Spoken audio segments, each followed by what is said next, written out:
My Crown Prince Consort is a Firecracker chapter 2709 to chapter 2878.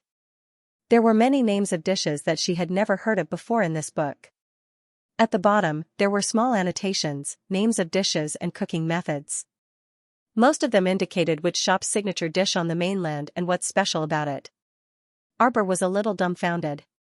She flipped through another handbook. There were many drawings of jewelry and other kinds of flowers. There were also many cute little animals that were made into dolls. All kinds of novel gadgets were clearly recorded in these handbooks. Arbor casually flipped through and saw several new necklaces. They were actually similar to the jewelry in the precious painting workshop. What was going on? He vaguely saw a little girl of about 7 or 8 years old sitting in front of a table covered with snow-white rice paper. She raised her head and asked softly, Master, do I have to memorize all of this and all of this? Little treasure, you just have to memorize the medical and poison books. As for the rest, you can keep them. If you need them one day, you can just flip through them. Master, how can these animals be drawn so cute? What are these? Do you like them? Ask your martial uncle to make you a little yellow duck doll someday. Master, but I like this pig. Aya, why do you like mini pigs? This little yellow duck looks much better than pigs. I like this little pig. Alright, ask your martial uncle to make one for you someday. Master, why don't you make one for little treasure? Could Xianxia say that she was handicapped? Obviously not. Yes, her handicap was not as good as her junior martial sister. There was still her junior martial sister to enslave. Io, my little treasure, have you finished the lollipop that Master prepared for you last time? Children shouldn't eat too much candy. You'll have tooth decay. A voice floated over. Arbor knew that it was the voice of her martial uncle. Bah, don't mind your martial uncle. We didn't eat too much, right? Xianxia. Don't lead the child astray. Call me senior martial sister. Impudent fellow. Thump. The carriage stopped for a moment. Arbor's thoughts flashed. When he came back to his senses, he found that the carriage had stopped. She hurriedly put away these letters that she treasured so much and put them back into the box and into her inner world.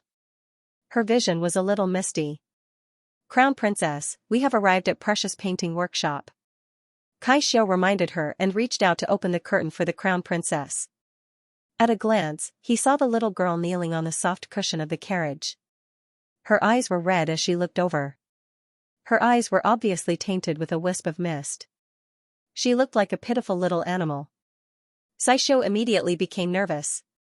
She looked back and forth inside the carriage and hurriedly asked, Crown Prince Consort, what happened?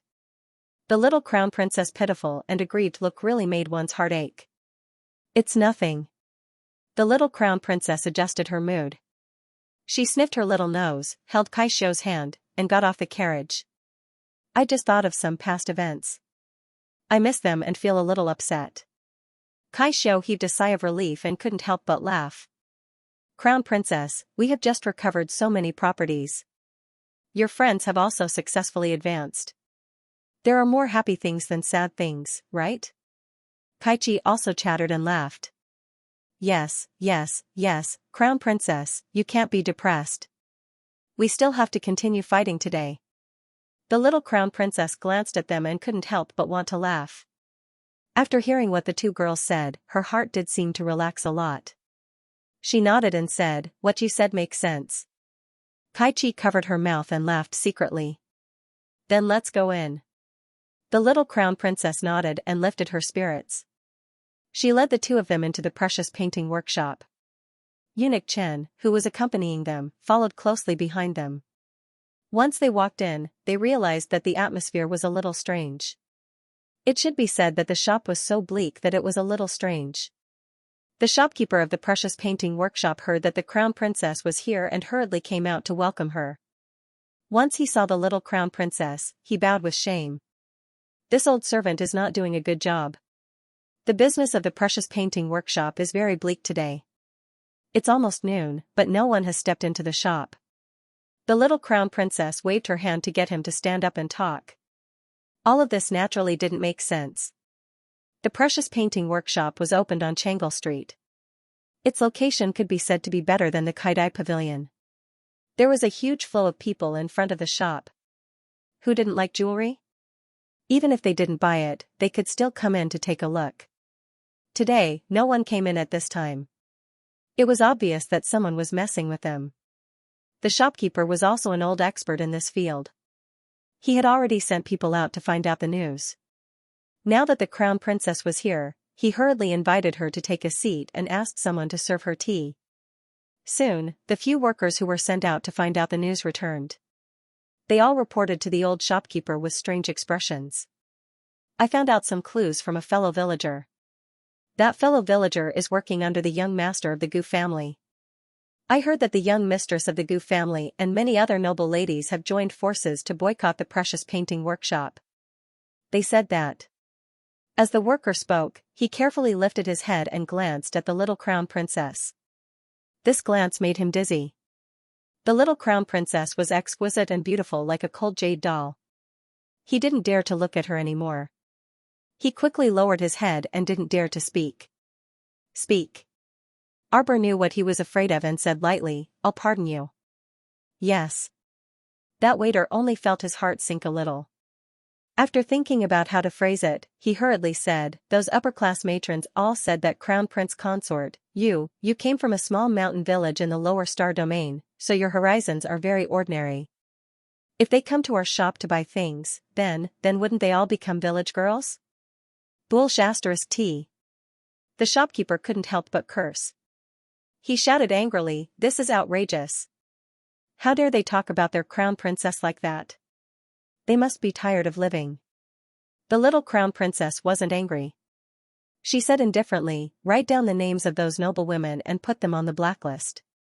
In the future, as long as it's under my name, they won't be welcome." Yes. The shop assistant nodded his head vigorously. He remembered who it was and would write it down for the shopkeeper when he got back. "Everyone, don't worry. Even if the shop loses money every day, I can still afford to support you," the little crown princess said calmly. "It will get better." Kai Shou couldn't help but feel a little heartache. In her opinion, the crown princess never went out to provoke others. Although she treated people coldly, she was still distant and polite. She wouldn't think of ways to humiliate the servants just because of her noble status. She really didn't know why those noble ladies were always thinking about how to deal with the crown princess even though they had nothing better to do. The shopkeeper hastily said, "If the shop continues to be like this, the crown princess can cut this old servant's wages in half." The little crown princess shook her head. "No one's wages will be reduced. You just have to do your job properly. As long as you are loyal and devoted without any disloyalty, wages and whatnot are all trivial matters." Yes, crown princess. Everyone was both happy and a little sad. They thought that the little crown princess must be feeling terrible right now. After all, a good shop had turned into this after just one day of business. Unexpectedly, their crown princess didn't care at all. In any case, the house and land were all hers, so she didn't need to spend an expensive rent. She just needed to spend a bit of labor every day, so it wasn't considered a loss. How could they know that in the eyes of a nouveau riche like the crown princess, this bit of labor money was really nothing? If it was a loss, then so be it. In any case, she had just received 100 million spirit coins from Mu Jingfeng as a tribute. Who knew how long she could continue to lose? The little crown princess had only drunk half a cup of tea when she heard the sound of horse hooves outside. The carriage slowly stopped in front of her precious painting house. The two slender receptionists guarding the door ran in excitedly, practically shrieking, "Crown Prince Consort, Crown Prince Consort. Kong, Princess Consort Kong has arrived." Princess Consort Kang's low-key and luxurious carriage stopped in front of precious painting house. When the carriage's curtain was lifted, Dan Ling smilingly helped the Princess Consort down from the carriage. The passers-by all stopped to watch. Several noblewomen who were walking out of the clothing store opposite couldn't help but exclaim, "Heavens, is that Princess Consort Kong? Why does she look 10 years younger? Oh, that's right. Princess Consort has changed so much." As those noblewomen spoke, they hurriedly squeezed forward to greet Princess Consort Kong. Princess Consort Kong cheerfully let them rise and exchanged a few pleasantries. Madam Jiang, Madam Li, are you shopping? That's right, today's weather is good. Princess Consort, it's only been a few short days since we parted at Zhongli Estate, but you've changed so much. Did Princess Consort encounter some opportunity? I hope you won't be stingy with your guidance. A few women surrounded Wang Fei and chattered incessantly. Their eyes were filled with envy, but there was no jealousy. Everyone knew that Prince Kong loved his wife as much as his own life. With Prince Kang's means, naturally, he would search the entire divine continent for Princess Consort to find treasures like elixirs and beautifying medicines to make Princess Consort happy. Princess Consort Kong smiled happily. When she looked up, she happened to see the young crown princess running out of Xianxia workshop. Jojo. Princess Consort Kong hurried forward. Arbor also came to greet her. Imperial Aunt. Hey, my good child, let Auntie take a look. Why are your eyes red? Did someone bully you? Princess Consort Kang's face immediately darkened. The madams immediately took a few steps back, carefully not daring to speak. It's nothing. Who can bully me? Arbor hooked his arm around Princess Consort Kang's arm, a rare happy expression appearing on the little stoic's face. Why did Auntie come? You've just taken over this shop, so it's like a newly opened shop. Of course, Auntie has to come and take a look. While she's at it, she's also shamelessly asking you for some beautifying cream. Take a look at Auntie, how does her complexion look? Much better. Arbor's eyes also had a hint of a smile, and he asked with a nod, do you still feel cold recently? Much better, much better. The Princess Consort beamed with delight. Take the warm jade pill for another month or two. When the old prince has gathered all the herbs on the list, we can perform acupuncture. The Princess Consort nodded repeatedly. Good, good, good. The madams that the Princess Consort had addressed as Madam Li and Madam Jiang also involuntarily followed in. They truly felt their hearts itch unbearably when they heard the conversation between the Princess Consort and the Crown Princess. They had all heard the Princess Consort asking the Crown Princess for a beautifying ointment just now. What was this beautifying ointment? Did it have anything to do with Princess Kang's current appearance? Madame Jiang was an impatient person and hastily interjected, my apologies. Greetings to the Crown Princess. Princess Consort, why don't you tell us? Are you trying to make us anxious to death? Princess Kong snapped out of her reverie and finally noticed Madame Jiang and the others who had followed in. She couldn't help but smile as she said, Madame Jiang is anxious. How can I not be anxious? Princess Consort, you don't know how much you've changed in just a few days? If we hadn't seen the insignia of Prince Kong Qing's estate's carriage just now, we wouldn't have dared to come forward to acknowledge you. That's right, that's right. Princess Consort, did something good happen? Tell us about it. It really is something good. Princess Kong said with a smile, it was that day at the gathering at Zhongli Estate, when I brought my niece-in-law home, something good happened. Quickly tell us, quickly tell us. The madams anxiously urged. Princess Kong couldn't help but chuckle softly as she said, my crown princess gave me a black-grade beautifying pill. After eating it, my entire body felt refreshed. Not only that, the crown princess also gave me a box of beautifying ointment. As Princess Kong spoke, she took out the remaining beautifying ointment in her storage talisman and opened it for them to see. As soon as she opened the lid, a faint fragrance faintly wafted into their breaths.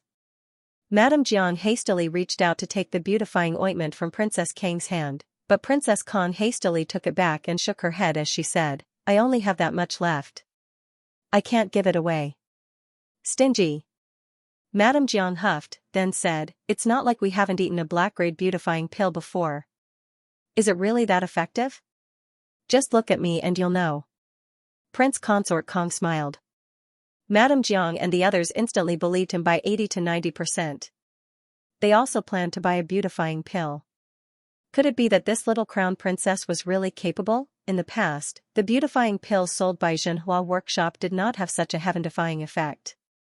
The beautifying pill could only allow people to maintain their original appearance and not continue to age. If you took the beautifying pill when you were 50 or 60 years old, it would be useless. But Princess Consort Kong and the others all knew that in the past, she looked more than 10 years older than she did now. Now, looking at Wang Fei's face, there was not a single wrinkle. Her skin was smooth and delicate, and the area around her eyes did not seem as loose as before. What was even more amazing was that although Princess Consort Kong was not very fat in the past, she was not thin either. Now, her figure had also become much more symmetrical, and she was even more graceful than when she was young. So, was the beautifying pill that Princess Consort Kong took specially made? It could actually make a person look so many years younger? Madame Jiang was the most impatient, and she hastily asked, "Crown Princess, is the beautifying pill that Princess Consort Kong took still available for sale? I also want to buy one and try it." Arbor was slightly taken aback. Only now did he know why Princess Consort Kong wanted to come here today. She was deliberately using herself to prove that the beautifying pills produced by Precious Painting Workshop, which the Crown Princess had taken over, had miraculous effects. Feeling somewhat moved, Arbor supported Princess Consort Kang's hand and nodded at Madame Jiang. 1 million spirit coins for one pill. The madams widened their eyes. Princess Consort Kang's mouth twitched. She thought to herself that this niece-in-law of hers was truly black-hearted, but she quite liked her, ha ha ha. There aren't many beautifying pills, so buy them quickly. Little Crown Princess said this again. Her stoic face was deadpan, and there wasn't a hint of a smile at all. Master had recorded in his handwritten letter that doing business had to be slow and steady. After all, rare goods were worth hoarding. She couldn't take out all the good stuff at once. Master's words of experience definitely made sense. Princess Consort Kong held back her laughter when she recalled the little fellow taking out a small stew pot from her inner world that day. It was filled to the brim with beautifying pills, so how could there not be many of them? This little trickster's stoic face was filled with seriousness. The more she looked at her, the cuter she was. When the madams heard that the price was so high, they all became somewhat hesitant. Madame Jiang looked at her own plump figure, then glanced at Princess Consort Kong, and asked worriedly, "Then can you really slim down after eating it?" Little Crown Princess was expressionless as she nodded very indifferently. This is the most basic beautifying effect. After taking it, you'll discover that your skin will be a little better than yesterday every day. Under the imperceptible influence, you'll be like a young girl in a few months' time. This effect can be maintained for about 100 years. The effect will be even better if it's taken together with corresponding longevity pills. Little Crown Princess paused with a serious expression, completely devoid of any intention to promote a product. She said, "This Crown Princess has a pill shop in the southern part of the city called Heavenly Pill Workshop. It will reopen in 3 days. At that time, there will be all kinds of longevity pills with different effects for sale. You can go take a look then." Princess Consort Kong suppressed her laughter and nodded with a serious expression. "Madame Jiang, this money was not spent in vain at all. I guarantee that once you take it, you'll see the effects immediately." All right. Madame Jiang was the first to be moved by his words. She gritted her teeth and nodded. "I'll buy it." The other madams planned to wait and see, but their hearts would bleed the next day. The little stoic nodded. "This is a special discount price today. When the price goes back to normal tomorrow, it won't be this price anymore." Princess Consort Kang's mouth twitched again. When she got home, she was going to tell the old prince not to offend her niece-in-law in the future. Her ruthlessness in swindling others was even greater than her eldest nephew's. The little Crown Princess had just taken over the Precious Painting Workshop, and she had only done one business today. This single transaction alone earned him a net profit of 1 million spirit coins. This was because the herbs needed to concoct the beautifying pill were all grown by Xianxia in the 100-herb garden on Paradise Planet. Everyone in the shop, from the shopkeeper to the workers, was so happy that they were all smiling. They were truly happy for the Crown Princess. Look, the Crown Princess had this kind of ability. Their shop didn't even need to open for business in a year. The moment they opened, they could make up for a year's worth of other shops' profits. Wasn't it already pretty good if a normal shop could make a profit of 100,000 spirit coins a month? They were overjoyed that the little Crown Princess could make 1 million a day with a single transaction. It had to be said that Princess Consort Kang's visit was truly very effective. In the afternoon, Precious Painting Workshop's business slowly returned to normal. If you dare to say that precious painting workshop is opened by a village girl, I'll slap you to death. Even Princess Consort Kong came to support precious painting workshop. Village girl my ass.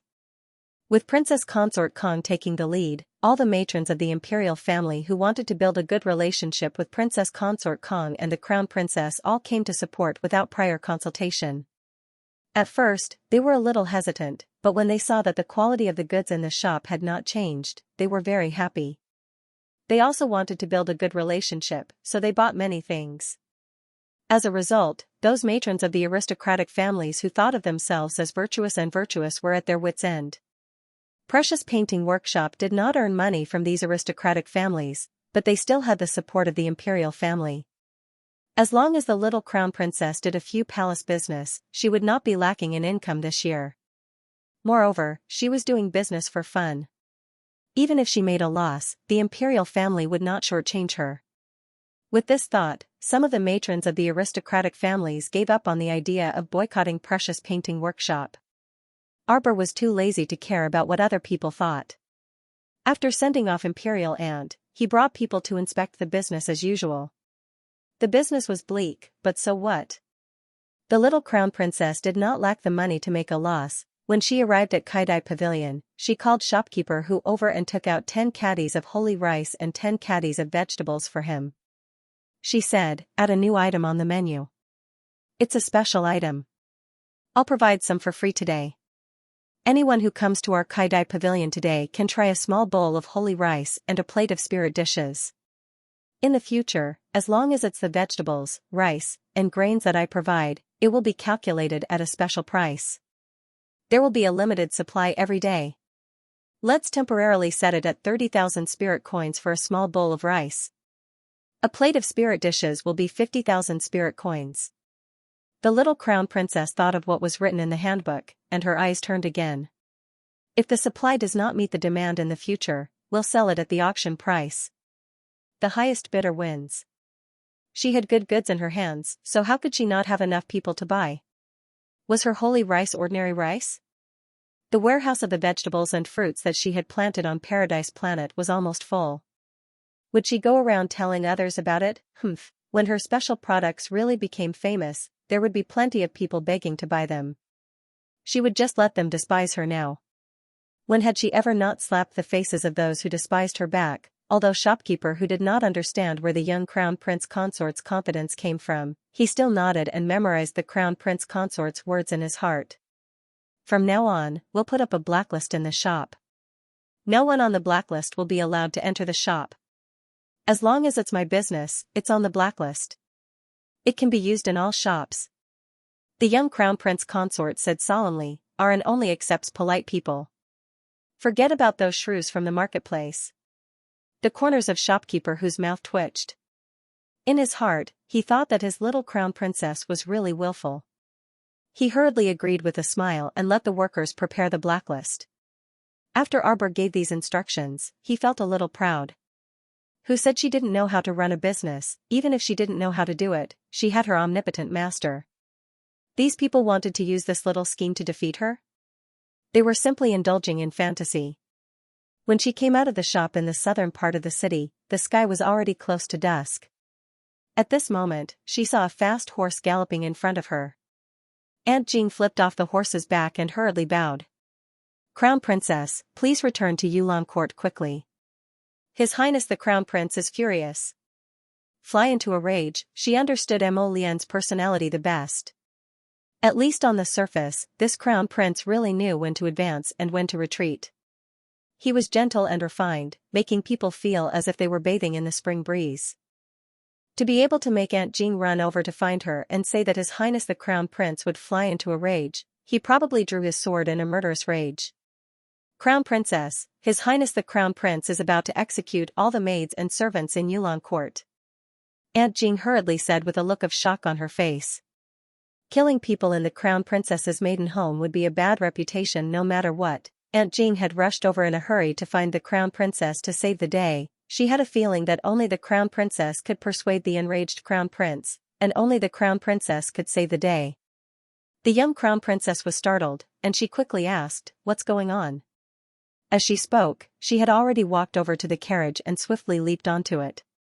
Aunt Jing mounted the horse and followed beside the carriage. When she saw the young crown princess lift the carriage curtain, she leaned over and whispered, "The crown princess will know when we get back." The young crown princess frowned. It seemed that this matter wasn't easy to talk about outside. She nodded and instructed the coachman to speed up the carriage towards the Mu estate. By the time the carriage arrived at the Mu estate, it was already an hour later. Arbor alighted and immediately rushed to Jade Orchid Court with Aunt Jing and the others. At the entrance, they almost bumped into Mu Qingya, Mu Rochuan, and the others, who were rushing over. Mu Qingya nodded at her and bowed in greeting. "The crown princess has returned." The young crown princess coldly swept a glance at her before turning to run into Jade Orchid Court. The veins on Mu Rochuan's forehead were throbbing in anger. She pulled her mother and whispered, "Mother, why do you have to make yourself suffer like this?" Mu Qingya frowned and patted the back of her daughter's hand. "There's a difference between a ruler and a subject. She married into the imperial family and naturally represents the imperial family's dignity. Some etiquette is also necessary. But you're still her stepmother. How can an elder bow to a junior?" Mu Rochuan said angrily. "All right, let's go in and see what's going on." Mu Qingya tugged at her daughter. She had just recovered from a serious illness and her complexion did not look too good.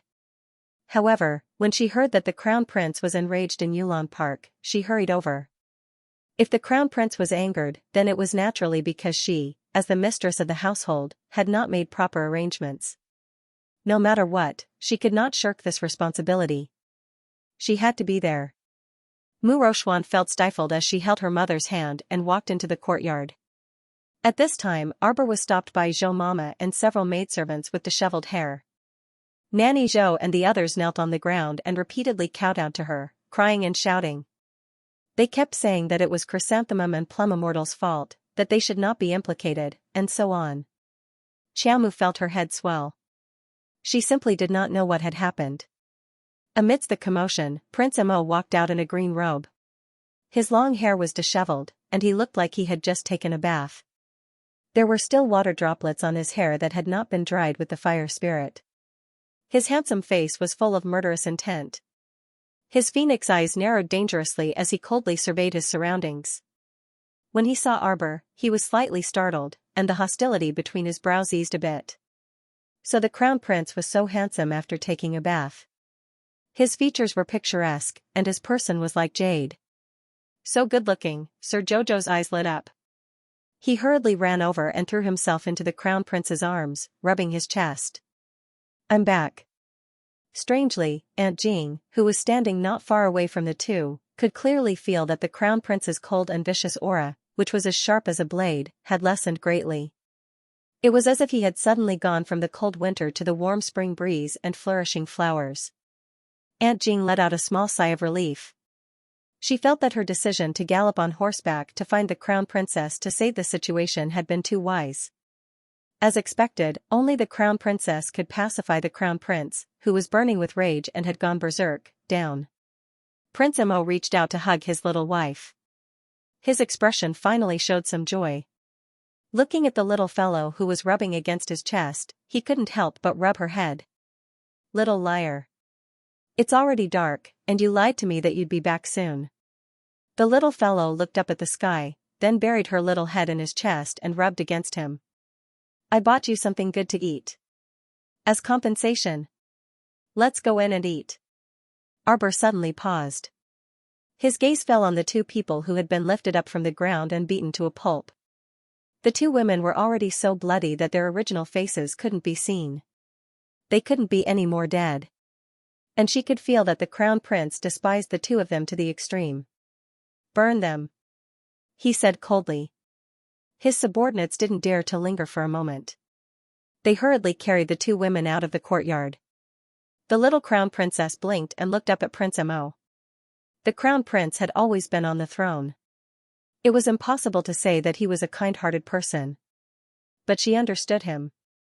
Deep down, he was actually very indifferent to people and things.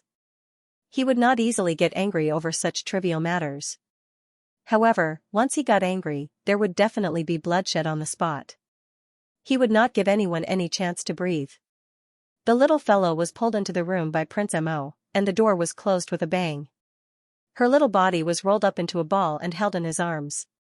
Sir Jojo strangely felt that he wasn't in a good mood. He reached out and patted his back comfortingly. What happened? Jojo, your husband was almost molested by a female hooligan. What? Arbor's hair stood on end. He looked up at him. Who? Are they the two bloody women just now? Mo Lian nodded and angrily recounted what had happened. It turned out that when the crown prince woke up and saw that it was getting late, he planned to take a bath and change his clothes. When Jojo returned, he would bring her to the palace for the banquet. Who would have thought that when the bath was about to end, the two maidservants named Ju Xian and Mei Xian actually sneaked to the door of the inner courtyard side room, intending to climb in through the window and have close contact with the crown prince. In the end, that girl called Ju Xian had just taken a step and climbed up to the window when she was discovered by the hidden guards. The secret guard immediately jumped out from his hiding place, picked up the gauzy girl, and threw her into the courtyard. At the same time, the crown prince hurriedly put on his clothes and got up. He pushed open the door and saw the two reckless people. He was so angry that his hair almost curled. It had been a long time since someone could anger him like this. If those two sluts really barged into his room and spread rumors to his little wife's ears, Mo Lian couldn't help but shudder. With the little fellow's awkward personality, he didn't know if she would dislike him and distance herself from him. He couldn't help but feel sorry for himself when he thought about it. Prince Mo hugged his little wife and hurriedly said, before they could climb in, they were thrown away by the secret guard. The implication was that they hadn't seen anything about her husband and that he was still innocent. Arbor was so angry that he felt dizzy. Today's matter couldn't be settled peacefully. How many days had it been since she came back? Why did all the maidservants in her maiden family want to climb onto the crown prince? Who were they trying to disgust? It seemed that her temper was too good. That was why they were all so unafraid of death. The little fellow's face was tense, and Prince Mo felt a little uneasy. She pulled him out of the side room and coldly looked at Nanny Zhou and the others who were kneeling and sobbing in the courtyard. When she saw Mu Qingyao's awkward expression, she said coldly, "Guards, prepare the carriage to return to the Eastern Palace." Mu Qingyao sighed in relief, but her expression was still a little uneasy. Are the Crown Princess and His Highness the Crown Prince going back to the palace for the banquet? Arbor ignored her and turned to Caixiu and Kaiqi. Pack up everything and leave now. Why should she continue to stay in her maiden home when it was so unbearable? It wasn't like she didn't have a place to stay. What a joke. Those who didn't know better would think that she had no choice but to stay here. His Highness the Crown Prince blinked and looked down at his little wife. Jojo, are we going back? Arbor nodded. Let's go home. Mu Qingyao looked a little flustered. She couldn't bear the crime of forcing the Crown Prince and the Crown Princess to leave. She hurriedly stepped forward and tried to persuade them. Your Highness the Crown Prince, Crown Princess, I will give you an explanation for this matter. What explanation? Arbor rudely interrupted her and said with a sneer, ever since I stepped into the Mu family, tell me yourself, how many things have happened? I thought that after what happened with Xiaoxing, you would at least be a little more careful. I didn't expect that you would stuff such trash into Yulon Court. No. Mu Qingyao was in a panic. She hurried forward to explain, but she was in such a hurry that she tripped and almost tripped. Mu Rochuan hurriedly rushed forward to support her. Her eyes were filled with anger as she glared at Arbor. She suppressed her anger and said in a low voice, Crown Princess, can you listen to my mother's explanation? What else is there to explain? Qiaomu gazed coldly at this pair of mother and daughter. She then turned around to tell Caixiu and Caiqi, who were carrying things out, hurry up. This Crown Prince Consort doesn't want to stay in this foul place for even a minute longer. In any case, he had already received the compensation that he needed. This place was not worth being nostalgic about. Mu Qingyao was so angry that she was somewhat out of her wits. When she turned around and saw Mu Jingfeng and Mu Xingchen walking in, it was as if she had grabbed onto a life-saving straw. She hurriedly went forward and apologized, Husband, it's this concubine's incompetence in managing the household that caused the Crown Princess and His Highness the Crown Prince to leave in anger. Mu Jingfeng already knew about what happened in Yulon Court. Now that he saw the little crown princess's angry appearance, he could not help but feel angry. What are you doing now? Making a fuss at home all day long without a moment of peace. Arbor could not be bothered with him. If he wanted to make a fuss, then let him. In any case, in this man's eyes, she was not a good daughter no matter what. To be able to make someone who had never accepted you like you, that was quite a difficult setting. She had no reason to curry favor with this person and make him like her. After all, she was not a spirit coin, right? Kai Xiao and Kai Chi moved swiftly. As they spoke, they had already packed up the things. The two swiftly packed the crown princess and crown prince's clothes and utensils into the carriage before standing next to Li Yi and coldly watching the flustered and exasperated Mu Jingfeng and his wife. What thousand-year-old patrician family? The servant girls they raised were all the same kind of trash, wholeheartedly wanting to climb into their master's bed. They were simply rotten to the core. These reckless things must have thought that His Highness the Crown Prince's normally gentle temperament was easy to bully. How could they have expected that this Crown Prince was actually an exceptionally cold and indifferent person? After interacting with the couple for a few days, Xianxia and Saichi had already grasped their two masters' temperaments. His Highness the Crown Prince looked very good-natured, but he was actually much more hard-hearted than the stoic-faced Crown Prince Consort. Arbor. Mu Jingfeng couldn't help but berate. She didn't even say a word and immediately dragged the Crown Prince back to the Eastern Palace, never to return home again. If word got out, people would really think that their Mu family had slighted their daughter and son-in-law who had returned home. If the emperor knew, he would think that their Mu family didn't welcome His Highness the Crown Prince's return to the capital.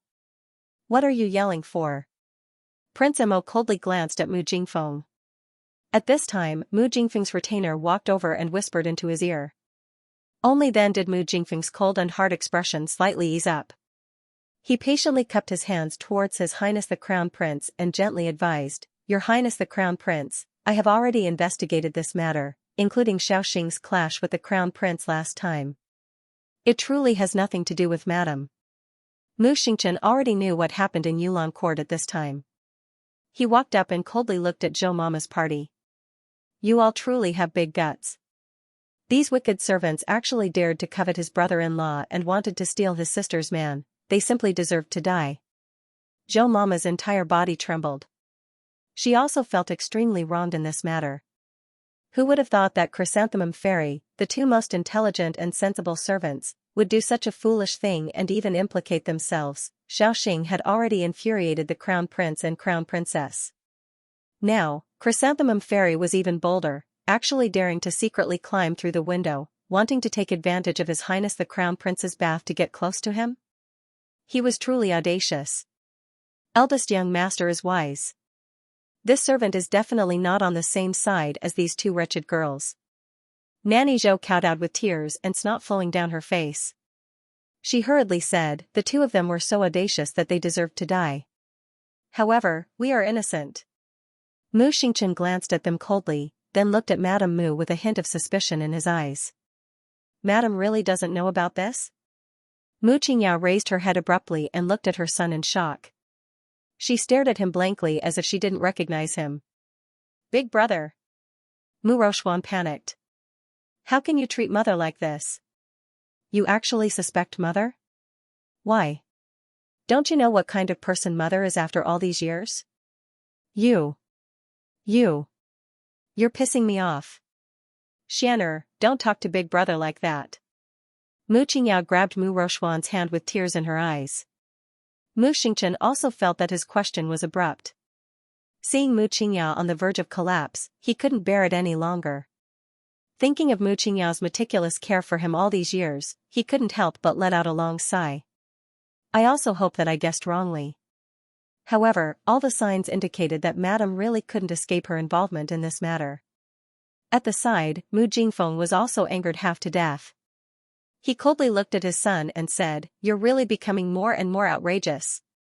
You don't even call her mother and learn from some uneducated people to call her madam. Mu Jingfeng angrily said, just as your younger sister said, your mother has taken care of you for so many years. Don't tell me that she's nurtured you into an ingrate? Let's go. Arbor could not be bothered to listen to Mu Jingfeng's indirect scolding and directly gave the order to pull His Highness the Crown Prince out of Jade Orchid Court. "Stop right there!" Mu Jingfeng exasperatedly roared. Seeing that Arbor ignored him and pulled the Crown Prince out of Jade Orchid Court, Mu Jingfeng could not help but angrily shout, "This matter has nothing to do with your stepmother. Father has already investigated clearly. These two girls, Zhu Xian and Mei Xian, are concubineshire subordinates in your Jade Orchid Court." Mu Qingyao was startled and turned to look at Mu Jingfeng. "Husband, this matter has been investigated clearly?" Mu Jingfeng nodded with a heavy expression. "Last time, Xiaoxing suddenly went crazy in the woodshed because concubineshire sent Mu He to secretly sneak into the woodshed at night." Mu Rochuan angrily said, "What is concubineshire up to now? I've already sent people to call concubineshire and Mu He over. Can't the Crown Princess be at ease for a moment? Must she be so obstinate and self-opinionated, not listening to others at all and pouring dirty water on Madam's head? Mu Jingfeng, you'd best pay attention to your words." Prince Mo turned around and coldly looked at Mu Jingfeng before him. Mu Jingfeng hastily cupped his hands and said, "Your Highness the Crown Prince, please allow me to report this. This steward of Jade Orchid Court, as well as the group of servants, did not do their job well and provoked your Highness's anger. I will naturally banish all of them from the Mu family. I hope the two of you will stay for a moment. Concubineshire dared to do such a daring and presumptuous thing, so I will definitely properly punish her." When Nanny Zhou and the rest heard this, they all collapsed to the ground and cried to the heavens and the earth, begging the family head to let them off. However, Mu Jingfeng did not even spare them a glance and directly got people to drag them to kneel outside Yulan Court. Just as Shi Huixin entered Yulan Court with an uneasy heart, she saw Mu Jingfeng rudely kick her in her direction. "Ah!" Shi Huixin immediately knelt on the ground. This heavy kick was avoided by her. Second Miss Mu Royan and sixth Miss Mu Royun came over together. Seeing this, they hurriedly reached out to help their mother up. Their faces were filled with anger as they turned to look at their father, Mu Jingfeng. "Father, what are you doing? Ask your good concubine what she did?" Mu Jingfeng glared at Mu He, who was kneeling at the side. "Stop pretending. I've checked everything out. Today, the two maidservants in Yulan Garden, Shi Huixin, were arranged by you. Also, that last Xiaoxing went crazy in the woodshed. You must have asked Mu He to drug her with some kind of medicine. That's why she mutated into a monster. It must be some kind of poisonous powder that causes people to go berserk." Shi Huixin trembled with fear and could not help but cry out for injustice. "Husband, you can't wrong me like this just to protect Madam, right? Madam is the one in charge of the entire household. The manpower in Yulan Court was also allocated by Madam. What does it have to do with this concubine? You still dare to spout nonsense and deny it?" Mu Jingfeng angrily said. He directly threw some jewelry he found in the two maidservants' room in front of Shi Huixin. "Did you reward these?" "Heh, it's true that generous rewards will attract brave men." Concubineshire was terrified, her eyelids twitching uncontrollably. "Not only do you want to make things difficult for the Crown Princess, but you also want to use this to pull Madam down, right?" Mu Jingfeng pointed at concubineshire and scolded, "You usually look gentle and kind, but I didn't expect you to be so scheming. This family head was almost kept in the dark by you and wrongly blamed Madam." Shi Huixin turned pale with fright and abruptly turned to look at Mu Qingyao. The venomous glint in her eyes could practically turn into a substantial arrow and shoot out. She already knew that Zhu Xian and Mei Xian were people she arranged to be in Yulan Court. This woman, had long been watching all of this coldly from the sidelines. Shi Huixin originally thought that she was a hunter and could laugh as she watched the dog-eat-dog scene in Yulan Court. How could a man not have an affair? Even if the Crown Princess was a fairy, there would always be a time when men were disgusted. What was wrong with changing their tastes, however, with the Crown Princess's arrogant personality? If she knew that His Highness the Crown Prince favored two maidservants, who knew how she would kick up a fuss? His Highness might tolerate it once or twice. If she caused too much trouble, she would definitely be disliked by His Highness the Crown Prince. She could just sit and watch with a sneer, so she repeatedly warned her two daughters not to make a move, intending to sit and watch the dragons fight. Who would have thought that she would be pecked blind by the wild goose all day long? not only did His Highness not play by the rules, but even Madame was biting back at her. She had long known that this Madame, who ascended to the position of the family head's wife with a body without any cultivation, must be a very scheming person. However, she did not expect her to be so vicious as to push all of this to her. Most importantly, Mu Jingfeng really believed it. Shi Huixin hurriedly walked a few steps on her knees and cried, "Husband, this concubine has been wronged." How could there be such a coincidence that Mu Liang found a large amount of jewelry in the two maidservants' room as soon as he went to search? Only husband, that brainless person, could be fooled like this. This concubine is merely a small concubine. How can I be the master of Yulong court? Concubine Shi cried. How can this concubine's hands be so long? Even if this concubine harbored some ill intentions, there's no way I could. Shut up.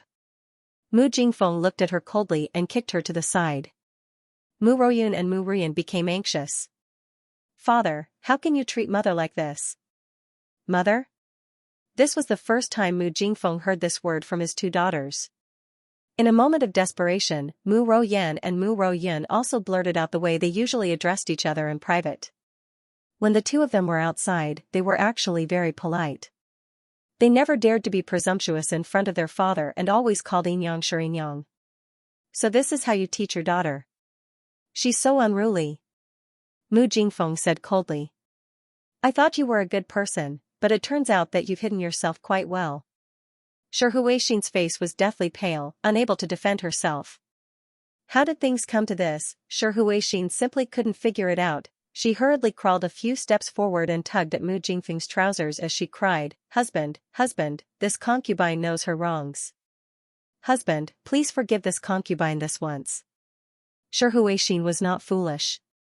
Since husband had already said this, it meant that he had already decided that she had to take the blame today. Regardless of whether Madame was the one who did this, husband wanted to absolve Madame, thus, she had to admit it no matter what. Even if she did not admit it, she had to swallow her pride and admit it. Moreover, even if they took 10,000 steps back, there were both witnesses and evidence. She really couldn't be unrelated to the matter of Zhu Xian and Mei Xian climbing through the window. Concubine Shi was able to secure a position in this family and even gave birth to two daughters, so she naturally won Mu Jingfeng's heart. Arbor couldn't be bothered to watch Concubine Shi cry and beg for Mu Jingfeng's forgiveness. He pulled the crown prince and walked straight to the carriage parked at the entrance of Yulong court. Before boarding the carriage, she coldly said, It's not too much to beat such a wicked woman to death. If family head Mu's heart aches and you can't do it, this crown princess can send someone to do it for you. Mu Jingfeng and Shi Huixin both stiffened. Let alone Shi Huixin, even Mu Jingfeng didn't expect this at all. This little crown princess was actually so ruthless. It was just a small matter, yet she wanted to beat Shi Huixin to death. Mu Jingfeng's expression darkened. Concubine Shi is in the wrong, but her crime doesn't warrant death. What's more, the two main culprits' maidservants have already been. Huifeng. Crown princess. Drag concubine Shi out and flog her 200 times. To a delicate and frail concubine, 200 floggings was a death sentence. Although concubine Shi had a bit of cultivation to protect herself, the ones flogging her were all great spiritual masters above level 11 in the Hidden Night Pavilion. Let alone 200 floggings, she didn't even know if she could endure 100 floggings. What are you doing? You can't do this. Concubine Shi shrieked in fright and cast her gaze to Mu Jingfeng. Husband, husband, save me, husband. Concubine. Concubine, Mu Royan and Mu Royun were very anxious, and they hastily came up to drag their mother away. Huifeng rudely blocked them with his sword and coldly said, Unrelated people should all stay away. Don't obstruct official business. When the carriage moved, Concubine Shi's wretched wails had already spread. Arbor coldly lowered the carriage's curtains, not the least bit moved by her words. Jojo. Prince Mo reached out and pulled the little fellow into his arms, shaking her little body. Don't be angry, okay? Arbor was a little angry with herself. These 2 days, she should have left after receiving the compensation, but she still insisted on staying in the Mu family that didn't like her, causing the crown prince to suffer for no reason. It was bad enough that she had to suffer, but now this little concubine mother dared to bully her man. She was simply acting recklessly. I'm sorry for making you suffer. Arbor nestled in his arms obediently, feeling a little down. Crown Prince Mo was taken aback, and the messy thoughts in his mind instantly vanished without a trace. Jojo was not angry with him. Jojo was worried about him. The Crown Prince was so happy that he wanted to fly. He hugged the little fellow and said softly, "It's good that you're not angry with me." "Why would I be angry at you?" Jojo thought about it and rolled his eyes at him. "I'm not a fool. If I don't believe you, I'll believe those gossipy girls." What was there to believe in those people? They were just a bunch of passers-by, so there was no need to pay attention to them. Prince Mo's eyes curved into a smile. "Jojo. Your Highness, His Excellency the State Preceptor's carriage is coming." The coachman subconsciously slowed down. Prince Mo, who was interrupted, frowned slightly and said in displeasure, "You even have to ask this? Go over." The two carriages, one on the left and one on the right, entered the palace road leading to Lishan Gate at the same time. However, the State Preceptor's carriage was carried by 16 people, so it moved rather slowly. When it made a big turn, it encountered the Crown Prince's carriage and had to stop. "State Preceptor, it's His Highness the Crown Prince's carriage." A servant in green followed the carriage. Seeing this, he couldn't help but frown slightly. His Highness the Crown Prince, who had caused an uproar with the Crown Princess not long after entering the capital, actually didn't care about the State Preceptor at all. He directly let the carriage pass without stopping for a moment, let alone greet the State Preceptor. Even the great emperor was not so rude in front of the State Preceptor. The servant was angry. The Crown Prince and the State Preceptor entered the palace through Lishan Gate without any hindrance. Naturally, no one dared to stop them. Prince Mo and Jojo planned to go back to the East Palace first. The little Crown Princess was travel-worn all day. She still needed to wash up and change her clothes to not lose her dignity. The State Preceptor went directly to the banquet venue, the Hall of Wuda. It was almost 5 o'clock in the evening. The Hall of Wuda was already brightly lit. The officials who arrived first had already exchanged greetings and now sat down in front of several tables. Several officials stood in the middle of the hall with their families and chatted with others. The women were also familiar with each other. Today's banquet in the Hall of Wuda was actually a late welcome banquet for the Crown Prince and the Crown Princess. Those who could be present were generally officials of the third rank and above and their families. Of course, martial arts were popular in the Divine Land. People from the 6 aristocratic families and several major sects were also invited. These clans were naturally great aristocratic families that could hold their own in the outside world. His Majesty has arrived. Everyone stood up and bowed in the direction of the door, saluting in unison. Your Majesty. Rise. The great emperor was in a good mood today. He just received news that the little brat and his wife had a quarrel with the Mu family and returned to the palace. State Preceptor is here. Before everyone could sit down, they hurriedly faced the door and bowed again. State Preceptor. A man slowly walked in through the door. His face was very handsome, and there was a hint of a smile between his eyebrows. He looked like a flowing wind and a swimming dragon. His entire person was like a venerable bathed in holy light. He looked to be in his early 20s, but everyone knew that the State Preceptor looked like this decades ago. No one knew how old the State Preceptor was. However, his transcendent deity realm cultivation was still very admirable and feared. No need to be so courteous. The State Preceptor spoke gently with a smile on his face. Sit down. The great emperor's mood was really good. There was even a smile on his face. The officials couldn't help but be shocked. Thinking about it, nothing good happened today to make the great emperor so happy. Family head Mu. Just as everyone's buttocks touched the stool, they heard the great emperor laugh and make things difficult for them. I heard you chased my son back?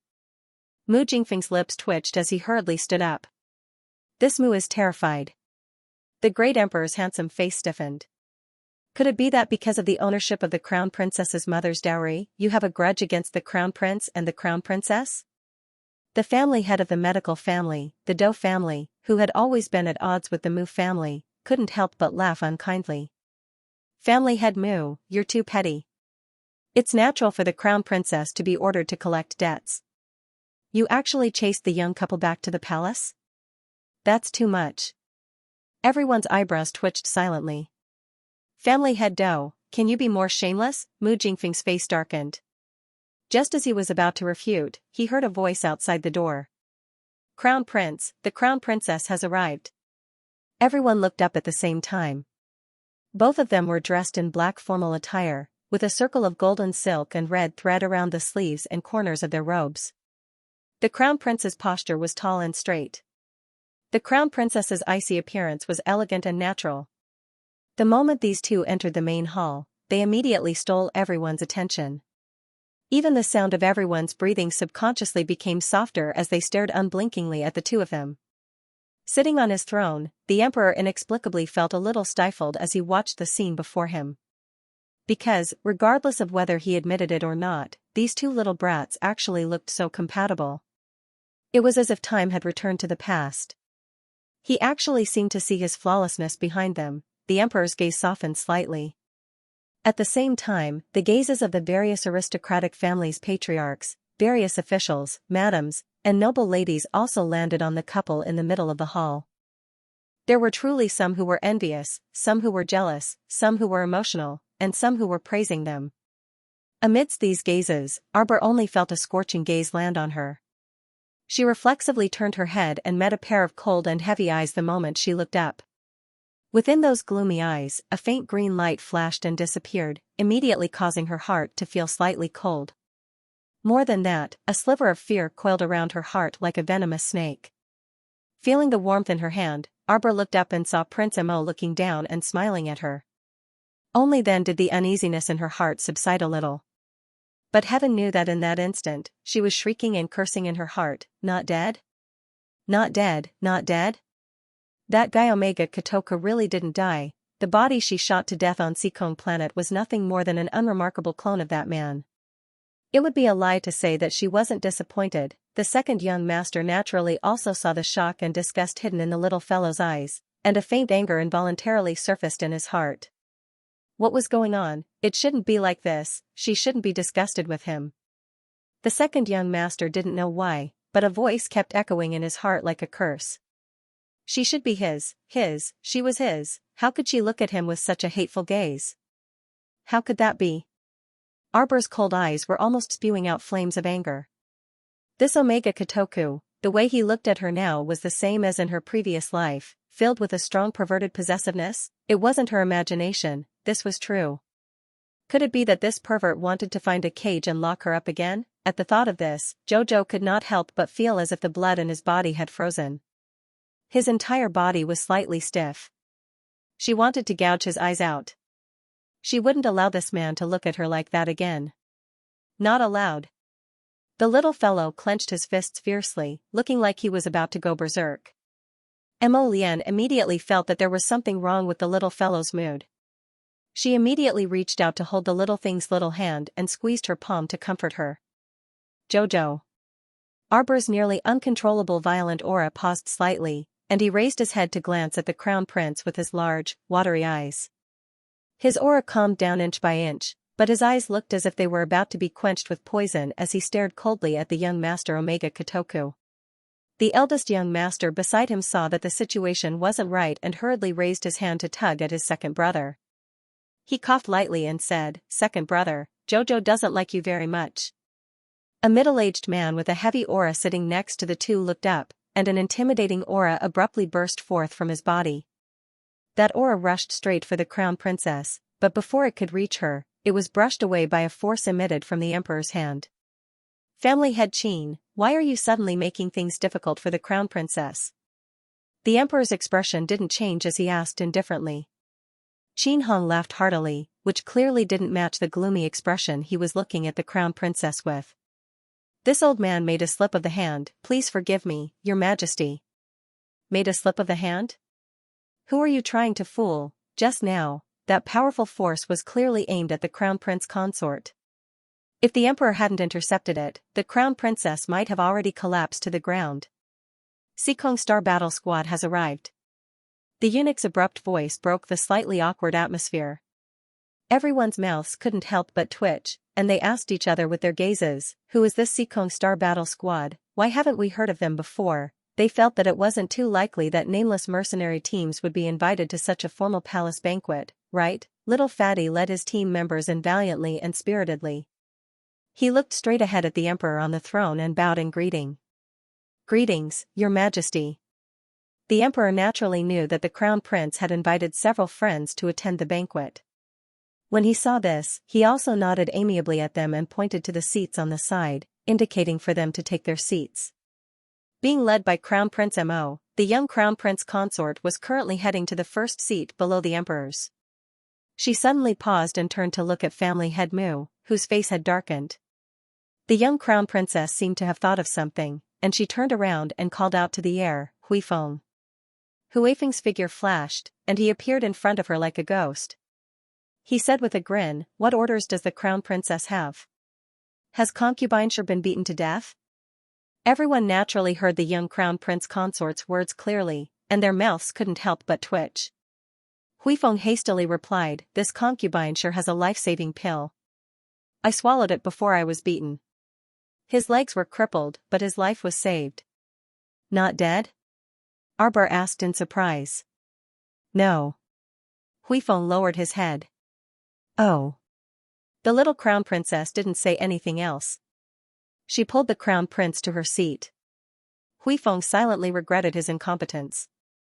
He wondered if the deranged crown prince would throw him into intensive training for a month because of this matter. When he passed by family head Mu and Madame Mu, Arbor glanced at them coldly from the corner of his eyes.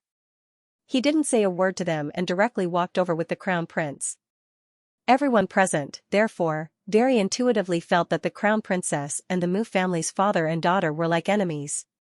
Mu Jingfeng was so livid that his face turned green. He felt that he had completely lost face because of this Jinx's daughter. Xianxia sat in front of the table, her eyes darting around as she curiously sized up family head Mu.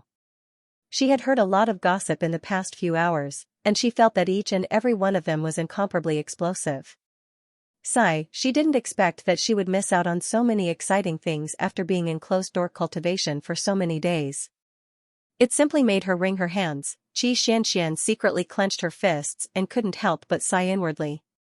Many things happened to Jojo, but she wasn't able to participate in them in time. Now that she thought about it, it was truly a huge pity. After the two of them sat down, their gazes naturally met with the esteemed state preceptor sitting across from them. This esteemed state preceptor, whose entire body seemed to be bathed in holy light, smiled and nodded at the two of them, appearing to be an extremely gentle person. The young couple looked at each other, and both of them bowed to the imperial preceptor who enjoyed quite a high reputation. Arbor sank into contemplation and felt family head Qin's icy gaze land on her from time to time. She didn't remember offending this family head Qin before. If there was any enmity, it was probably the grudge of her killing his son once. Arbor recalled that day when she condensed water into ice and formed an ice arrow that pierced through Omega Kotoku's chest. All of a sudden, it was as if his soul had been shattered, and he turned into a fragmented shadow. This shouldn't be his original body. Arbor took a deep breath and suppressed the raging fury in her heart. This person's gaze just now made her feel extremely uncomfortable. Madame Gohan has arrived. Arbor felt a slight warmth in her palm, and she looked up at the crown prince's inquiring gaze. She shook her head slightly at him to indicate that she was fine. She turned around and looked at the group that entered through the door. Her graceful figure was wrapped in a crisp red brocade, and her makeup was very exquisite. She heard that this Madame Gohan was in her early 50s, but her dressing was still as beautiful as a young girl's. "Greetings, Your Majesty." Madame Gohan's voice could practically seep into one's bones when she spoke. The emperor nodded at her with an indifferent expression, indicating for her to take a seat. Madame Gohan pursed her lips in a smile and slowly walked towards Arbor and her husband. When she passed by the Qin estate's table, which was the head of the 6 great patrician families, her gaze intentionally or unintentionally glanced behind and landed on the livid 5th young Master Qin, throwing him a coquettish glance. 5th young Master Qin nearly vomited, looking as if he had eaten a fly and feeling extremely disgusted. "Crown Prince, Crown Princess." Madame Gohan stopped in front of the young couple's table. The Crown Prince cast her an indifferent glance and nodded slightly. "Madame Gohan. Crown Prince calls our country's Madaman, isn't it too much of an outsider?" Madame said with a smile, as if there was no enmity between the two people. I'm your mother's older sister. The Crown Prince and Crown Princess can just call me Aunt. I'm not familiar with you. The little Crown Princess replied coldly. She was currently in a bad mood, so how could she be willing to waste her breath on this woman? Madame was face stiffened. She couldn't believe that the little Crown Princess in front of her wouldn't give her any face. This was in front of everyone, right under the eyes of the great emperor, yet he dared to be so disrespectful to her aunt. Wasn't he too arrogant? Gowan was face darkened. He looked coldly at the little Crown Princess and thought, you refused a toast only to drink a forfeit. I didn't want to make things difficult for you at this time. But now, if you don't know how to appreciate favors, then you'll be unlucky to make a fool of yourself in front of everyone. When Madame Gowan thought of this, the smile on her face deepened. She stared at the young Crown Prince Consort with a smile and said in a soft voice, Crown Prince Consort, I heard that you have a 3-trial agreement with the Emperor. You haven't passed the 3rd trial yet, right? The little Crown Princess glanced at her coldly. Can you not pinch your throat when you speak? It's as unpleasant as a rooster's crow. This Crown Princess isn't a man and doesn't need you to be so pretentious. Pfft.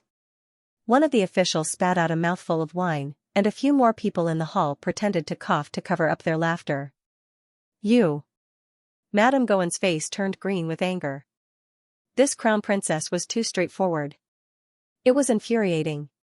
She had interacted with all kinds of people in the past 50 years, but she had never seen such an infuriating young lady. Good. I wanted to give you some face, but I didn't want you to lose too badly. Since that's the case, there's no need to give her any face at all. Madame Gowan thought to herself with a cold face. Gowan. The Emperor frowned and called out to her unhappily. The 3 questions could have been tested privately. It wasn't appropriate to bring it up in today's setting. If the Crown Princess won, the Emperor would feel like he had been slapped in the face in public. If the Crown Princess lost, his son would definitely not give him face. In any case, the Emperor felt that it was inappropriate no matter what. Madame Gowan brought up the test regardless of the timing, and the Emperor was somewhat dissatisfied with her. However, Madame Gowan was already in a difficult position. She had already mentioned the 3 questions. Could it be that she could scram back to her seat now and ignore what she said earlier? Obviously not. She could only ignore the Emperor's oppressive gaze and brace herself to continue. Crown Prince Consort, do you dare to accept the 3rd question in front of everyone? With a cold expression, the young Crown Prince Consort sized her up and said bluntly, how big of a face do you think you have? You dare to make me accept your test? Who do you think you are?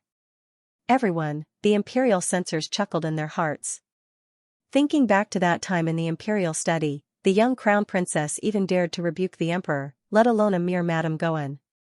She really didn't know what was good for her. Gowan, back down. The Emperor couldn't help but say. He really couldn't bear to see Gowan continue to be stupid. Madame Gowan turned and looked at the Emperor with grievance. She bowed and said, Your Majesty, Gowan heard that Your Majesty still can't make up your mind about the 3rd question. Gowan is just being kind and wants to share Your Majesty's burden. The Emperor wanted to slap this woman to death. Share your worries, my ass. We didn't say that we were going to test the Crown Princess now. Today's banquet was to welcome the Crown Prince and the Crown Princess, as well as to introduce them to the ministers and aristocratic families. There was no need to test the Crown Princess on such an occasion. But now that the National Security Bureau had brought it up in public, it was really difficult to back down. I still need to think about the questions. The great Emperor braced himself and tried to shirk the responsibility.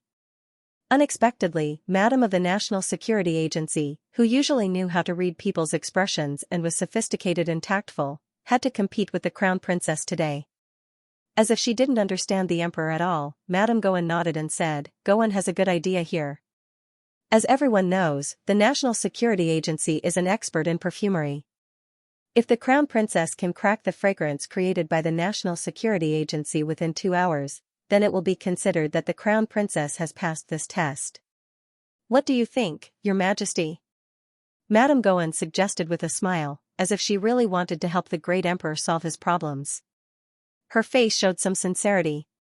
We don't think so, Although he secretly wanted the young crown prince consort to lose a match, that was only in private.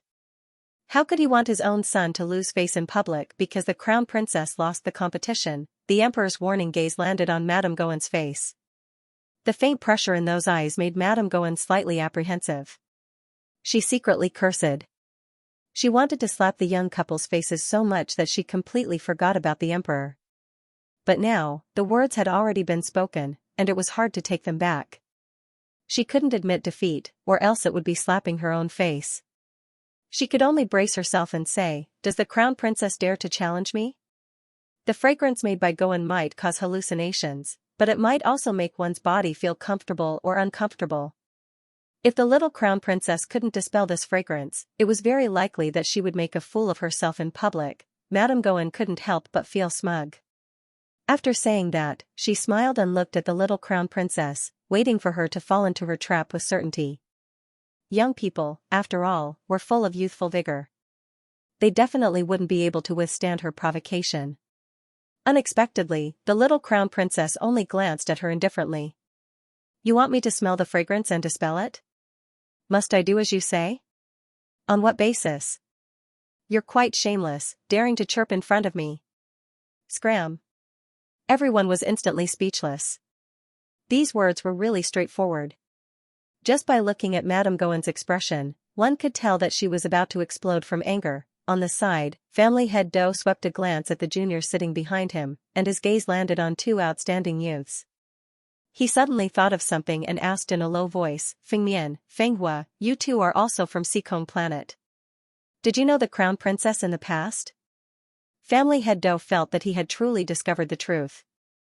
Looking at the two children from the branch family who looked like they had eaten dirt, they must have suffered a lot in the hands of the little crown princess in the past. Do Fengmian couldn't help but nod weakly, thinking, luckily, Feng Qi and Feng Yao are in closed-door cultivation and didn't come over.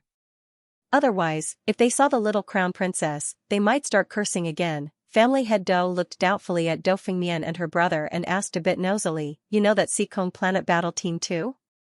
"We don't," Do Fenghua said indifferently.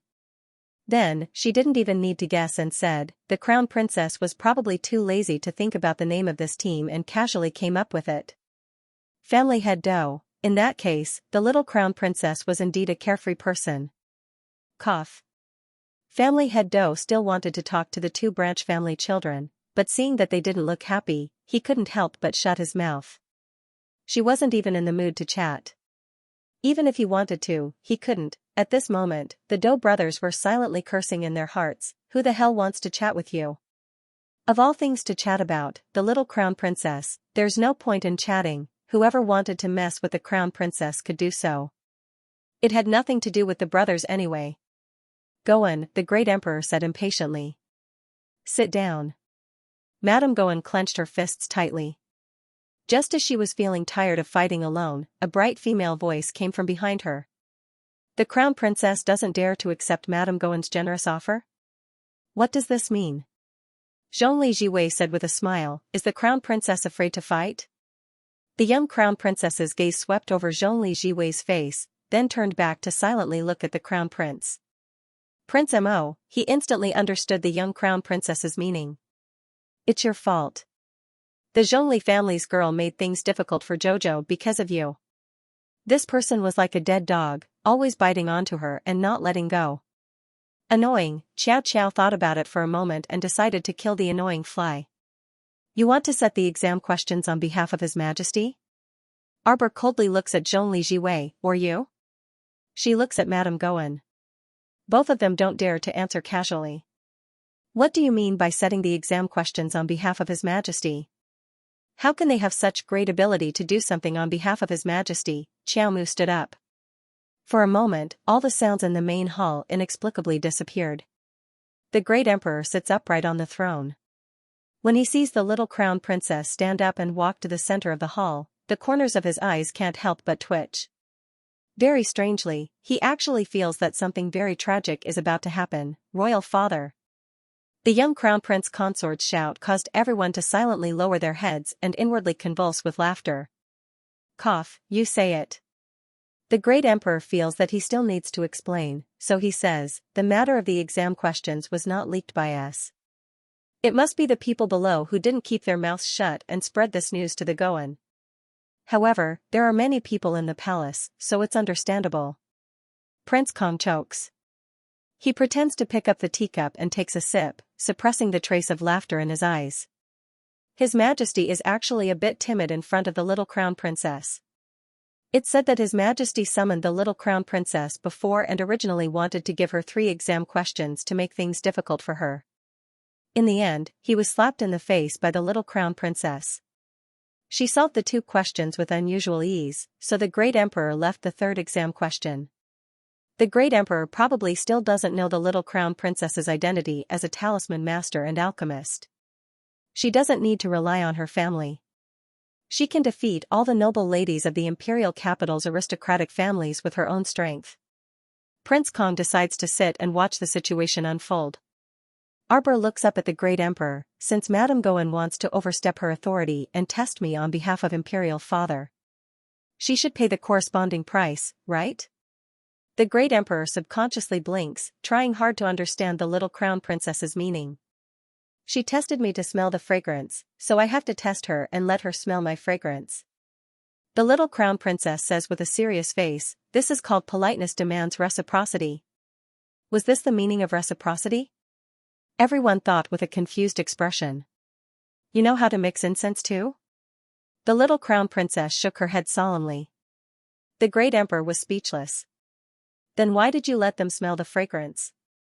It doesn't matter if I know how to make perfume or not, I just want to smell my fragrance.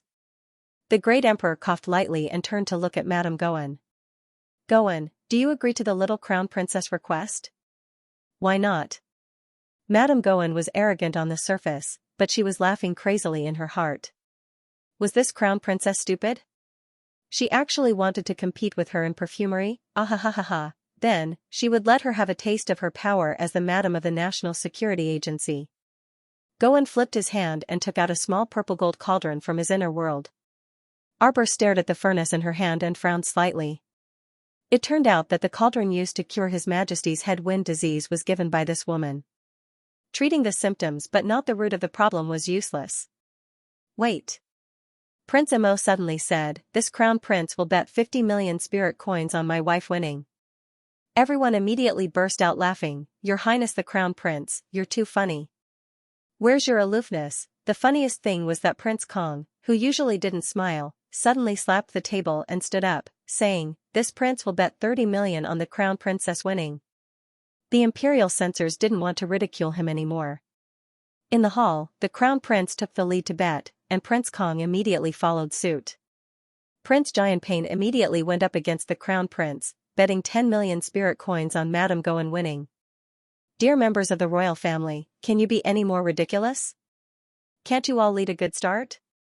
The great emperor waited for everyone to finish placing their bets before he secretly called eunuch who was waiting at the side, to secretly take out 30 million spirit coins and bet all of it on his son, who Daquan wiped his sweat and put on a hopeless expression.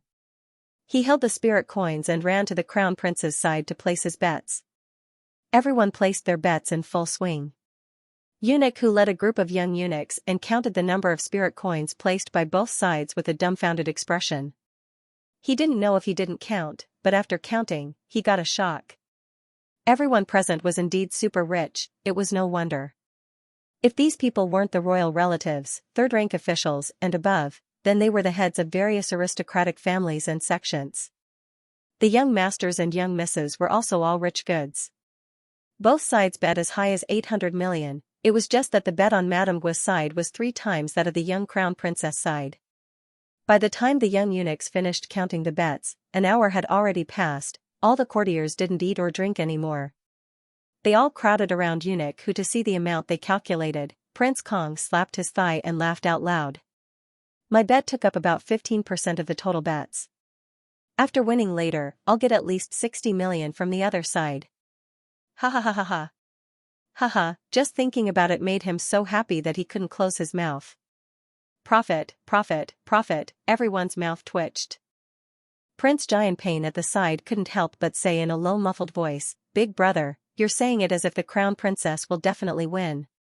Prince Kong glanced at his youngest brother. That's right. I'm especially confident in the crown princess. I want to raise the stakes. A resounding voice suddenly drowned out everyone's voices. Everyone turned to look. It was Prince Xianxia and Mo Kuan.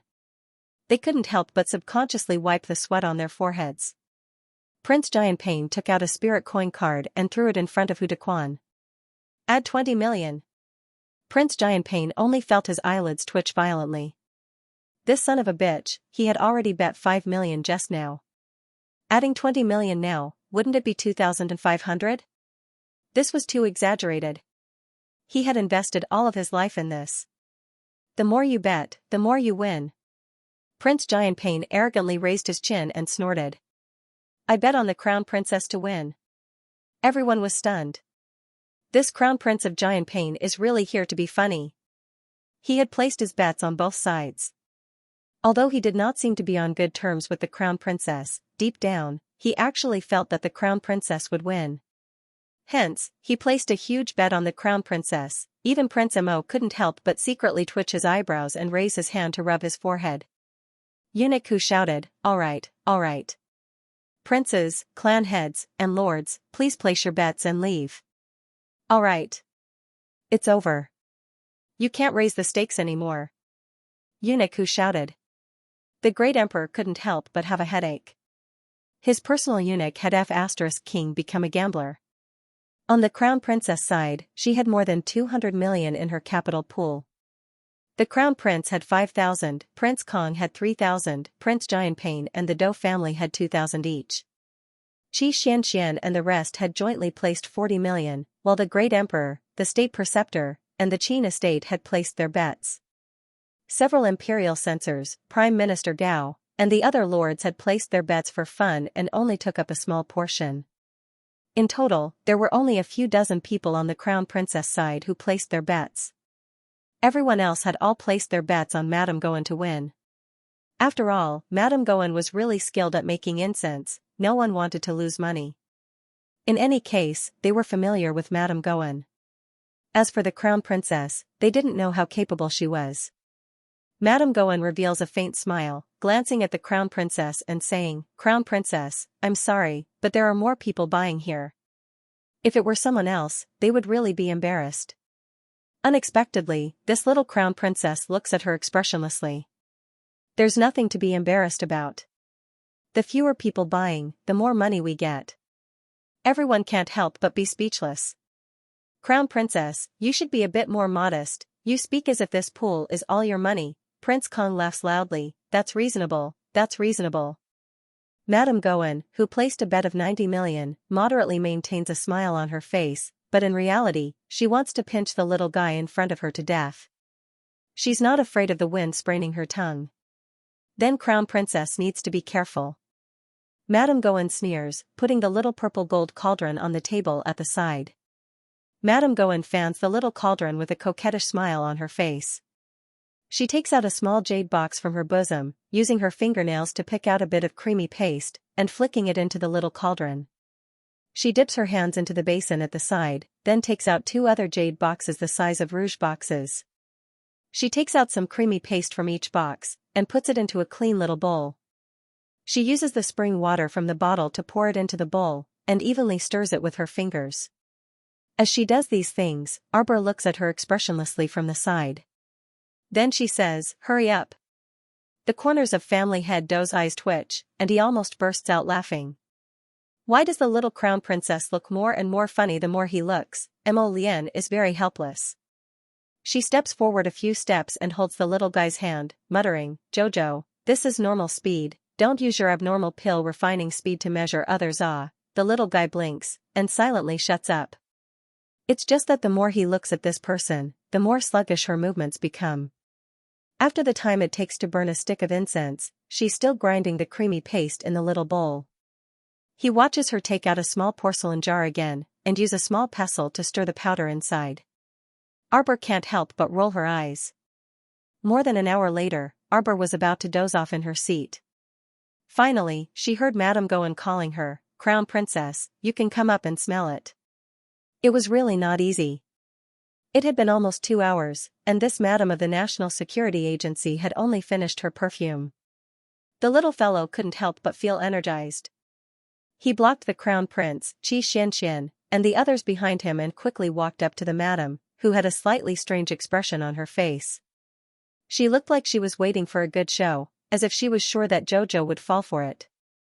Arbor's stoic face darkened. He approached the small purple gold cauldron and sniffed it twice. It was a sickeningly sweet smell. "Your taste is too sweet," the little crown princess criticized. "Are you trying to kill me?" Madame Gowen's beautiful face turned sour. She didn't want to talk to this infuriating little guy. Anyway, she was just waiting to see her make a fool of herself. However, 1 minute, 2 minutes.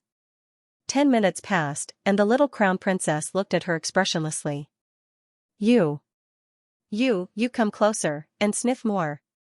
It must be because the fragrance wasn't enough. The little crown princess followed her instructions and sniffed a few more times. After a few minutes, there still wasn't any reaction. Madame Gowen became anxious. She held the cauldron and said to the crown princess, You sniff more." "It's useless even if I drink it, it's useless to me," the little crown princess said impatiently. "All right, it's your turn to sniff."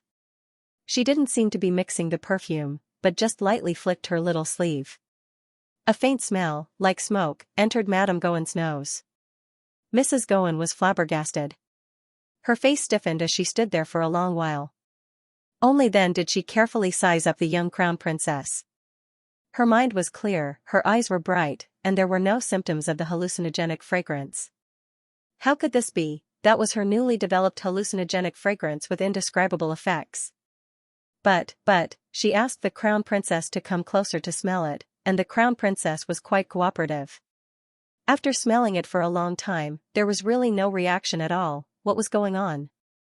Could it be that she had mixed the fragrance incorrectly? Mrs. Gowen was about to go closer to smell it when she heard the young crown princess say impatiently, "Okay, it's your turn to smell it." She didn't seem to have mixed any fragrances, but with a light flick of her sleeve, a very faint fragrance blended into her breath. Mrs. Gowen's expression changed slightly, and she quickly and secretly blocked her 5 senses.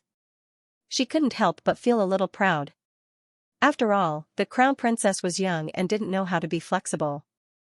As long as she sealed her 5 senses, wouldn't she be able to completely block out that fragrance? Strange, her head felt a little dizzy. Mrs. Gowen instantly felt that something was wrong.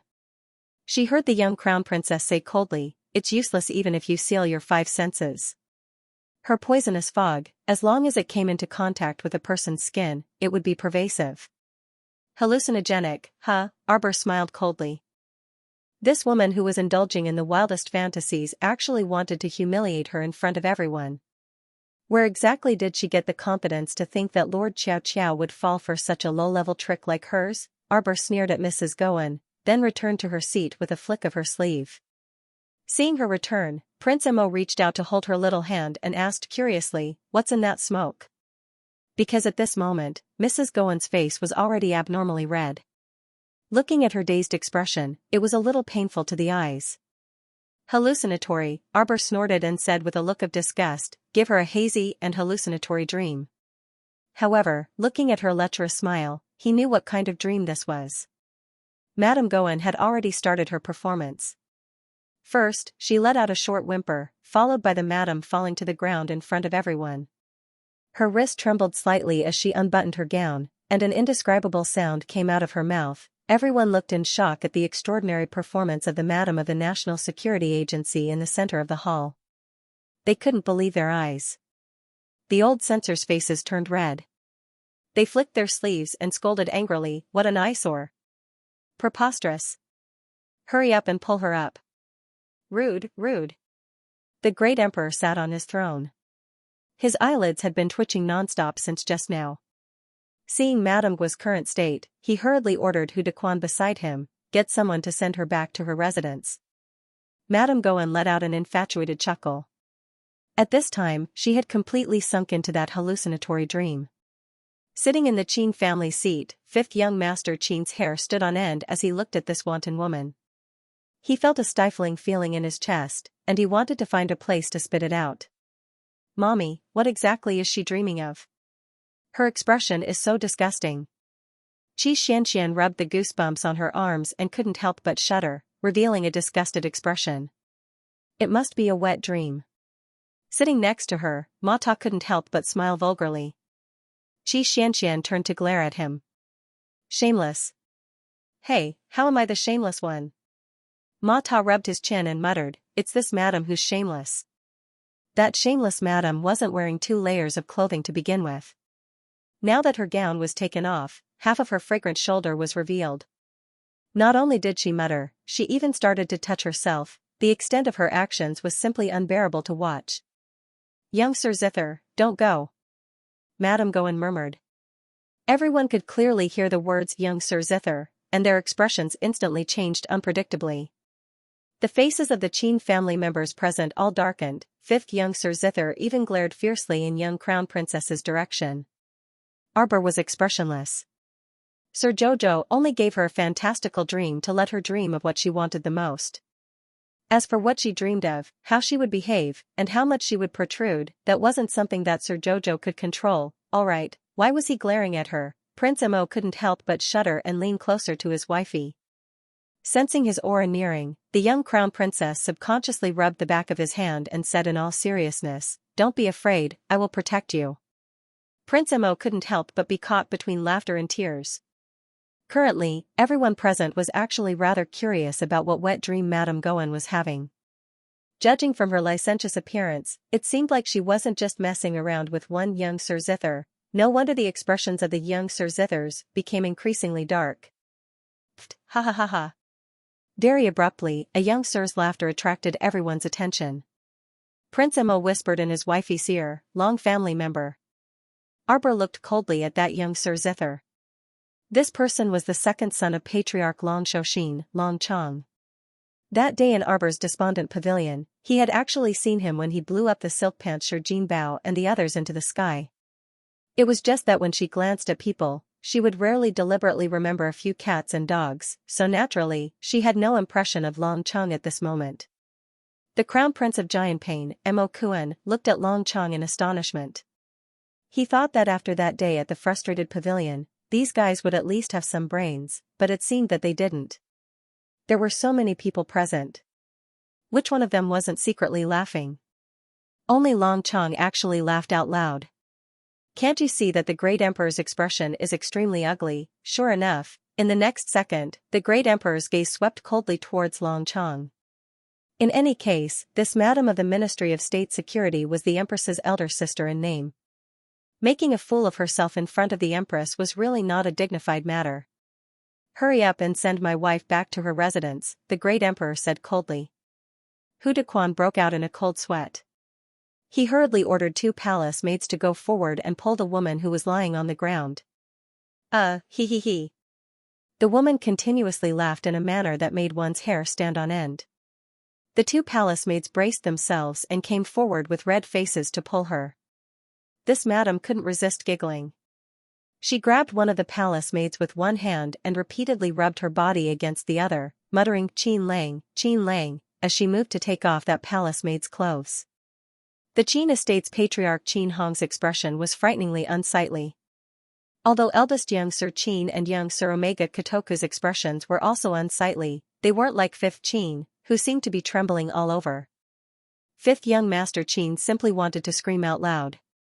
He was too afraid of hearing his name from Madame Gowan's mouth. This made him feel like he wouldn't be able to live on any longer. Seeing his younger brother in such a bad state, the eldest young master promptly reached out to grab him. Xiao, do you want to go back first? How could 5th young Master Qin dare to budge? If he walked out now, what if that crazy woman hugged him halfway? His handsome face was as pale as snow, and his hands on his knees involuntarily started trembling slightly. Arbor glanced at that 5th young master and abruptly jumped up, stomping back to Madame Gowan's side. That woman was currently crazily tugging at a royal maid's clothes, pushing that trembling royal maid to the ground and stepping on her. This action was simply unbearable to look at. She was thinking that the royal maid was a certain Zither young master, and pushed her down. Oh, looking at her actions, it seemed like she didn't just push down one Zither young master. Everyone's expressions were somewhat thought-provoking as they circled around the three zither young masters. It couldn't be, some kind of activity, right? The old imperial censors were so angry that their faces turned white, and they kept muttering, shameless. Shameless. Deranged. Simply lacking in etiquette. At this time, the young crown princess had already run in front of Madame Gohan. Just as everyone was condemning her, they saw the little fellow nimbly slash down at Madame Gohan's neck with a blade in one hand. Madame Gohan's head immediately tilted, and all of her movements came to a screeching halt. She fell on that royal maid, firmly pressing her down. That royal maid cried out involuntarily, her face pale from fright. Her clothes had already been completely disfigured by Madame Gohan, and she covered her face in shame as she sobbed. Arbor kicked Madame Gohan to the side without any hesitation. She took out an outer robe from her inner world and draped it over that disheveled royal maid, pulling her up. That royal maid cried as she saluted her gratefully. Clutching the outer robe draped over her body, she hastily retreated. Deranged. The young crown princess angrily rebuked. Everyone, the great emperor's lips twitched as he resisted the urge to beat up a child. The corners of everyone's eyes twitched visibly. The little crown princess said expressionlessly, I won. The great emperor couldn't help but raise his hand to support his forehead. He waved his hand weakly and said, Send Madame back to her residence. Send Madame back to her residence. Hu Dequan hurriedly called for a few stronger guards to come in and lift up the national security madam, whose clothes were almost completely stripped, revealing a large part of her snow-white body, and hurriedly left the main hall. For a moment, the atmosphere fell silent. Everyone held their breaths, not even daring to breathe. He felt that His Majesty was probably not in a good mood right now. Hu Dequan. Hu Dequan quivered and rushed to the front of the little crown princess. He bowed respectfully and said, Yes, crown princess. The great emperor felt his teeth ache.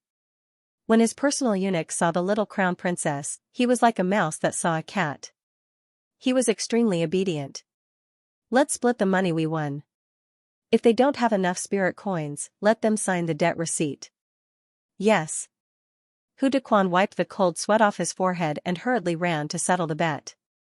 In this grand gamble, His Highness the Crown Prince had bet 50 million spirit coins, and now he had netted back more than 100 million.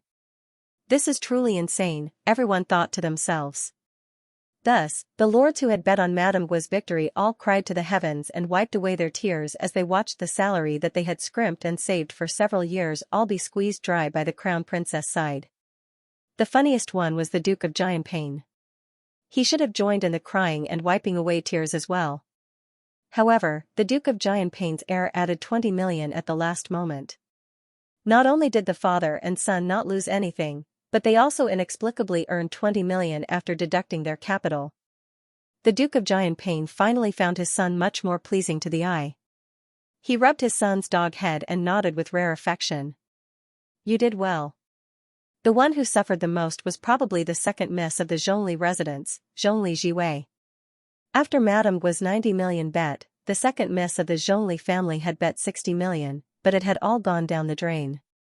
The Long family members couldn't laugh at this moment either. They had bet quite a bit as well, 30 million spirit coins. They had thought that they would be able to earn some back, but now they had lost all of it. It was simply infuriating. Long Chong frowned and suddenly stood up to call out loudly, Everyone, is this the end of the competition? Everyone looked at him as if they were looking at an idiot. What else could they do other than end it? Madame Gua had already been carried off the stage, what else could they do? Our bet just now was to smell the fragrance and dispel it, right? Was it incense that the crown princess sprayed on Madame Gua? Why does it look like fog when I look at it? It looks like poisonous fog. Long Chong's words woke everyone up from their dreams. Long Xiaoxin, the head of the Long family, quickly jumped up and called out, That's right, that's right. What the crown princess gave Madame Gua wasn't incense at all. Why don't you smell it? Arbor raised his little hand. The group of Long family members immediately took a step back and stared at her warily. What a joke. Madame Gohan was at the 12th level of the spirit realm at the very least. Add to that the fact that she usually smelled and distinguished fragrances, she was very familiar with fragrances. If even she could fall for the young crown prince consort's trick like this, there was no need to mention them. Crown princess, please be careful. Patriarch Long's face darkened as he bellowed. Long Chong giggled at the young crown prince consort. Heh, cousin, we're all one family. Why do you have to go so overboard? When Long Chong said this, everyone remembered. Wasn't she his cousin? The little crown princess's mother, Long Chuyun, was also a member of the Long family. Arbor sneered and looked at Long Chong. Do you know where the fool who called me cousin last time is now? Her voice was icy cold, and her gaze was as sharp as a blade, stabbing over with a swoosh. Seeing this, Patriarch Long couldn't help but be stunned. He subconsciously reached out to grab his son's wrist and pulled him back. What are you doing? Long Shoshin angrily rebuked. Boom! Xiao Mu kicked over, directly sending the short table in front of him flying into the air and charging straight for Long Chong's chest. Long Shoshin had been on guard against her at the time. Now that he saw that she had indeed acted so mercilessly, his eyelids twitched involuntarily. He hurriedly grabbed his son and dodged. Bam! The overturned short table hit the ground with a dull thud. Patriarch Long was so angry that his face was a bit green. He grabbed his son and said angrily, Crown Princess, what are you doing? You don't understand? The little Crown Princess summoned the black feral from her inner world with a whoosh. Teaching you a lesson. Her eyes were sharp, and her expression was cold. Her gaze toward the Long family did not contain the slightest bit of warmth. It did not seem like she was looking at her cousins at all. It was more like she was looking at her enemies. Mu Jingfeng opened his mouth, but he could not help but shut it. Mu Xingchen hurriedly stood up and walked over. Seeing this, Mu Rochuan hurriedly followed. Her eyes were filled with mockery as she said, Big brother, did you see that? She's like a lunatic, attacking others just like that. The Long family's Long Chong merely called her cousin. Is there a need for her to flip out like this? Even if she looks down on the Long family, she shouldn't indiscriminately attack others like this. Mu Rochuan sneered. She dares to be so rude in front of His Majesty in the main hall. If this isn't a breach of etiquette, then what is? Don't spout nonsense if you don't know. Mu Xingchen turned around and glared at Mu Rochuan. His Chow Chow wouldn't get angry for no reason. He naturally did not know what these Long family members had done in the past. But now, he knew. As members of the Long family, they actually colluded with outsiders to attack their own family for some benefits. Such people with such low morals and improper conduct actually had the face to claim kinship with the Crown Princess. What was the point of not beating them? Should they be left for the new year? The Long family is extremely shameless, Mu Xingchen said coldly. Beating them up is their honor. Mu Rochuan looked at her elder brother walking in front of her in surprise. She kept thinking in her heart, Big brother has never said such harsh words before. This was all because one was influenced by the company one kept. Being so close to that sarcastic young crown prince consort, her eldest brother had also learned bad things from her. Arbor slammed his ferrule down on Long Chong's head. With his father's help, Long Chong dodged in a sorry state. She frowned and raised her hand to throw out 2 8 trigrams binding talismans. Bind, a circle of light in the shape of the 8 trigrams enveloped Long Chong. Within a few breaths, Long Chong was bound on the spot.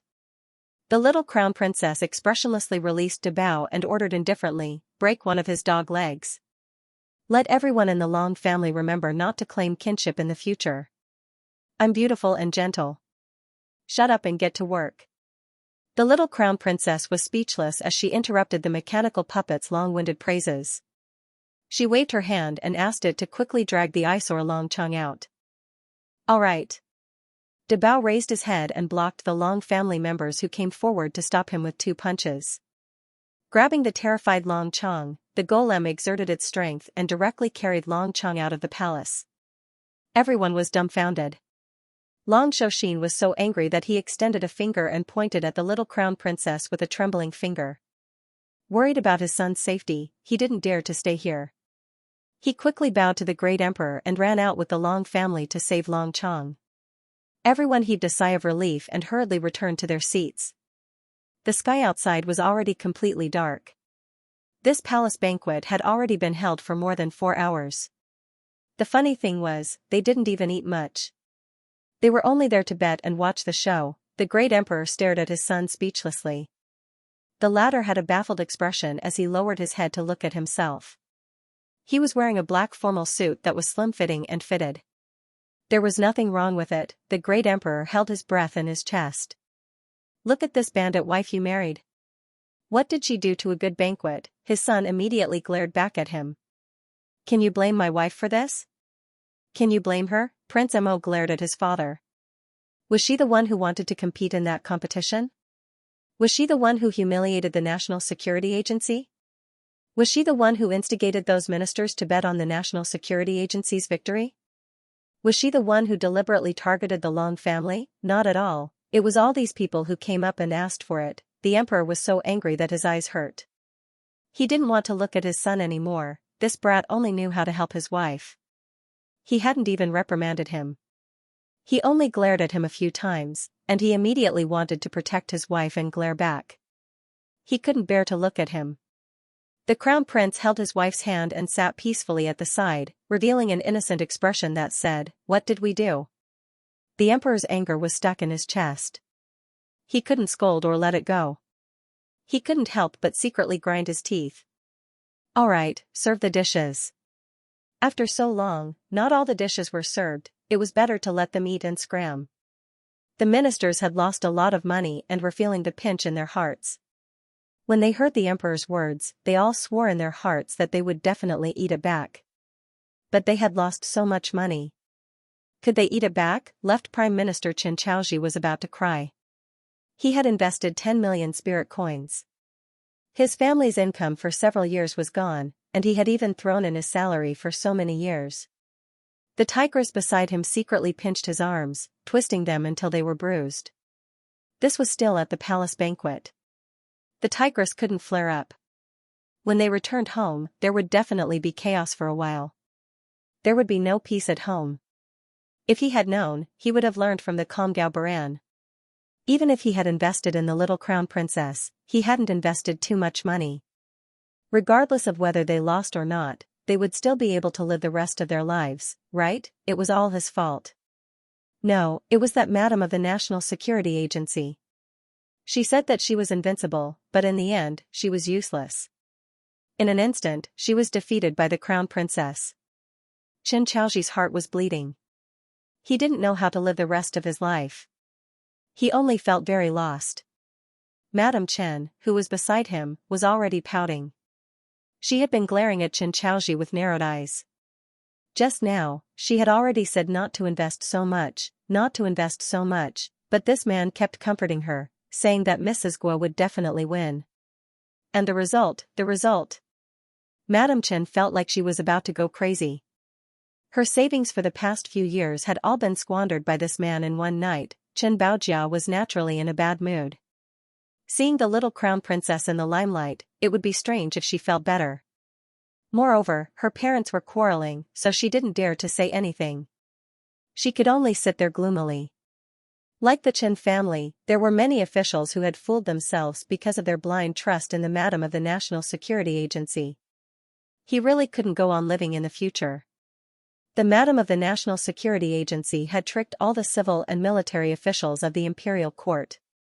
Everyone's mood was in turmoil, and they all wanted to cry. On the other hand, Imperial Censor Wang, Imperial Censor Jiang, and the others were beaming with happiness. It was a pity that he had blindly trusted the crown prince. He felt that it was impossible for the black-hearted couple to lose, as expected, ha ha ha ha ha.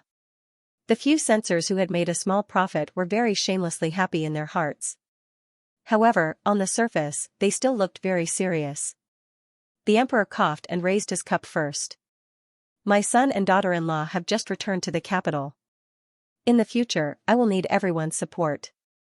Since the emperor had already said so, the various lords and family heads also hurriedly cried silently, expressing that they would definitely get along well with the black-hearted couple. Smiling on the surface, but crying on the inside. This was the truest portrayal of the hearts of the various lords and patrician families. I heard that eldest Miss Mu received an invitation letter from the Imperial Academy. A voice rang out with a laugh. Everyone turned to look at the source of the voice and saw that it was Gu family's family head, Gu Daochang, who had always been on good terms with the Mu family. My son, Gu Yishuan, just happened to receive an invitation letter as well. Why don't he travel together with eldest Miss Mu? Family head Gu said with a smile. Mu Rochuan clearly felt honored that family head Gu had specifically mentioned the invitation letter, and she smiled faintly at family head Gu. Her gaze then turned to the man behind family head Gu, who had a long face and slightly narrowed eyes. She smiled and said, Rochuan would be more than happy to travel with Sir Yishuan. Ha ha ha. Family head Do also laughed.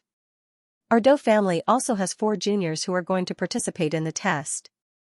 Why don't they all go together? It'll be more lively. Mu Jingfeng's face, which was originally smiling, instantly stiffened. Their Mu family only had 1 Mu Rochuan going to the Imperial Academy, but the Do family actually had 4. He wouldn't know if he didn't compare, but once he did, his heart ached. Then Yongqian, you can go with them. Family head Shi also chimed in. Shi Yongqian promptly shook her head. I'll go with Miss Qin. The Qin family had even more people going than the Do family. When the time came, Qin Wen would definitely go with Sir Omega Kotoku and the rest. Then, she would naturally be in the same team as Sir Omega Kotoku. Shi Yongqian made a small calculation and looked up at Miss Qin with a fawning smile. Qin Wen didn't comment. She didn't care. Who didn't know about Shi Yongqian's little thoughts? The entire capital knew that she wholeheartedly adored her second brother. Everyone cheerfully talked about their juniors going to the Imperial Academy to participate in the test, but they had already forgotten some of the unpleasant matters from before. Suddenly, a discordant voice cut through the joyous laughter of the crowd. It was a bit shrill as it said, didn't the Crown Princess also return to the Mu family? Could it be that the Crown Princess did not receive an invitation from the royal school? Everyone's eyes were focused on Zhongli Mansion's second miss, Zhongli Jiwei.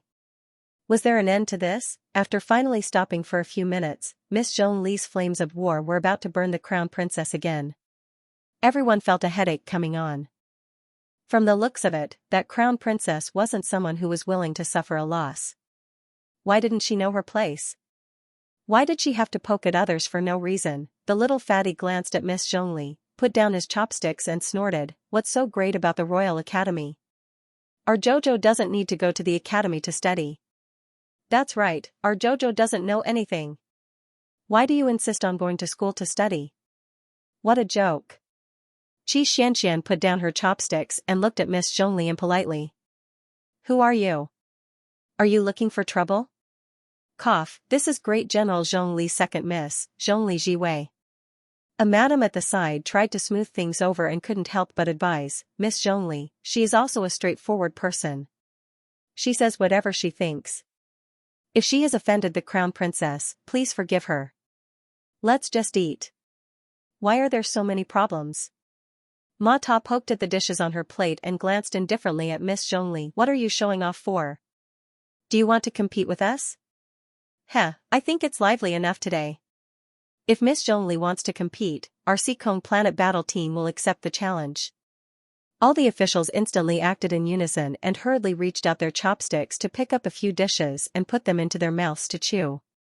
Some even picked up their favorite dishes, afraid that they wouldn't be able to eat the dishes if the commotion started again. Mo Lian glanced at them and silently twitched her mouth.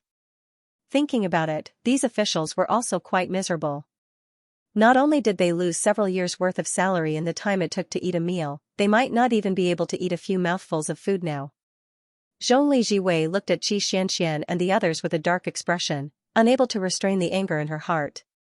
Those people weren't even born and raised in the divine continent, yet they dared to be so impudent in front of her. The miss of General Zhongli's estate wasn't at all because the Crown Princess gave them the guts. If it weren't for this Crown Princess obstructing them, with her identity as the second miss of the Zhongli estate, she might have already entered the Crown Prince estate.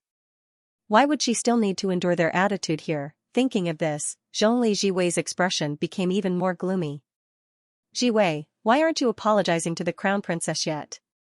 A dignified woman beside Zhongli Jiwei smiled and said, You're too insensible, child. This woman was General Zhongli's second wife, Zhongli Jiwei's biological mother, Madame Ma. She stood up and bowed in the direction of the young Crown Princess. Smiling, she said, Jiwei has offended you, and I hope that the crown princess will forgive her. As for what she offended, Madame Zhongli didn't say. Anyway, everyone was well aware.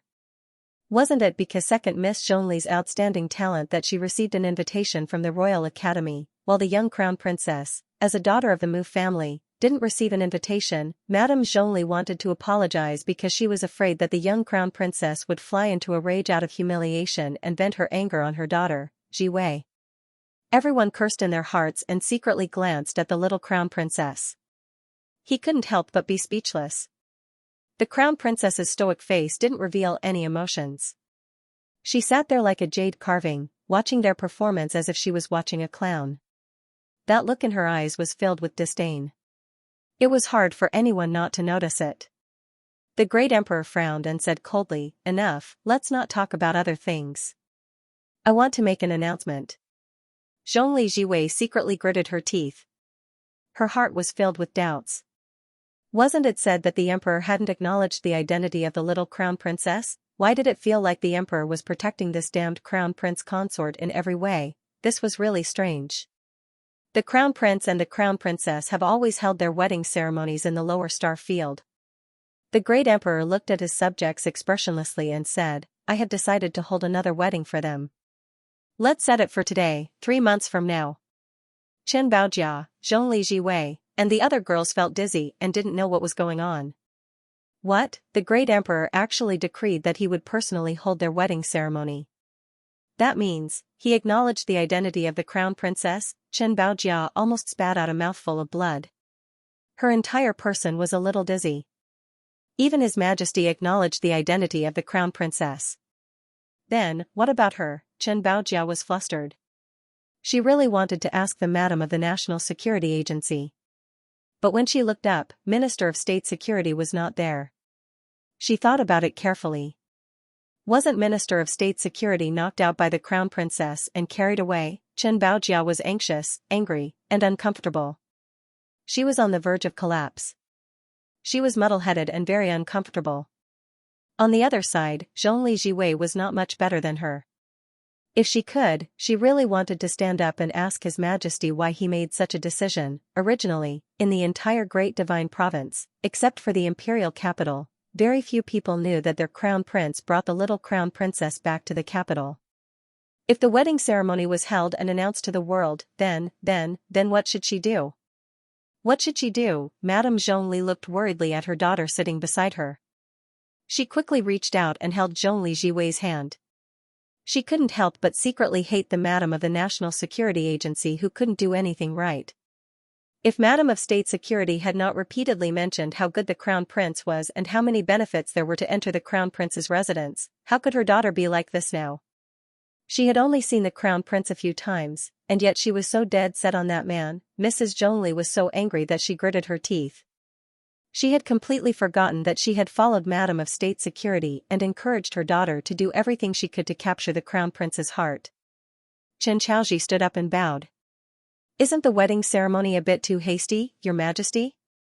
As soon as he said this, everyone immediately realized that the Emperor and the Crown Prince's faces darkened at the same time. They were really in sync. "Are you questioning my decision?"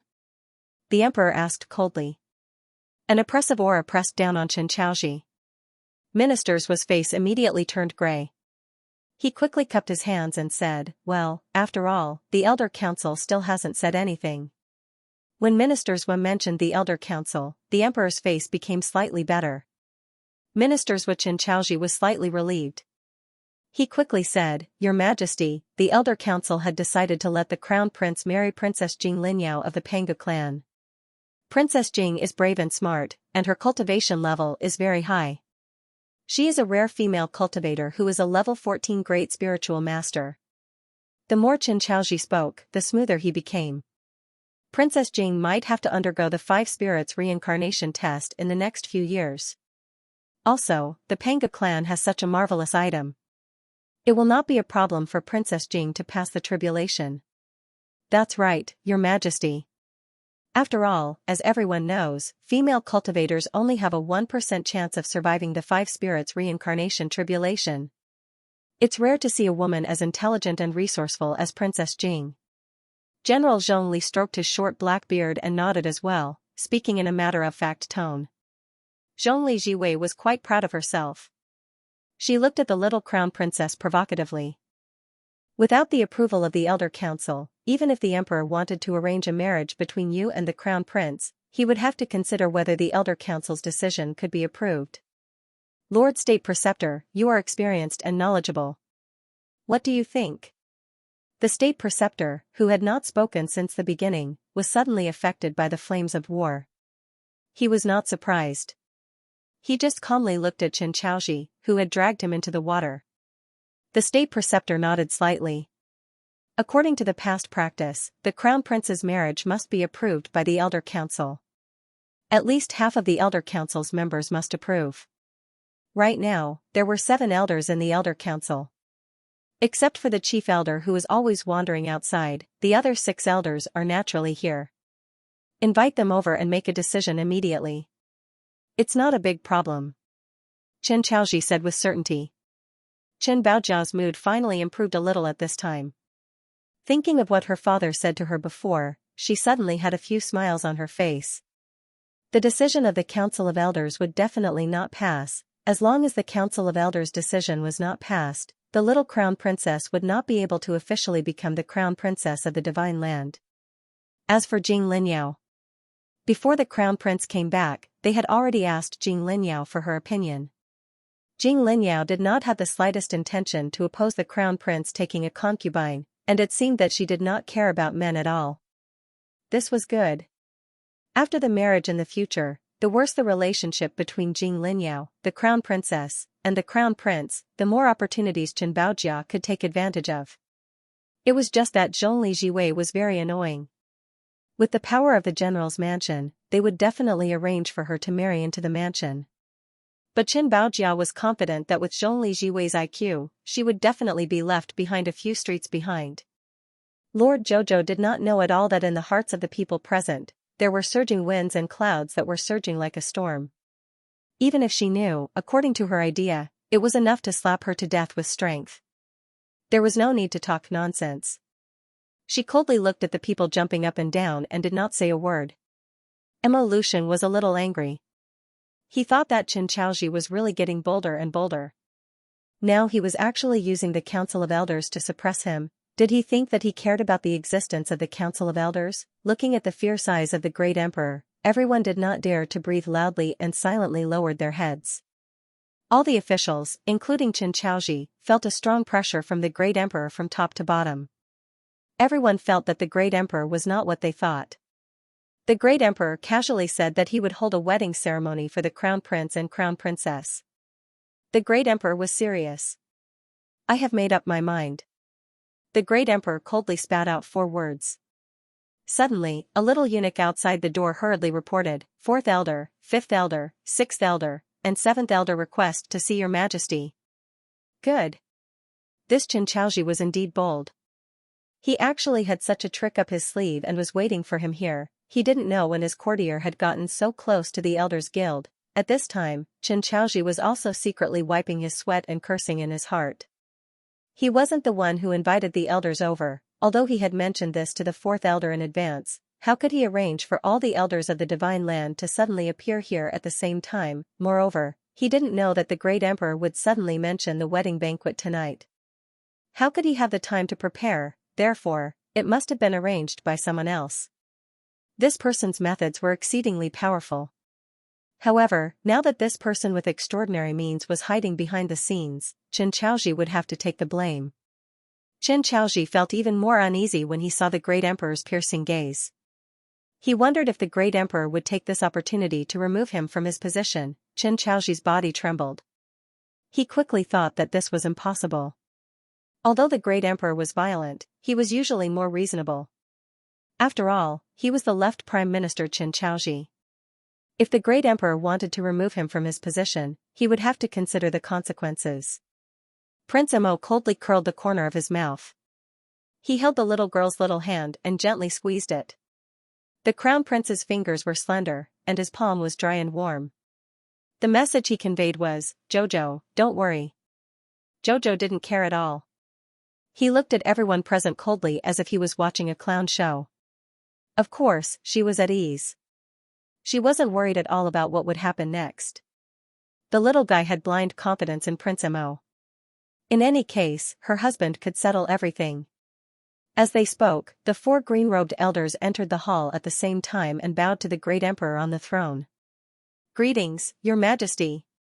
"Greetings, your majesty." The great emperor nodded slightly with a heavy expression. "Elders, why have you come together?"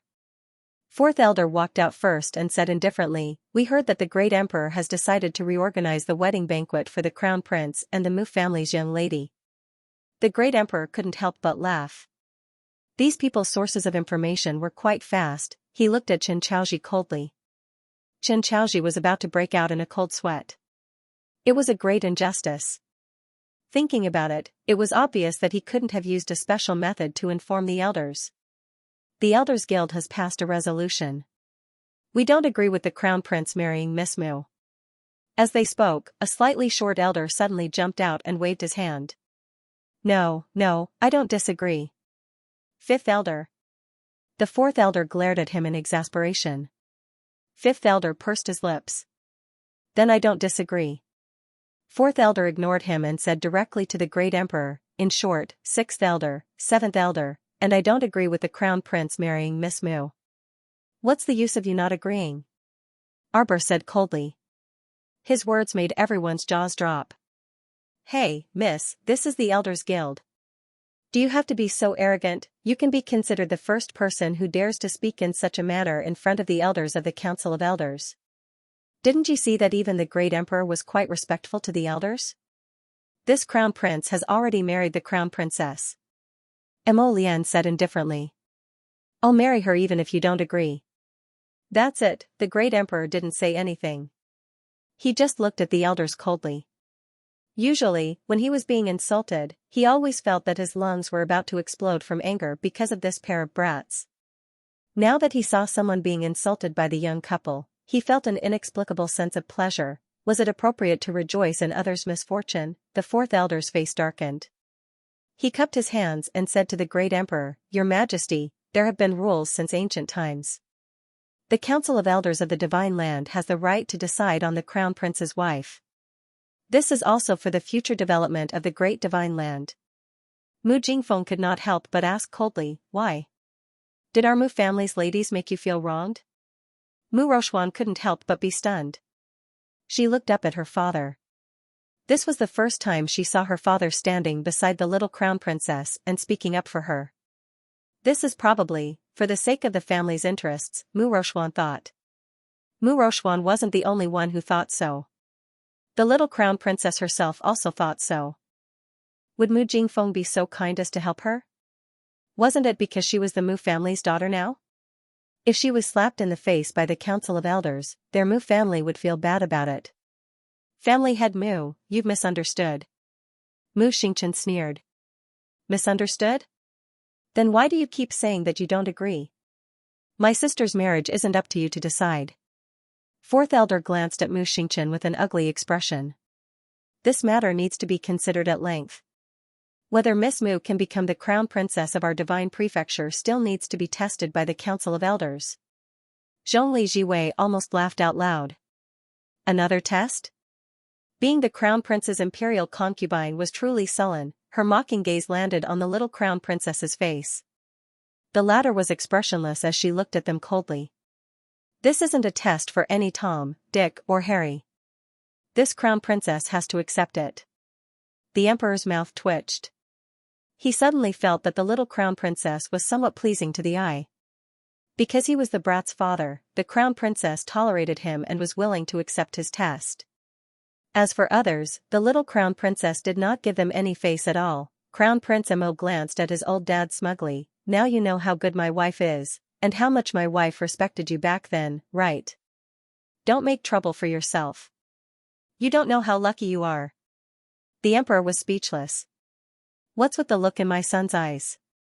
Is it appropriate for him to look at me like he's warning me not to make trouble? What a brat. Crown Prince Mo faintly swept him a glance before retracting his gaze. 4th elder was so angry that his nose was crooked. This girl actually dared to say that the Council of Elders is a Tom, Dick, or Harry? She really has guts. Even if the 7 elders don't agree, my wife will only be Jojo alone. Mo Lian said coldly.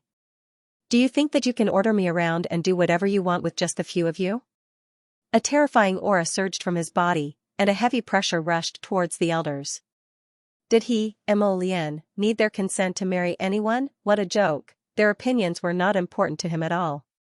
7th elder's face darkened, but he could not help but be pleasantly surprised. The Crown Prince's aura had far surpassed the divine realm. Could it be that he had advanced to Mystique Venerable rank, a Mystique Venerable rank in his early 20s? Was he trying to scare people to death? With such extraordinary potential, how could he find a pitiful 3rd-level spirit realm cultivator as his wife? No, they were not worthy at all. Only someone as stunning as Princess Jing would be a good match for the Crown Prince. Other than the 5th elder, who had a look of disapproval, the other 3 elders became even more determined. Your Highness, please reconsider. You came here rashly and spouted nonsense? Have you asked for 2nd elder and 3rd elder's opinion? Mo Lian sneered. Ever since the chief elder disappeared, the entire affairs of the Elders Guild were managed by the 2nd elder and the 3rd elder. In other words, these 2 were the representatives of the Elders' Council. The 4th elder was taken aback. 2nd elder and 3rd elder are still in closed-door training these days. This prince has already informed them. Wait a moment. Prince Mo coldly said. The 4th elder and the others couldn't help but be stunned again. The 5th elder hurriedly tried to smooth things over. Aya, let's talk things over. Don't make things so tense, okay? The elders are only thinking of His Highness. And His Highness is also very protective of his wife. Neither side has done anything wrong. Let's talk things over. Let's talk things over. The 4th elder glared at the coward who had shrunk back at the last moment. Scram. The 5th elder rubbed his nose. The atmosphere in the hall froze. Zhongli Jiwei, who had wanted to mock the young crown princess, did not dare to say anything. His Majesty did not seem to be in a good mood. If she mocked the crown prince consort now, it might coincidentally trigger His Majesty's anger. She didn't want to get into trouble. Moreover, at this time, she could just watch the Elders Guild scold the crown princess. She didn't need to stand up for herself. Zhongli Jiwei was proud and looked at Chen Baojia. However, Chen Baojia was a little worried. Her father had offended His Majesty just now. She didn't know if he would be punished later. The whole hall fell into silence. Other than the sound of people drinking and eating, there was no other sound. Flutter, flutter, a slight sound of wings flapping came from outside the hall. It was already 10 o'clock in the morning. The banquet had been going on since the evening. Poor people, they hadn't eaten much. Trouble seemed to be coming one after another. Hearing the sound, everyone's hair stood up and they turned to look. Could it be that something else had happened? Suddenly, a mechanical wooden bird flapped its wings and flew in from outside the hall. It glided over everyone's heads with a pure gold invitation letter stamped with a circular seal in its beak. It's an invitation letter. Muroshwan exclaimed. The other young people who had received invitations also couldn't help but exclaim. Why was the invitation letter sent to the palace? Was it to invite the Crown Prince? Everyone's gazes all turned towards Crown Prince Mo. Some were in admiration, some were in awe, but even more were full of reverence. The Crown Prince of the Divine Province was extraordinary. He had just returned and he had already received an invitation letter from the royal school. The Crown Prince suddenly turned his head and looked at his little wife. He had a feeling that there was a 99% chance that this invitation was directed at his Jojo. The mechanical wooden bird flapped its wings and accurately flew to the table in front of the Crown Prince. With a puff, it spat out the 8 invitation letters in its mouth in front of the Crown Prince. Then, its mouth opened and closed, and a magnetic male voice came out. Hello, I'm the principal of the royal school, Yun Piaomiao. Arbor, Qi Xianxian, Duan Muqing, Ko Hongwen, Ma Ta, Lu Yu, Jiang Xiaoxin, Hua Tao. Congratulations to these 8 students. Welcome to the royal school's entrance exam this spring. Please bring this invitation letter to the Wind Thunder City on the 15th of March of this year. At that time, someone will guide you on how to take the test. Everyone was dumbfounded.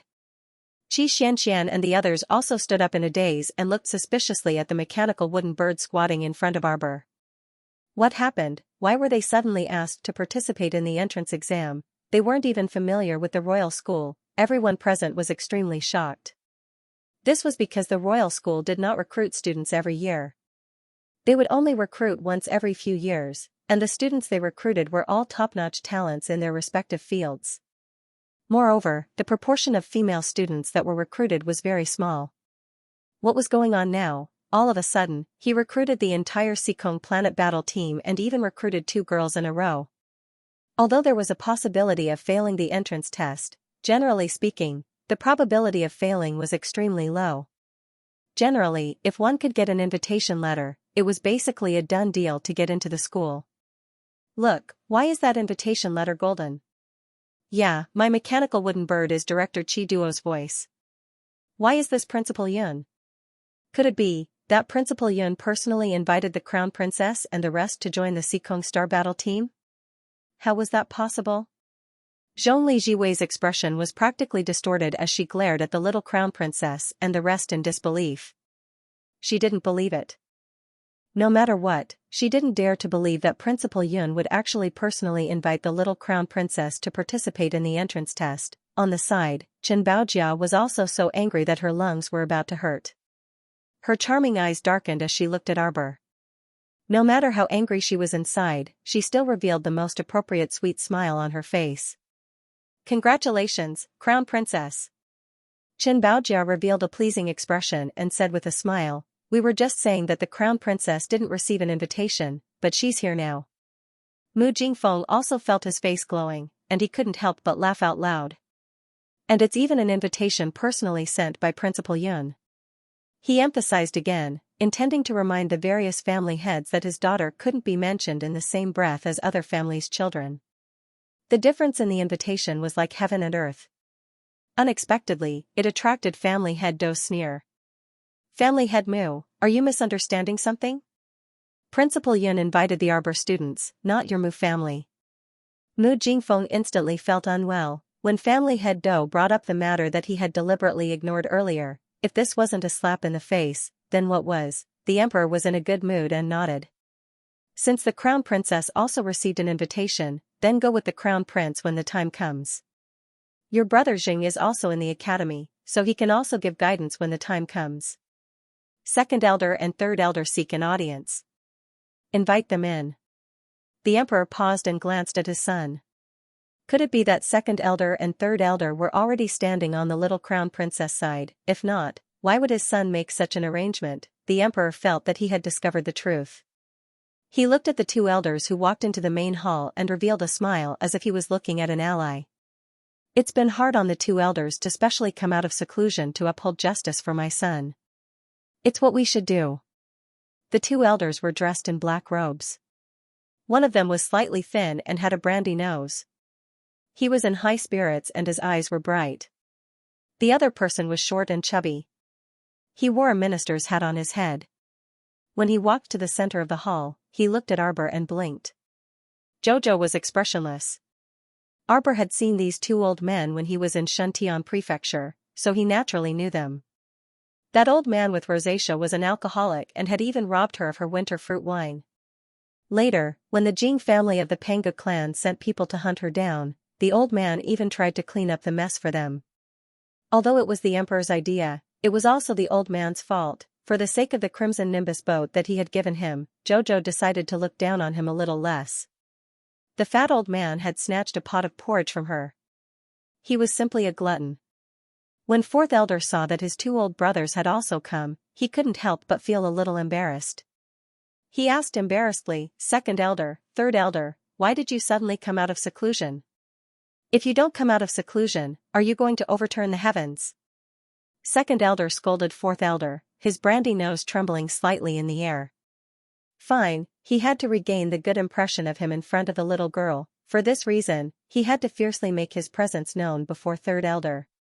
Fourth elder looked at his brother with a dumbfounded expression.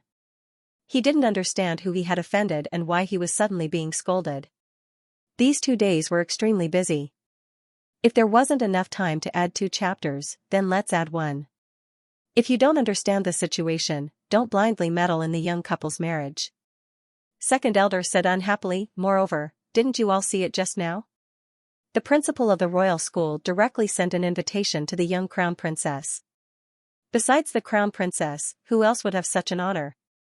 Second elder glared at fourth elder and the others with a look of disappointment and said casually, all right, let's start the voting again. Those who agree with the crown prince marrying Miss Xiao, raise your hand. Second elder and third elder raised their hands at the same time.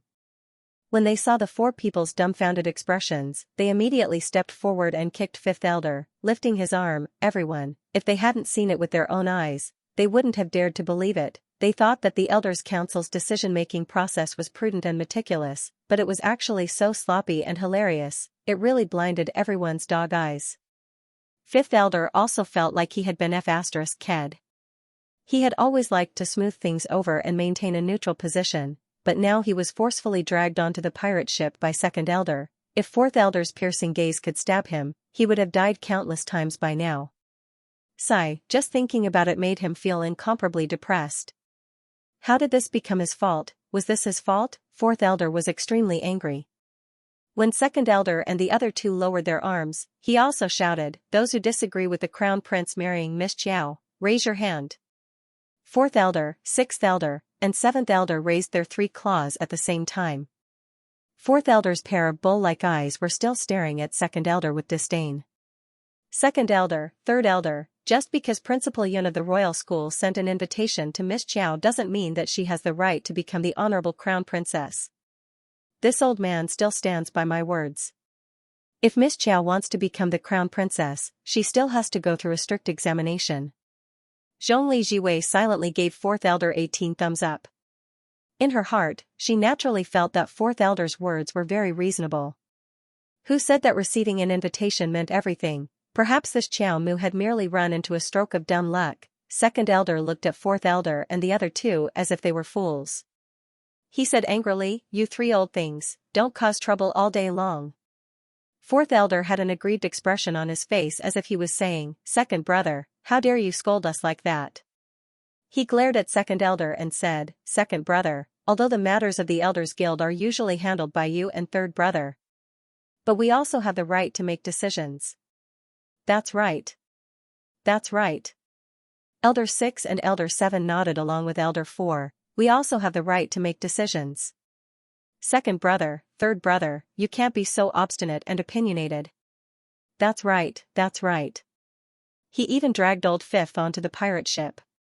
What you're doing is irresponsible to the crown prince. The 6 elders rolled up their sleeves and were about to fight in the main hall. The great emperor's eyelids twitched, and he hurriedly said, everyone, calm down. The old man with rosacea took a deep breath and stared at fourth elder with bright eyes. He said with a sincere expression, fourth brother, I'm doing this for your own good. Damn it, don't make trouble for yourself. If you get into trouble, no one can save you. You just have to bite the hand of a young couple. What's the point of doing that? Right now, it's a 3-on-3 decision. Fourth elder said with a dark expression. I still stand by my words. Miss Xiao must accept the examination. The old man with rosacea was so angry that his beard blew and his eyes widened. This old fourth was more stubborn than a bull. What if he wanted to beat him up? State preceptor, what do you think? Sixth elder suddenly turned his head and looked at the state preceptor, who was silent at the side. Now that the elders guild is in a tie of 3 against 3, I wonder if state preceptor has any good suggestions.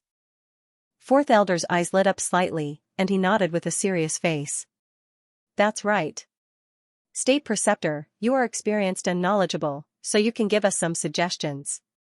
State preceptor, why did this fire burn him again? Why not just let him quietly drink by the side? State preceptor coughed lightly and looked up with a faint smile. I can't interfere too much with the elders guild's matters. The best way is to wait for your grand elder Kongyin to come back. Everyone couldn't help but look at each other. State preceptor, you are not joking, right? How long would it take for Grand Elder Kongyin to come back and preside over this matter? Everyone knew that Great Elder Kongyin had disappeared for who knows how many years. No one knew where she had gone to travel. State Preceptor nodded and said, of course. In the end, the Elders Guild's matters should be settled by the Chief Grand Elder himself. Isn't this reasonable? What you said made sense. Everyone nodded silently and looked at each other. Then this matter, are we just going to drag it out like this? Fourth Elder looked at the State Preceptor with a troubled expression. State Preceptor's words were not without reason. Indeed, the Elders Guild's decisions must be passed through the Grand Elder. But now, waiting for Grand Elder Kong-yin to come back and make a decision felt more difficult than directly testing the little girl. Could it be that as long as Grand Elder Kong-yin didn't come back, the Elders Guild couldn't make a decision and admit the little girl's identity as the Crown Princess? Chen Baojia, Zhongli Jiwei, and the others who attended the meeting almost laughed out loud in their hearts. After all this, the little Crown Princess was even more unlucky. Now they had to wait for Grand Elder Kong-yin to come back and confirm her identity. Ha ha ha, how long would they have to wait? He might as well accept the Fourth Elder's decision and pass the Elders Guild's decision. Who asked her to do it? Who asked her to look down on the people from the Elders Guild? Who asked her to say, not just any Tom, Dick or Harry can test me?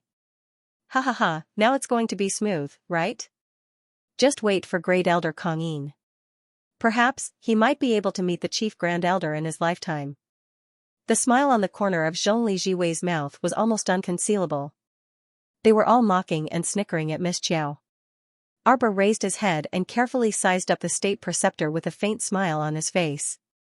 Although this guy's face was full of indifference, and a faint smile hung at the corner of his mouth, it still made people feel that something was wrong. The words of the State Preceptor sounded fair and public, as if there was no problem at all. But in the end, it was not good for Jojo. It didn't seem like he was targeting Jojo, but he also couldn't feel that this State Preceptor had any good intentions towards Jojo. While Arbor was sizing up the State Preceptor even turned his face and smiled like an expert, holy and gentle, generously allowing him to size him up. How strange, Arbor unhappily retracted his gaze. There seemed to be a flash of light in his mind, but he couldn't catch it in time. Mo Luxing said with a sullen face, I have decided to reorganize the wedding banquet. Your Majesty, please reconsider. Fourth Elder and the other two clasped their hands together and said, Your Majesty, the ancestral rules cannot be violated. We still have to wait for our Grand Elder Kong-yin to come back to confirm his identity. Yes, let's wait for Grand Elder. The courtiers looked at each other and felt that today's matter would not be settled peacefully. The little Crown Princess and His Highness the Crown Prince were not to be trifled with. The Council of Elders was making all sorts of excuses, and actually pushed the decision to Great Elder Kong-yin, who was traveling and not returning. How could they endure this? What decision do you have to wait for me? Suddenly, a deep voice came from outside the hall, accompanied by a burst of comfortable laughter. I didn't expect that the Council of Elders would still respect me so much even though I have been traveling for so many years. Once there is a decision, you still have to wait for me to make the decision. Great. Ha ha ha ha ha. The corners of everyone's mouths twitched and they looked at each other blankly. The same voice roared in their hearts, it can't be? It can't be so coincidental, everyone is here, and a ghost is here, Great Elder Kong-yin really appeared? Looking at Fourth Elder, Fifth Elder, Sixth Elder and the rest, they all had confused expressions and turned to look at the entrance of the hall. An old man in his 60s wearing a grey monk robe strode in from outside the door. His bald head was comparable to 3,000 lights, so bright that it almost blinded everyone's eyes. Oh my god, was this really Grand Elder Kong-yin? It was just that he had changed into a strange appearance, causing everyone to reveal a surprised expression. Greetings to Grand Elder Kong-yin. The old man with rosacea was the first to recover from his shock and did not dare to be rash at all. He hurriedly bowed. As soon as he moved, the Third Elder, Fourth Elder, and the others behind him also moved in unison, bowing in unison. Greetings, Great Elder Kong-yin. Ha ha ha ha ha, good. Grand Elder Kong-yin stroked his beard and chuckled. I didn't expect that after traveling for so many years and not caring about worldly affairs, all of you would still respect me so much. Good. Not bad. Everyone, big brother, are you joking? No one can see through your cultivation. Who would dare to disrespect you? Are you courting death? The corner of the old man's mouth twitched as he coughed lightly. Great Elder, you must have traveled far and wide when you're outside. You must have seen a lot. It's good that you're back. Now that you're back, we can continue to listen to your teachings and preside over important matters. Ha ha ha ha. Great Elder Kongyin laughed out loud and nodded. Second brother, you and third brother have worked hard all these years. It's no trouble at all. The old man with rosacea hurriedly cupped his hands in greeting and took a step back. He then used his elbow to poke the fat third elder who was standing still beside him. Third elder hurriedly cupped his hands and said, Great Elder, you've returned at the right time. Coincidentally, the Elder Council has some matters to attend to and needs the Grand Elder to make a decision. Now, all 7 members of the Elders Guild were present. Just now, it was a 3-3 decision. Now, as long as the Great Elder raised his hand, the matter would be settled immediately. However, according to the Great Elder's unreliable character in the past, the old man with rosacea turned to look at the little crown princess worriedly. He saw that the little crown princess was staring fixedly at her big brother. Her gaze was fixed on Grand Elder Kongyin, and there was a strange look in her eyes, as if... Ahahaha. Grand Elder Kongyin felt that if he did not turn back, the crown princess' gaze would pierce through the back of his head, so he calmly turned his head back and nodded at the crown princess with an awkward smile. Ahahaha, Jojo, it's been a long time. The entire place fell into silence. Zhongli Jiwei and Chen Baojia, who already had ugly expressions, widened their eyes in shock. They glared fiercely at the young crown prince consort and Great Elder Kongyin, almost not daring to face what was about to happen. What was going on? Grand Elder Kongyin acted as if he was an old acquaintance of the little crown princess, and even greeted her so naturally. Looking at the little crown princess's displeased expression, and then looking at the fawning smile on Grand Elder Kongyin's face. Everyone suddenly felt as if the sky was about to fall. The little crown princess and Grand Elder Kongyin were old acquaintances. The aloof image of the Elders' Council had already faded away in everyone's hearts. You said that you would bring Kong Kong back after your travels. You came all the way to the Divine Continent? The more the little girl thought about it, the more she felt that this old man must have cheated her. Being a hands-off shopkeeper, throwing Kong Kong to her, and in the end running off to play in the mortal world by himself. You're not a monk. Who says I'm not? Grand Elder Kongyin quickly waved his hand and chanted a Buddhist mantra. This old monk has been a monk for many years. The rosacea-nosed second elder suddenly felt unwell, and he looked at his boss with an incredulous expression. Big brother, what happened to you? From what they saw, their boss must have been greatly agitated, and that was why he went to shave his head and become a monk. Grand Elder Kongyin's mouth twitched silently, and he looked at second elder and the others with a serious expression. I can tell you with certainty. This old man is not agitated at all. Don't change the topic. The little crown princess said exasperatedly. You said that you would bring Kong Kong back after traveling for a while. Why did she have a feeling that this old man was deliberately throwing the little monk to her to take care of? He said that the Shadow Moon Temple was poor, and that the old monk was traveling outside, so it was not safe to leave the little monk alone in the temple. It turned out that he wanted to run back to Shenzhou, so he left Kong Kong to her. It's a misunderstanding, a misunderstanding. Great Elder Kongyin smiled embarrassedly and quickly said, Kong Kong, your life is pretty good right now. With the benefactress's family taking care of him, this old monk is very relieved. The second elder looked at him as if he was looking at a weirdo. Something was wrong with Big Brother. When he was talking, he suddenly turned into old monk and benefactress. Did he really become a monk? Great Elder. As soon as the fourth elder opened his mouth, Great Elder Kongyin slapped the back of his head. Fourth brother, why are you so silly? Great Elder Kongyin angrily roared at fourth elder, why are you blindly meddling in the affairs of the two of them? Why don't you just listen to second brother? The fourth elder was dumbfounded. Great Elder suddenly reached out and slapped the back of his head in public. Was this appropriate? The matter of the wedding banquet is settled, your majesty can decide on your own. Great Elder cupped his hands in salute to the great emperor who was sitting on the throne with an equally dumbfounded expression. He turned around and slapped the back of sixth elder's head as well, and scolded with a look of disappointment, I say, why are you all so stubborn? Ah? This era is improving. Ah. This mainland is developing. Ah. What is the responsibility of the Elder Council of the Divine Land? It is to protect the safety of the people of the Divine Land. To protect the safety of His Majesty and His Highness the Crown Prince. Other than that, don't meddle in things that don't require our attention. Elder Kong Yin reprimanded and swung the sleeves of his grey monk robe. Enough. Go do what you need to do and cultivate in seclusion. Fourth Elder, Sixth Elder, and the others were all intimidated by Elder Kong Yin's reprimand. Only then did they remember Elder Kong's bad temper in the past. Now it seemed that he had restrained his temper a lot. Could it be because he became a monk? Second Elder and Third Elder looked at the bald head of their own First Elder and revealed an indescribable expression. Arbor was still glaring at the back of his bald head. Elder Kong Yin turned his head and looked at the little guy with a smile. With a fawning expression, he said, "Jojo, don't worry.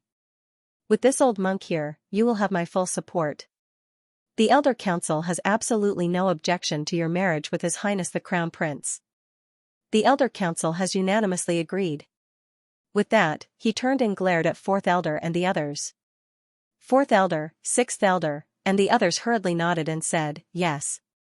What a joke. Hadn't Elder Kong smacked him enough? If he dared to disagree, it was hard to guarantee that Big Brother wouldn't smack him again in the next second. It was simply too sullen. Xiaomu gazed at Kong Yin suspiciously. Tell me honestly, does Kong Kong have another identity? Otherwise, what was wrong with Elder Kong that he still had to stay by his side? No. Elder Kong Yin hurriedly shook his head and said, "Do you miss Kong Kong, that child?" "No problem, this old monk will send someone to bring him here in a while." "What do you think?" "Nothing." Mo Lian rolled her eyes in annoyance and reached out to hold Arbor's small hand. At this time, there were many voices below, whispering secretly. I've always heard that Elder Kong Yin seemed to be friends with Long Chuyun of the Long family despite their age difference. Now it seems to be true.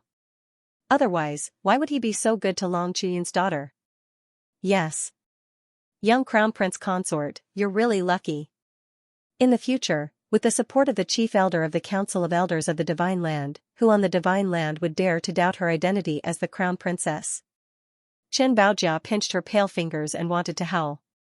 However, she could only keep it in her heart. Just like her, Zhongli Jiwei was also holding her hands tightly in her sleeves. She was so angry that she almost couldn't breathe. Madame Zhongli looked at her daughter worriedly. She wanted to say something, but her words were stuck in her throat. At this time, it was useless to say anything. Everyone knew what the full support of the First Elder meant. In the future, no one in the Divine Land would be able to shake the position of the little Crown Princess. Things had taken a strange turn for the worse. The Great Emperor expressed that even he couldn't see through it. But since it was developing in a good direction, then so be it, Mo Luxing said indifferently, since no one has any objections, then the wedding ceremony will be handed over to the Ministry of Rites. It must be done within 3 months. Yes, Your Majesty. The Minister of Rites hurriedly stood up and tactfully agreed. The young couple looked at each other. Prince Mo smiled at her.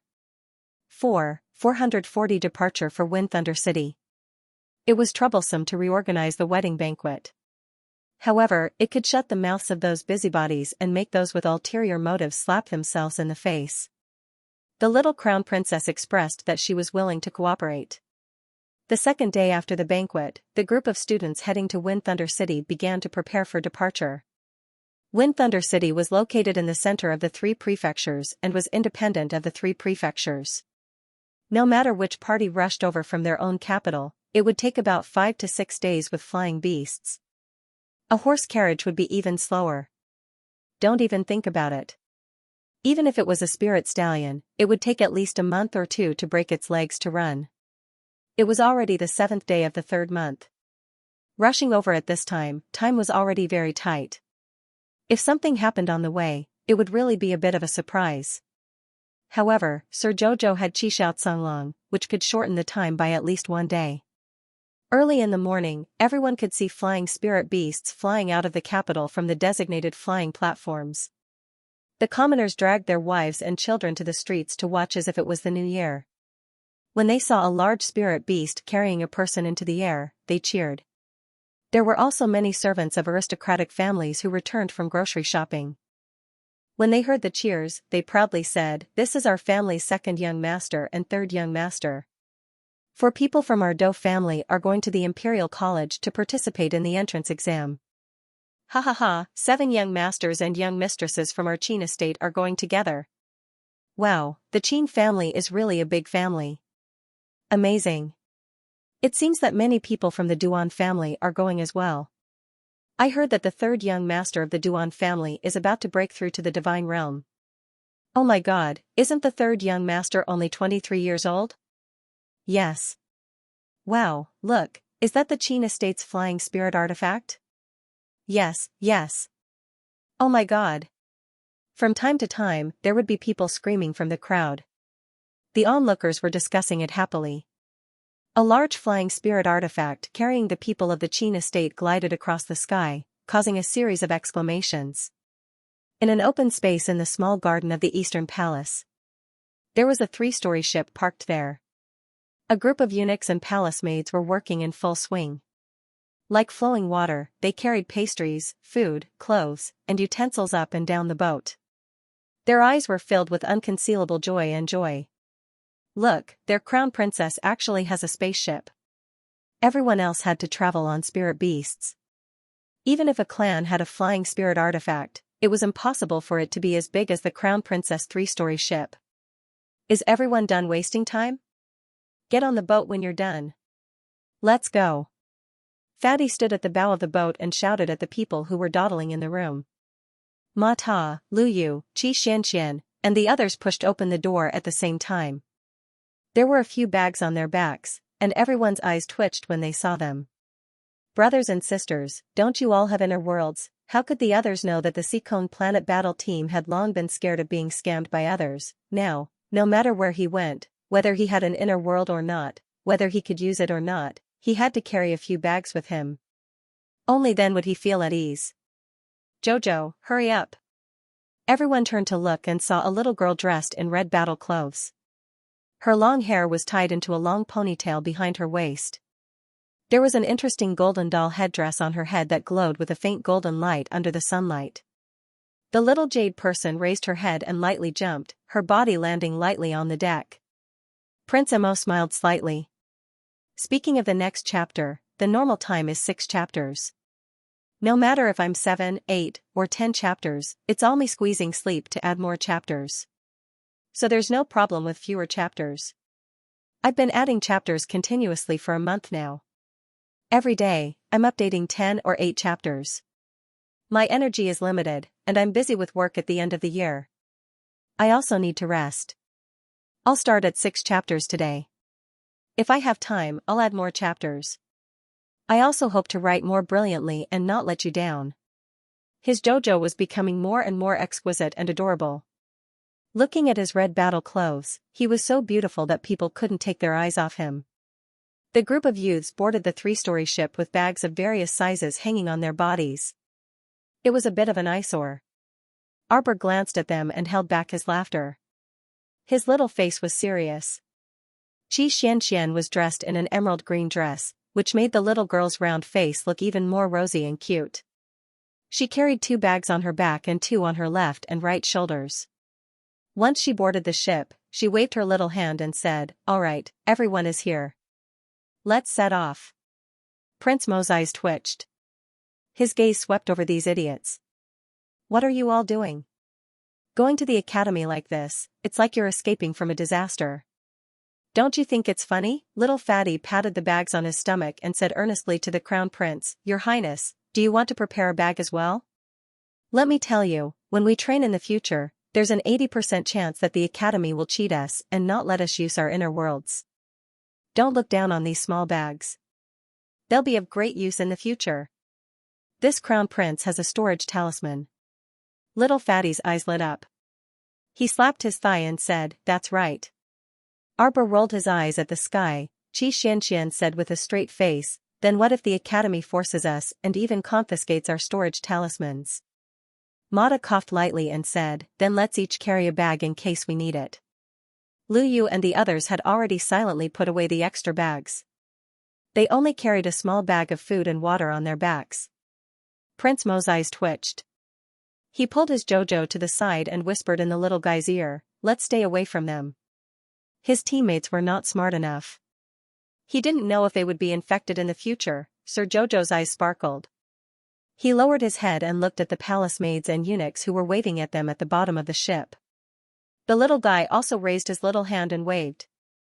Suddenly, a black messenger bird flapped its wings and flew over. It stopped on the deck and nodded at them. The messenger bird spat out a letter and a storage talisman. Arbor took the letter and read it. It was a letter from Grandpa Moo. The letter congratulated her for going to the royal school to study. It also mentioned that due to the tight schedule, they had only prepared a few things as a reward for her. Once she returned from the royal school, she was asked to visit her grandmother whenever she had the time. Xiaomu silently lowered her eyes and put away the storage talisman and letter. She then stroked the messenger bird's head and watched as it flapped its wings and flew away. Prince Mo knew this child the best. Just by looking at her expression, he knew that this child's heart had finally softened for this old man. In such a big family with 1,000 years of history, there are always good and bad people. Mo Lian smiled and stroked her little hand.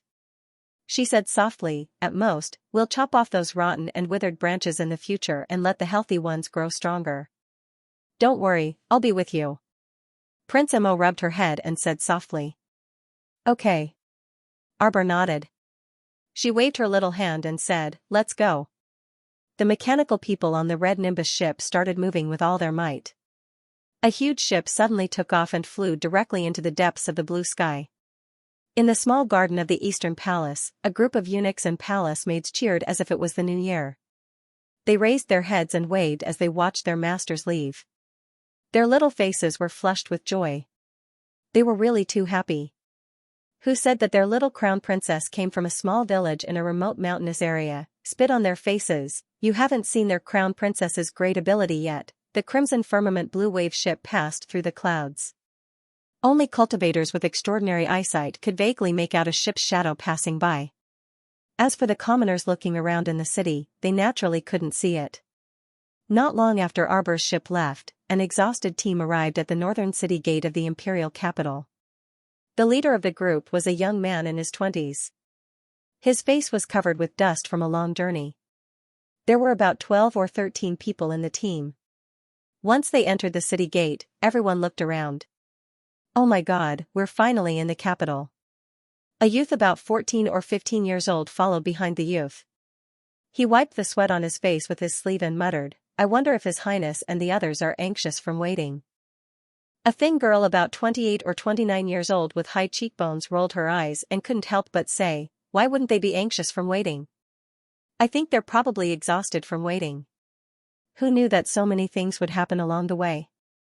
The youth, Zhou Huan, scratched his head and said awkwardly, "Didn't we save 3 of our colleagues along the way?" Another youth about 20 years old hurriedly cupped his hands and said, "It's the 3 of us who delayed your journey." This person had a gentle appearance. His appearance wasn't outstanding, but his temperament was excellent. Sorry. Another man also cupped his hands and said, "If it weren't for us siblings, we wouldn't have." "Alright, I don't blame you." Chihua waved his hand and said, it's fine.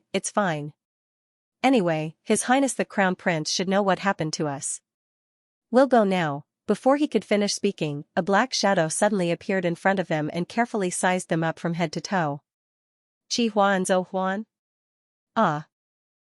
Yes." Zhou Huan nodded foolishly. "All of you, follow me." The black-clothed youth swept his gaze over them with a serious expression before turning around and walking towards the south of the city. After taking a few steps, she looked back and saw Zhou Huan and the others standing at the city gate in a daze. She couldn't help but frown and yell at them in annoyance, "Hurry up, don't waste time. It took you almost a month to travel from the South City to the imperial capital. What a waste of your speed. Ugh, I'm being despised by a stranger." Zhou Huan and the others looked bitterly at the young man who was ridiculing them. Who are you?" "I am Enchu. They are the Crown Princess's bodyguards." "Oh, so it's the Crown Princess men." Everyone had a look of realization. An old man in his 70s politely cupped his hands and said, "Thank you for waiting for a long time, little brother." She nodded at the old man and said, "It's no trouble at all. Please go ahead." Thank you, thank you." They didn't see how Chu moved, but after turning the corner, 3 spacious carriages stopped at the side of the road and waited for them. Everyone was already exhausted. They hurriedly cupped their hands and thanked Chu before getting into the carriage to rest. There were 2 women in the group. One of them was Xianxia, a skinny 28 or 29-year-old girl who came from the South City with old Mr. Mu and a few other talisman masters. The other person was Pei Yu, Chen Feng, and Chen Qi, whom Zhou Huan and the others had saved on the way. Chen Qi was a very cheerful and talkative girl. She got along well with everyone. Her small face was full of smiles all day long, full of vitality and youth. Her brother Chen Feng was a man of few words, but overall, he was easy to get along with. Zhou Huan and the other talisman masters slowly ran from the southern part of the city to the capital. Not to mention, just as Anka ridiculed, they really made them run for a month. Thinking about it, she couldn't help but facepalm. "Hey, big brother, where are we going?" Zhou Huan poked her head out of the carriage and asked the unsmiling black-clothed youth sitting on the shaft.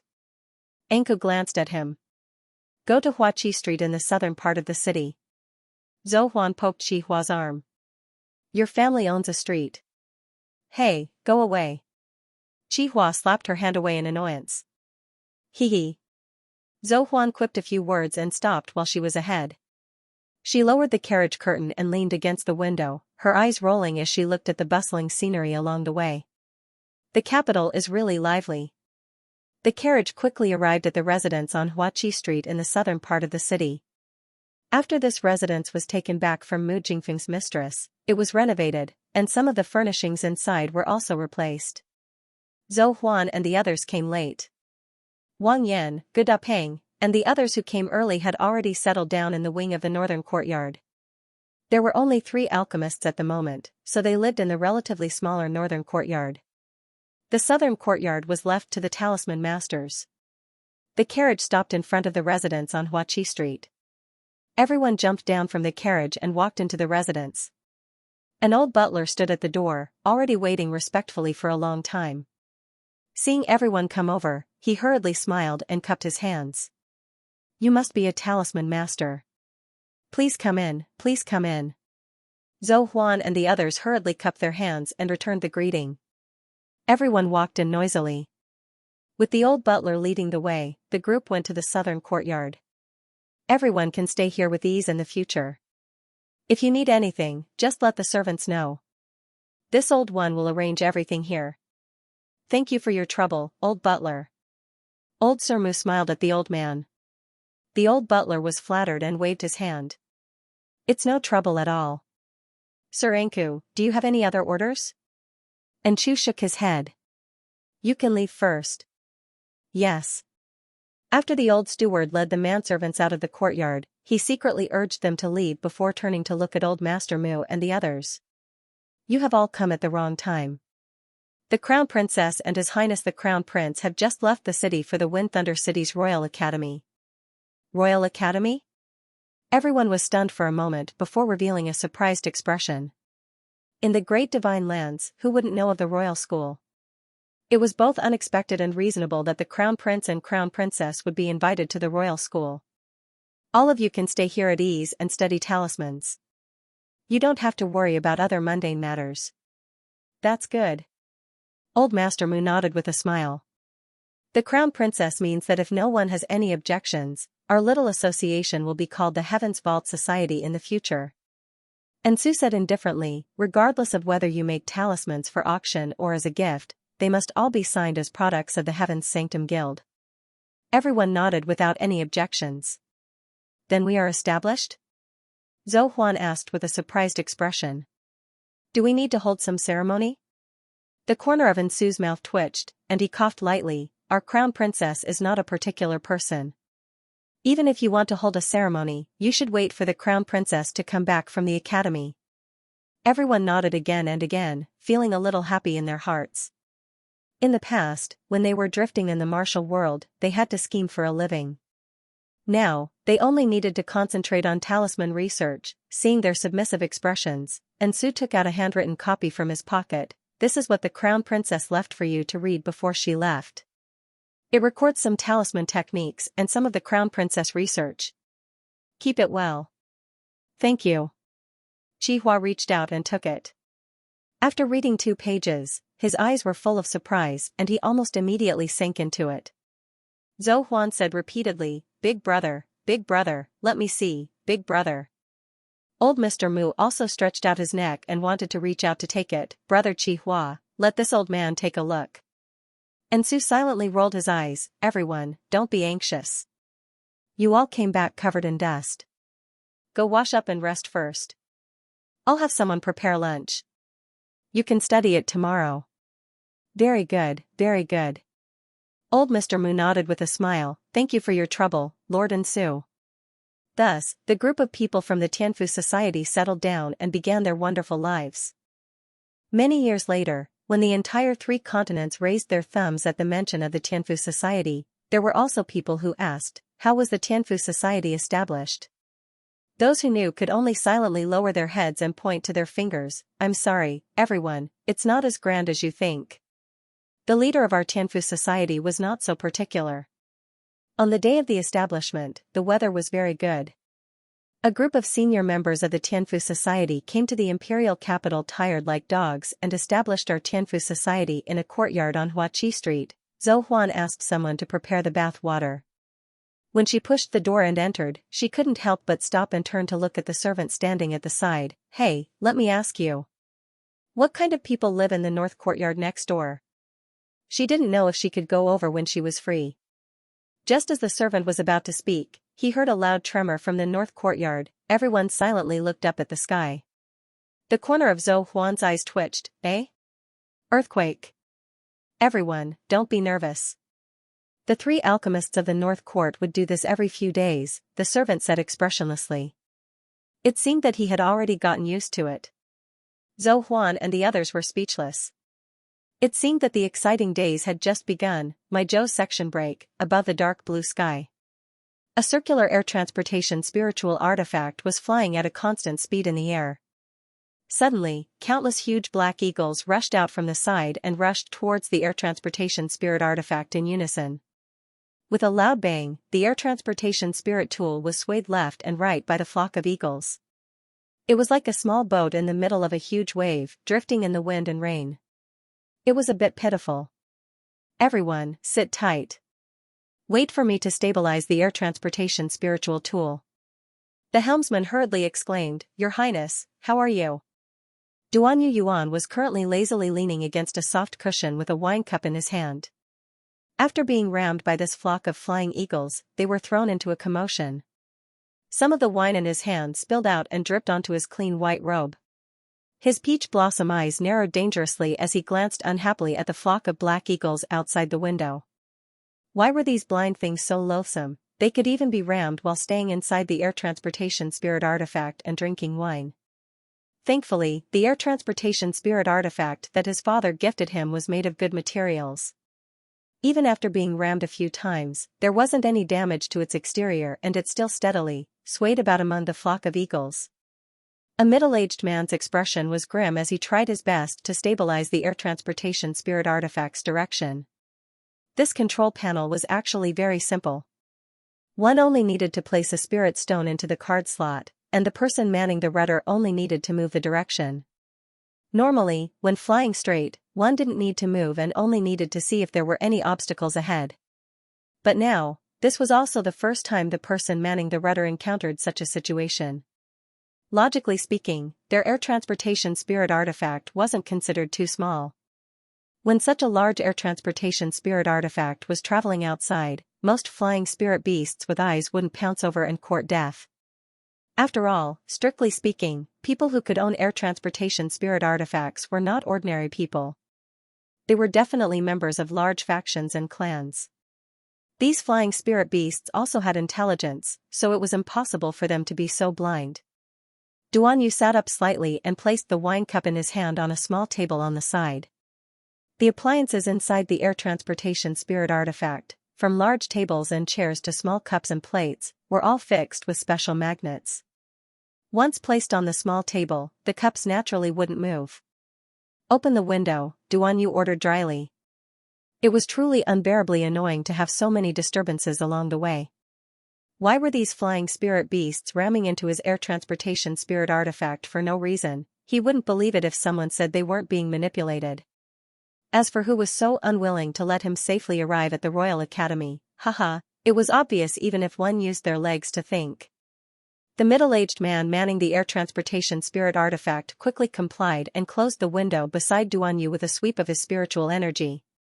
A gust of cold wind blew in from outside. The weather in early spring was naturally colder at high altitudes. Immediately, several black eagles blindly pounced in Duan Yu's direction while flapping their wings. In the blink of an eye, a silvery white flame rose up and shot towards those black eagles' wings with a whoosh. The black eagles were immediately ignited by this silvery white flame. From its wings to its body to its head, everything was enveloped by the silver white flames. It screamed in pain. What was even more frightening was that this silver white flame was like gangrene attached to the bone. As long as it touched the slightest bit, it would incessantly burn. It spread from the wings of this black eagle to the tail feathers of that black eagle. A flock of black eagles began to burn around the air transportation spiritual tool. Gradually, all of them were caught in the fire. None of them were spared.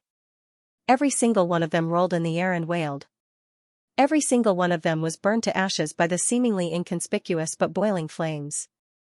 Many of the subordinates in the air transportation spiritual tool were shocked.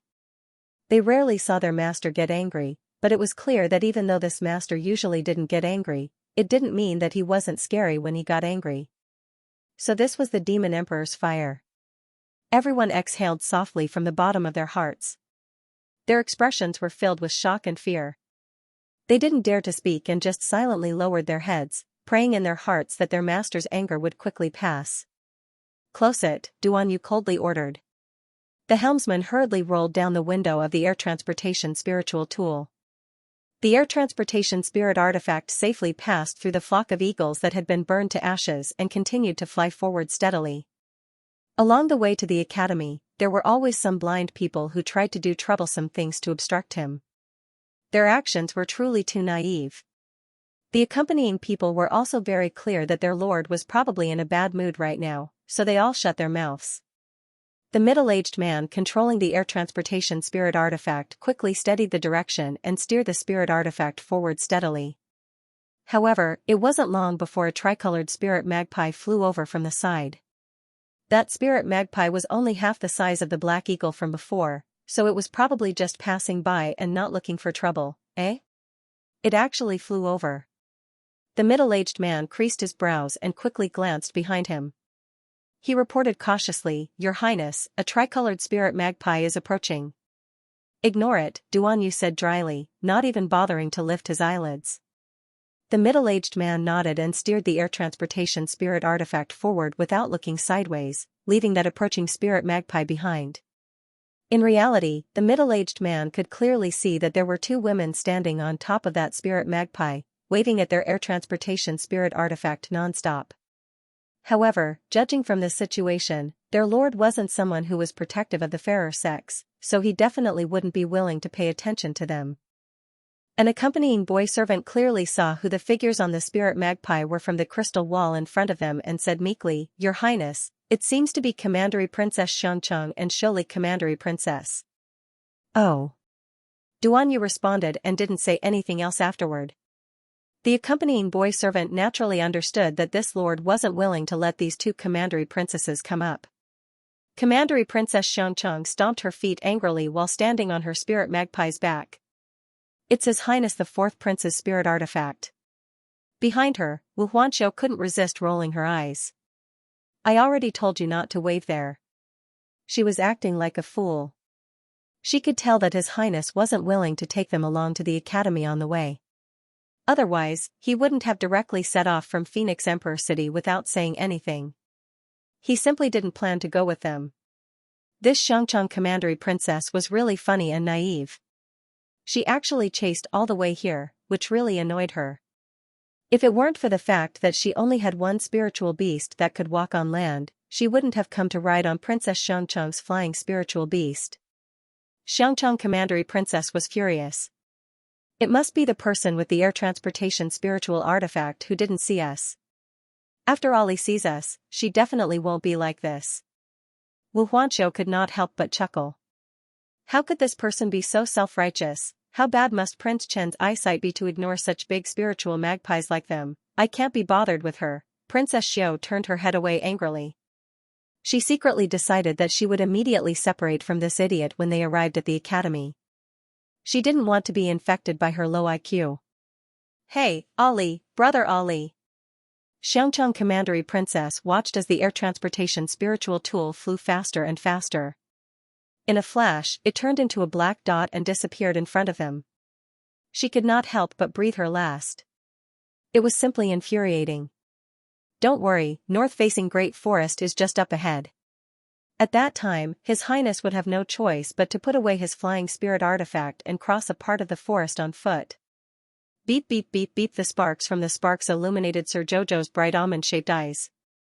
Inside north-facing Great Forest, where ancient trees towered into the sky, everyone sat in a circle and barbecued. The great north-facing forest and the Sea of Forgetfulness were natural barriers that separated the three states. No matter which imperial capital of the Song state or the Divine Prefecture, no one was spared. They had to pass through part of the forest. At this moment, Mo Lian's group from Arbor had already put away the red firmament waves and were sitting in a corner of the forest barbecuing. The great north-facing forest was rich in resources and food was everywhere. Little Fatty and the rest caught a few pheasants and barbecued them happily. They rubbed some salt on them and bit into them. They were delicious and tender. Their days were leisurely and carefree. I heard that the royal school's test is not difficult at all. Little Fatty bit into a chicken drumstick and said with a laugh, it seems that all we have to do is walk up and test our 5 spirit origins. Anyone who receives an invitation and has comprehended more than 6 levels of the 5 spirit origins will definitely be accepted. Everyone looked at each other. Liu could not help but say, so that means we will definitely pass the test? Little Fatty nodded and grinned. You're really a nosy one. Xianxia could not help but laugh. I haven't seen you go out since we came back, but you've already asked around. That's right. Little Fatty bit into the crispy chicken and said vaguely, know yourself and know your enemy, and you will never be defeated. Xianxia nodded. Then I'm relieved. She didn't want to be so high profile as to accept those troublesome invitations, only to end up failing the later assessment. It was fine if she embarrassed herself, but the key point was that she had embarrassed Jojo. She would not let that happen. Those gossipy fellows in the imperial capital would not let go of such a good opportunity to mock them. As they were chatting, they suddenly heard a series of light footsteps coming from the side of the forest. Not long after, someone walked over from the small path through the dense foliage. This was a group of 100 people. The leader was a tall and flirtatious woman with a pair of slender beautiful eyes. She looked around at everyone's faces. Behind her was a burly man who was nearly 2 meters tall. He was tall and sturdy, and in the cold spring weather, his 2 arms were exposed. His arms were bulging with bulging muscles like small hills. The woman and her companions were stunned, as if they didn't expect that there would be a small team barbecuing in this damned place. Then, the woman glanced at Arbor and Mo Lian. She didn't seem to have any intention of picking a fight, and led the group to an empty space on the side. They must have lived in the great north-facing forest for a long time and were very familiar with the surrounding environment. As soon as they arrived at the place, they quickly divided into groups to work. They set up tents, hunted beasts, picked up branches, and washed the internal organs of the animals. The division of labor was extremely fast. In less than the time it took for a stick of incense to burn, they were divided into 10 groups. They sat down to rest and eat. Xianxia and the rest curiously sized up the 100-man team. Seeing that the others didn't come over to talk or cause trouble, and that none of them were meddlesome people, they continued to eat the barbecue and whispered a few words. After Jojo activated his silence mode, Xianxia and the others also stopped talking. After eating the barbecue, everyone set up a pot and used the ingredients on the ground to cook some mushroom soup. Not long after, a fragrance wafted out from the small pot. Everyone took their bowls and spoons and quickly scooped up a small bowl of soup. They silently drank it. The people sitting on the other side of the empty space looked like a group of well-trained mercenaries. They ate later than Arbor and the rest, but they ate very quickly.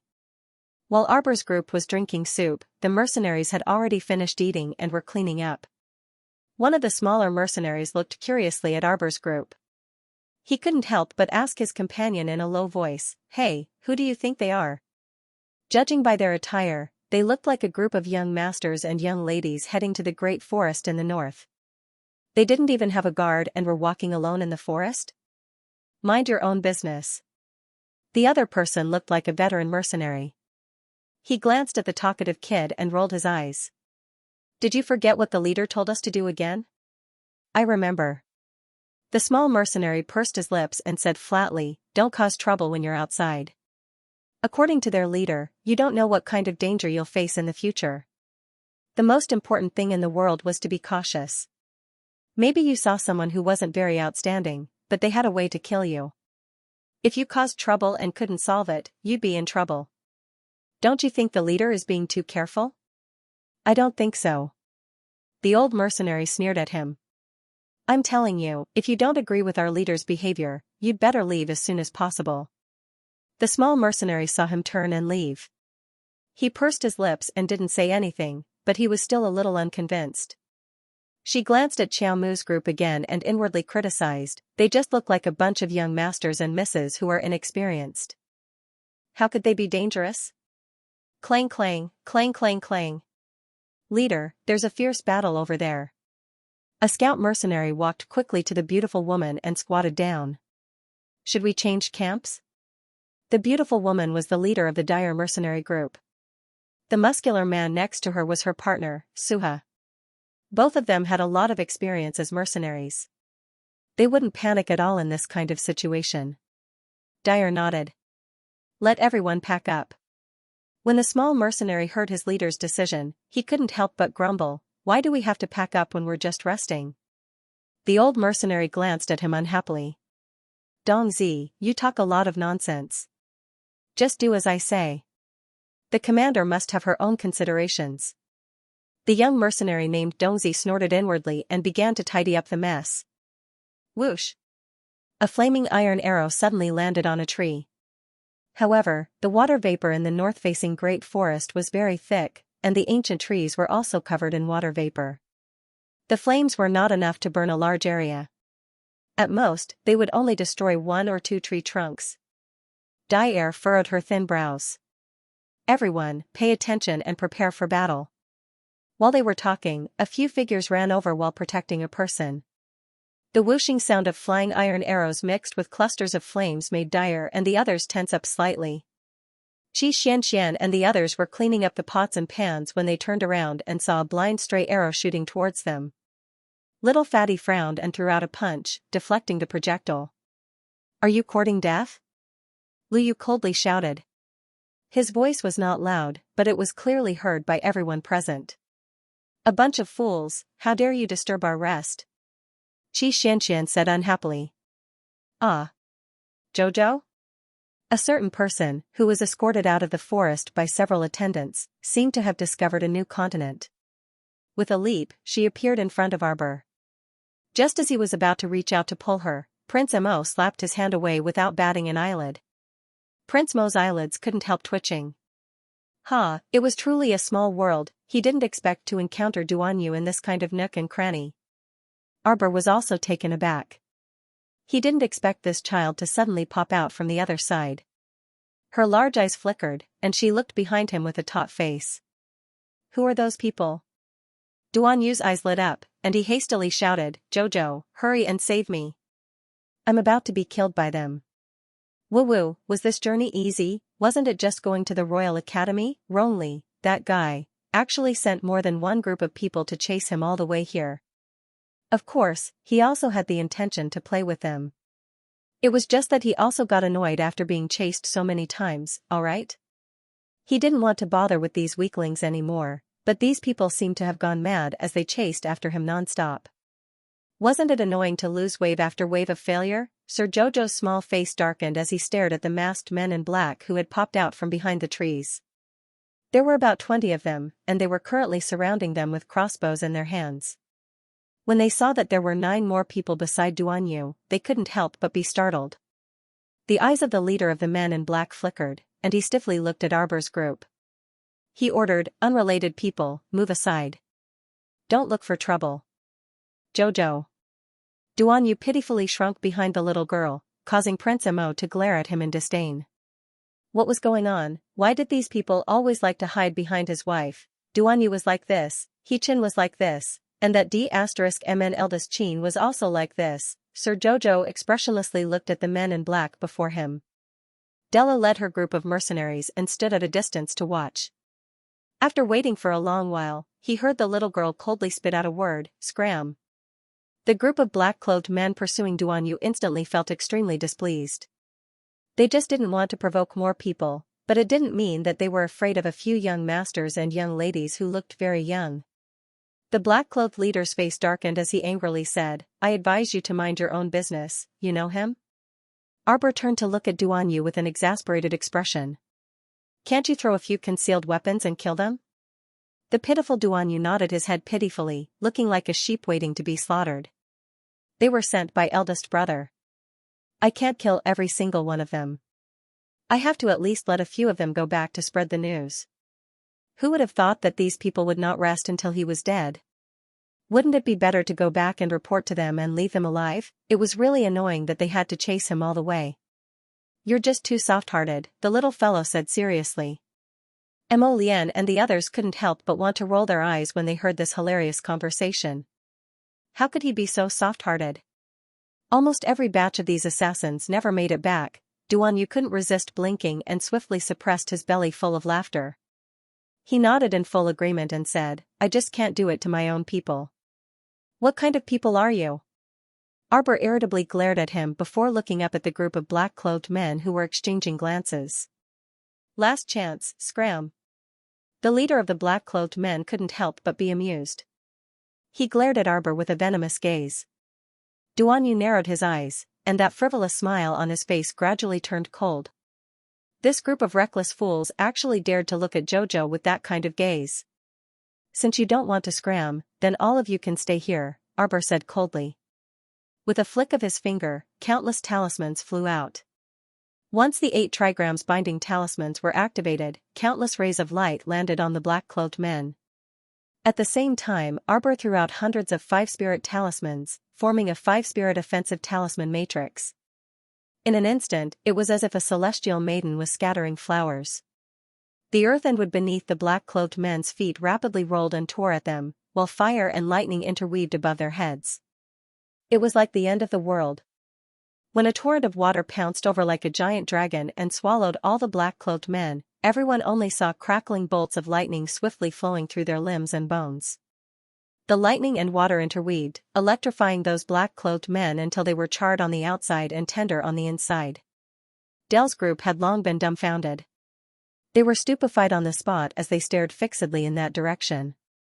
The black-clothed men who were originally struggling and shouting were smashed down by the lightning bolts under the activation of the Thunder Spirit talismans.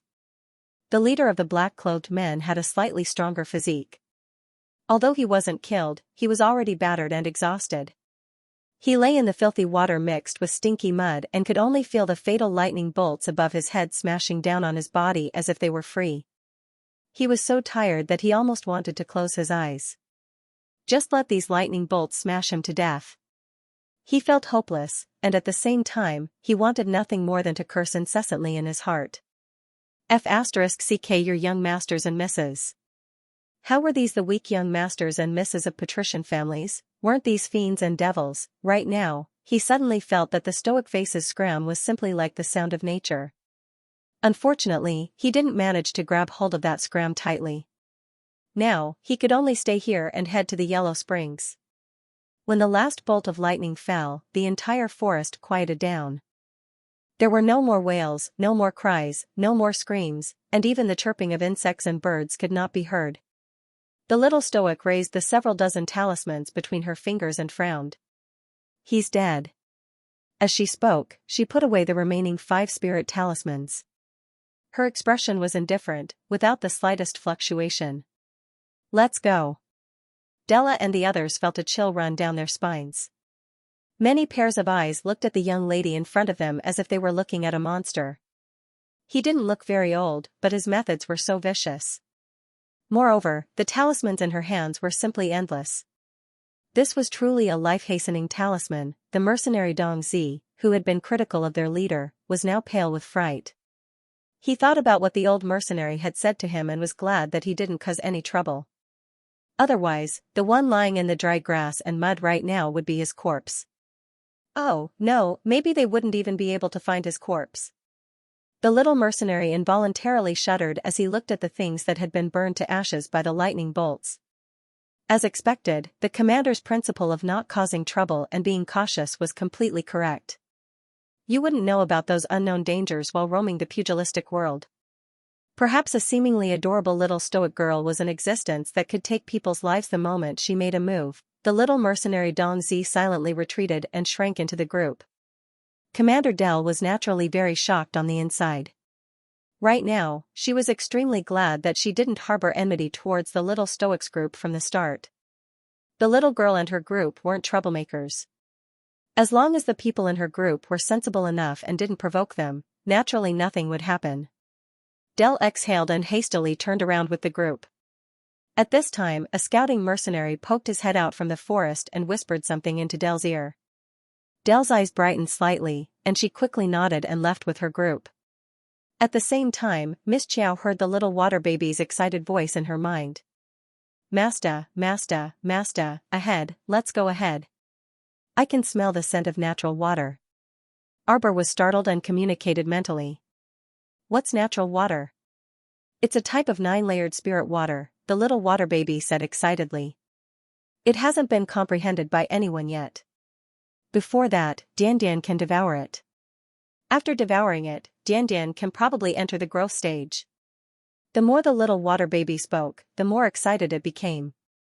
It wished for nothing more than to immediately jump out of Paradise Planet. Arbor couldn't help but be speechless and immediately stopped it. You're not allowed to come out. I'll go take a look. Master, master. Natural water, natural water. Arbor rolled his eyes and tossed the little fellow's noisy cries to the back of his mind. He looked up and said to Mo Lian, Little Water told me that there's a type of 9-layered spirit water ahead that's very useful to it. Let's go look for it. Okay. Mo Lian naturally didn't have any objections. Everyone didn't set up camp. Previously, they were sitting around a tree and barbecuing, so they moved very quickly now. After pouring a layer of ice water over the fire and putting it out, everyone casually picked up their bags and followed Miss Chiao forward. With the little water baby's senses, there was naturally no problem with the direction. Not long after, the group arrived at the depths of the forest and stopped in their tracks. Eh? Duan Yu's figure drifted forward as he stared fixedly at the empty area before him. Before this, they could sense that Dell's 100-man mercenary group was right in front of them. But the strange thing was, in just a few minutes, Dell and the others suddenly disappeared. Everyone, be careful. Mo Lian suddenly grabbed Arbor, who was beside her, and both of them moved slightly to the left, jumping away from a sudden vine attack. As for Lu Yu and Hua Tao, one of them summoned an earth wall while the other released several water spirits to block the twisting vines. Suddenly, a fierce gust of wind rose from the center of the forest. It was like a broken pocket that had its bottom leaked, sucking everyone forward with a cold gust of wind. Xianxia was caught off guard and her entire body was swept up. Everyone was shocked and without thinking, they reached out to grab her. Ma Ta grabbed Xianxia's arm first and was dragged several meters forward. Her feet slid through the forest's vegetation, leaving behind a trail of dirt. The little fatty pounced forward and hugged Xianxia's waist. With his weight on top of hers, Xianxia, who was originally being sucked forward, finally managed to stabilize herself. On the other side, Miss Chiao was also pulled a few steps back by the strange suction force. Then, Mo Lian reached out and pressed her down on the ground. The strong wind suddenly blew, and the fallen leaves swept the ground. The sand was almost blinding. There was something in the middle of the forest. Arbor narrowed his eyes and threw out a blue talisman. He shouted, "Reveal yourself." The revealed talisman flashed and landed in the middle of the forest. Instantly, a shadow flashed in front of everyone's eyes, and a strange huge beast appeared. Wow! What a big fish! Little Fatty looked up against the strong wind and squinted his eyes. He couldn't help but exclaim. This was really an 8-legged strange fish that they had never seen before. Its fat belly was bulging, and it had 8 short legs. It had a big golden carp head. Its 2 eyeballs were rolled up like dead fish eyes, and it stared at them coldly. As soon as this lousy fish opened its mouth, a gust of wind rolled up the dead branches and withered leaves in front of it. It sucked in the sky and the earth as if it wanted to suck the whole world away. The trees were rolled up by the strange wind and were sucked into its big mouth. Xianxia's face turned green. She opened her mouth and exclaimed, "Damn, is this strange fish eating?" "Xianxia, you know the truth," Little Fatty and the rest thought bitterly in their hearts. If this went on, when the strange fish sucked away all the flowers and plants around them, they would be the only fat fish left to be slaughtered. "Fight it!" Hua Tao roared and released a water spirit from his hand. In a split second, the strong wind blew it away. It didn't even land on the fish. His movement seemed to have infuriated the big-headed fat carp. It breathed heavily, and the fierce wind sucked Hua Tao into its mouth. Damn! Little Fatty hurriedly reached out to grab Hua Tao's clothes. But how could he grab it in such a hurry? A ripping sound was heard. The corner of Hua Tao's shirt was torn off by the Little Fatty, but his body still flew uncontrollably towards the fat belly fish. Several people hurriedly stretched out their hands and shot out several streams of spiritual power, intending to slow down Hua Tao's body, but it was useless. The whirlwind released by this strange fish was too fierce. Under the tearing, it only made Hua Tao's outer clothes become riddled with holes, which was very funny. Mo Lian said, "This strange fish's attack power is probably average, but the strange wind it creates is very annoying. Jojo, you stay here. I'll go over and kill it." How could Jojo be willing to back down? He shook his head and said, "Let's go together." He let go of his hand and allowed himself to be sucked in by the strange wind. Mo Lian hurriedly followed after him. As soon as the two of them reached the mouth of the fish, they almost fainted from the stench. "What are you doing?" When Duanyu saw the two of them being sucked over, he quickly wanted to follow. Arbor pinched his nose and turned around to wave at him. He endured the overwhelming stench and shouted at him, "It stinks to death, don't come over."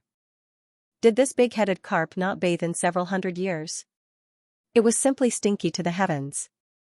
When the strange fish saw 2 people being sucked over, it smugly opened its mouth and was about to bite them. In the blink of an eye, Arbor casually took out a rod-shaped spirit weapon from his inner world and erected it. Ah! The strange fish bit down with its sharp teeth, but its upper jaw was almost pierced through by this rod. It was in so much pain that it let out a human-like scream. "Your ancestor is in so much pain. Where did this little scoundrel come from, to be so wicked?" Its dead fish eyes had just revealed a vicious glint when several of its teeth were pried out by the roots. "Fish, I feel like I'm going to be in for a tragedy." Arbor used that rod to press against the fish's mouth and swung the ferrule down twice, smashing the fish's row of sharp teeth into powder. The big-headed carp screeched as it crawled and rolled on the ground. It must be an unbearable pain. Seeing that it still dared to scream, Arbor took out a crowbar-like spirit weapon from his inner world and pulled out several teeth from the fish's lower body. The strange fish's 2 fins wobbled pitifully, and the entire fish sprawled on the ground as though it was dead. If it had hands, it would definitely be clutching its head and begging for mercy, or even the crying kind. Duanyu covered his nose and approached to take a look. His mouth involuntarily twitched. Heavens, Jojo, this child was savage and ruthless. She actually crippled this big-headed carp into this state. This pitiful fish was like a tiger that had its canine teeth pinched by a clamp now that it had lost its teeth. It was completely unable to display its might. Arbor stood in front of the fish's mouth, seemingly expressionless. Perhaps only Mo Lian knew that the little fellow was on the brink of a violent convulsion from the stench. The crown prince was amused but could only stifle his laughter. He had no choice but to raise his hand to stroke the little fellow's fur. "Jojo, let's go out first." The two of them jumped out of the fish's mouth. Arbor immediately controlled the water to rinse that sticky feral 18 times before storing it in his conscious.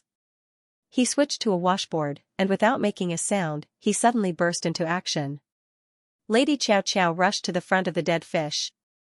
Without saying a word, she swung her washboard and used all her might to beat that fellow to death. Who told you not to bathe for several hundred years? Who told you to stink like this? Who told you to suffocate this darling to death? Who told you to act like this? Everyone was instantly at a loss for words. Duan Yu quickly reached out to stop Xianxia and company, who wanted to help. Let her beat it, let her beat it. The little fellow was currently extremely displeased, she had to vent it out. Xianxia and the rest silently counted. When Lady Jojo thrashed that dead fish 58 times with the washboard, she stopped all her actions. Vomit, the little girl expressionlessly shouted. Everyone was speechless. She really wanted to laugh, even though she didn't understand what Jojo meant by vomit. However, the little girl's one word was like an order. The big-headed carp quickly opened its mouth and spat out something. When Xianxia saw this, she almost vomited too. This was so king disgusting. A pile of stinky acid gushed out. There were also countless human skulls, arm bones, and so on in this row of acid, piled up into a small hill. Then, the strange fish spat out piles of ores and piled them up neatly. God knows how many random things this guy had eaten in the past few hundred years. Hua Tao and the others followed suit and vomited while washing the ores with spiritual water. Prince Mo looked at these things with disdain. He picked up a branch from the side and fiddled with the oars. He kept calling out to Hua Tao and Mata, wash it here, wash it here, wash it clean. It's so disgusting. There's even mucus on it. Hurry and rinse it clean. This, wash away all its vomit. Prince Mo used the branch to pull out a fist-sized snow crystal, and his eyes brightened. He didn't expect this dead fish to have such good stuff in its stomach. Hua Tao and Mata felt a bit miserable. Their water spirit wasn't used to attack people. It was used to wash away the residue in the dead fish's stomach. After working for so long, it was really quite tiring. When the torment finally ended, Hua Tao wiped the sweat off his forehead and looked at Crown Prince Mo beside him. It's about time. Put it away. Prince Mo looked at the pile of ores that were washed clean and nodded reluctantly. Give me your weapons later and I'll reforge them. Hua Tao and the rest's eyes lit up. They happily replied, okay, and quickly helped the crown prince put away the oars. At the same time, the unlucky big-headed carp's vomiting was also coming to an end. The big-headed carp opened its mouth and spat out hundreds of people. It was as if they were taking a dump. The people who rolled out one after another had their faces covered in the weird fish's vomit. They looked at the glaring sunlight in front of them in confusion. Degree, what happened? Where were they? Why did their vision feel so blurry? Dyer used her sleeve to wipe the vomit on her face. She stared at the disgusting mucus on her hand in disgust. She turned around to look at the 2-meter-tall weird fish behind her. She opened her mouth in shock. This? When did this weird fish get here? Actually, they didn't know what had happened at all. After Dyer received the news from the mercenary scouts, she led a group of people to their destination. Halfway there, they suddenly felt a gust of wind. They didn't take any precautions and were inexplicably sucked in by the suction force. With this suction, they all entered the big-headed carp's stomach. The big-headed carp didn't just spit out the 100 people from Dyer's mercenary group. Other than that, there was also a group of people from Zhong Li's residence. The second young mistress of Zhong Li's family was screaming everywhere. She used her sleeve to wipe the vomit on her head. Her vision turned black and she almost fainted. Heavens, this is too disgusting. Looking at the sticky vomit all over her body and hands, Zhong Li Jiwei screamed and grabbed a water spiritualist from her family. Quick! Wash it clean. Ah. Zhong Li Jiwei stomped her feet on the spot. As for the young lady standing beside her, she walked to the side with a calm expression on her face. She quickly cleaned up the dirt on her body and changed into a slightly cleaner outer robe. Although she had not taken a bath, her body was still dirty. She frowned hard, but she did not scream like Zhong Li Jiwei, as if the whole world was against her. Oh my god, what kind of nonsense is this? Ah. Are these intestines? Ah. Why was there such a disgusting thing hanging on her head? Zhongli Jiwei's vision turned black. Ever since she left the fish's stomach, the screams never stopped. Arbor felt a headache coming on. His eyes flashed fiercely as he roared, "Shut up!" The world suddenly quieted down, and everyone's eyes focused on her. Zhongli Jiwei stared at her in disbelief with a pile of vomit and screamed, You? Why are you here?" Belatedly, she realized that Prince Mo was tidying up a pile of oars on the side. She couldn't help but exclaim, Your Highness?" Without another word, Arbor raised the washboard in his hand and rushed over. Duan, you couldn't stop her in time even if you wanted to. Seeing this little fellow dashing in front of Zhongli Jiwei, his temper flared up, and he swung the washboard at Zhongli Jiwei's head. Everyone was speechless. "Don't you understand human language when I told you to shut up?" Arbor's head swelled with pain from this woman's yelling. Viciousness appeared in his eyes, and he didn't care what this woman was scolding and directly beat her to death. If he had known that this woman was also in the fish's stomach, he wouldn't have let the dead fish spit her out. Annoying, the scene was dead silent, and everyone shrank back in fear, trying to keep a distance from the Zhongli family's servants. "What are you doing?" A shocked cry came from the side. Xianxia, who didn't manage to hitch a ride on the Qin estate's young master's air transportation spirit artifact, could only set off with the aristocratic families from the capital. She was originally full of anger, and now that she saw the young crown princess, she was even angrier. Actually, Xianxia was only a 5th-level spiritual master with a 5th-level spiritual fire cultivation. Based on cultivation, it was impossible for her to be accepted by the Imperial Academy. The strange thing was that the Imperial Academy accepted talents from all walks of life. For example, 5th young master Qin, a good-for-nothing, was accepted because of his outstanding zither skills. And Xianxia's specialty was smelting ores. Although she was relatively young, she had already become a very outstanding smelting master and was one of the more outstanding talents in the entire Shi family. Arbor naturally knew that Xianxia also had a smelting master identity. In her previous life, this woman had often flaunted this talent in front of her. But so what, Miss Qiao didn't need her to smelt ores or forge spirit artifacts. Her lotus knew everything, and with the sacred fire in hand, smelting anything was a piece of cake. There was no need to give this woman any face at all. Just as Xianxia was reprimanding, Miss Qiao had already knocked Zhongli Jiwei unconscious. Hearing the sound, she leisurely stopped and turned to look at Xianxia. "Do you also want a few hits?" "You." Xianxia had a sullen feeling like a scholar meeting a soldier, unable to reason clearly. "You want to reason with the crown princess, right? She punched you, how could you explain clearly?" "Shut up." Arbor angrily rebuked, "So long-winded and full of nonsense. If I had known, I would have let you all die in the fish's stomach." How could she have known that in this dead fish's stomach, apart from Dell's group, there were still so many useless people? As the saying goes, money can't buy anything.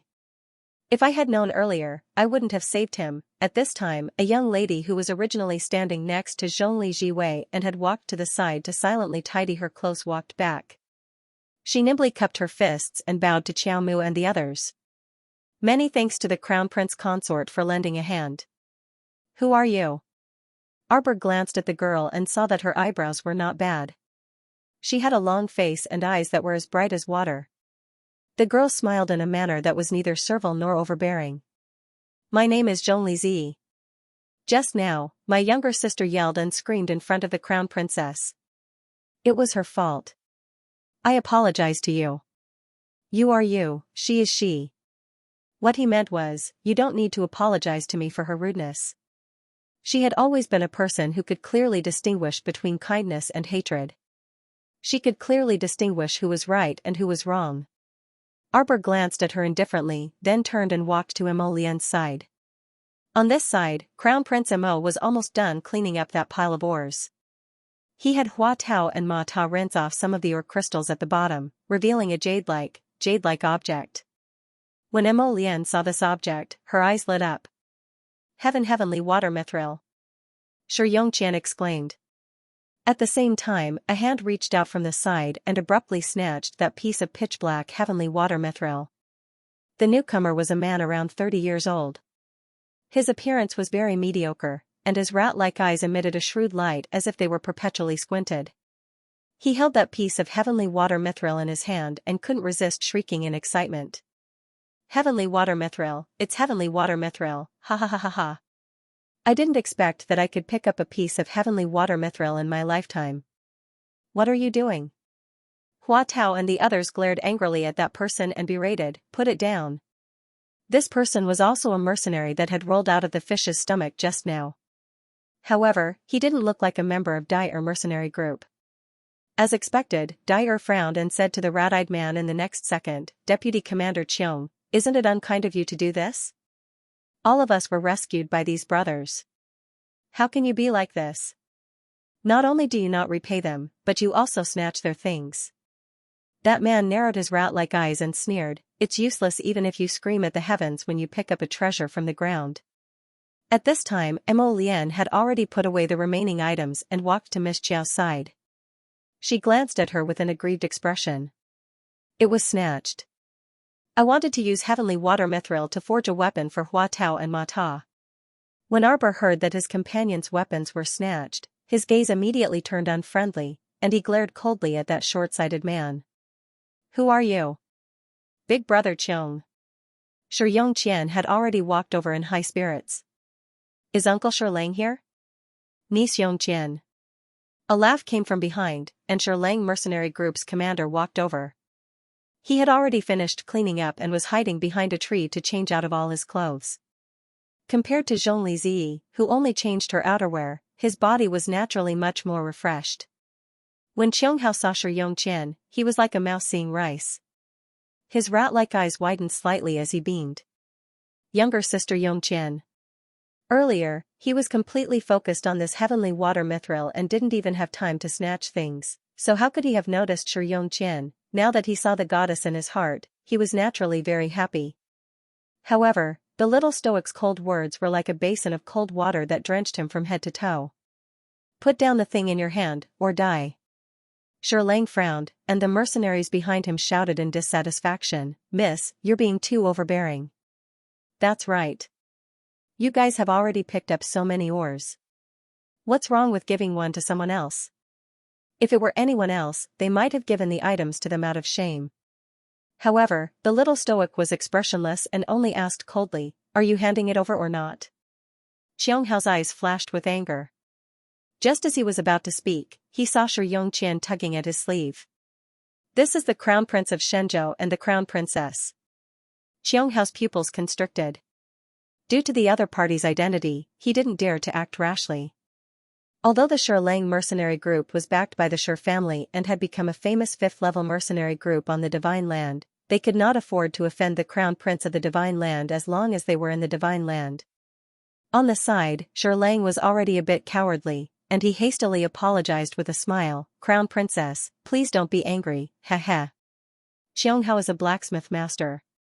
He was just, ha ha, excited to see the heavenly water mithril and didn't have any other intentions.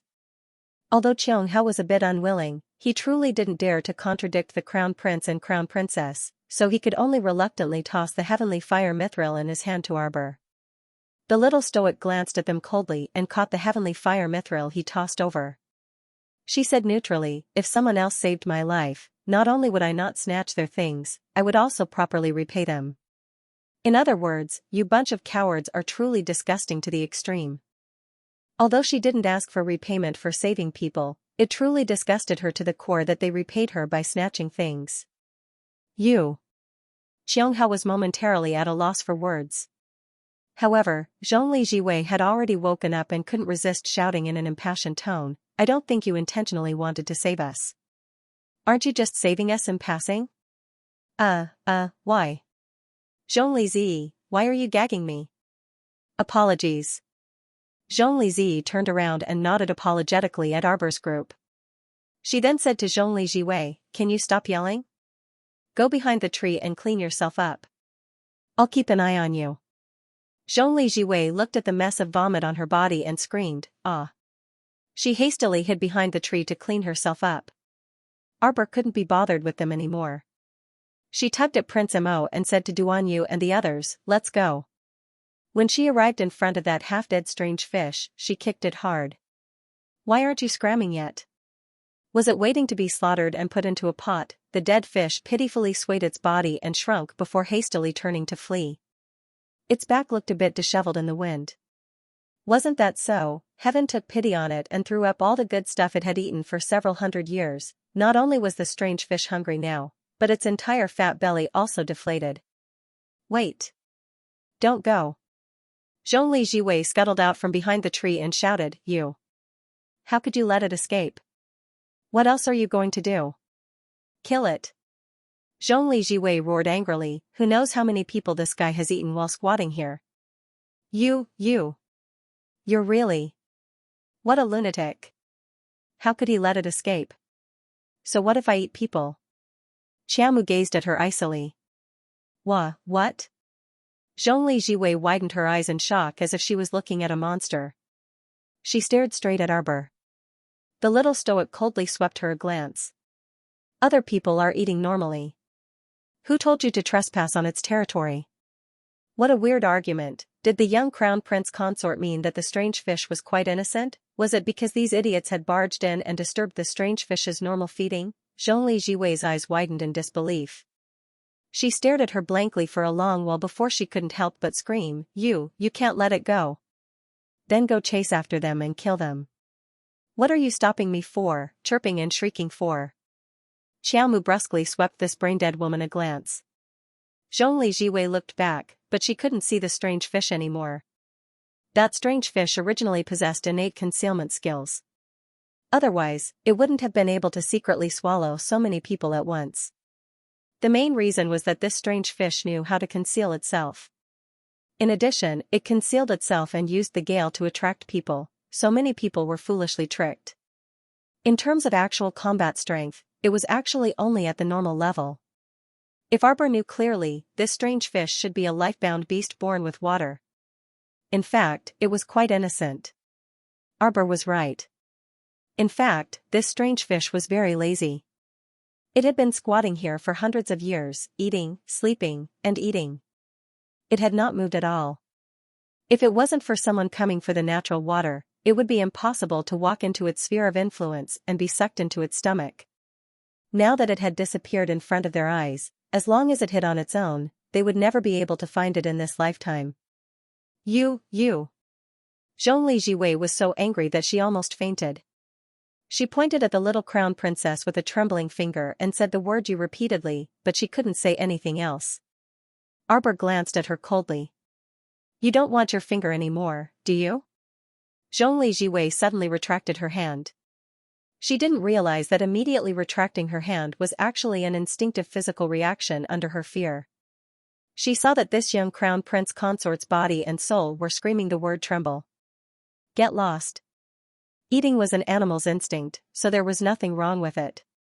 Since it had spat out everything it had eaten, for Miss Jiao, this matter was considered settled. Whoever wanted to be righteous could continue to pursue the matter if they wanted to. She couldn't be bothered with these trivial matters. Zhongli Jiwei's body trembled and she hurriedly took 2 steps back. Zhongli Zi quickly held her back and shook her head helplessly. Madame Ma's daughter was arrogant and useless. She only knew how to make a fuss all day long. Not to mention that the crown princess hated her, even her sister, who had been with her for 20 years, couldn't stand her bad temper. Arbor didn't care about them at all.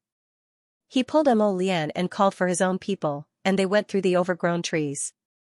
Their eyes lit up slightly.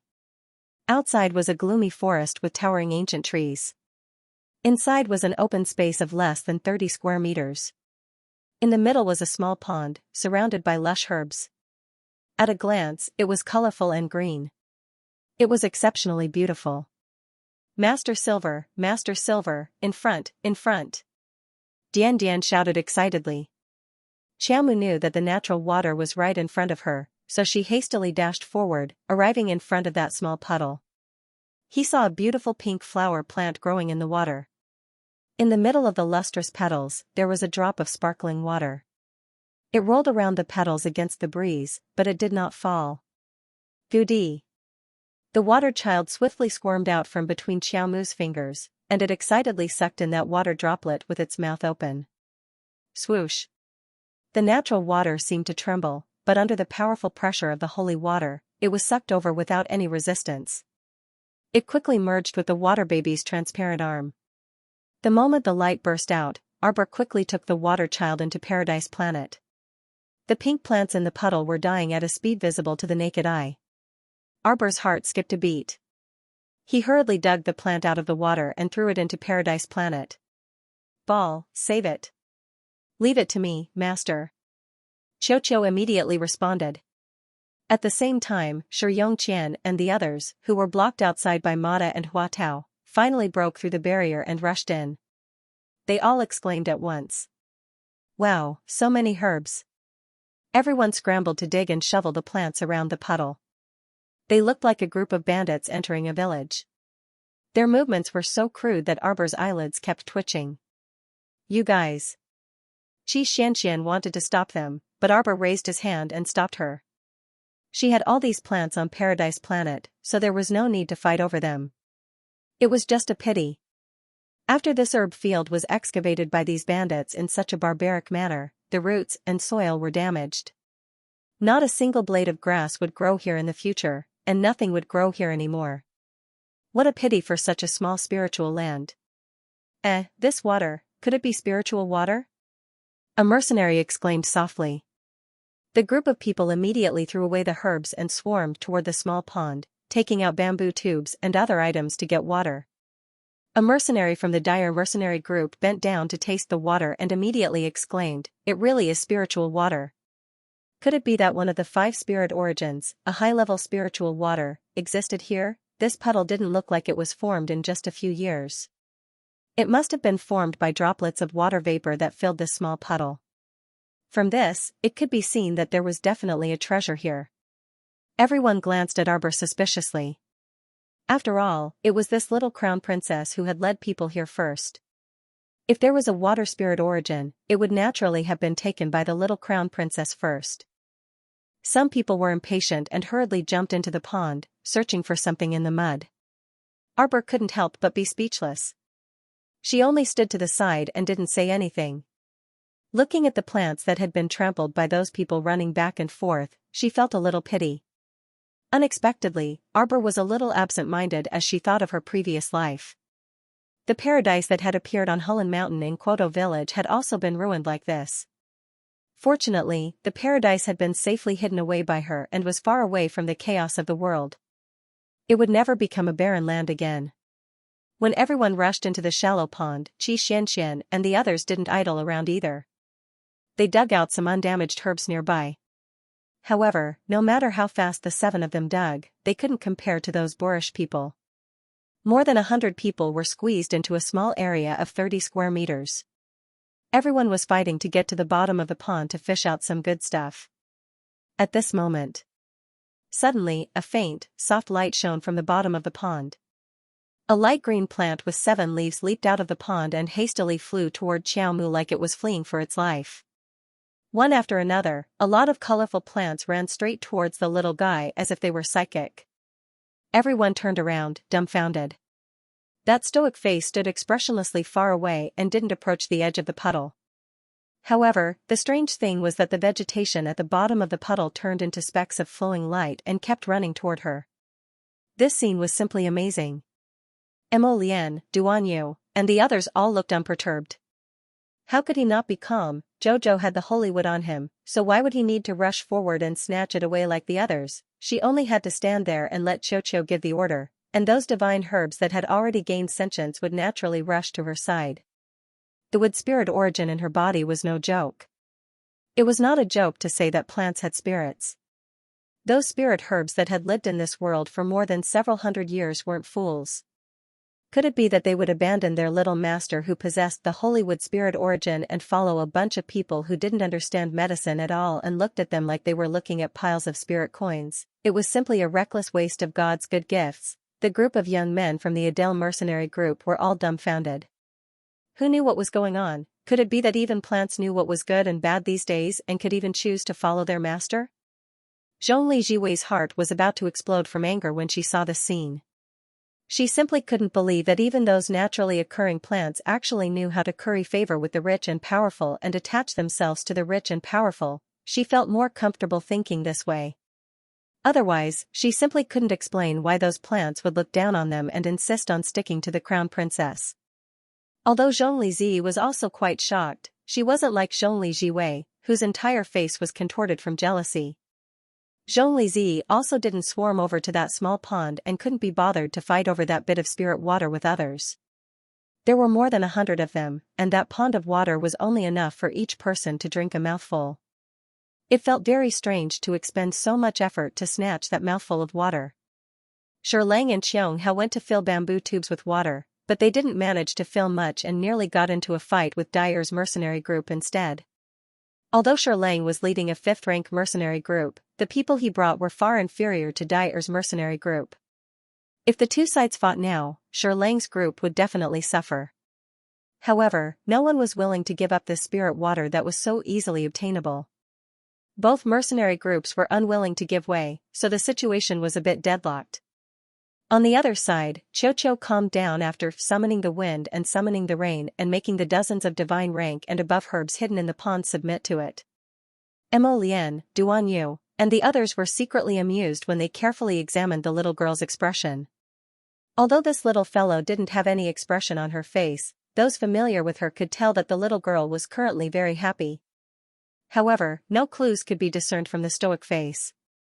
Yongqian, who had been observing the little stoic from the side, couldn't help but say with a cold expression, "Before we barged in, this place seemed to be emitting a strange light." Lang's heart jolted when he heard that, and his greedy eyes roamed over the little crown princess. He chuckled mischievously and said, "The crown princess was the first person to enter this area just now." When he said that, the others would definitely unite against a common enemy and become suspicious of Arbor. Xiaomu had already had Cho put away the several dozen stalks of divine rank herbs. Upon hearing this, she looked up and scoffed at Lang. "Just say what you want to say. Don't beat around the bush." Lang's wrinkled face twitched slightly. "I'm sure the Dyer mercenary group knows about this. We have accepted a mysterious mission to search for natural water." Dyer and Suha glanced at the old man and didn't say anything. Seeing that no one responded to him, Lang's face darkened. "Dyer, you guys are quite patient." The beautiful woman couldn't help but sneer. She simply crossed her arms and looked at him indifferently. "Lang, you old fox, there's no need to provoke me with words. I'm not some inexperienced person. Your words of sowing discord, save them for later." Lang chuckled, his eyes revealing a bit of anger. "This place is so hidden, and there's a strange fish in front of us guarding it. I don't believe you won't be suspicious. That strange fish must be a water-type lifebound beast. Natural water, 9th level spirit water." That destitute vice commander beside Lang immediately squinted his rat eyes into slits. His gaze scrutinized Xiaomu's body back and forth, as if he wanted to see through her body and ascertain whether or not there was natural water in her body. Xianxia was a level 12 great spiritualist and controlled the 5th level of the water spirit. The natural water was more useful to him than anyone else. If he could obtain the natural water, he could comprehend it again. If he could comprehend a higher level of origin energy, he could make the 9th level spirit water replace the 5th level spirit water that he comprehended previously. In this way, his cultivation would definitely increase by 1 or 2 levels. Moreover, the effects of the 9th level spirit water and the 5th level spirit water in battle were naturally different. Even if they were both water spirits, the 5th level spirit water would have to submit to the 6th level spirit water, not to mention the 9th level spirit water. Of course, if he obtained the 9th level spirit water, his body would not be able to comprehend it. In that case, he could only hand over the 9th level spirit water to complete this secret mission. Anyway, no matter how bad it was, he would still be able to obtain abundant mission resources. But now, he didn't even see a single strand of the 9th level spirit water. According to his goddess Yongqian, the 9th level spirit water should have been taken away by the stoic face in front of him. Xianxia swept a glance at Arbor without batting an eyelid, then turned his gaze to the 2 youths beside her whose cultivation he couldn't tell. These 2 youths didn't look like easy targets. However, the temptation of the 9th level spirit water was too great. Even though Xianxia felt that he might not be able to defeat the two youths in front of him, he couldn't resist the temptation of the 9th level spirit water. He couldn't help but say bluntly, "This is the crown princess, right? You were the one who put away the natural water just now." Xianxia's attitude was somewhat disrespectful. After all, he was a level 12 great spiritualist. When facing a mere level 3 little spiritualist, he didn't need to be too courteous. He could just ask whatever he wanted.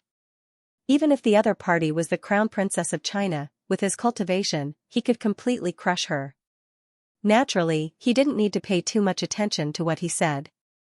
Arbor naturally knew Xianxia's mentality. Because of the aura-concealing talisman, she was only a mere level 3 little spiritualist in the eyes of others. In Arbor's group, other than the two youths whose cultivation she couldn't tell, the others were all level 8 spiritualists and above. She was the only hilarious level 3 little spiritualist. Perhaps in the eyes of Xianxia and the others, Miss Qiao was just an extra in this group. It must have been Arbor's teammates who pulled them out of the monster fish's stomach.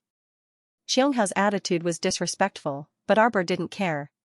He glanced at him coldly and said coldly, "So what if you took it? So what if you didn't?" Xianxia didn't think that a mere level 3 spirit master would dare to speak like this in front of him.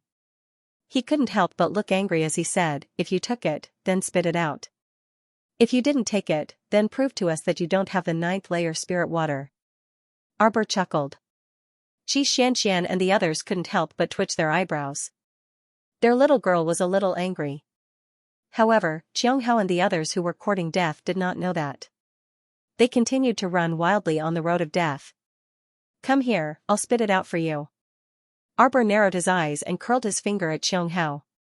Xianxia glanced at her suspiciously, then looked behind her at the group of teammates who hadn't done anything. He couldn't help but sigh in relief. It seemed that his prediction was right. This little girl with a low cultivation level must be this group's escort. It didn't matter if she was there or not, so her teammates probably couldn't be bothered to care about her.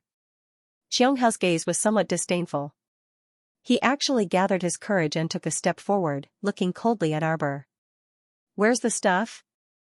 An icicle suddenly shot towards his face. In the blink of an eye, Xianxia's expression froze as he hurriedly dodged to the side. His entire body flashed to the side in a panic as he formed a defensive circle with one hand. With a soft bang, the defensive layer in front of him was penetrated by the icicle in a matter of minutes. The sharp icicle arrived in front of his eyes with a whoosh, less than an inch away from his forehead. If it came any closer, his forehead would be completely pierced through by the icicle. Xianxia looked at the icicle that was inches away from him in shock. He took a deep breath and didn't dare to move his body. He froze on the spot. "Big brother Qiang!" Xianxia cried out in alarm as she hastily flew to Xianxia's side.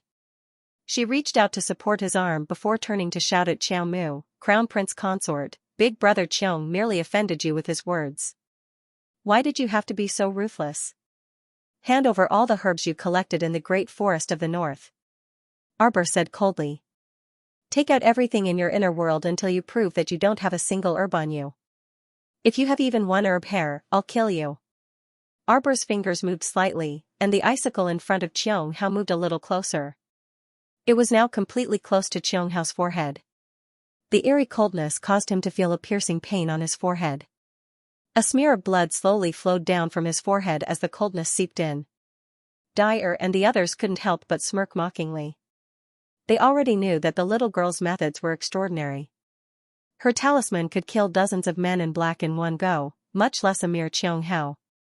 Dyer's mercenary band and Lang's group had never been on good terms. Naturally, no one would specially remind Lang and Xianxia that the little girl was not to be trifled with. Seeing this scene, Dell and the others were even secretly laughing at this poor vice commander. He thought that the other party was a rank 3 spirit master and thought that he could crush the other party, but in the end, he was crushed like a dog. You. Xianxia wanted to retreat, but he felt a force binding him. His body could not move at all. At this point, he clearly understood that he had kicked an iron plate. He couldn't help but force a smile as he spoke to him. "Oh Lian, Your Highness Crown Prince, it's understandable that you want to help the Crown Princess. But it's not good to secretly make a move like this. Even now, Xianxia still felt that the reason why he was so unlucky, unable to move his body and being restrained by the little crown princess so quickly, was definitely because of the crown prince, whose cultivation he couldn't see through, intervened. Prince Mo and Duan Yu disdainfully looked at Xianxia as if they were looking at an idiot. Would Miss Xiao need help from others? Stop joking, okay, they weren't so idle as to restrain a level 12 spirit master.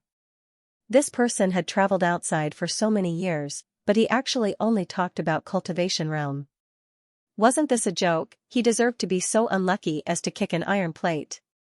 Enough nonsense. Arbor didn't need to explain. He drew a circle with his hand and icily said, "Are you handing it over or not? If you aren't, then die." Arbor didn't have the time to continue wasting time with Xianxia. She sensed that Lady Holy Water was about to level up after merging with the 9th layer of spirit water. She had to go into seclusion as well. If there were no accidents, she would also level up after merging with the 9th layer of spirit water. The little fellow frowned, looking impatient. Xianxia glanced at them from the corner of his eye. Seeing that even the leader of his mercenary group, Lang, didn't say anything, no one else would help him. He couldn't help but feel a little angry. Lang, on the other hand, couldn't help but laugh coldly in his heart. This Xianxia didn't take him seriously just because he was a level 12 great spiritual master. Lang didn't like him for a long time. He had no sense of propriety at all. It was good that he suffered in the hands of others. Otherwise, he would be overly arrogant and think that his position as the leader was just for show. Xianxiao's eyes revealed his unwillingness, but he couldn't help but soften his tone. You're imprisoning me. How can I take things? Arbor reached out and gently pushed, and the sharp icicle that was originally pressing against Xianxiao's forehead retreated. Xianxia suddenly realized that he could move. While he sighed in relief, a trace of murderous intent appeared in his eyes. Suddenly, a ferocious beast pounced from behind Xianxia. It opened its huge mouth and bit at Arbor. Hiss. The little white snake on Arbor's wrist began to coil and swim. Suddenly, a snake head popped out. In an instant, part of the snake's head enlarged, revealing its eerie fangs. It stared coldly at the ferocious beast that didn't look like anything. It opened its mouth and twisted the beast's head off. Blood splattered everywhere. It was chilling. Xianxia was so scared that her face turned pale. She fell on her butt. She stared at the huge snake head that swam in front of her in shock. Her eyes were filled with shock. She shuffled her butt and retreated. She even cried out, don't eat me, don't eat me." The little white snake had no interest in biting this woman's stinky head. It retracted its huge head and once again coiled itself into a thin bracelet. It gently slithered around Miss Xiao's wrist before calming down. This unforeseen event caused everyone in this area to stop what they were doing and look dumbfoundedly at Xiao Mu. Oh my god, this is the spirit beast that killed Xianxia in 1 second? While everyone was shocked, they couldn't help but sympathize with Xianxia's suffering. Xianxia, who had suffered from the backlash of the spirit beast's death, suffered greatly. How could he have expected that his ferocious beast would be swallowed by the giant snake before it could even take the girl's head with its mouth? Xiao Mu's eyes revealed a chilly glint, and she raised her hand. Her voice was so frigid that it was as if she had been scooped out of icy water. Die. No matter what the reason was, those who had the intention to kill her could only die. It was originally a small matter, but this person's attitude was bad and he yelled at her. She could just let him suffer and kick an iron plate. But now, this person wanted to take her by surprise and release his spirit beast to bite her to death. His heart was filled with malice toward her. Even if she let him go now, he wouldn't stop and would definitely seek revenge in the future. Since that was the case, then she would eliminate the source of trouble and leave no traces.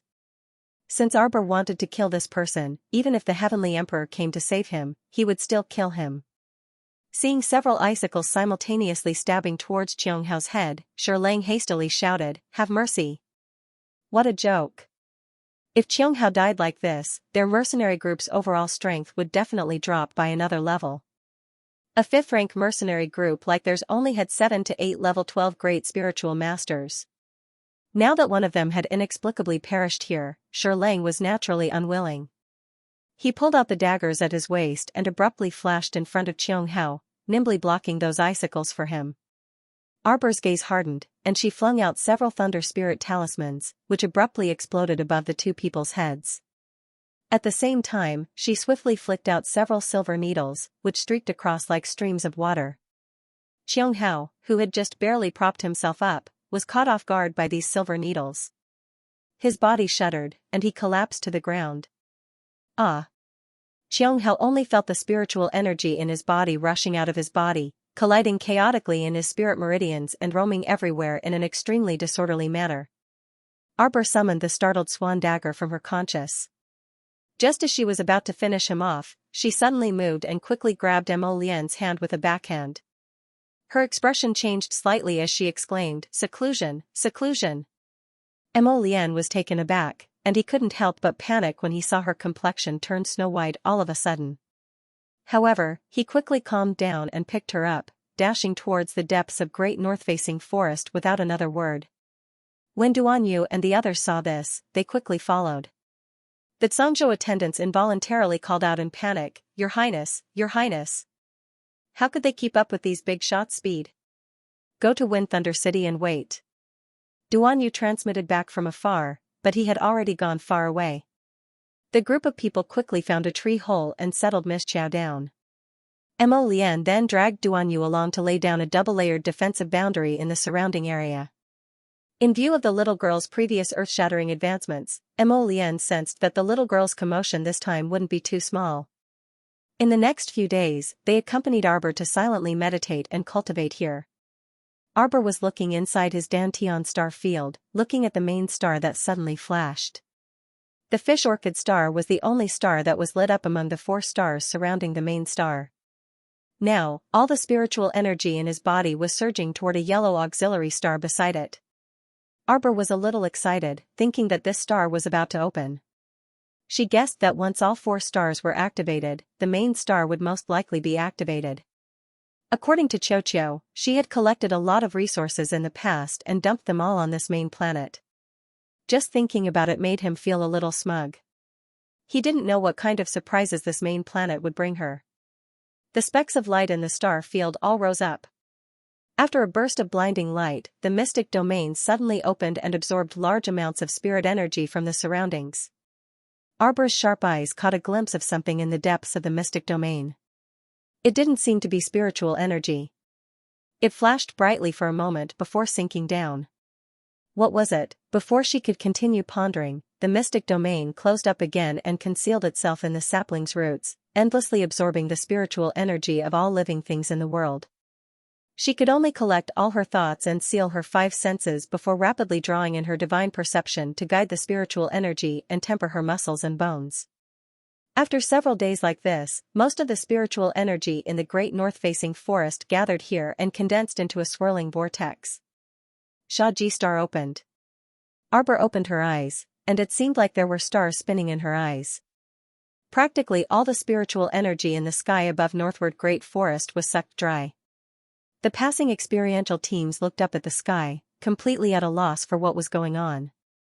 They probably wanted to find the source of the depletion of spiritual energy.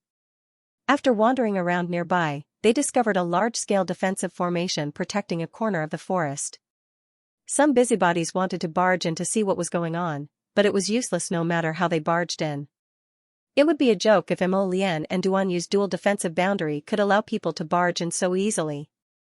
After several days like this, the experiential teams discovered that the spiritual energy inside northward Great Forest had formed a large-scale vortex above this defensive boundary.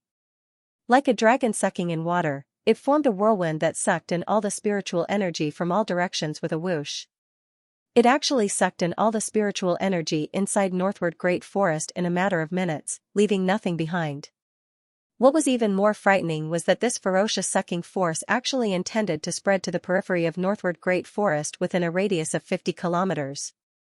Everyone cursed inwardly, F*CK, F*CK, F*CK, what kind of freak was cultivating and advancing here? Could it be that she was advancing to the divine realm, where was the 5 spirits reincarnation tribulation, why was there neither heavenly lightning nor heavenly fire covering it? Such a freak was not tolerated in this world. Shouldn't the five spirits' origin blast her to death? Arbor slowly opened her eyes, and there seemed to be shattered stars swirling in the depths of her eyes. Like a deep vortex, it could completely drag people into the abyss. After a long while, the remnant spiritual energy above her head gradually dissipated. Only then did Arbor stand up and move her small hands and feet, hopping a few times on the spot. Jojo, Mo Lian and the others, who had been on tenterhooks for several days, quickly gathered around when they heard her voice. They stared unblinkingly at this energetic little girl before them. Arbor's hopping hands and feet stiffened slightly, and she expressionlessly stopped all her movements. Everyone's mouths secretly twitched, and they all suppressed the urge to laugh. Prince Mo coughed lightly and asked seriously, Jojo, your advancement went smoothly, right? Of course it went smoothly. Duan Yu and the others all gave him a disdainful look that said, you're trying to find something to talk about. Miss Chow nodded solemnly. It's all right. Although her cultivation had only increased by one realm, she had entered the level 11 initial success realm of Spirit Master. However, what made him excited was not the growth of his cultivation base. Instead, it was the opening of planet Shaji. Little Watery Spot had entered the early stage of growth. In addition, her divine sense had also advanced to the next level. She had now entered divine sense level 2. Her spirit chapter, which hadn't been upgraded for a long time, had also improved. Now, her spirit division record spirit chapter had broken through to the 8th level, and her spirit meridians had formed an 8th branch meridian. However, to Qiao Mu, all of this was not important. The main point of this advancement was that her mystic ruin realm had finally grown to the spiritual ruin realm. One had to know that before this, her Dantian's mystic domain did not change much. After all, under the protection of the sapling, her Dantian's mystic domain was different from that of ordinary people. Its capacity was at least 8 to 10 times larger than that of ordinary mystic cultivators. Therefore, even though her realm had advanced to the spiritual ruin realm, her Dantian's mystic domain had not changed much. Now, however, her Dantian's mystic domain had completely changed. From the original olive-sized mystic domain, it had evolved to the current spiritual ruin realm that was the size of a toddler's fist. The capacity of this spiritual ruin realm to store spirit energy was definitely more than 10 times greater than before. Miss Chow looked at everyone expressionlessly. Little Fatty could not help but chuckle. Stop pretending, Jojo. Everyone can see the excitement in your eyes. What are you laughing at? The others immediately turned around and chuckled at Little Fatty. Little Fatty looked at his hypocritical teammates with a dumbfounded expression.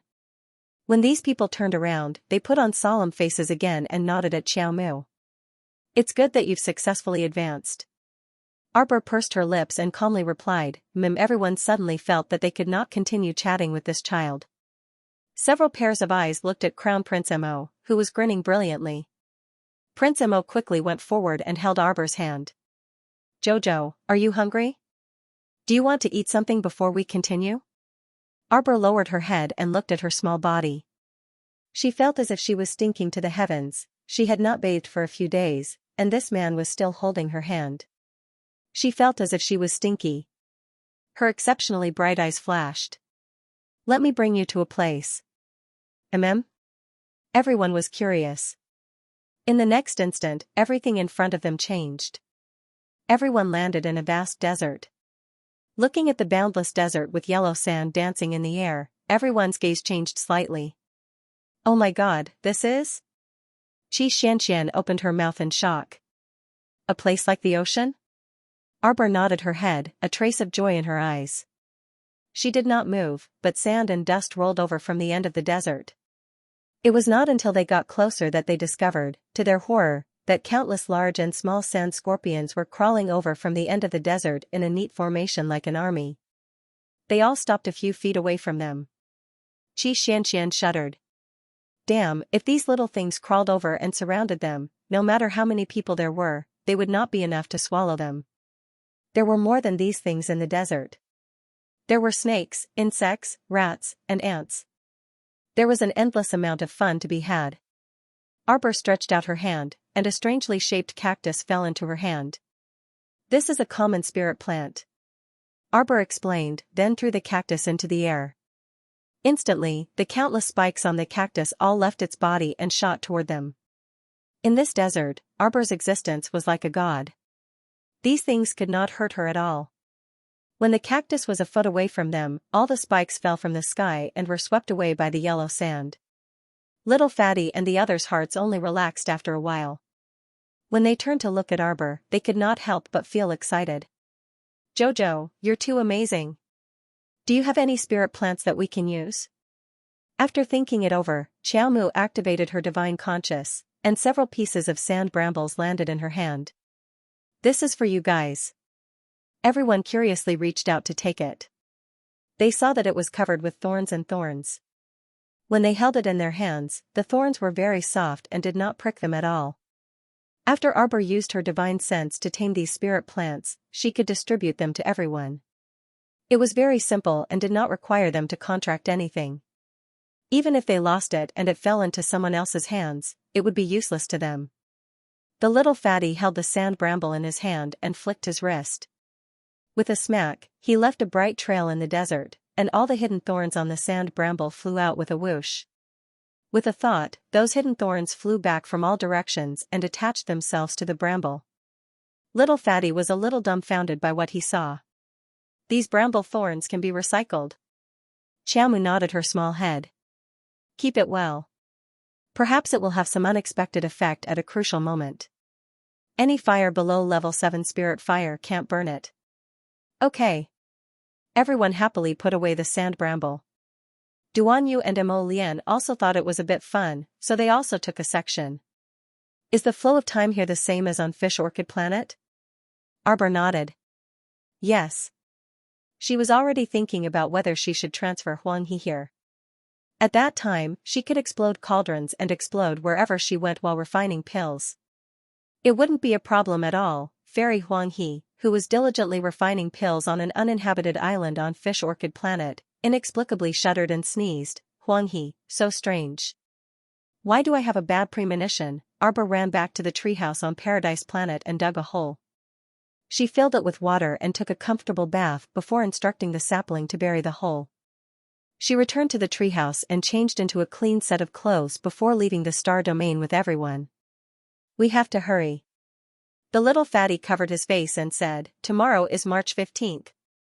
In other words, if they didn't hurry, they might really miss the registration test, Arbor quickly said, then let's set out. Duan Yu nodded. Just as he was about to withdraw the defensive barrier, he saw a hothead foolishly crash into it through the transparent barrier. They could hear his thump even through the barrier.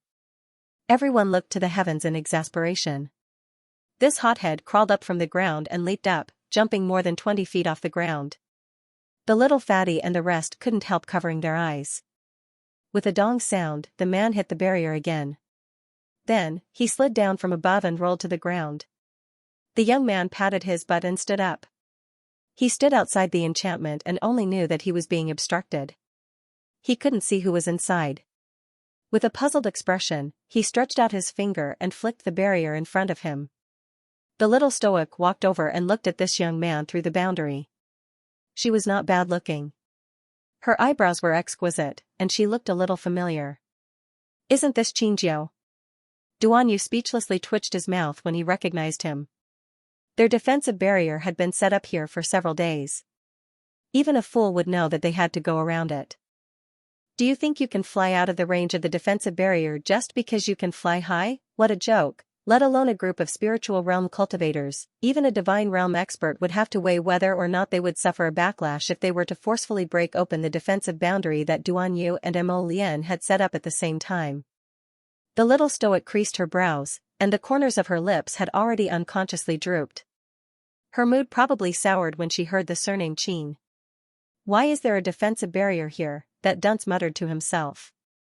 Such a powerful barrier. Even I can't pass through it? This person ran a few steps along the defensive barrier and channeled all the spiritual energy in his body to charge forward. Xianxia gaped at him like she was looking at an idiot. Bam! Sure enough, this person came into close contact with the defensive barrier again.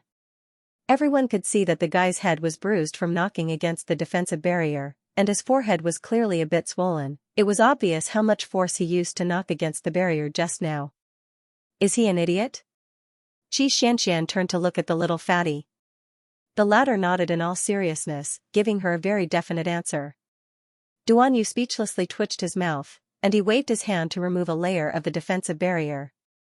Crown Prince Mo also dispelled his own defensive boundary. Ninth Qin was rubbing the bump on his forehead, planning to knock against the barrier again, when he suddenly realized that several figures had appeared before him. He blinked, and his mouth turned into an O in shock. Who are you people? Eh? Aren't you that Duan Yu from the Duan clan? I once met this person on Sikong planet. Duan Yu expressionlessly explained to his companions that he wasn't familiar with this person. Knowing this kind of dunce was simply shameful and lowered his level. What this and that? Who are the two of us? Why are we so distant? Did you forget, we are good friends? Ninth Qin complained in dissatisfaction. Duan Yu, did you forget that very meaningful half a month we spent together? Why did his words sound a bit? When everyone heard this, they all looked oddly at Duan Yu, who appeared calm on the surface but had a complete mental breakdown on the inside. Seeing Sir Jojo's strange gaze sweeping over, Duan Yu hastily declared seriously, Jojo, don't listen to his nonsense. I'm not familiar with him. Not familiar with what? Ninth Qin instantly panicked. We even slept in the same bed at that time. Xianxia and the others widened their eyes in shock and used a thought-provoking gaze to look at Duan Yu strangely, scanning him from head to toe. Duan Yu inexplicably shuddered. Why did it feel like everyone was looking at him as if he was a homosexual? Prince Mo mischievously raised his hand to pat Duan Yu's shoulder without a word. With an "I understand your pain" expression, he reached out to pull Jojo into his arms and hastily distanced himself from Duan Yu and Qingjiu. The two of you are still young and will face many things in the future. However, you must be firm in the path you want to take and keep going. Prince Mo gave them this advice. Xiao Mu's gaze towards them became even stranger. No, Jojo, don't listen to that punk Mo Lian's nonsense. Duan Yu scratched his head. A man likes another man. What's that called again? The little girl asked in a low voice. So manly, so homosexual, Crown Prince Mo muttered secretly. The people of the Qin estate are all perverts. The little girl bluntly scolded, from top to bottom, if they're not perverts, then they're sickly people. It must be him pestering Duan Yu. Duan Yu is so pitiful, he's actually being targeted by a pervert. The little girl stomped in front of Duan Yu and patted him hard. Don't be scared, I'll save you. I absolutely won't let a pervert pester you. She understood the pain of being pestered by a pervert. She definitely wouldn't let her friend follow in her footsteps. Mo Lian was flabbergasted. There was something wrong with this scene. Shouldn't Sir Jojo stay away from the gay Duan Yu? Why was she walking over herself with a comforting expression? What kind of train of thought was this? Why was it different from other people's? Duan Yu was also stupefied and couldn't react for a while. Duan Yu couldn't help chuckling when he finally reacted. He nodded repeatedly and said, okay, okay. Prince Mo couldn't help but speechlessly roll his eyes. This punk really knew how to hit a snake with a stick and take advantage of the situation to play the victim. As he spoke, Duan Yu even looked up and glared at Prince Mo, who was secretly up to mischief just now. Beside him, Qingjiu cried out in displeasure, Hey, little lady, what are you saying? What did she mean by being pestered by a pervert? The pervert she was referring to couldn't be him, right? Also, don't think he didn't hear the little lady berating the entire Qin estate just now, right? What did she mean by the Qin family was either a pervert or a sickly invalid? How was this appropriate? Qingjiu fumed as he glared at Arbor. He saw that the little lady's bright eyes were very pretty, but when she looked at him, they were icy and lifeless. Who did he offend? Qingjiu couldn't help but want to bicker with her. Wait, whose family is this little lady from? Jojo, don't listen to his nonsense. Duan Yu felt that he needed to salvage his handsome image in front of Jojo. The reason I know this guy is entirely due to an accident, an ill-fated relationship. At that time, I was still in Daybreak sect and went out to train once. Duan Yu quickly explained in a few words. It turned out that when he went out to train with his sect members, he accidentally entered a bewildering fog forest and was trapped inside for more than half a month. At that time, Xianxia ran out alone to train and also entered this bewildering fog forest. He tossed and turned inside for more than a month until he bumped into Daybreak Sect's training team. He was extremely bored and had nothing to do by himself. The main reason was that he wasn't smart enough to break the formation and leave, so he followed Daybreak Sect's Duanyu and the others. Hey, then didn't we squeeze onto a stone bed to sleep at that time? Duanyu rolled his eyes at him. Scram. The little stoic couldn't be bothered with him and directly turned to call Duanyu, let's go. Youth Xianxia was baffled, and he hastily chased after them, shouting, wait a moment. Duanyu, what's going on? What do you mean what's wrong? Can't you see that Jojo-sama doesn't like you? Duanyu grumpily rolled his eyes at him. She's not familiar with you. Yes, I'm not familiar with you. Arbor nodded and pulled Xianxia to stand in front of Xianxia. He blocked all the male teammates in the team to the back with an expression of protecting a little chick. Xianxia couldn't help but feel a little angry. You're not looking at me with that look on your face, are you? Why did he feel that the young lady in front of him was looking at a pervert? F***ck off. Arbor snapped. Stay away from my teammates. Xianxia immediately felt wronged. How did I offend you? Arbor's expression froze for a moment. He thought about it and agreed. She couldn't possibly dislike her just because she was a member of the Qin family. The Qin estate's expression changed upon hearing this. Didn't that mean that she was actually afraid of the Qin estate? Arbor creased his brows and tried his best to use a mild tone to spit out, scram. Mo Lian, Duanyu, and the others couldn't help but twitch their mouths. Why was this little fellow so funny? It was even more hilarious for her to use such a mild tone to speak. Alright, Xianxia still wanted to say something, but the little fatty was already shouting, let's go quickly, we won't make it in time. Hey, are you guys also going to the Royal Academy? Let's go together. But who would be with him? Arbor and his group left the young man behind and hurriedly rushed towards Wind Thunder City. Fortunately, Arbor released the blazing blood fire phoenix to clear the way. The journey was very smooth and no spirit beasts dared to come close to their deaths. In addition, Arbor gave everyone a flying talisman. If they could fly, they would fly for a while. If they couldn't fly, they would use their spiritual energy to run. After rushing for a day and a night, they finally arrived at the gates of Wind Thunder City in the evening of the second day. At this time, there were only a few people passing by the city gates. When the city guards saw their group, they hurriedly waved at them and shouted, "Are you entering the city? Hurry, it's the last 15 minutes, the city gates are about to close." After leaving the north-facing Great Forest, Arbor and his group used the flying talisman to fly directly to the city gates. In the eyes of others, their cultivation was definitely unfathomable. They used their spiritual energy to fly the entire way. How much spiritual energy did they consume? Hey big brother, let me ask you. We are going to the royal school to take the test. Where do we go after entering the city? Xianxia asked. Ah? You guys came so late.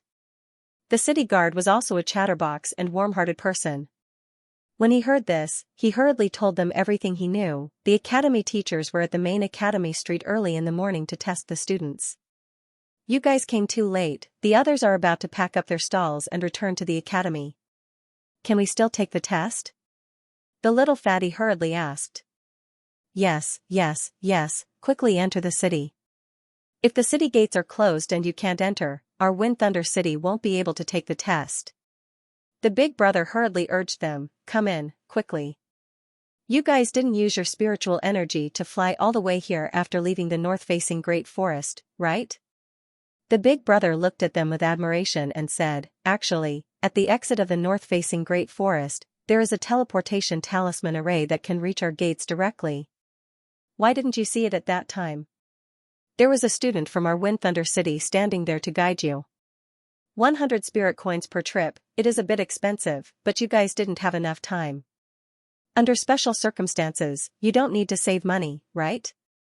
Everyone couldn't help but laugh.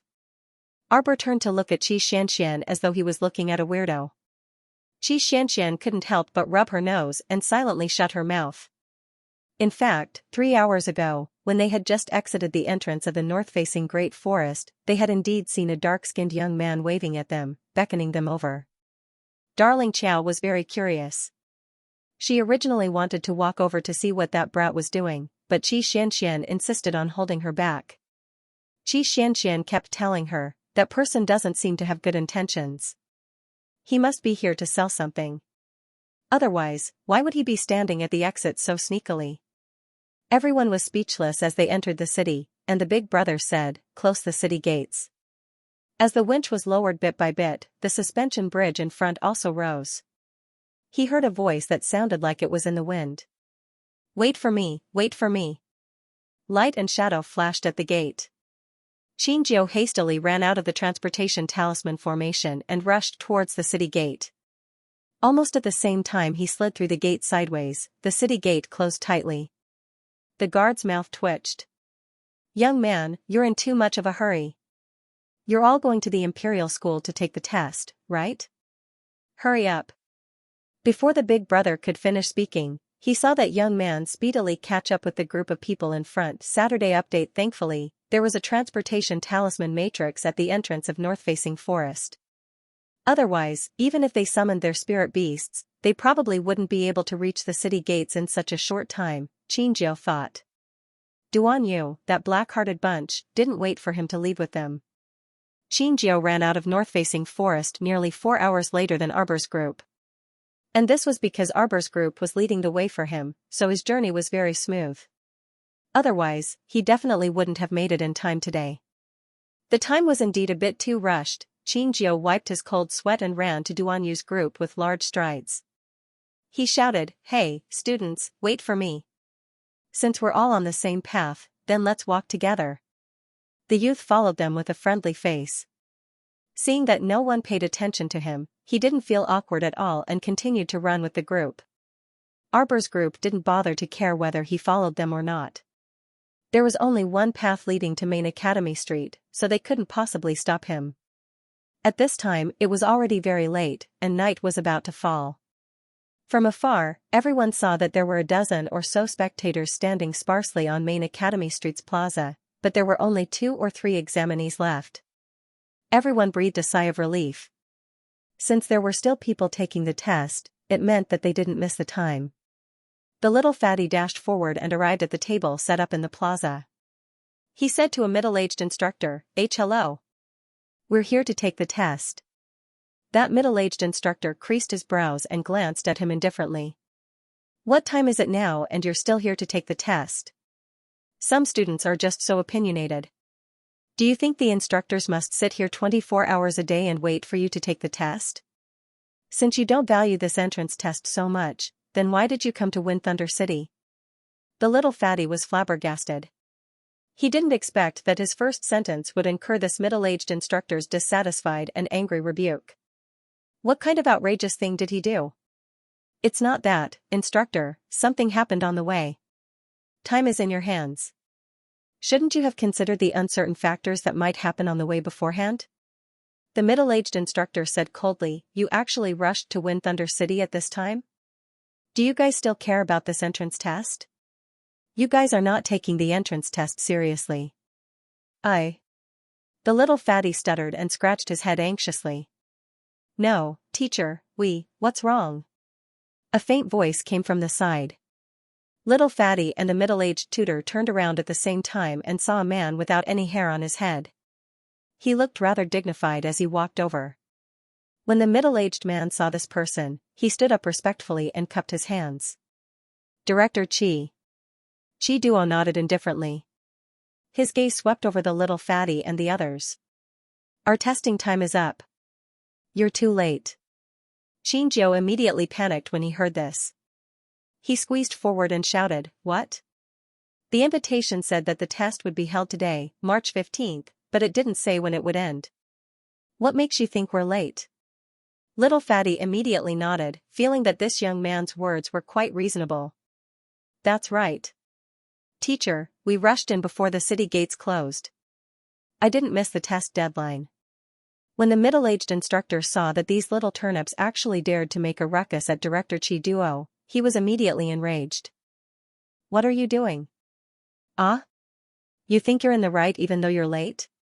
The middle-aged instructor said angrily, hurry up and leave, don't cause trouble. If you dare to be disrespectful to our director again, I'll chase all of you out of Wind Thunder City. Hey, don't be unreasonable. The little fatty couldn't help but shout, we're not late, okay? Your invitation letter said that it's on March 15th. Are you looking for trouble? The middle-aged instructor roared, and 2 guards who were in charge of maintaining order immediately jumped out from behind him, revealing their strong arms, looking as if they were about to fight. The little fatty glared at them angrily, and stuttered when he was nervous, can you be a little more reasonable? Fatty, don't talk nonsense with them, come back. Xianxia shouted in annoyance, if they don't take the test, then so be it. Who cares? That won't do. Xianxia shouted, we're already here, how can we not take the test and go back with our tails between our legs? How embarrassing would that be? Wouldn't those people in the Qin estate laugh to death? Originally, he had already been ostracized during this period of time when he returned home. If he didn't make it in time for the test this time, who knew what kind of dog he would be? He couldn't go back like this. Xianxia thought about it and agreed. They couldn't go back either, otherwise, who knew how those noble ladies in the imperial capital would mock and ridicule them. She didn't care, but what was hateful was that those women would definitely gossip in front of Jojo, mocking and ridiculing them incessantly. What right did their family's baby Qiao have to be mocked behind his back? They definitely couldn't go back. Xianxia, Lu Yu, and the others stepped forward simultaneously and said, this instructor, isn't the test not over yet? Aren't those students taking the test now? If they said that they missed the test, what would they say? The middle-aged instructor glared at them angrily. Do you know how long the others waited in line? The others waited in line for a full 2 to 4 hours before it was their turn. Hey, according to what you're saying, the importance we place on the Academy's test is based on how many hours we've queued up for? We just happened to arrive at the right time. There weren't many people in the queue, and it was almost our turn. Don't tell me that this kind of coincidence is not taking the Academy's test seriously? It was truly hilarious. That was indeed the attitude of the middle-aged instructor. Everyone else had started lining up early in the morning to take the test. Other than a few special talents, everyone else had to line up for 2 to 4 hours. Why did these little radish heads clamor about wanting to take the test as soon as they entered the city? This was too pleasing for them. What do you think? Xiao Mu's expression chilled, and no one could tell whether she was happy, angry, or sad on her delicate stoic face. However, everyone could sense that a terrifying storm seemed to be in the midst of brewing. The middle-aged tutor was provoked by her attitude and couldn't help but sneer. So what if it's unexpected? You bunch of students, it's your own fault for being late and missing the test time. How dare you threaten the teachers? You're too long-winded. Arbor coldly interrupted his words and looked him up and down. Shut up. After saying that, she waved her small hand slightly and sprinkled a formless and colorless powder. The middle-aged tutor opened his mouth in shock, but he couldn't make a sound. His expression was a bit contorted, and he reached out to touch his throat. His face instantly flushed red from suffocation. Why was there no sound all of a sudden? What did you do? The guards behind that tutor hastily rushed forward and glared at the little stoic. He's too noisy, Arbor said coldly. I just made him shut up. You. The guards still wanted to say something, but Arbor's stern shout drowned out their voices. Do you guys also want to shut up? The guards were intimidated by her aura, and their hearts abruptly skipped a beat. The words they were about to say were inexplicably stuck in their throats. That bald-headed and serious-looking Chi Duo director had already walked forward and raised his hand to make the guards retreat. Take out your invitation letter. Without another word, Xiaomu flicked out that golden invitation letter from her fingers and threw it at this director's face. Prince Mo twitched his mouth slightly. He knew that this little fellow was already impatient to the extreme. If something else happened, the little fellow would immediately turn around and leave, disinclined to be long-winded with him. Director Chi Duo's expression was a bit unsightly, and he raised his hand to block that invitation letter. When he saw that it was a pure gold invitation letter, a strange glint flashed through his eyes, and his gaze immediately landed on the little stoic's group. Oh, so you guys are the students that Dean Yun personally invited. No wonder they dared to be so arrogant. It turned out they thought they had Dean Yun's support. This director Chi Duo was Vice Dean Yun's subordinate and was somewhat at odds with that Dean Yun. Although the dean and vice dean both came from the Yun family, they didn't have a good relationship. The director didn't show it on his face, but he couldn't help but criticize inwardly. The dean personally invited them, so it wouldn't be good to make things difficult for them. However, he's letting them pass so easily? Don't tell me he doesn't want face. When the middle-aged tutor on the side saw the pure gold invitation letter Arbor flung over, he also widened his eyes in shock. He raised his hand to rub his eyes and sized up Arbor in confusion. They were actually holding an invitation letter from Dean Yun. Why didn't he say so earlier? Even the invitation letter from Principal Yun could exempt them from the entrance examination. Chi Duo glanced at them indifferently and said to Arbor, "All right then, come with me for the test."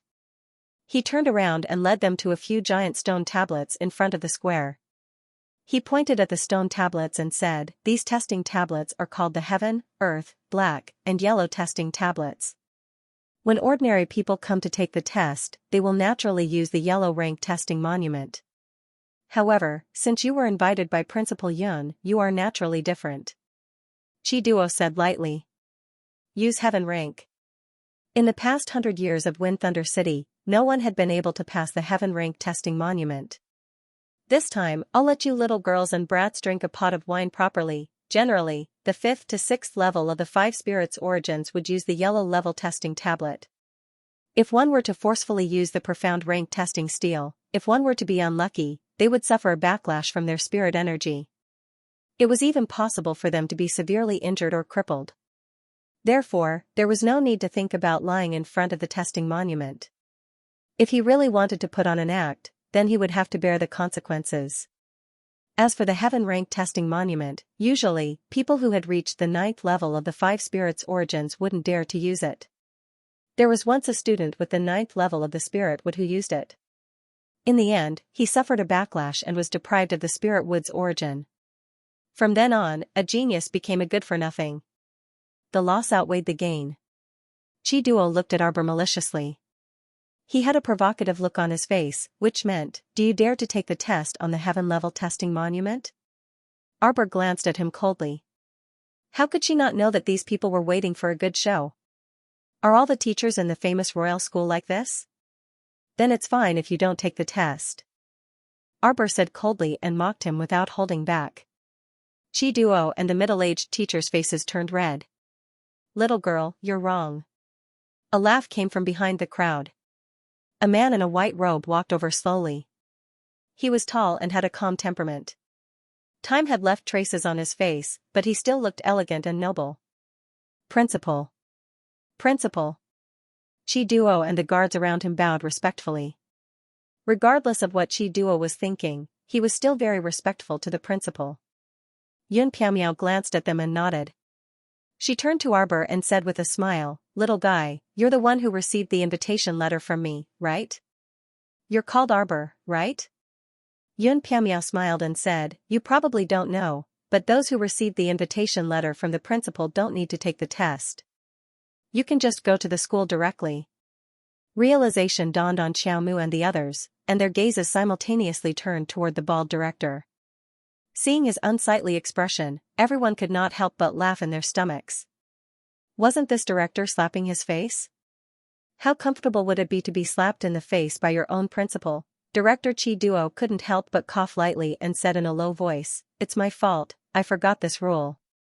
After all, no one in the school has received an invitation letter from the principal for many years. Principal Yun didn't care about them at all and smiled at Arbor and the others. "Everyone, please follow me." The students who were taking the test in front of the monument saw that Arbor and the others were welcomed by the principal personally and couldn't help but feel envious. Different people had different fates.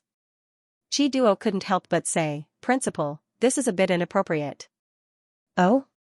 What else do you have to say?" Yun Piaomiao turned his head and glanced at Chi Duo. This made Chi Duo feel as if he was a bedbug that was being despised by Principal Yun. He couldn't help but feel angry. Bracing himself, he said, "These students look very young, especially this little girl." She's only 18 years old? Can the five spirits' origins reach the 6th level? In other words, it was as if Dean Yun had deliberately opened a back door for Arbor, which made everyone very unhappy. So you want the little girl to take the test at the Heaven Rank Testing Monument? Are you trying to embarrass her? Dean Yun bluntly pointed out Chi Duo's thoughts, exposing the dark side of his heart and throwing it in front of everyone. Chi Duo's face turned green with anger. He was choked by the dean's words and didn't know how to respond for a long time. On the other side, the little girl opened her mouth and asked faintly, "If I can pass the Heaven Rank Testing Monument, what will you say?" What? Everyone looked over in shock. Was this child stupid? Since the principal had stepped forward to protect her, why did she have to jump into the trap? "If I pass, you can hand over your position as director." "How about it?" Arbor turned his head to look at Yun Piaomiao. "What does the principal think of my suggestion?" Dean Yun couldn't help but feel helpless. Before this, Yun Fiang had hinted to him indirectly that this group of children were very powerful and temperamental children. Especially, there's a little girl among them that it's best not to provoke, or else you'll regret it for the rest of your life. Now, he suddenly understood why Yun Fei had that meaningful expression on his face when he said those words. Dean Yun maintained his smile and nodded as he reminded him, "Little fellow, this Heaven Rank Testing Monument is a little strange. Many years ago, there was a student with a 9th level spirit wood who tested it, but his wood spirit source was devoured instead, causing his body to completely collapse. Are you sure you want to consider this properly?" Arbor nodded her little head. Qiuqiu's voice from her conscious earlier floated around her ears. Master Silver, I feel Little Four's aura here." Little Four. "I didn't think that Little Four would come right after I found Little Three, ha ha ha ha." Right now, Xiaomu was almost certain that there was a sacred wood fragment sealed inside this Heaven Rank stone tablet. That was why it could viciously devour someone else's 9th level wood spirit. Normally speaking, it was not very likely that the 5 spirit sources that had been comprehended would be taken away. For example, when Little Water had devoured the 9th level natural water, this natural water had not been comprehended by anyone and was completely an ownerless source. She didn't know what was going on with this 4th holy wood. Why could it directly steal someone else's 9th level wood spirit source? Arbor was certain that no matter how savage this Little Four was, it would not be able to hurt her. It was probably because its intelligence was more complete and it was bored being sealed in the stone monument all day, so it went to devour someone else's wood spirit source. Miss Chiao muttered in her heart that it was naughty and mischievous. She thought to herself that she could just be a little more patient and tame it properly. Then, Director Qi, do you accept this bet? Dean Yun turned his head and stared at the bald man with a stern expression. Bet? What bet? How did this escalate to a bet? Chi Duo was a little embarrassed at this moment and couldn't help but complain incessantly in his heart. It looked like in today's situation, if he didn't agree to this bet, the dean would not let him get away with it. In any case, he was extremely confident that this young girl could not possibly pass the Heaven Rank Testing Monument. Overconfident. Let's see how she's going to die later. Chi Duo's eyes flashed and he sneered, "Why not? But let's make things clear in advance. If this girl is injured in any way, her family members shouldn't come and make a scene." As a family member, Prince Mo and his teammates looked at him silently and nodded at the same time. Prince Mo said infuriatingly, "Don't worry, when the time comes, you'll be the one making a fuss." Pfft. Duan Yu couldn't help bursting into laughter. Actually, when they were teammates with Mo Lian, they were quite happy because Prince Mo was always going against other people. They just had to watch the show. The little girl took small steps and arrived in front of the Heaven Rank Testing Monument. She slapped it with one hand and heavily hit a protruding tiger relief on the monument. The entire stone tablet emitted many dazzling rays of light in a split second. In an instant, it illuminated the entire Wind Thunder City, turning it into daytime. This movement was so big that it was hard for people not to notice it. The residents of Wind Thunder City all pushed open their doors and rushed out. They raised their heads and stared blankly at the bright sky. The night instantly turned into daytime as white as snow. The entire city was in an uproar. The students and teachers of the royal school all rushed towards the end of the main school street. The nosy crowd in the city became excited. This was a rare spectacle. Wind Thunder City, which was already nightfall, was now shrouded in a white light. In everyone's eyes, there was only the light, the endless light. Chi Duo's eyes widened in shock. How is this possible? The heaven-rank stone steel actually reacted. Following Arbor's release of spiritual energy, streaks of spiritual energy poured into the stone steel. The ferocious tiger carving on the entire stone steel was about to leap off. Several consecrated elders in closed-door cultivation in the academy were also alarmed by such a huge commotion. Following the arrival of a group of students and instructors, they stared at the little girl conducting the test on the main academy street with astonishment in their eyes. The crown princess and the others are here. Chen Baojia couldn't help but exclaim. She followed the crowd and ran to the main academy street, but she was blocked by a group of people. Zhongli Jiwei clenched her fists, her eyes revealing traces of resentment. When she recalled what happened in north-facing Great Forest, she felt as if her heart was suffocating, and it was very uncomfortable. Crack! Amidst the uproar on the street, someone with sharp ears suddenly heard the sound of something cracking. Wow! That stone steel cracked. A cry came from the front row of the crowd. Everyone focused their eyes and saw that it was indeed the case. The glowing stone steel under the little girl's hand was cracking inch by inch. At first, the cracking speed wasn't fast, and only a small crack appeared on the stone steel. Immediately after, something that left everyone dumbfounded happened. This crack started to split and spread, and in a short while, the stone steel was densely covered with fine cracks. After a bang, the entire stone steel shattered into powder in Arbor's hand. For a time, Main Academy Street, which was packed with people, was completely silent. The instant the stone steel shattered, Arbor's body moved, and she moved to grab a lustrous green light. It was a pity that little Four ran away faster than a rabbit, slipping through her fingers in an instant. Only Emo Lian, Duan Yu, and the others saw this erratic lustrous green light. Xiaomu creased her brows and secretly retracted her small hand. This fragment number 4 was indeed a mischievous little fellow. It was true that it had gained sentience. It actually knew how to escape. What a heartless little thing. She had spent a lot of effort to rescue it from the stone tablet. Forget it, this matter can't be rushed. In any case, this little fellow can't leave Wind Thunder City. After all, the main body of the Holywood was here to restrain it, so it would only wander around for a while.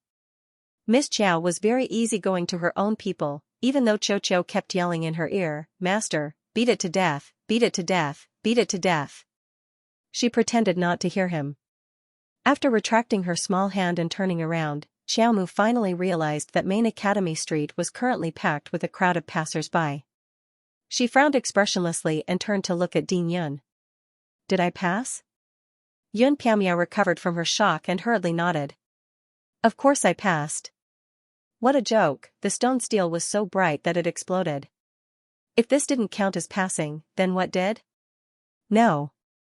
Chi Duo started making a fuss as expected. This stone steel doesn't show the level of the 5 spirit origins. How can this count as passing? Everyone was speechless. The stone steel had already exploded, so what was there to show? Emo Lian snorted. I didn't say anything wrong about you, right? I knew you would make a fuss. It's no use making a fuss. Yun Piamiao sneered. From today onward, Director Chi will be relieved of his duties. Chi Duo looked back at Dean Yun in shock with an incredulous expression. It was as though he had originally thought that everything was just a joke, but who would have thought that Dean Yun would take it seriously? Isn't Dean being too hasty? Many of the instructors present also glanced at Director Chi sympathetically. They also felt that Chi Duo's luck was truly a bit bad today. Although they didn't know what had happened between Director Chi and this stoic-faced girl, it seemed that Director Chi was the one who had suffered a setback. Tisk, little Jojo caused such a huge commotion as soon as she arrived at Wind Thunder City. She's truly worthy of being a little devil in this world. Eldest young Sir Qin said with a grin. He turned to glance at the impassive Omega Kotoku standing beside him. Second brother, what are you thinking about? Qin Xian didn't answer him, and his gaze never retracted from the little girl. He actually had too many questions in his heart. Were those fragmented dreams really dreams? Did Jojo's long-standing loathing for him originate from those dreams? Otherwise, he really couldn't remember what he had done to provoke her loathing since they met in this lifetime. He wanted to ask her clearly, but he couldn't find a suitable opportunity. Now that the two of them were in the same academy, then in the future, there would naturally be many opportunities to meet. He definitely had to find an opportunity to ask her clearly and clear up the doubts in his heart. Eldest young Sir Qin silently swept a glance at his second brother. He had always felt that his second brother's thoughts were deep and hard to guess. Although he was standing beside him now, it was as though he was standing in the middle of a snowy field that had been frozen for 10,000 years, so aloof and cold that it wasn't easy to touch him. He completely couldn't figure out what this second brother was thinking. Moreover, there seemed to be another story between him and little Jojo, which made it hard for people to figure it out. But was that possible? He had actually secretly sent people to investigate what had happened between the two of them at the Qin estate, and there wasn't anything out of the ordinary. Xianxia's gaze flickered as it swept over his face, and then he retracted his gaze. Eldest brother, second brother. Xianxia ran over with a joyful expression. He squeezed through the crowd with all his might and came to their side. Ah, fifth brother is also here. Fifth young Master Qin nodded faintly at this younger brother who had just returned to the main family.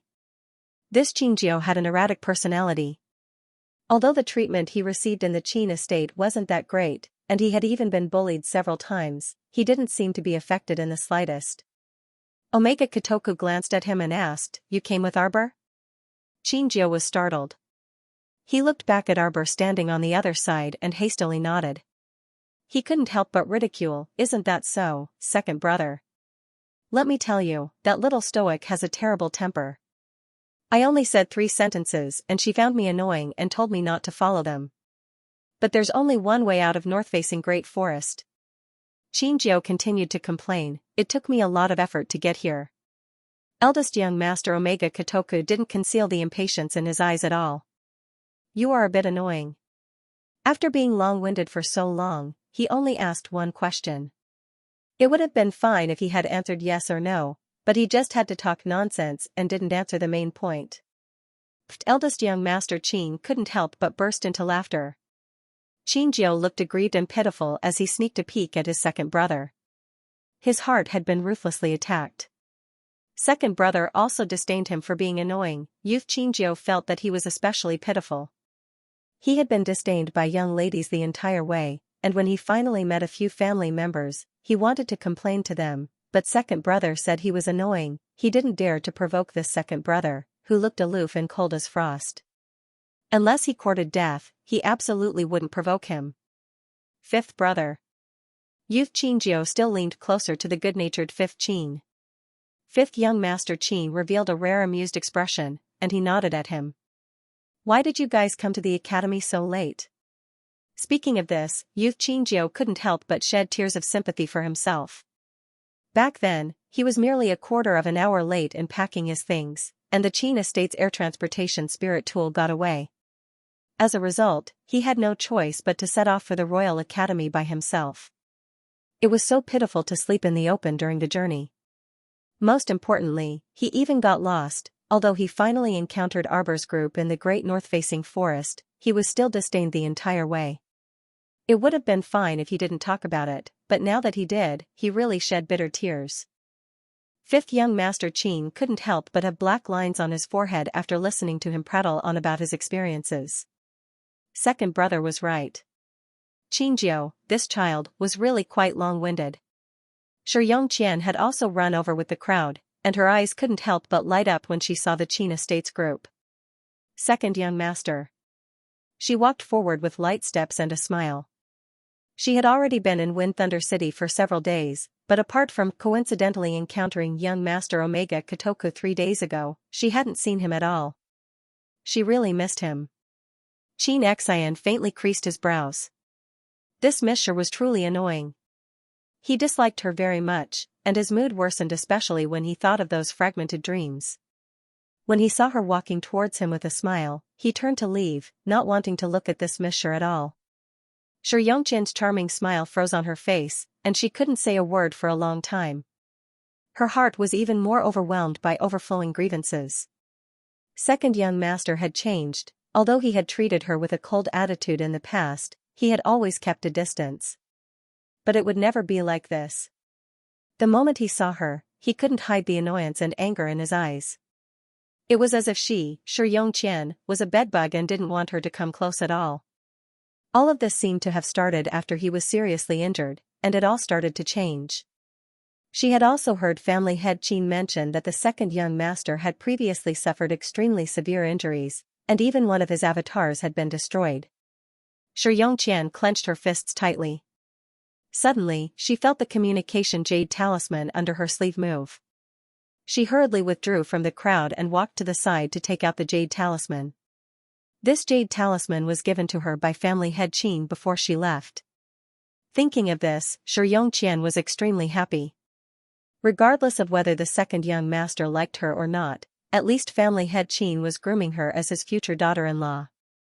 As long as family head Qin stood by her side, she believed that she would be able to make second young master change his mind and fall in love with her again.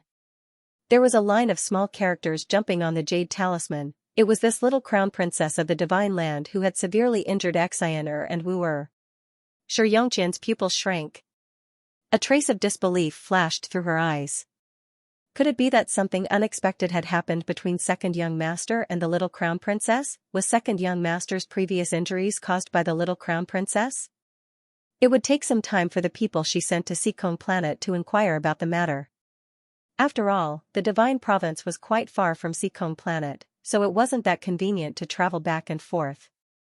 Moreover, it wasn't like she hadn't sent people there before, but several waves of people never returned. Xianxia still didn't know that Seacone Planet's Mo Kingdom capital was protected by a shielding talisman matrix.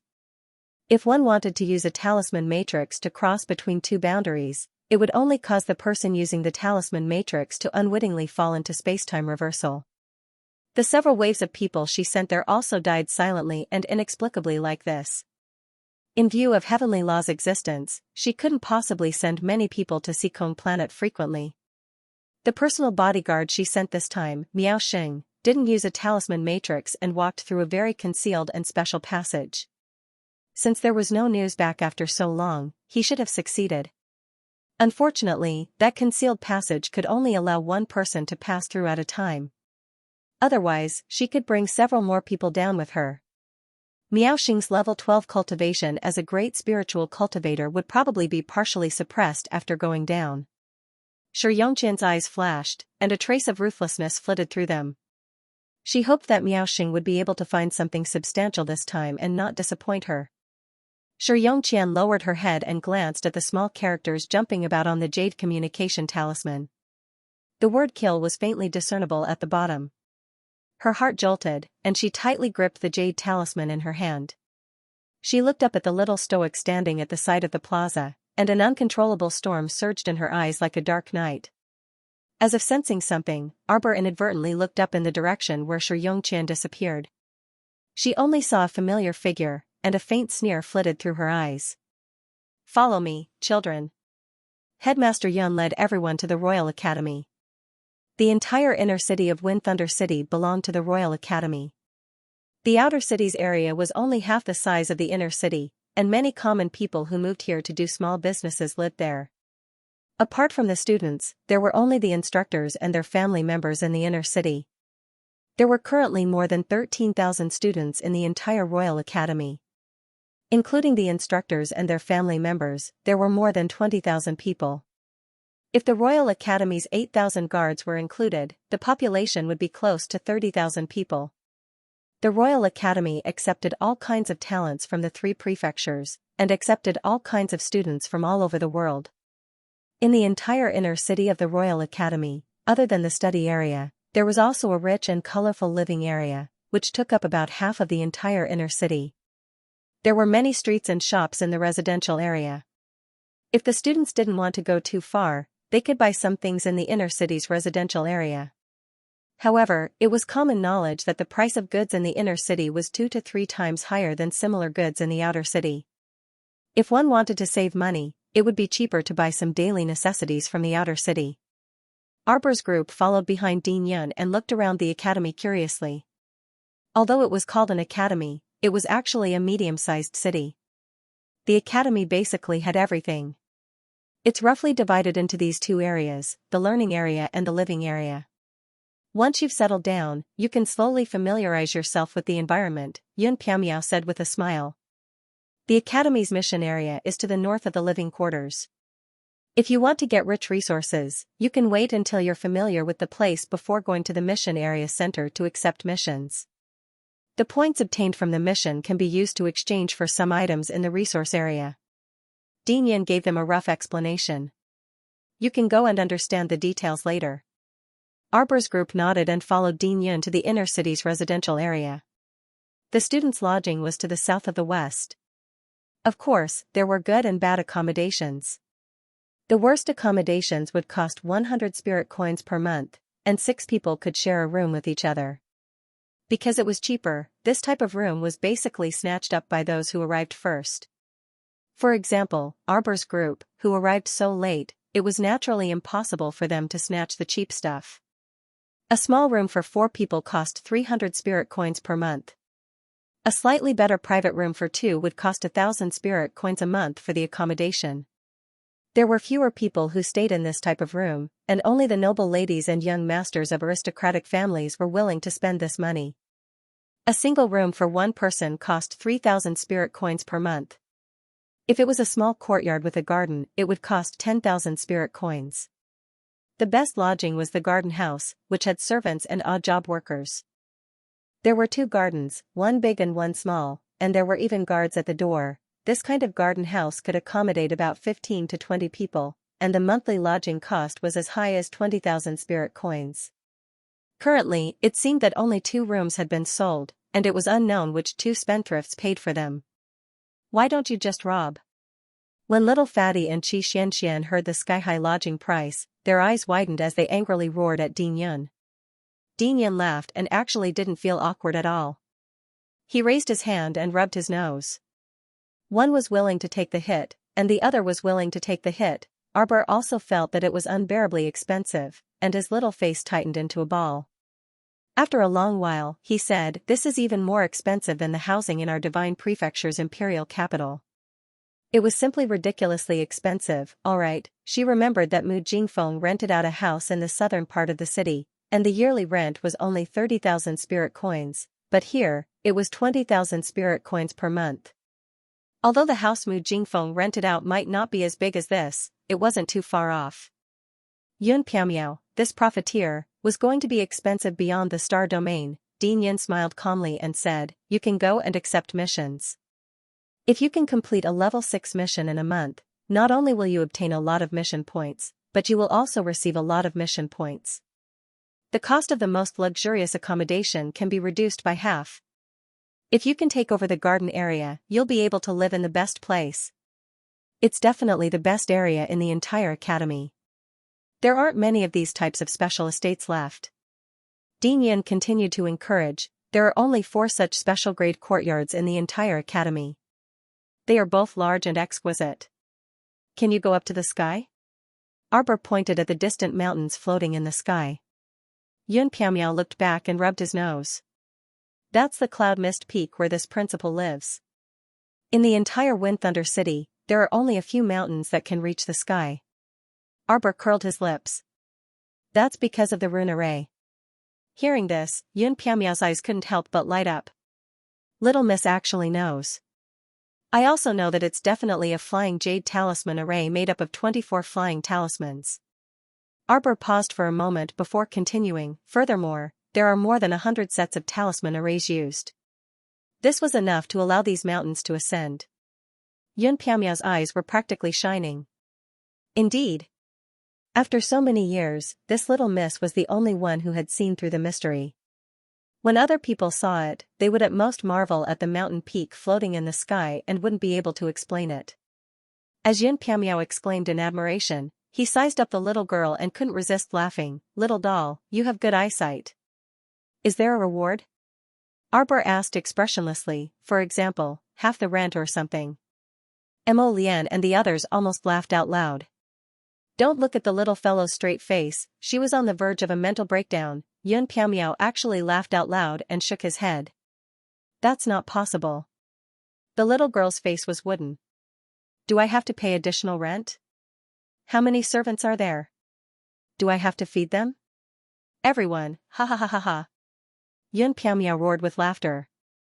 The little girl looked at him as if he was a lunatic.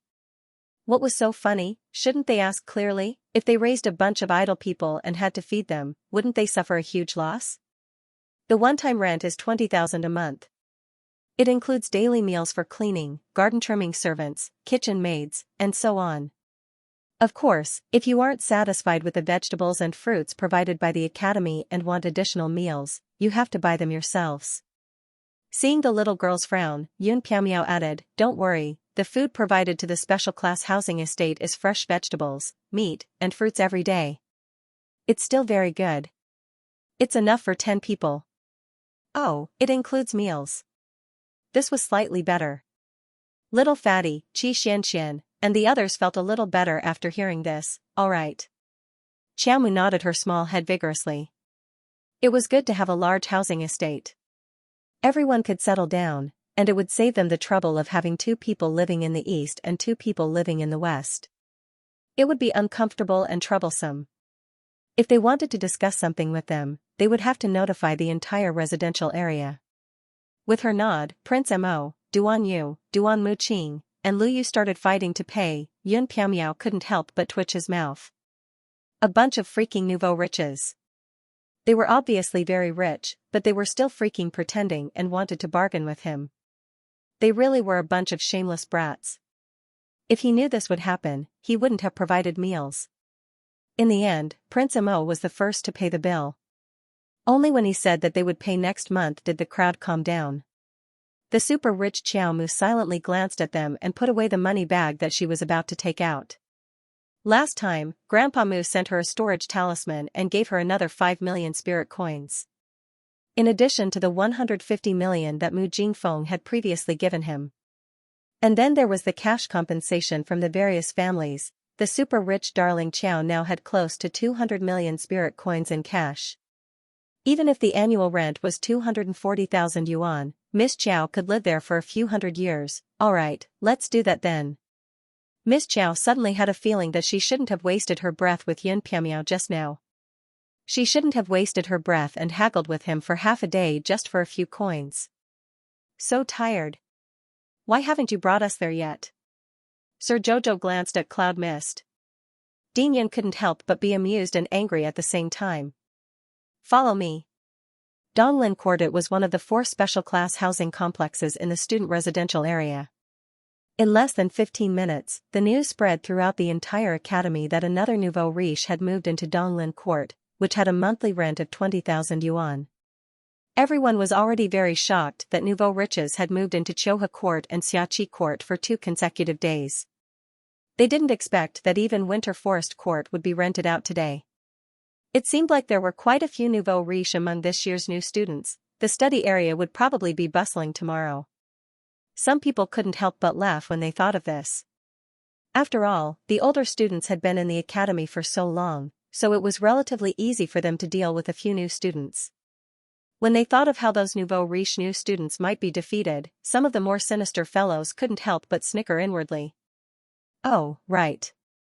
Before Principal Yun left, he said, being able to pass the Heaven Rank testing tablet means that student Qiao is undoubtedly the #1 student among the new students. Tomorrow is the first day of school for new students, so a general assembly will be held at 7 a.m. At that time, a new student representative will be invited to come up and say a few words. Student Qiao, be prepared. Arbor was baffled as he glared at Yun Piaomiao's departing figure. Who did he ask to speak? Ha ha ha ha ha. The little fatty suddenly burst into laughter, laughing so hard that tears were about to fall. It was too hilarious. What was wrong with Principal Yun's head? He actually asked the stoic face to speak on stage. The stoic face was someone who normally wouldn't speak if she could and wouldn't explain if she could. He even asked her to speak on stage. Ha ha ha ha ha. Mo Lian also couldn't resist laughing when she looked down at the dumbfounded little fellow. Duan Yu twitched his mouth and said, "It's fine. Principal Yun probably meant that you can go on stage and say a few words." Xianxia glared fiercely at the little fatty. You're not allowed to laugh at our Jojo. Jojo, it's fine. You can go on stage tomorrow. If you don't want to speak, just kill them with your gaze. Ha ha ha ha ha. Lu Yu and the others clutched their stomachs in laughter. Arbor speechlessly glanced at Miss Xianxia and discovered that her expression was quite serious. Let's go and assign the rooms. There were more than a dozen rooms in the entire Winter Forest court, enough for everyone to stay in one room each. Everyone went back to rest after choosing their rooms. They were truly unbearably tired from rushing through the great north-facing forest for a day and night. After Qiaomu finished bathing, she crawled into bed and saw Crown Prince Mo walking in from outside with his wet hair disheveled. She was truly a beautiful demon. Miss Qiao's eyes lit up, and she rolled onto the bed. Prince came forward, took off his clothes and snuggled under the covers. Jojo, have you thought about what you want to say tomorrow? No. Miss Qiao stroked his hair. In that split second, Crown Prince Mo had already used the fire spirit to dry his hair. The Crown Prince reached out and pulled her into his arms. He asked with a smile, then what are you going to say to everyone on stage? The little girl blinked and said seriously, I'm just saying a few words. The Crown Prince thought that since his wife had already considered it, then there was naturally no problem. He changed the topic and lay down with her in his arms. Rest early. Do we belong to the Divine Prefecture branch?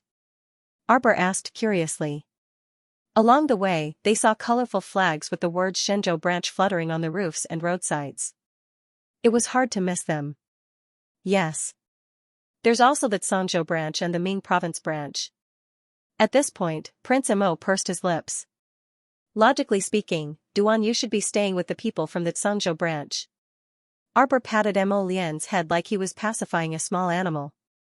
Prince Mo didn't know whether to laugh or cry at this action. The competition between the three academies has been going on for a long time. For resources, for benefits, and for the glory of each of the three prefectures. Mo Lian hugged the little fellow and spoke intermittently about several matters. After a while, he looked down and saw that the little fellow's breathing was even and she had already fallen asleep. He couldn't help but laugh and lowered his head to give her a light peck on her little mouth. Then, he laid her down flat and adjusted her sleeping position to a more comfortable one. He propped up his chin with one hand and gently stroked a few strands of hair by her cheek with his fingers. He stared at her intently for a long time. Early the next morning, everyone was woken up by the kitchen maid's hoarse voice. It was unknown where this kitchen maid came from, but when she saw that no one had come out of their rooms, she picked up a broken basin and started banging on it.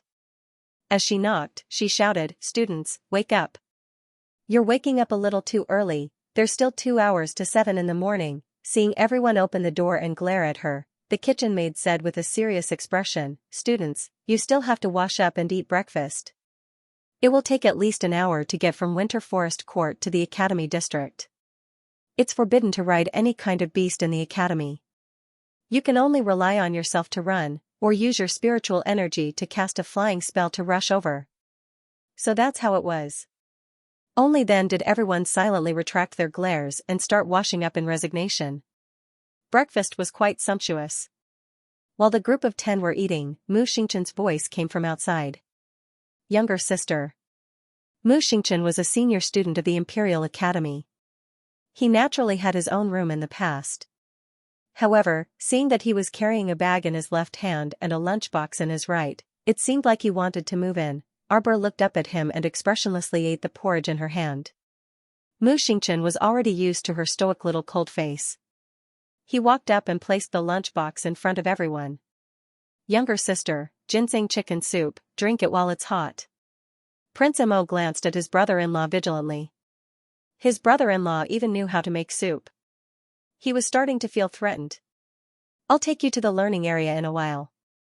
You're not familiar with this place. There's a small path from Donglin Garden, so it'll save you a lot of time. I'm Jojo's big brother, Mu Xingchen. You must be Jojo's friends. Let's get to know each other." When Xianxia and the rest heard him speak so familiarly, they hurriedly stood up and greeted him. "Big brother Mu, what are you carrying?" "My bedding." Mu Xingchen turned to Arbor and said, "Sister, your place is spacious. I'll check out of my room." Let's stay together in the future. Everyone was speechless. The petty person in Mo Lian's heart kept thumping his chest and stamping his feet. If he had known earlier, he would have gotten a double room with Sir Xiaoqiao back then. Look at this big family. In the future, if he wanted to steal a kiss from his little wife, he would have to avoid his teammates and brother-in-law. So bitter. Arbor drank a small bowl of ginseng chicken soup made by Mu Xingchen. More than half of the soup went into the little fatty's stomach. After that, everyone praised their big brother's culinary skills. Everyone was beaming as they followed Mu Xingchen out of Donglin Garden and headed to the learning area. Along the way, Mu Xingchen introduced the buildings and sceneries to them. He brought them to the largest practice field in the learning area. At this time, many students were already there. The new students were gathered in a circle. The older students were also mixed together. They lowered their heads and whispered to each other. Arbor's group attracted quite a bit of attention when they went over. After all, everyone in this group had outstanding looks. Plus, many people had seen the little girl at the plaza on Main Academy Street before, so they were especially curious now. Their scrutinizing gazes continuously swept over the little girl, as if wanting to see through this child. What kind of energy was stored in such a tiny person's body to be able to shatter the heaven-rank testing steel in one go? Everyone whispered to each other, pointing and whispering to each other.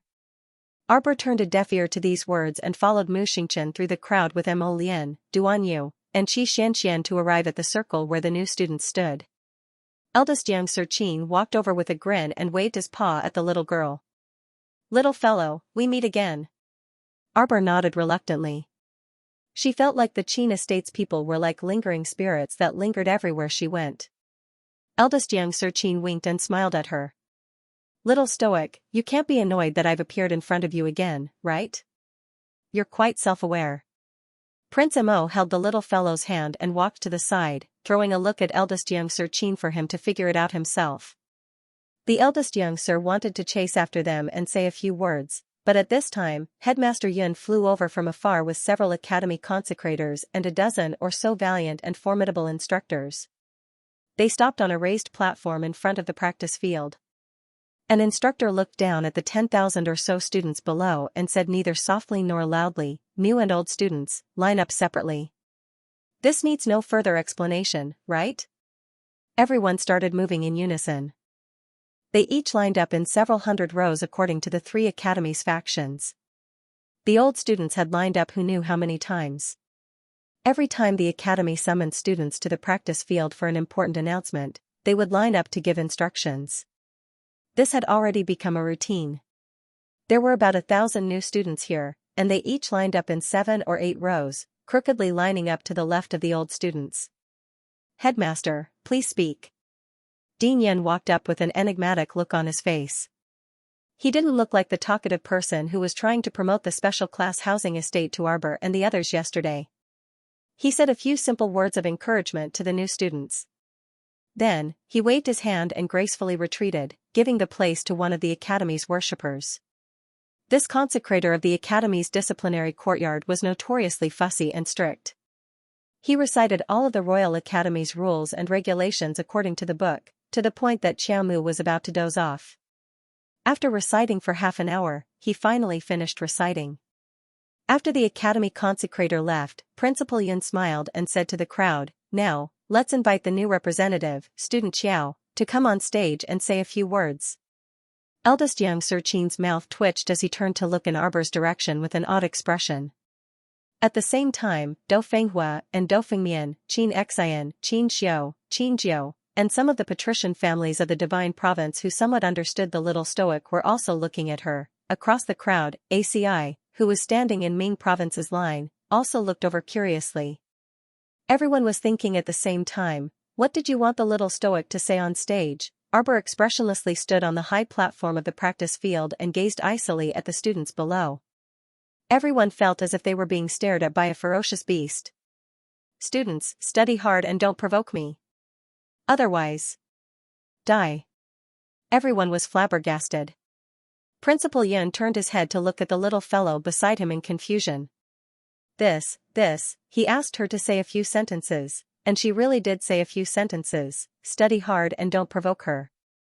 Otherwise, die." It was a few sentences. Now, Principal Yun had a deep understanding of the meaning behind Yun Chang's meaningful gaze.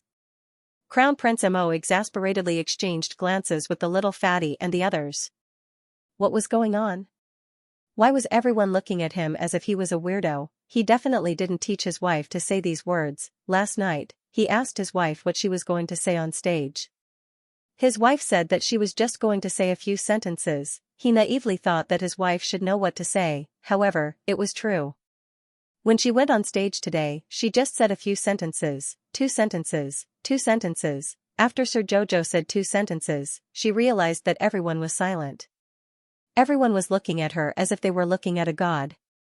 She couldn't help but frown, turned her head and blinked hard at Principal Yun. Principal Yun, kid, do you think everyone is a worm in your stomach? What do you mean by blinking? Sir Jojo blinked at Principal Yun again. One of the tutors at the side couldn't stand it anymore. He coughed lightly and said to Principal Yun, Principal, this student should be asking you if she can leave. This year's new student representative was definitely a weirdo, the instructors thought to themselves as they carefully sized up the little fellow. They realized that this little girl was expressionless from the start to the end. Her emotions didn't fluctuate at all. It looked like she was really a cold-faced little doll. Principal Yun pursed his lips and laughed awkwardly. He reluctantly went up to save the situation and said, Student Xiao's meaning should be, for everyone to, study hard, work hard, and help each other. The entire royal school should be tied together like a rope. Don't fight, bitch, dog fight, just because we are from different factions. Appropriate competition is necessary, but we should also pay attention to the friendship between students, right? The students below all heaved a sigh of relief. That should be the case. What the dean said was still somewhat reasonable. Previously, they must have misunderstood the little girl's meaning.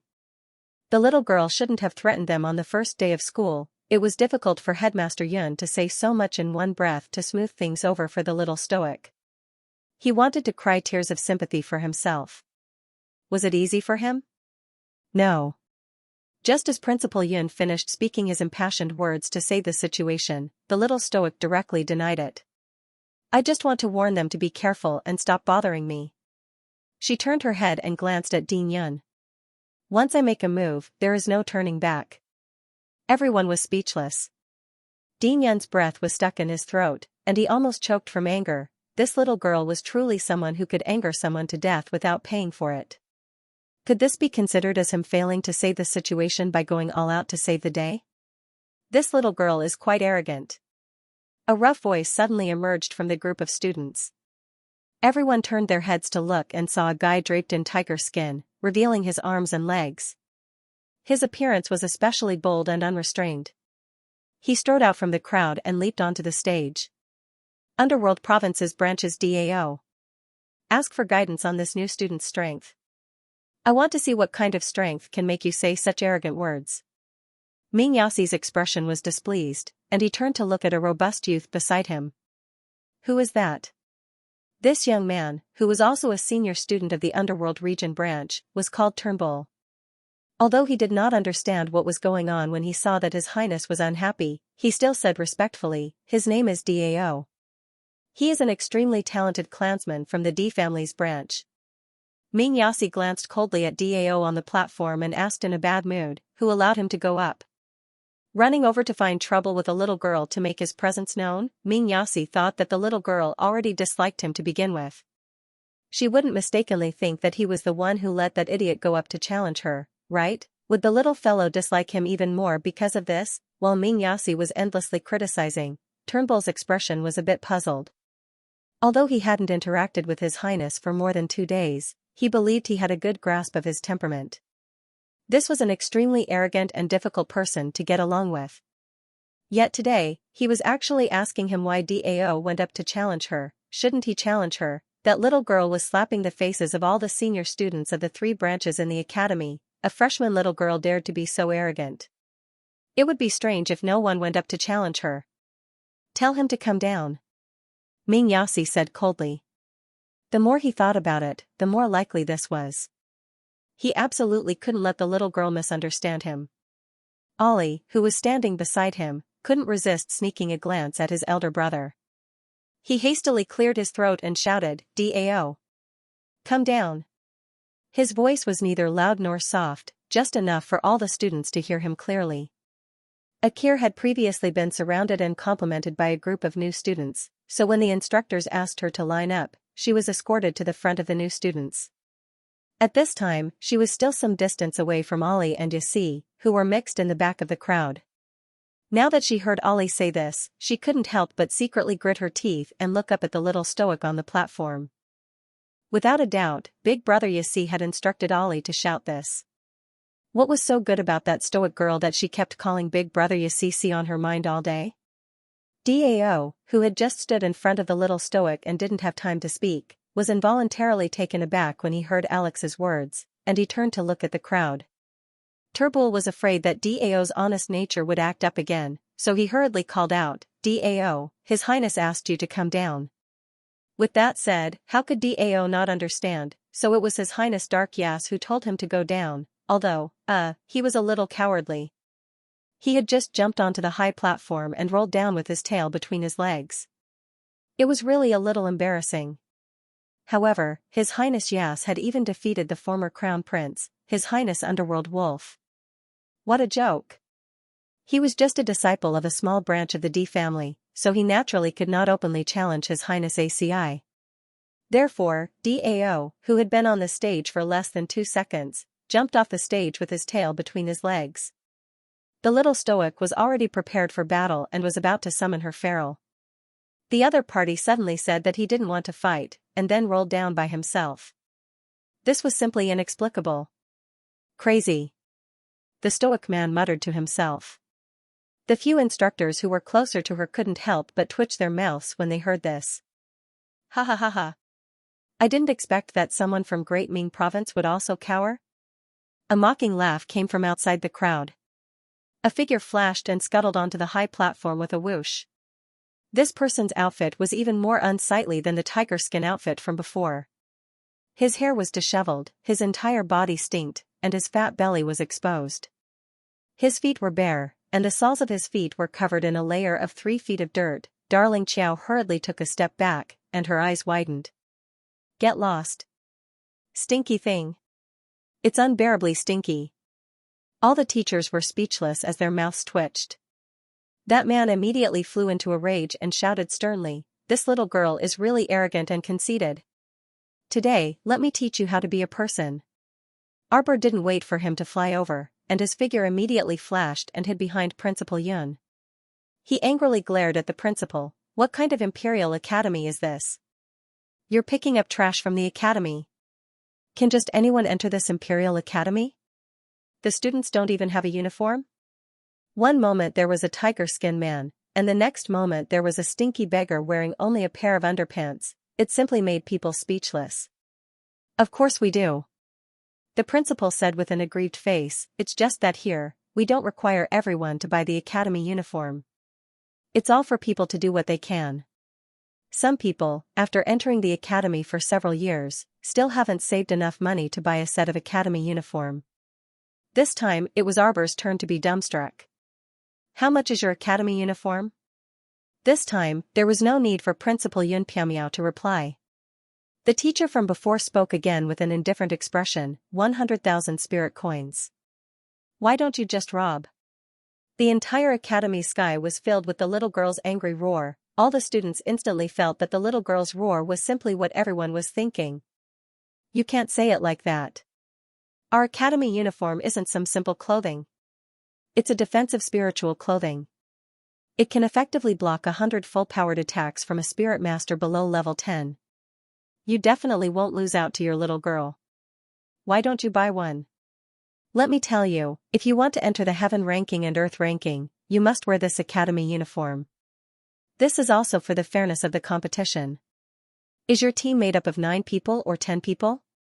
Give me a set of all of them. What was happening? Wasn't this the freshman entrance assembly? Why did their principal Yun suddenly start promoting? Everyone looked at Yun Piamiao with a dumbfounded expression. The instructors could not bear to look at it. One of the consecrators coughed softly and went forward to tug at Dean Yun's sleeve. Only then did Dean Yun put away his promotional expression and chuckled. Oh, where were we just now? Brat, do you think you'll be fine just because you're hiding behind the dean? Today, let me teach you how to behave. A smelly bug dares to boast that it wants to teach me how to behave? The repeated provocations made Arbor fly into a rage. His voice was extremely cold as he said, "Kill him."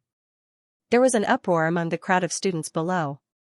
They all recognized the person who jumped onto the stage. He was from the barbarian tribe and did not belong to any of the three big schools. He was not weak and was also a senior student of the royal school. And now, the stoic-faced little girl actually said kill him. Wasn't she a bit too arrogant? In the blink of an eye, as soon as the little girl finished speaking, a giant sand scorpion taller and stronger than a hill suddenly appeared behind the little fellow and quickly crawled over with rustling movements. A pair of large, sturdy pincers abruptly pierced toward that person. This sturdy sand scorpion waved its two large pincers and rapidly spun like a top. With a flick of its tail, it released its hidden stingers with a whoosh. This round of attack was fast, ferocious, and wild. It was simply ecstatic. Almost all the mentors were dumbfounded. With a loud boom, the entire stage collapsed from the sturdy sand scorpion's stomp. Everyone took advantage of the momentum and landed in front of the crowd. Principal Yin opened his mouth and raised his hand to say, "Have mercy." That sand scorpion swung its large black tail and sent that underpants man flying. It swiftly crawled forward and used its large pincers to clamp down on the underpants man. The other party didn't even have the slightest chance to retaliate before he was pressed to the ground. Its stinger was raised high, and a poisonous needle was about to pierce that underpants man's thigh. Principal Yin quickly flew over and used a wisp of sacred energy to land on the sand scorpion's pincers, causing it to retract its stinger in pain. The underpants man took advantage of the situation to roll out from under the scorpion. His face was ghastly pale as he shouted loudly. After cursing in a tribal dialect that no one understood, he hastily circulated a wisp of spiritual energy and struck the sand scorpion's weak abdomen. Hiss, hiss. The sand scorpion was hit and crawled back 2 steps in pain. The underpants man was abruptly struck down by a bolt of lightning. Sir Jojo was thoroughly enraged. He flew up into the air, and hundreds of thunder spirit talismans floated around him. Yun Piao. You think you can save him by helping him? Even heavenly law can't stop the people I, Arbor, want to kill. Let alone you. His shout silenced the entire venue. After Yin Piao and the mentors recovered from their shock, they wanted to stop him. However, at this time Mo Lian, Duan Yu, Qi Xianxian, Little Fatty, Lu Yu, and the others also flew over and blocked the mentors. Since it's a spar between students, isn't it a bit unreasonable for the mentors to make a move? Mo Lian sneered. Whoever dares to help today will be making an enemy of our divine province. You want to bully me with numbers? If you want to fight, come find us. Little Fatty raised his arms and said indifferently. Yun Piao was completely speechless. No, I'm not helping. That. Didn't you say that I'm helping you? Are you bullying Jojo because no one can help you? Qi Xianxian angrily interrupted Principal Yun's words. Her small face turned ruthless as she said, "Are you all blind? Just who is provoking who? Who is rushing out to court death? Can't you see?" That rigid reverend from the abstinence courtyard was so angry that he was about to explode. All of you are ignoring the academy's rules. You don't want to continue studying here, do you? Duan Yu snorted. With such an indiscriminate academy, it doesn't matter whether I study or not. Yun Piao wanted to cry but had no tears. Just now, he really didn't want to help that underpants student. It was just that as the dean, he couldn't just watch a student fight to death. Who would have thought that such a simple move would incur the wrath of the masses? All right, everyone calm down, calm down. Dean Yin acted as if he was putting out a fire. He helped to extinguish the anger of Mo Lian and the others, and then hurriedly extinguished the anger of the commandment yard's consecrators. In the end, it was that underpants guy who courted death. If he didn't come up, then wouldn't everything be fine? While he was pondering, countless bolts of lightning had already descended layer by layer, explosively bursting into lightning flowers on the underpants guy's body. What kind of person could withstand several hundred spirit thunder talismans? The students below shuddered one after another. They uniformly looked at the little stoic girl as if they were looking at a monster, and they involuntarily took a few steps back. Especially Dao, who had courted disaster by jumping onto the stage but was called down by Yasi. He was practically shedding tears of gratitude as he looked at His Highness. His Highness deserved to be His Highness. After careful deliberation, he naturally came up with a plan. If His Highness hadn't told him to get down, the unlucky guy who was attacked by the sand scorpions and bombarded by hundreds of lightning bolts on the stage would be him. Dao, thank you, His Highness, thank you, Underworld Province's God Punisher, the heavens still protected him, Dao. At this point, in the hearts of all the students at the Imperial Academy, the lofty image of the terrifying little stoic murderous star, nouveau riche little stoic, and the little stoic who opened a talisman shop at home had been thoroughly established. Several of Dao's good friends stepped forward and patted his shoulders comfortingly, exchanging rueful glances with him. Fortunately, we have the wise and mighty His Highness, so we won't be like that big idiot from the barbarian tribe and provoke this murderous star. The Sun Moon Temple's Holy Sun has graced us with his presence to pay a visit to the Imperial Academy's Din Yunpiamiao. Following the sound of an ethereal female voice, melodious stringed and woodwind music entered everyone's ears. In the distant sky, a dozen red-crowned cranes with long white feathers could be seen flying unhurriedly toward the academy amidst layers of clouds. Rose petals, which were surrounded by a fragrance, fell down layer by layer. Several dozen fairy-like flower children cleared the path, scattering petals all over the sky. Behind them followed a luxurious sedan carried by 16 brawny men. The sedan flew through the air and headed toward the students. Arbor's hand paused slightly, and a faint trace of disgust surfaced in his heart. This Sun Moon Temple style was truly quite disgusting. Whether it was that saintess from before or this holy sun, they were all extravagant as soon as they appeared. Every time they appeared, they would be swarmed by crowds of people, as if they were afraid others wouldn't know their noble identities. They were just going out, so why were they so particular? The moment Arbor's hand paused, the lightning in the sky also retracted slightly. The sedan of 16 people had already arrived above everyone's heads. At this moment, a surge of energy surged from the carriage towards Sir Jojo. This power was surging and abnormally fierce. If this attack hit, even if Jojo didn't die, he would definitely lose half his life. Mo Lian, Duan Yu, and the others all turned serious, and they swiftly shot towards Arbor's side. When Arbor sensed that something was wrong, he decisively covered himself with an eggshell defensive barrier. At this critical moment, a red figure suddenly appeared beside Lord Xiqiao. Reaching out, the figure grabbed Xiqiao and carried her away.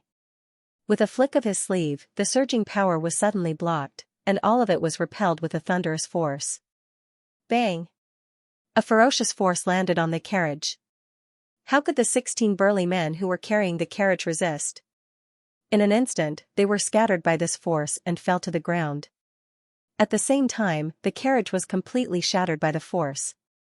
After a loud bang, a white figure scuttled out from between the muslin curtains. He coughed to suppress his astonishment. The other party's cultivation was actually a level higher than his.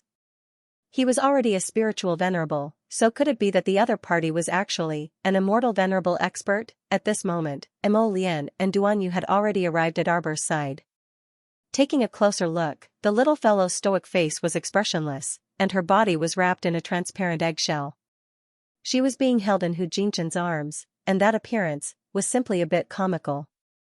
Mo Lian secretly suppressed the amusement in her heart and reached out to take the eggshell. The little fellow's entire body was wrapped in that eggshell, so she was just a sphere. It was hard to grab anywhere, so she could only hold her. She looked down at her appearance and expressionlessly undid the defensive barrier on her body before hopping off the ground.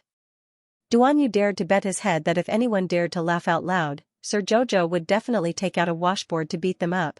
Being interrupted by the Holy Sun inexplicably saved the life of that brat from the barbarian tribe. That guy was already at his last gasp from being struck by lightning and was silently dragged away by someone. When Arbor looked back, the person had already run away, so he could only resentfully feed Sand Scorpion a pill and recall it back to Shaji planet. Other people only thought that the little girl recalled the spirit beast into her spirit beast space. Yun Piamiao breathed a sigh of relief, but her expression darkened again. She coldly glared at the white-robed Holy Sun of the Sun Moon Temple who floated over. Holy Sun Miyan, you came from afar, so our academy should warmly welcome you. However, you suddenly attacked our academy student. This is very unjustifiable. Holy Sun Mi Yen coldly swept a glance at Mo Lien, Duan Yu, and the others before his gaze finally landed on a grinning, tall man waving a small peach-pink fan. A sharp glint flashed through the depths of his eyes. This young man before him was actually a venerated immortal? How was this possible? In the entire divine province, the number of venerated immortals could be counted on one hand. When did such a young venerated immortal appear? Why didn't he know? Shouldn't a venerated immortal have ascended and left this place? Did something go wrong with the heavenly law's restrictions? Why wasn't this venerated immortal restrained by the heavenly law? If Hu Jingchen could hear this person's inner voice, she would definitely infuriate him to death and tell him without hesitation, this venerated immortal has already come out of the Tower of Punishment, so what more do you want? Worst comes to worst, I'll just capture my true self and force my way in again.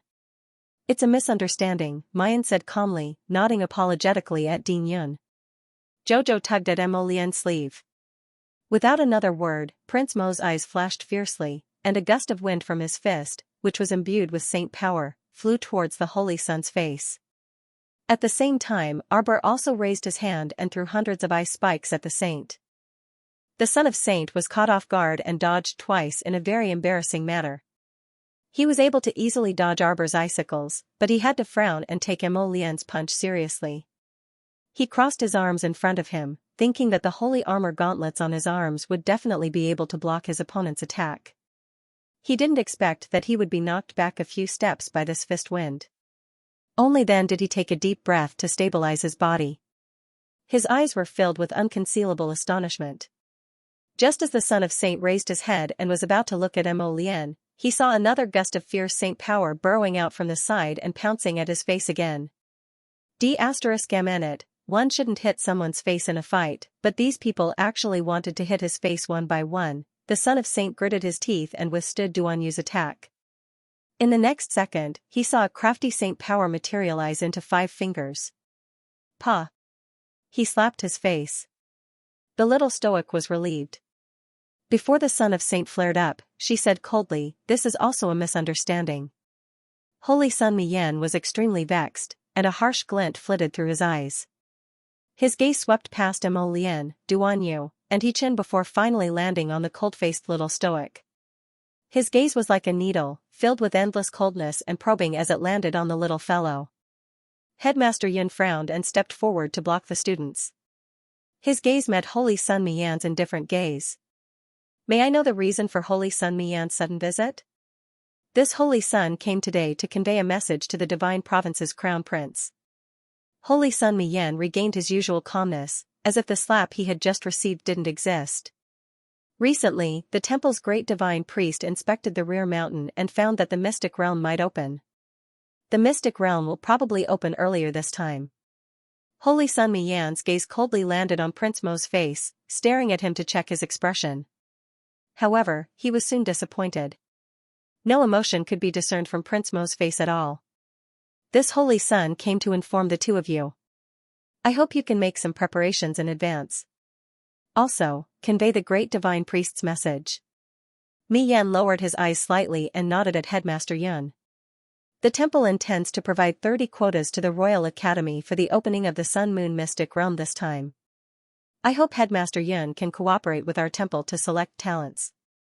As long as you obtain a jade tablet, you can enter the Mystic Realm with the Holy Nun and the temple's people to explore and search for treasures. Everyone can bring out a treasure from the Mystic Realm. The excess will be turned over to the temple." Yun Piamiao couldn't help but be taken aback. The Sun Moon Temple's Mystic Realm opened once every 10 years, and this wasn't the first time it opened. However, every time the Sun Moon Mystic Realm opened in the past, the temple would send people to guard it strictly to prevent outsiders from sneaking in.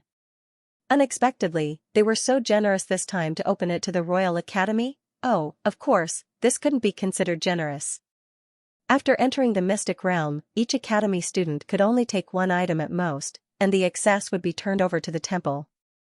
However, it was already very good to be able to go in and have a look, gain experience, and obtain a handy treasure in passing. Benevolent smiles immediately appeared on the faces of the Academy's worshippers. they nodded and said, Dean, this is a good thing. Dean Yin weighed the pros and cons and nodded. This is indeed good news. Thank you, Holy Sun. Holy Sun Mi Yan nodded lightly. During the selection period, this Holy Sun intends to personally see the strength of this batch of students. I'm afraid I will have to stay here for a while. Sorry to trouble Dean Yun. Dean Yun nodded and called for 2 people to arrange accommodations for the deity's Templars people. There's no need to go through so much trouble.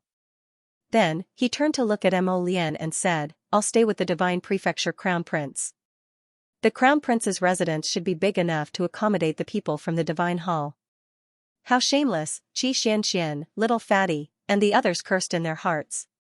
Without waiting for the Crown Prince to speak, the little stoic nodded, 100,000 a day's rent, absolutely no bargaining. Everyone staggered and almost fell to the ground.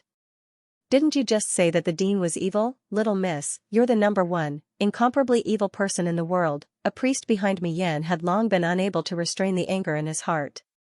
When he heard the little stoic's words, he instantly flared up. What did you say? 200,000 spirit coins per day. If you want to stay, then stay. If you don't want to, scram. Arbor threw down this sentence and pulled Mo Lian's hand, turning to leave. What, just a second ago, you said there was no second price. But a second later, you freaking doubled the price. After taking a deep breath, Holy Sun Mi Yan said coldly, pay up. That priest's jaw was about to fall off. Starting from 5 days. Pay up. Holy Sun Mi Yan forced these 2 words out from between his teeth. When he said the word pay, he gritted his teeth and chewed on the word like he was chewing wax. She guessed that the anger in his heart was surging like an avalanche. How pitiful, he was actually angered to this extent by the little stoic. The priest trembled as he fished out a spirit coin card and shakily handed it to the little stoic. Arbor calmly snatched it and directly threw it to the stoic-faced headmaster Yun. He said very heroically, prepare 10 brand new sets of school uniforms. If there's even a single thread on them, refund me the money, 100,000 spirit coins for a set of uniforms.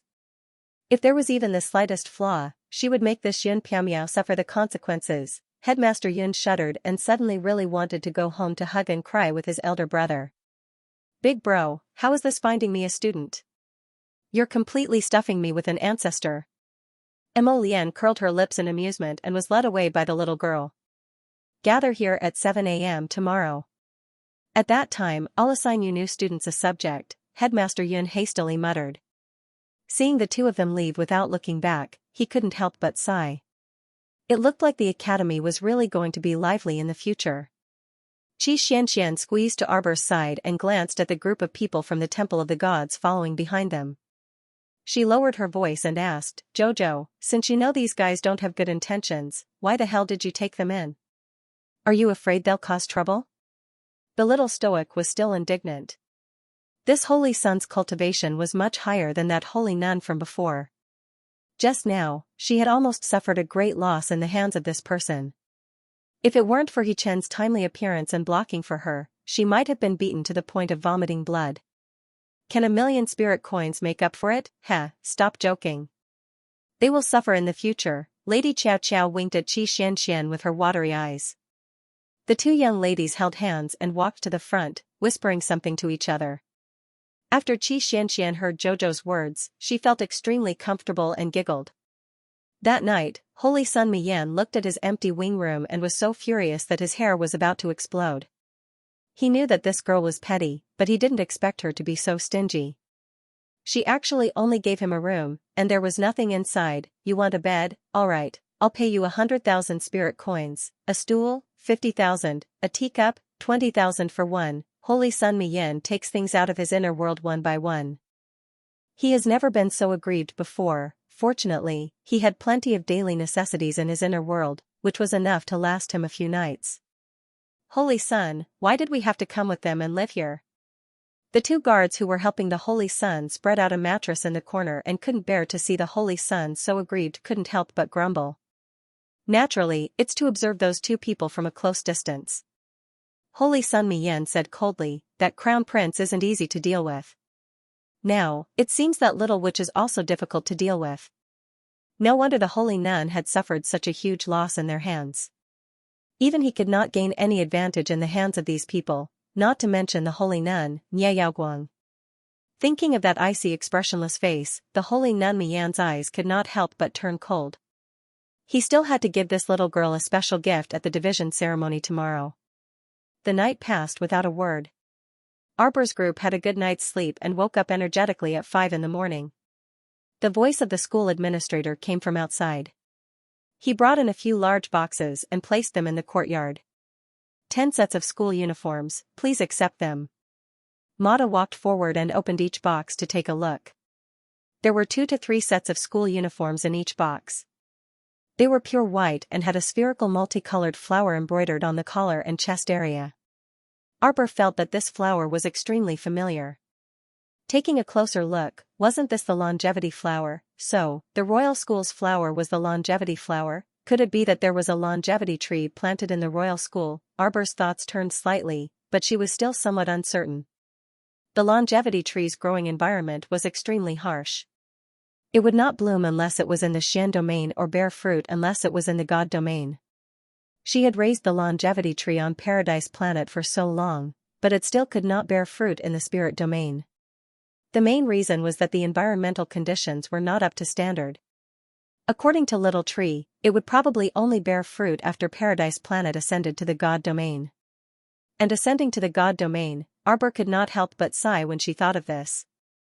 It was still too early, her cultivation was only a level 11 great spiritual master. She was still very far from the true God domain cultivation. Take it slow, everything was not something that could be obtained by force. Xiaomu had everyone carefully inspect their respective school uniforms. Zhang Ping flipped them over and over for a look, causing the steward who was delivering the school uniforms to the side to be at a loss for words. After everyone checked carefully, they put on their white school uniforms. This defensive spiritual clothing was indeed a priceless treasure that cost 100,000 spirit coins per set. As soon as they put it on, it automatically adjusted the width and length according to their respective figures. It was very fitting on their bodies, as if it was a second layer of skin that could breathe. It was extremely comfortable to wear. Jojo nodded in satisfaction. Not bad. The steward who delivered the uniform couldn't help but let out a long sigh. Before this, the principal had already instructed him to check the academy uniform that was sent over thoroughly. Not even a single thread could be found. These new students were really fussy. The steward wiped his sweat and let a few guards out. The people of Arbor were wearing white school uniforms. When they were sitting in the side hall and having dinner, they saw Holy Sun Miyan come over with a gloomy face with a dozen of his priests and guards. The little fatty almost choked on the porridge in his mouth. Everyone knew about what happened last night. The little girl gave Holy Sun Miyan and his group 3 rooms in total, but each room was unfurnished. The room was completely empty. It would be extremely difficult to even find a bed or a blanket, let alone any other furniture or furnishings. No, there was nothing. It must have been hard on Holy Sun Miyan and his group. They had to make do with sleeping on the floor for the whole night. At this moment, they all had panda eyes and looked listless. It was obvious that they did not sleep well. Miyan and his group were glaring at Arbor and his group. This was simply not a day for humans. The priests were silently criticizing in their hearts. Usually, when they were patrolling the Sun Moon Temple, they were always the center of attention and respected by everyone. How dare the crown prince of the divine land and his people neglect them like this? Xiao Mu and the others were currently eating breakfast around an 8-seater table. Looking back, Xianxia almost laughed out loud. A priest took out a slightly old-school desk from his inner world with a dark face, placed a bench in front of the table, and invited the Holy Sun to sit down. She didn't know from which shabby warehouse in the academy this guy stole such an old desk and chair to make up the number. Although the Holy Sun's handsome face was also dark, he still sat down. Soon, the priest placed a set of bowls and chopsticks, and a guard came in with a pot of hot porridge and a few dishes.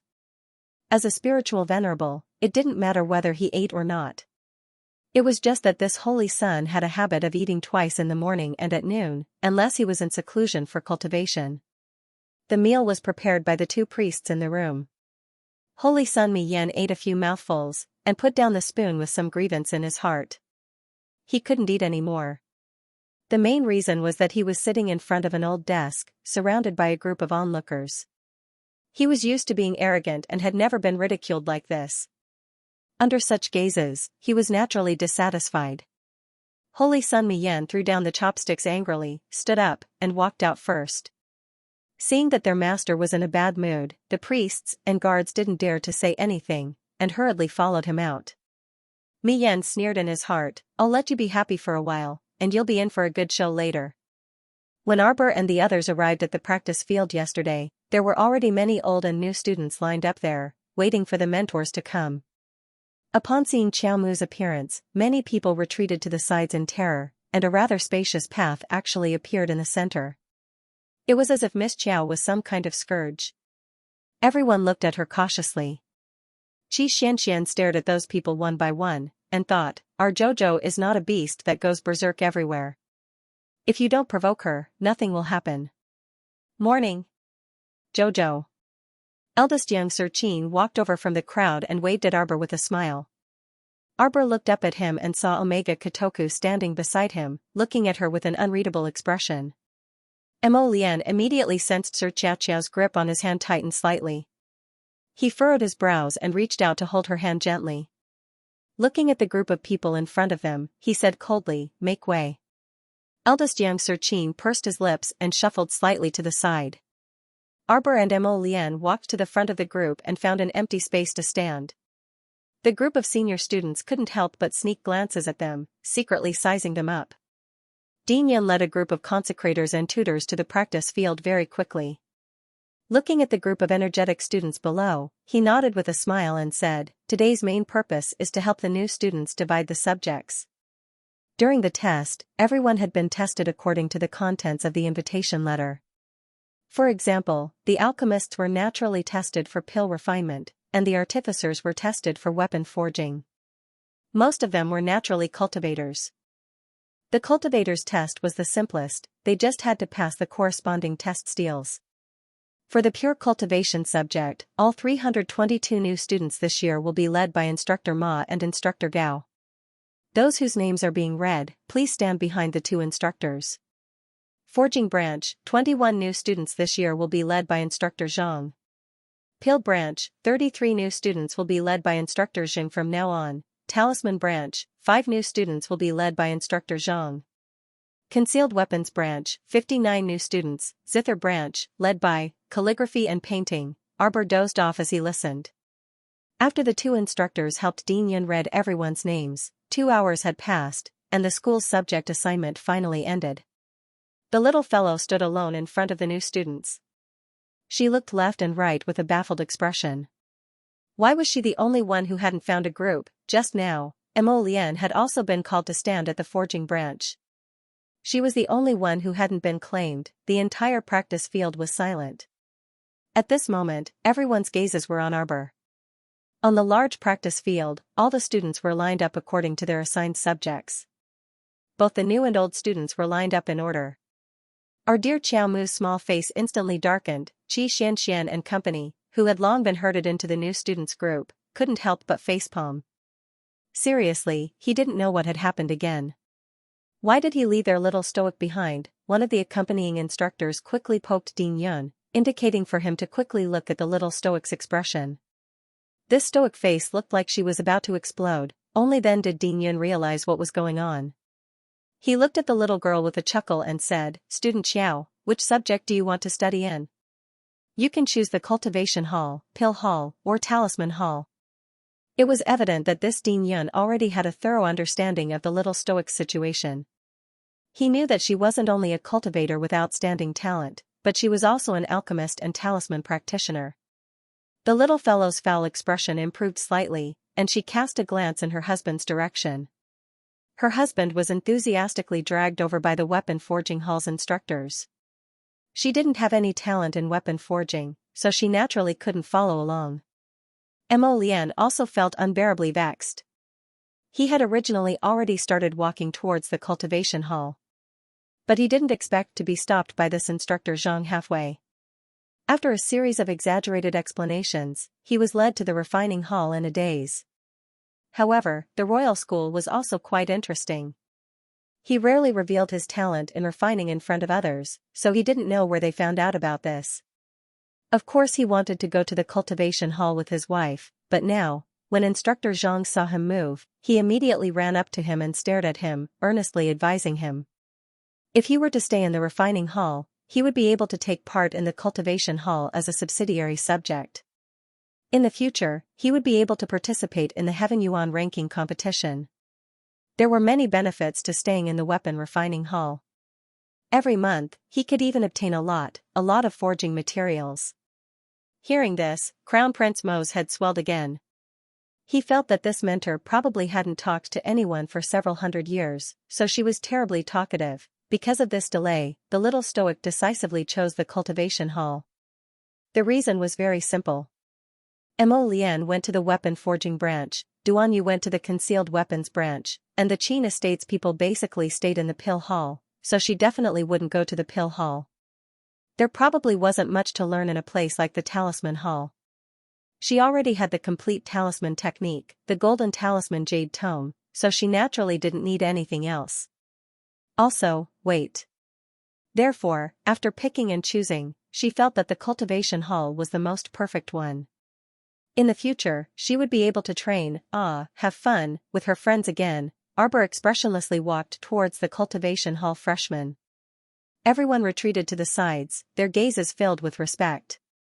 What a joke, they didn't want to provoke a fellow who could summon a giant sand scorpion at any time.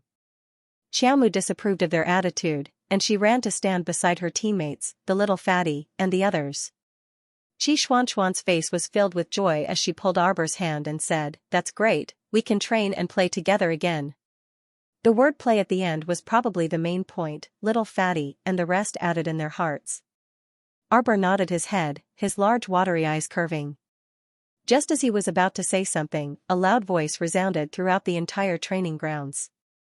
"I heard that there are many new symbol masters in the academy.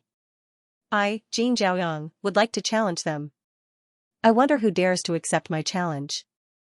Holy Sun Miyan stood beside the dean. When he heard this voice, the corners of his mouth curled up into a casual smile. "Here it comes," Principal Yun frowned and immediately rejected. "Today is not the day of the sparring session.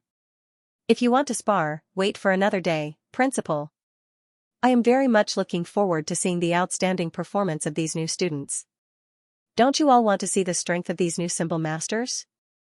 The man named Jin Zhaoyang flashed and arrived in front of the crowd. Duan Muqing glanced at that person and said indifferently, "This person looks young, but he should be in his early 50s.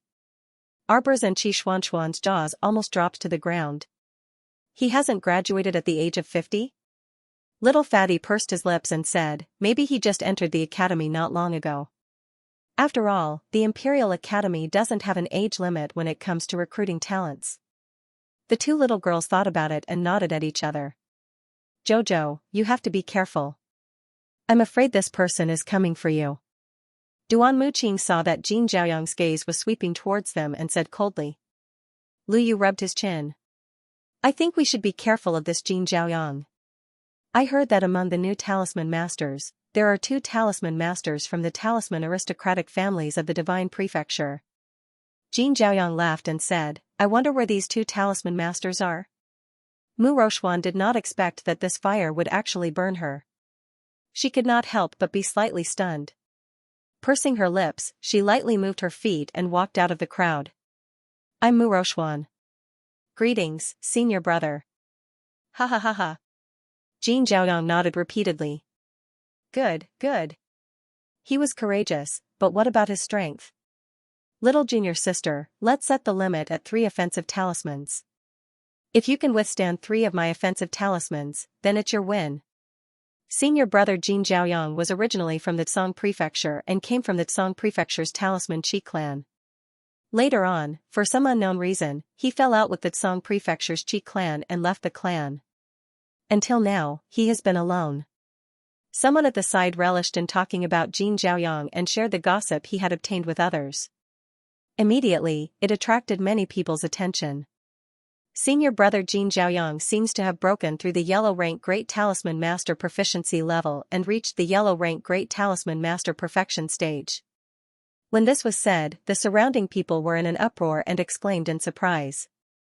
In everyone's opinion, a perfected yellow rank great talisman master in her early 50s had a limitless future. However, when Mu Rochuan made her move, everyone marveled at the fact that this young lady was actually able to take on 2 consecutive powerful attack talismans from a yellow rank great talisman master. Mu Rochuan pursed her lips, her face as dark as water.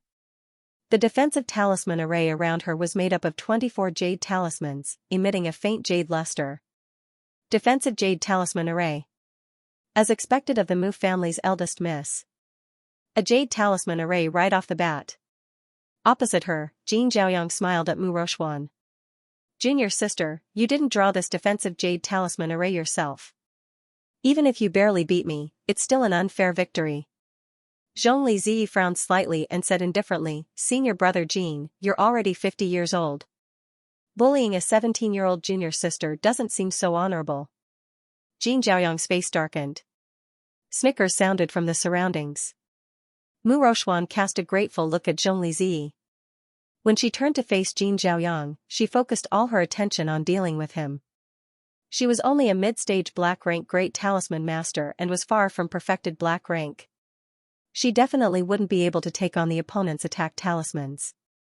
Therefore, the defensive jade talisman array she was using right now was made by 7th uncle Mu Jingrui. However, she had used this jade talisman array many times before. She didn't know if it could block Jin Zhaoyang's attack talismans, which were getting stronger and stronger each time. Junior sister, this is the last attack. Pay attention. Jin Zhaoyang smiled smugly and suddenly waved his right hand. A jade talisman flew toward Mu Rochuan at lightning speed and arrived in front of her with a whoosh. The light from the attack shone brightly. Mu Rochuan was knocked back more than 10 meters by the attack. Her feet dragged out 2 long white marks on the ground as she coughed and spat out a small mouthful of blood. Blood trickled from the corner of her mouth, but her eyes were filled with an unyielding gaze. Her body stiffened as she stood firmly. In less than 3 seconds, he spat out another mouthful of blood. Mu Xingchen leaped in front of her and hurriedly reached out to support her. He turned around and coldly looked at Jin Zhaoyang, saying in a deep voice, Surname Jin, if you want to compete, just come at me. Bullying a new student, what kind of hero are you? When everyone saw that Mu Rochuan was beaten to the point of vomiting blood, a trace of sympathy immediately appeared in their eyes. This Jin Zhaoyang was going too far. Moreover, Mu Rochuan herself was not weak. She was able to withstand 2 of Jin Zhaoyang's attacks at such a young age. It was not easy for Mu Rochuan to stand up straight under such a fierce attack for the 3rd time. Compared to Jin Zhaoyang's pressing step by step, Miss Mu seemed to have the demeanor of a large sect. It was a glorious defeat. Jin Zhaoyang forced a smile and said, Senior brother Mu, you're not thinking of standing up for your younger sister, are you? Why not? Mu Xingchen sneered. As a member of the Mu family, how could he be a coward who could watch outsiders bully his Mu family? Big brother. Mu Rochuan pressed his hand, coughed a few times, and pulled him back. She was not as skilled as him, so she had to admit defeat. A complicated light flashed through Mu Rochuan's eyes. Being slapped in the face on the first day of school was tantamount to ringing an alarm bell in her ears. In the past, when they competed in the family, others did not dare to kill her because of her status. However, that didn't mean that there wasn't anyone in the younger generation who could defeat her.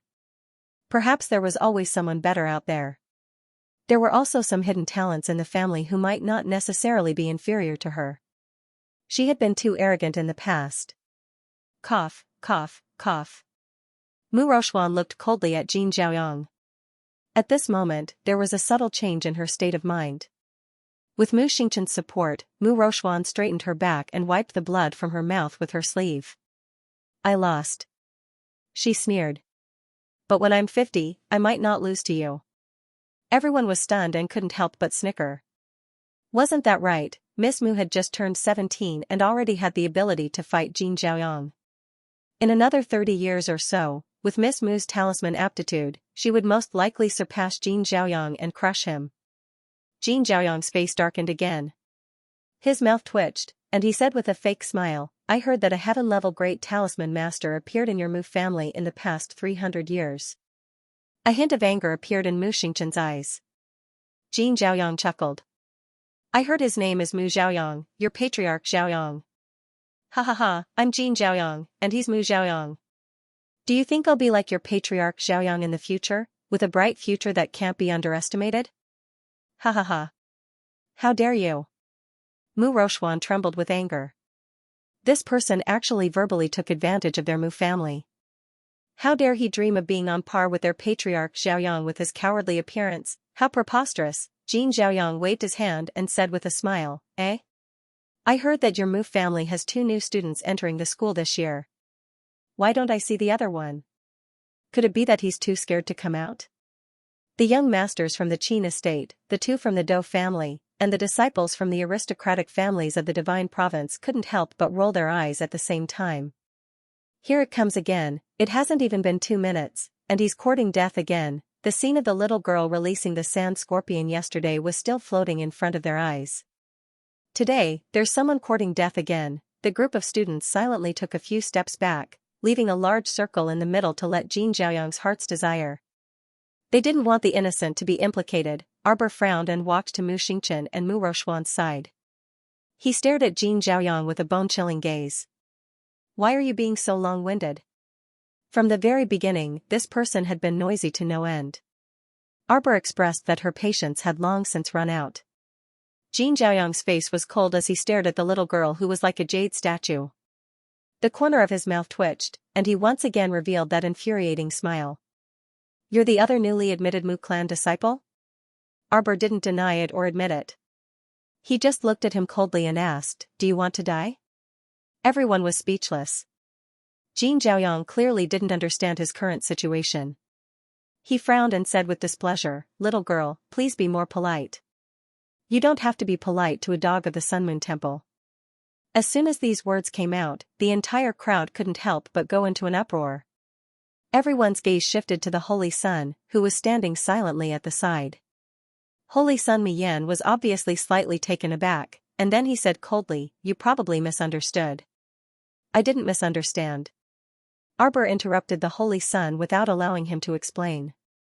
The little fellow said indifferently, this dog of yours knows how to look at its master's face the moment it appears. In the process of fighting with Mu Rochuan, it looked at your master's face 3 times in a row. Since you were targeting me from the beginning, why use the Mu clan's name? The little girl mocked him politely, don't you know my relationship with the Mu clan? Why use the Mu clan as a fig leaf? Then come at me, be a bit more open and aboveboard. When the little girl retorted, she was used to firing off a torrent, sweeping away her usual quiet appearance. Prince Mo was very happy to see this. The little girl was so energetic, but as the one being rebuked, he was so depressed that he wanted to die. Holy Sun Miyan's expression was already extremely ugly as he coldly swept a glance at a priest beside him. That priest hurriedly stepped forward and explained in a deep voice, little girl, I'm afraid you've misunderstood. This is a private matter between your Imperial Academy students, why drag our Sun Moon Temple into it? Whether it is or not, you know in your heart. Arbor raised his hand to interrupt him and turned to look at Jin Xiaoyang, you're called Jin Xiaoyang?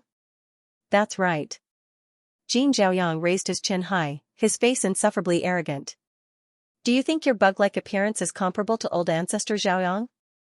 Bug-like appearance, Jin Xiaoyang glared at Arbor in annoyance, his face instantly turning green. This little girl had guts, actually calling him a bug-like appearance? Arbor didn't give him a chance to question and just continued with a sneer, don't you know what kind of person Mu Xiaoyang is?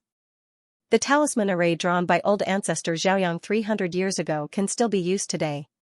Can you do it? You know what kind of bug-like appearance you are. You're obviously a bug, yet you want to be shoulder to shoulder with the sun.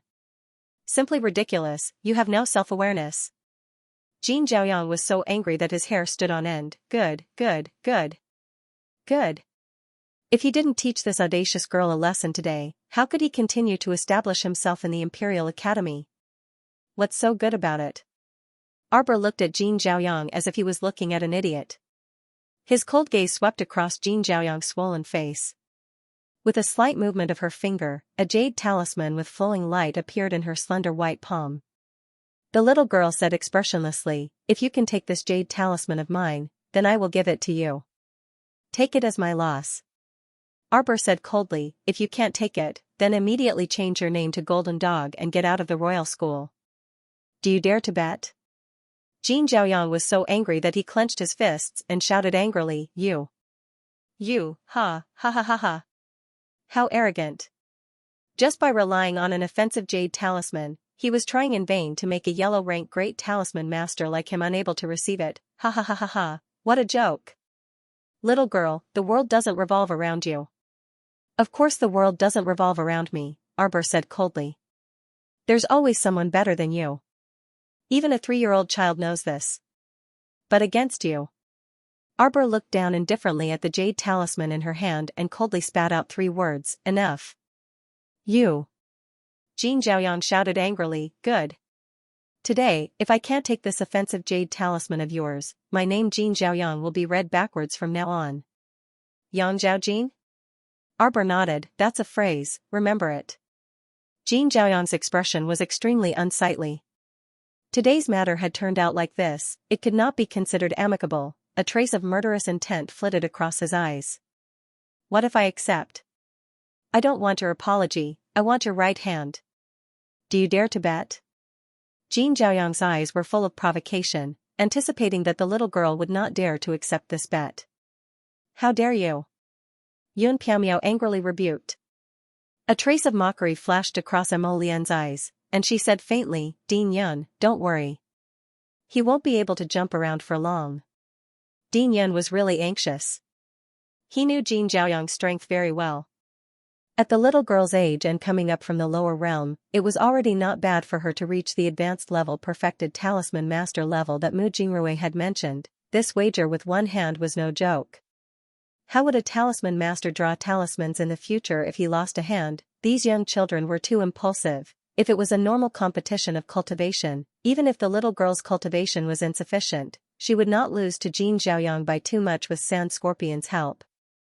But now, it was a competition of talisman power. Mu Rochuan could become a yellow-level talisman master at the age of 17 because she had an innate advantage, and the entire talisman family in the Divine Continent had contributed greatly to her cultivation. But the little girl was someone who had just come up from the lower star region. It was hard to believe that she had the power to fight Jin Zhaoyang. Cut the crap, take it.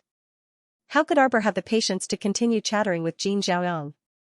She directly raised her white hand, and a jade-white stream of light flew towards Jin Zhaoyang. A cold sneer hung on Jin Zhaoyang's lips as he raised his hand and swept the air in front of him. 24 defensive jade talismans jumped out and emitted white light in front of him. They suddenly formed a circle, enveloping his entire person in a defensive jade talisman array. The talisman masters could see that a transparent barrier had been erected around Jin Zhaoyang. It was like a safety shield, enclosing him within it. Just with that offensive jade talisman, it was absolutely impossible to break through this yellow-level defensive jade talisman array. The talisman masters could not help but sigh and shake their heads. The little girl was too naive. How could an offensive jade talisman be enough to deal with a yellow-level perfected talisman master? Even if they formed an offensive jade talisman array, they might not be able to break through the opponent's defensive talisman array. The difference was too great. Boom. A deafening sound suddenly rang out, and even the ground here was trembling from the mighty force of the attack. Cough, cough, cough. Everyone waved their hands and brushed away the faint white mist in front of them. Surprisingly, Jin Zhaoyang was actually forced to retreat several steps by the power of the jade talisman. You've lost. Jin Zhaoyang glared angrily. He was secretly surprised. He didn't expect the little girl's offensive jade talisman to have such power. Fortunately, his defensive array glyphs were strong enough to resist the attack. As a result, clear cracks appeared on his talisman array. Jin Zhaoyang secretly heaved a sigh of relief. His face was saved. Next, he just needed to withstand the pressure and make this arrogant little girl cripple her own right arm. You're too naive. Arbor's cold voice entered his ears. Following that, an even more powerful wave of attacks rushed out from the jade talisman and landed on his body. What? Everyone looked at the jade talisman suspended in midair with shocked expressions. The third, fourth, and fifth wave of attacks broke through the wind and waves. The rumbling sound of the impact was incessant. When blocking the second wave of attacks, Jin Xiaoyang barely managed to use the second set of backup defensive talisman arrays. Unfortunately, this set of defensive talisman arrays was obviously not as useful as the previous set of talisman arrays, and it was instantly destroyed by the attack talisman power. The talisman power hit his left shoulder, and Jin Xiaoyang's entire body swayed backward. When the third wave of attacks came, Jin Xiaoyang's expression changed greatly, and he could only activate the defensive ring on his body to block it. At this point, he had clearly lost. Since it was a talisman competition, he was obviously defeated now that he had used other aids. However, at that critical moment, he really couldn't care too much about saving his life. With great difficulty, he managed to block the attacks in a flurry. The fourth and fifth waves of attacks came majestically. For a moment, the entire practice field was silent, and even a pin drop could be heard. Everyone inexplicably held their breaths as they watched the scene before them, almost forgetting to speak. Mu Xingchen was especially shocked. As the saying went, the layman only watched the show, while the expert could see the knack. In the eyes of other laymen, they only felt waves of talisman power stronger than the previous wave, blowing strong winds from the side and landing heavily on Jin Xiaoyang's defensive barrier. And in the eyes of Mu Xingchen and Mu Roxuan, what they noticed even more was that the jade talisman that the little girl flicked out continuously released 5 waves of attacks. If in a real battle, throwing out such a number of jade talismans would be so terrifying that it would make one's hair stand on end, Mu Roxuan's eyes were wide open. She recalled the first time she saw the little girl in the corridor. She held a blue storage talisman in her hand, and even Ruyan coveted that blue talisman in her hand, wanting to take it for herself. Could it be that she really was a talisman master? But, was that possible? Mu Roxuan's expression turned somewhat ugly for a moment. She was somewhat unable to believe that a girl who grew up outside the Mu family would have better talisman skills than her. After all, the two of them didn't really compete at that time in the corridor. The result of the competition was left undecided in a ridiculous way. After that, Mu Roxuan subconsciously forgot about this matter, and was blindly excited as she drew a yellow storage talisman in the corridor. Because of this, she was even praised by her grandfather and admired by her family. Moreover, just like earlier, wasn't Arbor not joining the talisman hall precisely because she was afraid of this genius talisman eldest young miss, and didn't want her edge to be overshadowed by her? She had always been confident in her talisman skills. He didn't expect to receive so many blows today. Moreover, watching Arbor defeat Jin Xiaoyang was even more painful than losing to Jin Xiaoyang herself. After all, she didn't feel guilty about losing to Jin Xiaoyang. She was much younger than Jin Xiaoyang, so wasn't it normal for her to lose? And if Arbor could easily defeat Jin Xiaoyang, how would others view her, the genius eldest young miss of a talisman aristocratic family? They would definitely say that she, the genius first miss of the Divine Lands talisman aristocratic family, was actually inferior to a little girl who had been wandering outside the Mu family for many years. Mu Roxuan's fingers curled up tightly. Her state of mind underwent a subtle change once again. She had always thought that at her age, there was basically no one who could match up to her in terms of talisman skills, but now, reality slapped her in the face. Someone had surpassed her, and was actually a year younger than her. Just now, she felt that she couldn't be too arrogant and had to broaden her horizons. Among the younger generation of the family, there might be someone more outstanding than her, right? But this might not necessarily include Xiaomu at all. Alright, she simply could not accept that Xiaomu had surpassed her, Mu Roxuan. It was much better for anyone to surpass her than Arbor. How could she allow Arbor to surpass her? Mu Roxuan seemed to see the disappointment in her parents' eyes when they looked at her. They had painstakingly nurtured a beautiful daughter who was already inferior to others in terms of looks. At this moment, even the talisman art that the family had always been proud of was far inferior to others. Mu Roxuan's face turned deathly pale from the huge blow she received. When she stole a glance at her brother beside her, she felt a piercing pain in her heart. At this moment, eldest brother's bright gaze was completely focused on Xiaomu. In his eyes, there was only Arbor. That girl was his most outstanding younger sister. She had completely lost herself. Did this mean that in the future, her father, grandfather, uncles, and even everyone in the family would lose sight of her, Mu Roxuan, and only Arbor? Crack. An almost inaudible shattering sound made her heart sink. She instantly came back to her senses.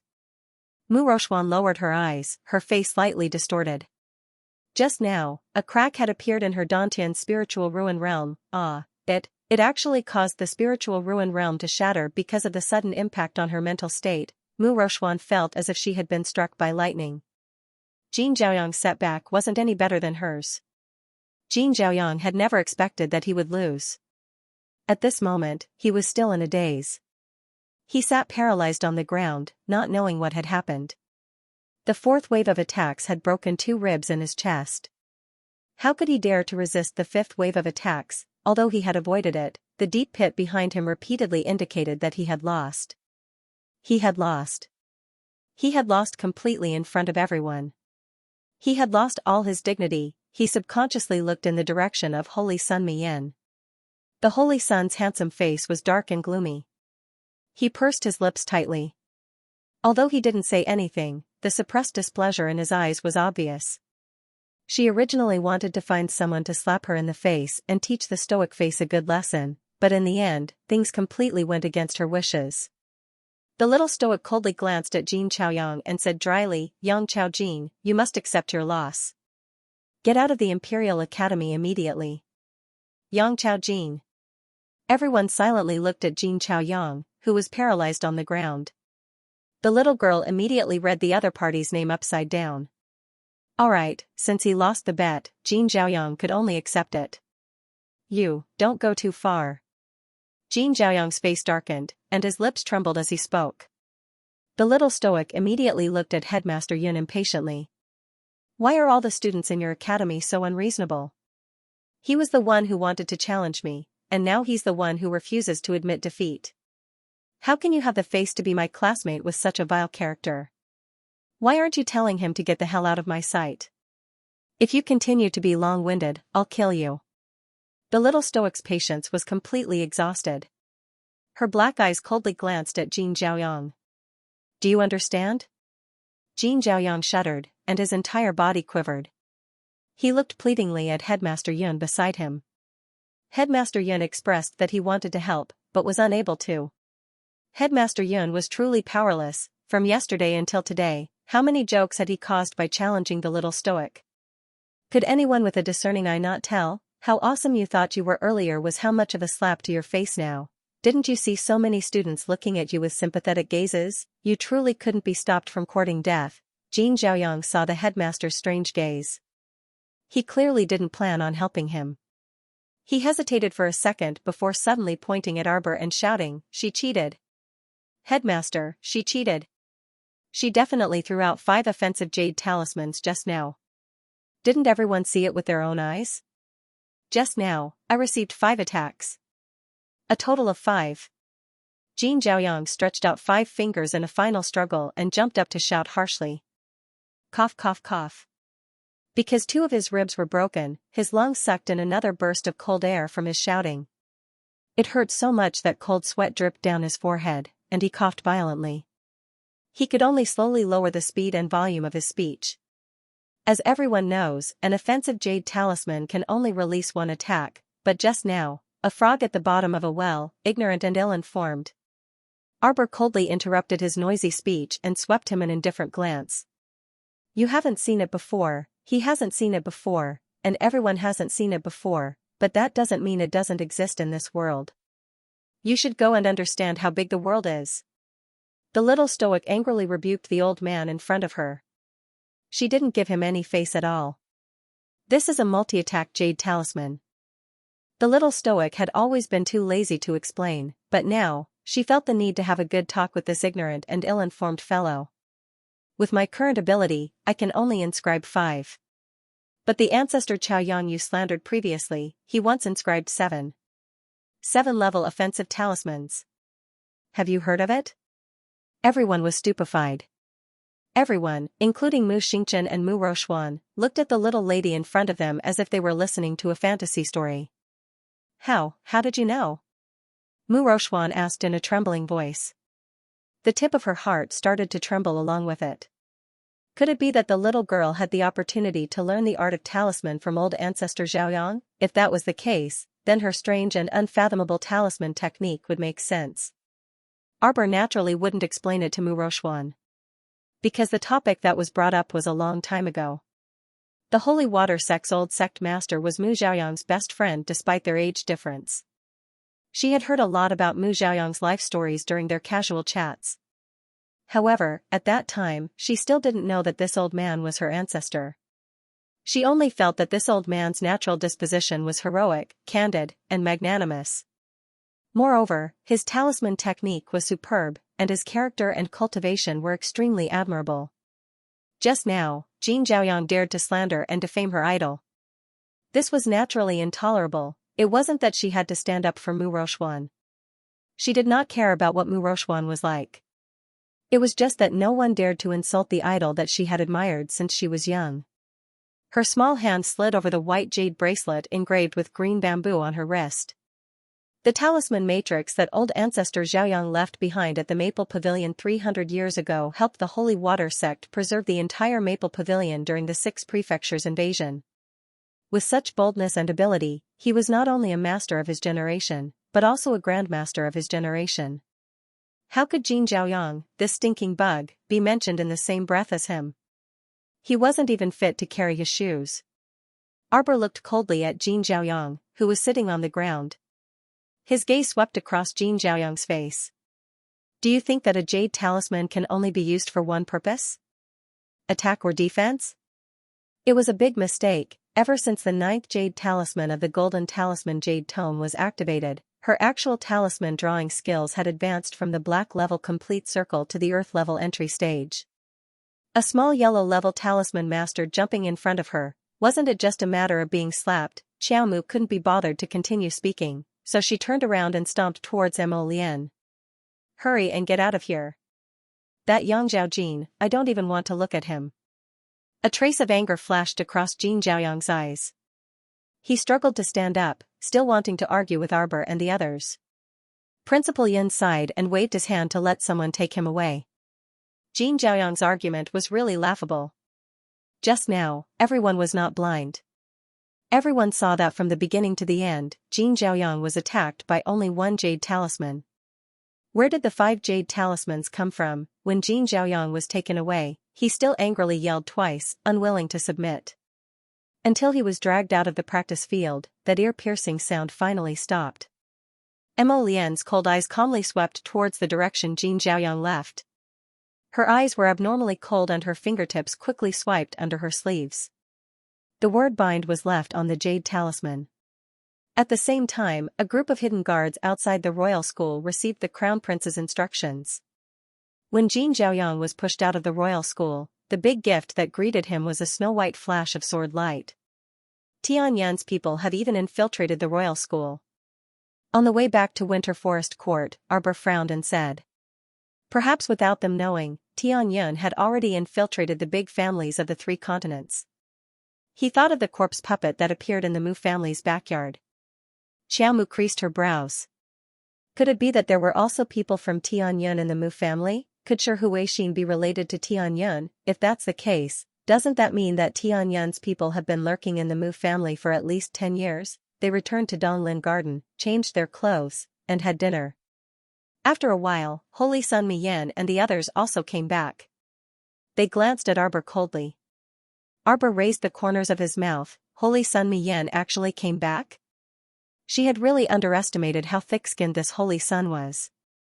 Both sides had already shed all pretense of cordiality, yet he could still bring his men back to Donglin Garden as if nothing had happened. I have already paid the fee. Holy Sun Miyan said angrily and led his men to his unfinished house. He had already paid for 5 days of accommodation. No matter what, he had to make up for it. The little stoic and her companions looked at each other in dismay. For some reason, they felt that this lofty Sir Holy Sun seemed to be a bit down to earth. An hour later, a message was delivered to Holy Sun Miyan. My lord, Jin Xiaoyang has been taken care of. Holy Sun Miyan smashed a small square table into pieces with a slap. The priest accompanying him on the side couldn't help but twitch his eyelids. Heavens, Sir Holy Sun smashed the only table in the house that could hold a tea set. The enemy was even more powerful than he had imagined. That D***MN Crown Prince of the Divine Province, this black-hearted and merciless guy. He must have secretly sent people to take care of Jin Zhaoyang. Jin Zhaoyang was actually of some use. After all, he was already a yellow-level talisman practitioner. Where is he? Holy Sun Miyan asked solemnly. The corpse can't be found anymore. The air rippled slightly. A man wearing a white robe and a white scarf that only revealed his eyes stood next to Holy Sun Miyan and reported with his head bowed. Holy Sun Miyan cursed again. The teacup in his hand cracked with a soft shattering sound before ultimately shattering into powder. The tea dripped down Miyan's palm and dripped onto the floor. The priests in the room didn't even dare to breathe loudly. It would be fine if Jin Zhaoyang's corpse didn't even exist, but if that corpse was taken back for research, Holy Sun Miyan creased his brows and thought, the crown prince of the divine province shouldn't be so troublesome. He must have sent people to clean up that punk. Are you sure he's dead? Yes. That white-robed man nodded submissively. There are still many bloodstains on the ground. Judging from the amount of blood, he was destined to die. Mei Chem, Holy Sun Miyan coldly said, they're all useless people. Holy Sun, then what should we do next? A priest quickly fawned over him. Don't tell me we're going to let that little stoic continue running rampant like this? Let her be happy for a few days first. Holy Sun Miyan snorted. When we enter the Sun-Moon Mystery Realm, she'll be in big trouble. On the other side, Prince Mo glanced at the little fellow who was already sound asleep. He stroked her face with his fingers before leaving in the middle of the night. However, just as he reached Donglin Park's entrance, he discovered a tall black figure leaning against the wall, seemingly waiting for him for a long time. Mo Lian rolled her eyes. What? You did it. Our dear Duanyu jumped out from the corner and sized him up in confusion. It's the middle of the night. Why didn't you change your clothes before going out? He was still wearing the snow-white academy uniform from the day. It was so white that it reflected light in the night. Mo Lian silently glanced at Duanyu, who was wearing a black skin-tight suit. You were a thief? I followed you. What an annoying fellow. Crown Prince Mo grumpily glared at him again. Are you sure you want to meddle in this matter? That's right, it's everyone's responsibility to deal with an organization like Tianyun, isn't it? Every man has his own responsibility. He's just harboring ill intentions towards my wife. Crown Prince Mo harumphed before turning around, his figure flitting into the night. Duanyu naturally hurried to catch up, and he even commented rather noisily, I went out to take a look just now, and the scene was filled with blood and minced meat. What the hell is that? Since Jin Zhaoyang was not dead, it meant that the things on the ground were not him. The minced meat is naturally his. Mo Lian coldly curled her lips. Anyway, it was fine as long as he didn't die completely. As for blood, just add some chicken blood to it. By making the scene a little more disgusting, they would naturally be able to fool everyone. Is it Jin Zhaoyang's life lantern? It's with me. Mo Lian said faintly, just block his life lantern. Holy Sun Miyan shouldn't be able to sense this person at all now. This person was still so cautious when doing things, Duanyu inwardly thought. Holy Sun Miyan truly had 8 lifetimes of bad luck to be enemies with this person. Those who want to harm my Jojo naturally have to pay the corresponding price. Mo Lian only summoned Little Seven when they were far away from the academy. The two swiftly rode the dragon and stealthily arrived at the southern side of north-facing Great Forest under the cover of the night. They followed the Jade Messenger talisman to a valley. Duanyu was a bit unsettled. This punk had only been here for 2 days, yet he had already found a place to contact and settle down. From the looks of it, he had already sent people to settle down in this small valley. This small valley was hidden in the southern side of north-facing Great Forest. The valley entrance was usually filled with miasma and poisonous insects, so people rarely came here. Duanyu looked at the stone tablet erected at the valley entrance. The 2 words north-facing had already peeled off and become unrecognizable. The stone tablet had been worn down with the passage of time, as if someone had lived here several hundred years ago. North-facing valley? Duanyu's puzzled gaze swept towards Mo Lian. The latter nodded slightly. This north-facing valley entrance is protected by a talisman matrix, so it's quite hidden. I sent people in to take a look. Someone should have lived here before. However, there hasn't been anyone living here for the past few decades. I think this place is a bit small, but it's not a bad place to settle down temporarily, so I had some people move in and stay nearby. Duan, you planted so many people here in north-facing Great Forest, but did you inform the nearby mercenary groups? Mo Lian gave him a "you still need to inform them" look. Duan thought it made sense. With this guy's personality, he would probably eliminate anyone who came to provoke him. What was the point of informing them? North-facing Great Forest was a large dye vat where the strong preyed on the weak to begin with. There were all sorts of factions here, so it was inevitable that Prince Mo would attract covetous eyes when he brought people to settle down in the southern side. It was normal for him to be targeted. Thankfully, we haven't been stationed here for long. The nearby large level 5 and level 6 mercenary groups should still be observing for now. The other small gangs don't have much of an impact on us. As they spoke, the two had already entered the small valley under the guidance of a black-clothed youth and headed straight for the dungeon. This dungeon was actually a converted cave. 2 rows of torches hung on the walls on both sides, illuminating the inside of the cave. Huifeng walked up and saluted Prince Mo and Duanyu with a chuckle. "Your Highness, we've already properly greeted them, but they couldn't confess anything. It seems they really don't know anything. However, we did find a strange person in the prison." "Huh?" Mo Lian stopped in her tracks. "Weirdo?" Duanyu also couldn't resist asking curiously, "What, did you discover that there were still survivors in the prison when you garrisoned it?" "Yes." Huifeng nodded vigorously. "We also find it very strange that this is actually a living person." Mo Lian and Duanyu were taken aback, but their interest was immediately piqued. "Let's go take a look." Huifeng led the two of them past a cage made of wooden fences and into the innermost part of the dungeon. Separated by the thick and solid fences, they gazed at the black shadow lying in the corner. Duanyu walked up and knocked on the fence several times. "Hey!" The black shadow didn't react at all. It just lay there motionless. "Someone went in?" "Tong went in just now." The two of them turned to look at Tong, who was following behind them like a shadow. The latter stepped forward and reported, "This subordinate discovered that this person is somewhat mystical. The tendons in his arms and legs were clearly snapped, and he was so hungry that he was only skin and bones, but he was indeed alive." "Let's go in and take a look," Duanyu said. Huifeng opened the prison door, and the group quickly walked inside. "He's not pretending, right?" Duanyu walked up with a grin. He looked unconcerned, but he was actually on full alert. He casually took a rod from Huifeng and slowly flipped over the shadow in the corner. That person flipped over and faced the sky. His empty eyes exuded a hint of lifelessness as he stared fixedly at them.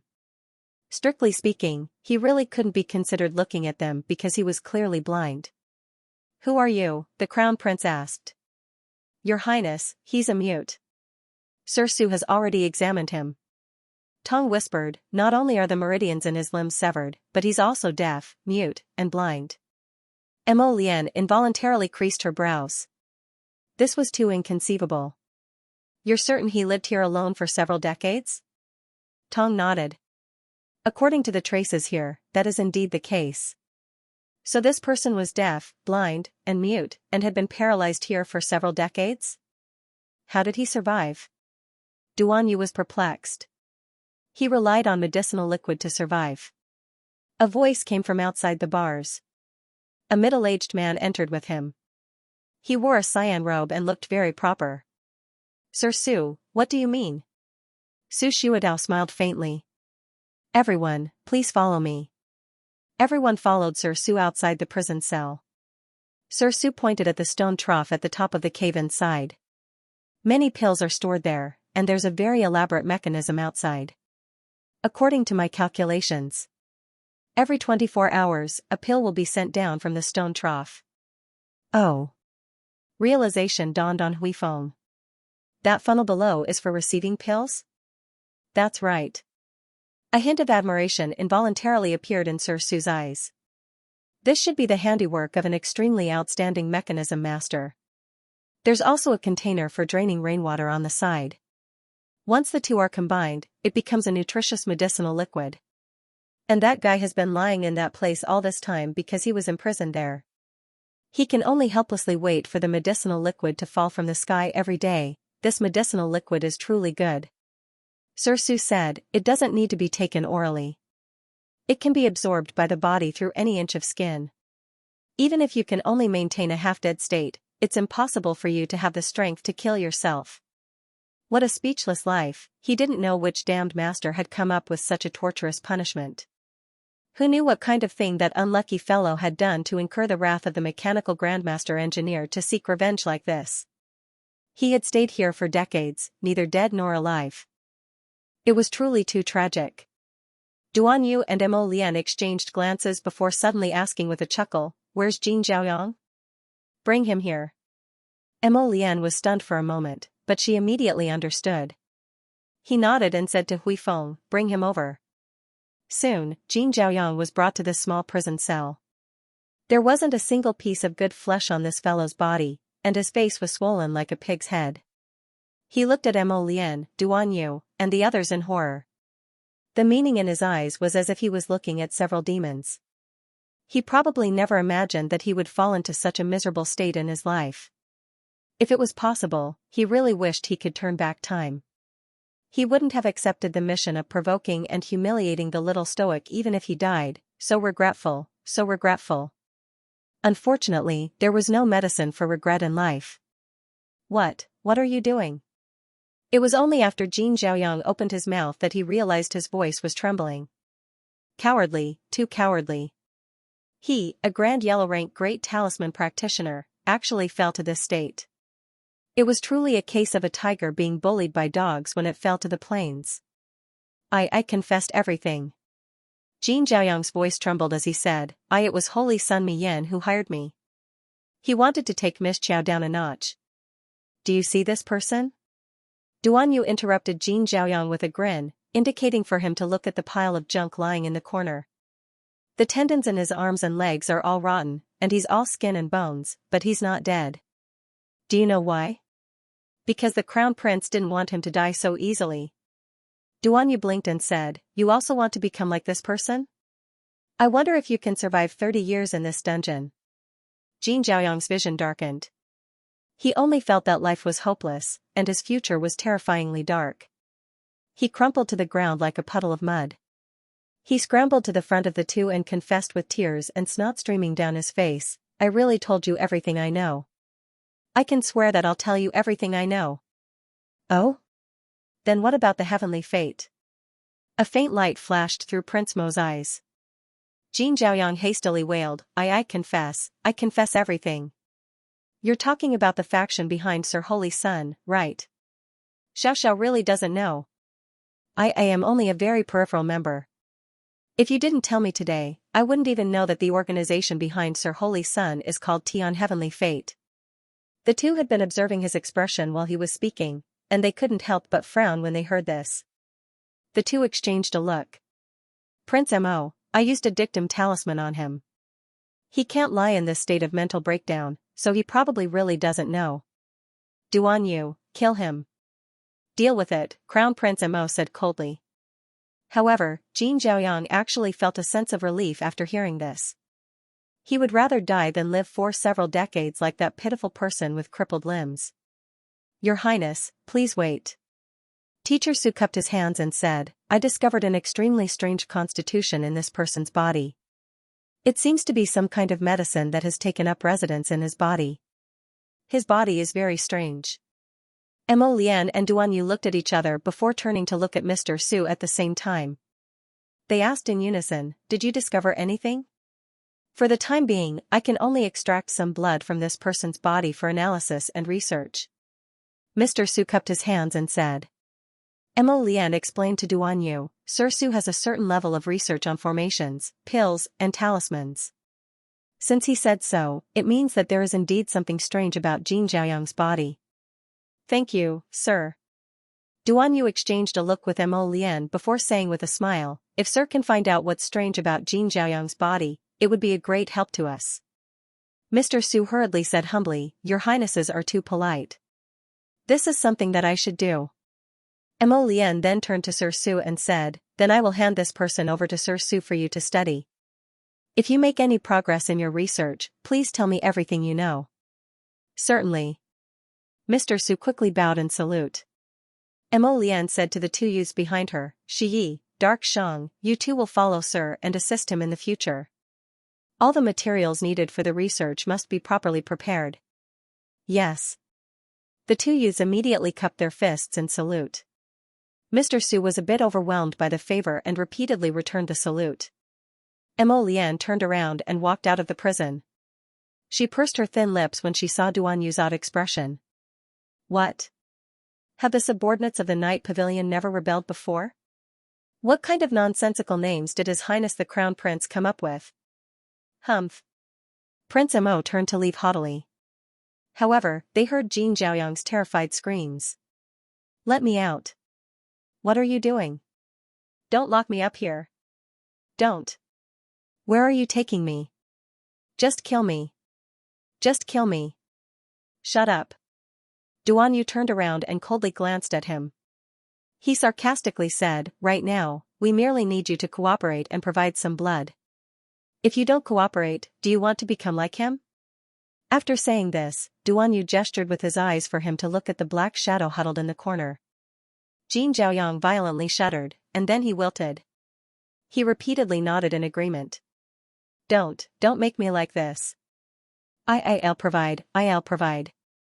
I'll definitely tell you everything I know and help you without reserve.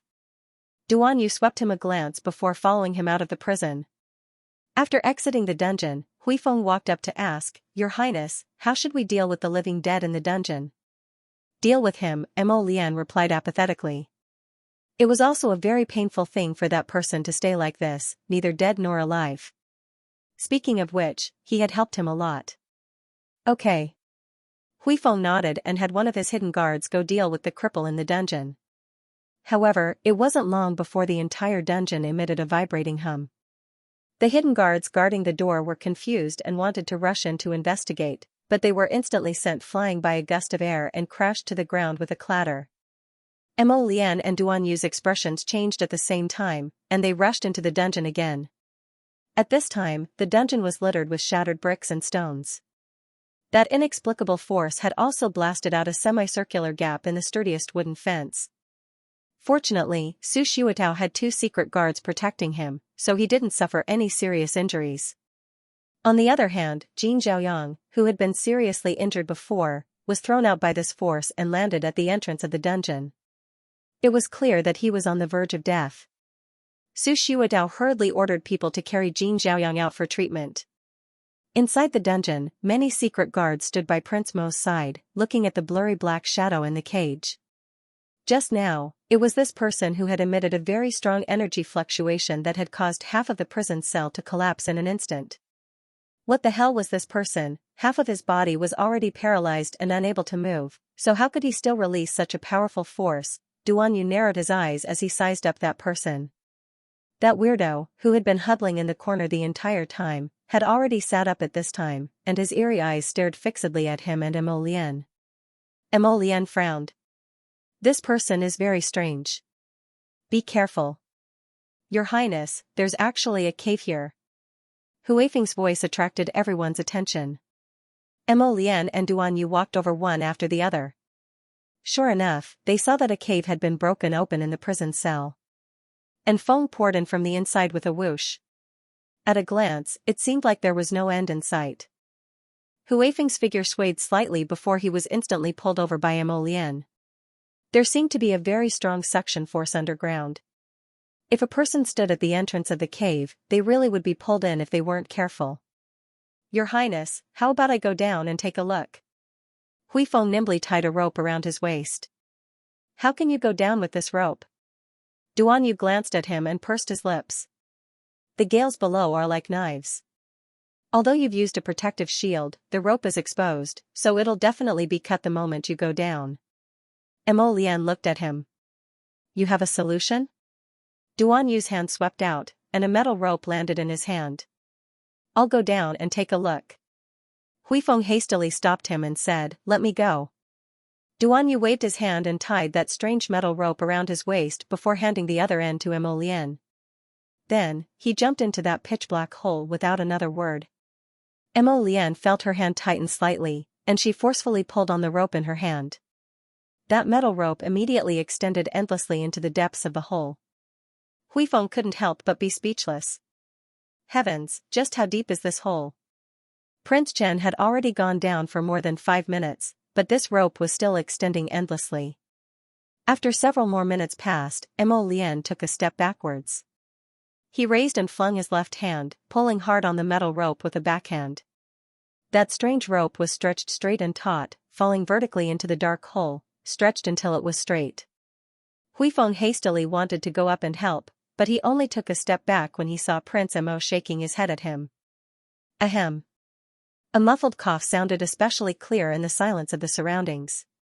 Everyone reflexively turned their heads and shockingly discovered that the filthy figure that had originally curled up into a ball was actually slowly standing up. Weren't the meridians in his limbs severed? Huifeng blurted out.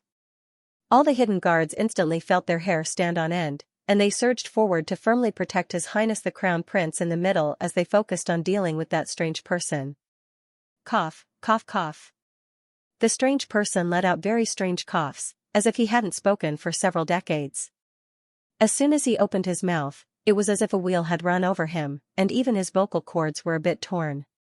Everyone was on high alert, waiting for the strange man to make his move. However, after waiting for a long time, there was still no movement from the other party. That pair of serene eyes seemed to be a little focused, and his gaze fell on them indifferently.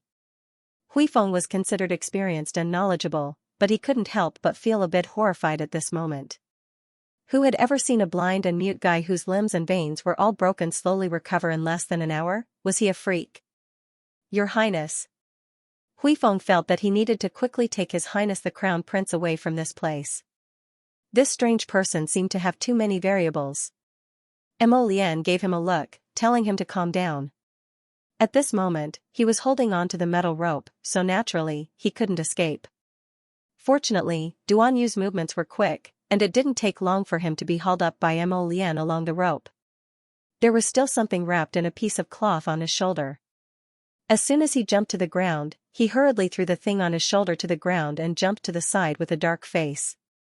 It stinks. It was really stinky. Mo Lian also caught a whiff of this odor, and she couldn't help but frown as she took a step back. That cloth unraveled, revealing a person with disheveled hair and dirt all over his body, as if he had been buried in the ground for several decades. He was filthy and smelly. Probably even the beggars on the streets were a bit better than him. By now, Duan Yu had already seen the strange person's appearance in the corner. What happened to him? He stood up? Ha ha ha ha. At this time, the person in the shroud suddenly let out an unpleasant, owl-like laugh. Old geezer, you're not dead, ha ha ha ha ha. Cough, cough, cough. At this time, the weirdo in the corner slowly straightened his body, revealing a pitch-black face. Duan Yu's figure flashed to Mo Lian's side. The two looked at each other and saw a hint of confusion in each other's eyes. Judging from their conversation, it seemed like they were old acquaintances. Looks like you've lost. Ha ha ha. The person in the shroud abruptly tossed aside the cloth on his body, his eyes overflowing with a shrewd light. Cough, cough. At this time, the person in the corner had also slowly walked forward. His gaze also contained some confusion as it landed on Mo Lian's group. Who are you? Duan Yu glanced at Mo Lian and lowered his voice to ask, this person can't be Beiwang Valley's previous owner, right? So, the owner actually didn't die at all, and you brought people to openly enter it like this? This was truly a blunder. Mo Lian was also a bit dumbfounded at this time, and she turned to look at Huifeng, who was standing next to her. Huifeng explained woodenly, when this subordinate found this place, the valley entrance was crawling with poisonous insects and snakes. After having people clean it up, they went inside to take a look. This place had clearly been vacant for several decades. Duan Yu couldn't help but laugh out loud. So this group of idiots thought that this place was ownerless. Who would have expected that the previous owner would be imprisoned in the dungeon for some reason and come back to life now? Huifeng's mouth twitched, and he cupped his hands in greeting. May I ask who Senior is? This old man is Xianxia. That weirdo looked around, and when his gaze landed on Mo Lian and Duan Yu, it clearly paused for a split second, and a faint hint of surprise appeared in his eyes. These two juniors looked to be in their early 20s, but their cultivation was rather shocking. "Old senior, why are you in this dungeon?" Huifeng asked exasperatedly. "Are you the valley master of Beiwang Valley?" Xianxia shook his head. "No. Many years ago, this old man and that old ghost chased an enemy to this Beiwang Valley. After killing the enemy, we will also kill everyone in this valley. Not even a chicken or dog will be spared." "Then why did Senior become like that? Since he had already eliminated his enemy, why did he still end up in such a ghastly state and locked up in the dungeon?" Huifeng simply couldn't figure it out no matter how hard he racked his brains. "Ha ha ha ha. It was me who did it." The other person laughed complacently. "Old Ghost Chen, are you still not going to admit defeat?" Xianxia glanced at him indifferently. "How did I lose? This group of juniors just happened to barge in by accident, and the gambling had long been spoiled by them. To be fair, we should have a rematch." "Seniors, may I ask what your wager is?" Duan Yu inquired curiously. "Brat, I can see that you have a good bone structure and excellent talent. You are a good material for cultivation. Do you want to take this old man as your master?" "Hee hee, thank you. My name is Lu Jing. Have you heard of my name? This old man is an outstanding mechanism master who is renowned throughout the 3 provinces. Brat, I can see that your hands are suitable for fiddling with elaborate mechanisms, so you might as well take this old man as your master." "Bah, shameless thing, you want to kidnap a disciple again." Xianxia scolded him before turning to look at Mo Lian with a grin. "Brat, you are an artificer, right?" A chrysanthemum-like smile instantly blossomed on his aged face. "Child, how about I impart all my life's knowledge to you? This way, I can die without any regrets." "Bah. Don't think of dying in front of me. Scram. Scram, scram, scram. You're the one scram. You're not allowed to die in front of me. Then let's continue gambling." "Wait, seniors, seniors. Seniors. F***ck, these two people added together were probably 1,000 years old, right? Why were they still acting like old urchins, biting each other whenever they met?" Duan Yu helplessly separated the two of them, but the next second, he couldn't resist taking a step back from the stench. Mo Lian couldn't resist twitching her mouth, and she silently inched back half a step. It wasn't that he was disdainful of these two seniors, but they were truly too smelly. Compared to that strange fish they encountered in north-facing Great Forest that day. Fine, there wasn't much of a difference between the two. "Seniors, according to what you said earlier, you chased your enemy here. After killing your enemy, why would you?" Duan Yu pointed at their unbearably filthy and smelly bodies. "Moreover, Senior Qianxi's meridians were clearly severed earlier, so why would they be now?" "Kid, you're very curious." Qianxia chuckled as he approached Mo Lian. The latter retreated several steps back and shook his head. "This junior isn't curious. Duan Yu, let's go." After all this commotion, it was almost daybreak. He had to hurry back. His wifey was still waiting for him at home. He didn't want to mess around here with these smelly old men. Duan Yu immediately followed after. He also felt that rather than being targeted by these two eccentric geezers, it would be better to leave with Mo Lian as soon as possible. "Senior Chen, since this place isn't Senior's residence, then it belongs to this junior." Mo Lian waved her hand at Huifeng and the others. "Find some people to throw away all the junk inside and renovate it. Stay here for a while."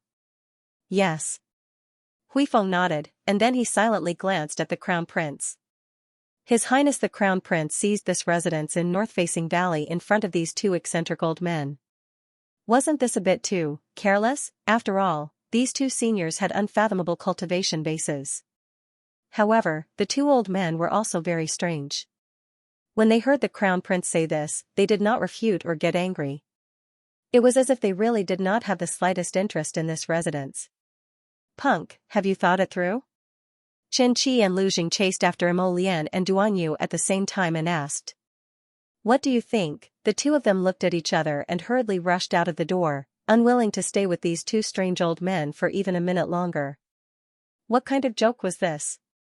Out of the blue, they were talking about acknowledging him as their master. These two old and indecent fellows, how could these two old men, who had popped out of nowhere, casually accept a disciple? They weren't familiar with each other, so why should they acknowledge him as their master the moment they met? I won't admit it, I won't admit it. The two of them were extremely fast, one black and one white, like lightning, leaving the North Valley in an instant. Not long after they left the valley, Emolian summoned Little Seven, and Duanyu quickly jumped up as well. Little Seven transformed into a golden dragon and soared into the sky, bringing the two of them back to the royal school. At this time, the sky was already starting to brighten. The two of them had just stepped through Donglin Court's entrance when they heard a crisp voice resounding in dissatisfaction. Great! Sneaking out to play in the middle of the night without a JoJo. The two of them felt a chill at the back of their heads, and they turned around to look. Under the faint morning light, Lady JoJo was wearing a pinkish-pink dress and a large red cloak. She looked like a small jade doll with a taut stoic face as she sat on a stone stool at the side of the garden, glaring at the two of them with her round eyes. The little fellow's hair was tied up into a simple and neat ponytail, and a small golden butterfly was faintly fluttering in her hair. Her cheeks were pink and tender, and her skin was as smooth as jade. It truly made one's heart flutter.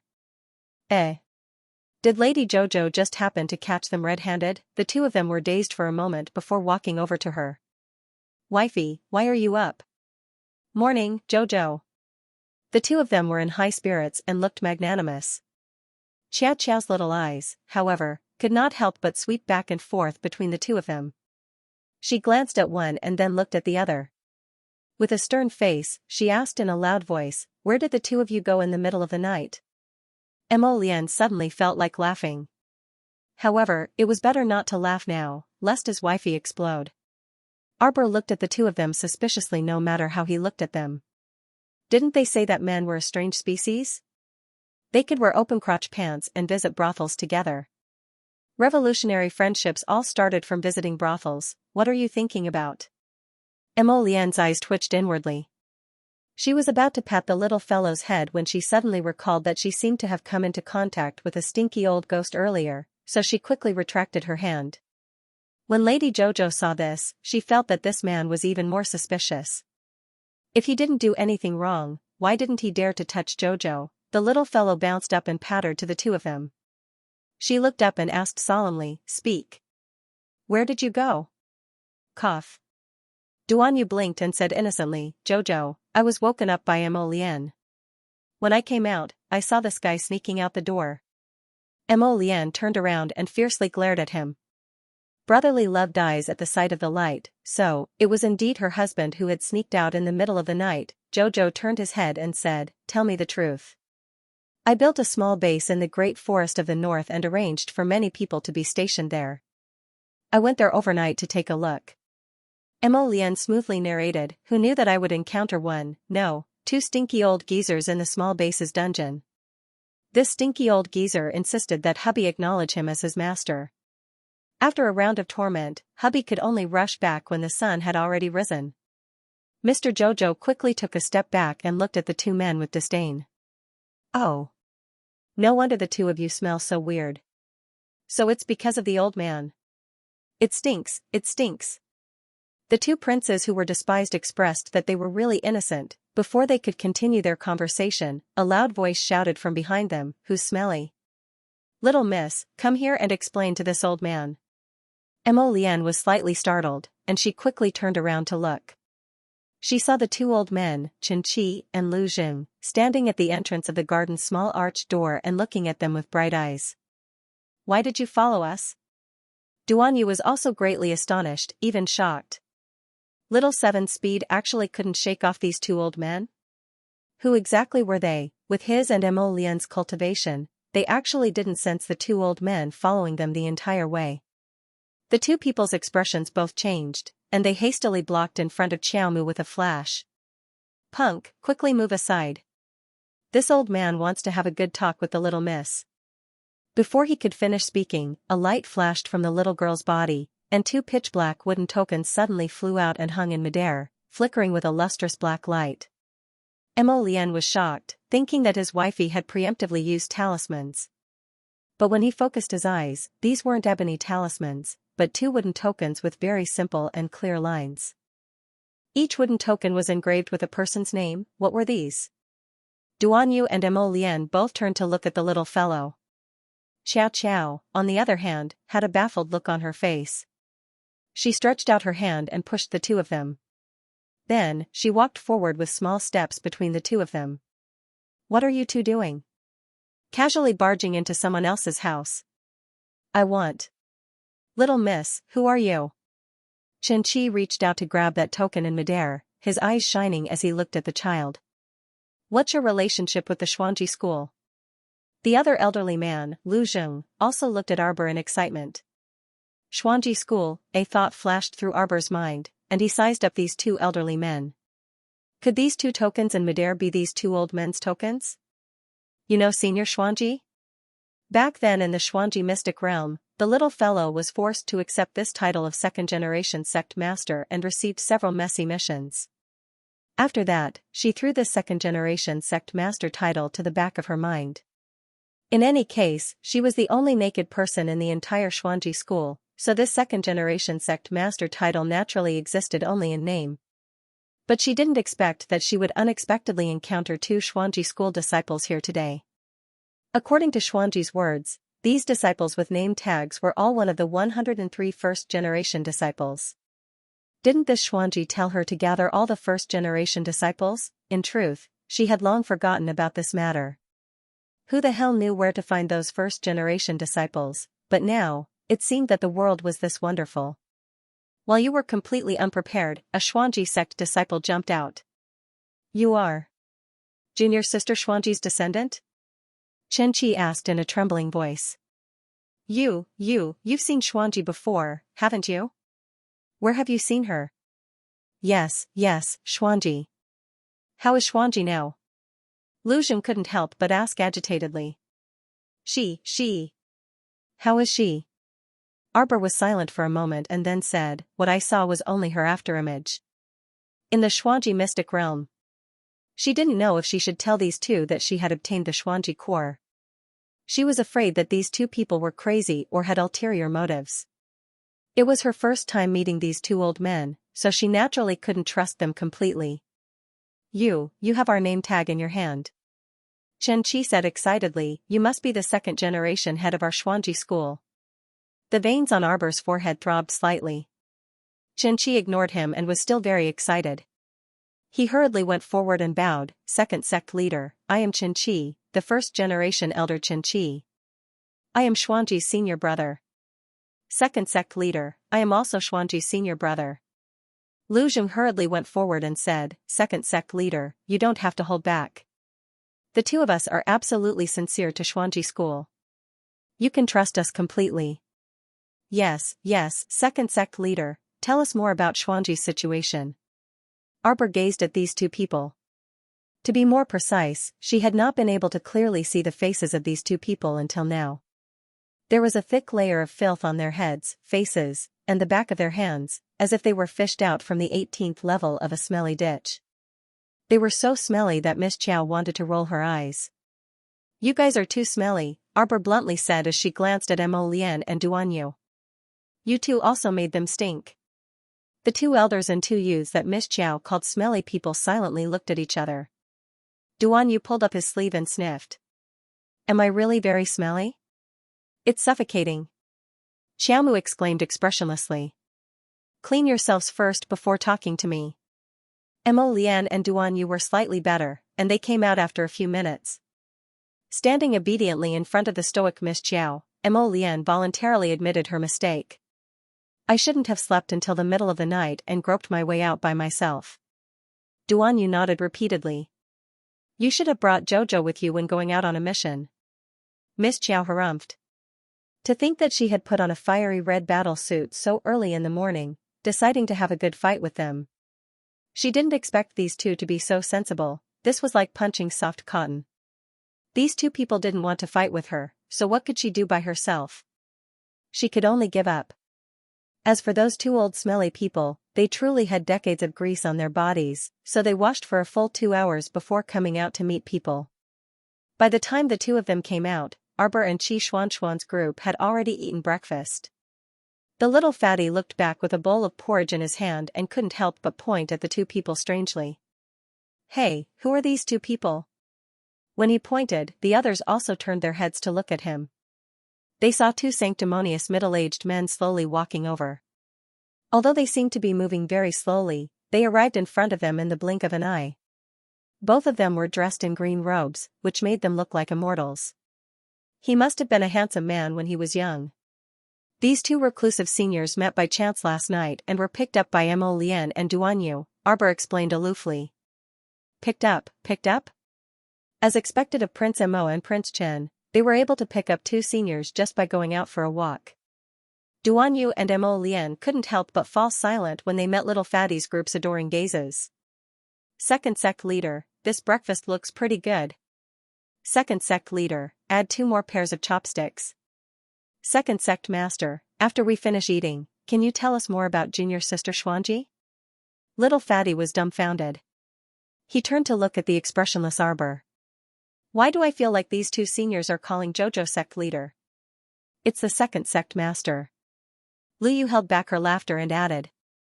Yes. Arbor stared at the two people with a cold expression for a moment before squeezing out, add 2 more sets of chopsticks. A servant immediately walked up and placed 2 clean sets of chopsticks on the table. Second sect leader, it's truly great to be able to see you. Chen-Chi ate 2 mouthfuls and couldn't stop wiping his tears with his sleeve.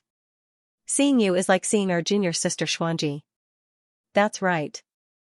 Taking a closer look, you really do resemble our junior sister Xianxia. Both of you are equally cold and cheerless, with picturesque features.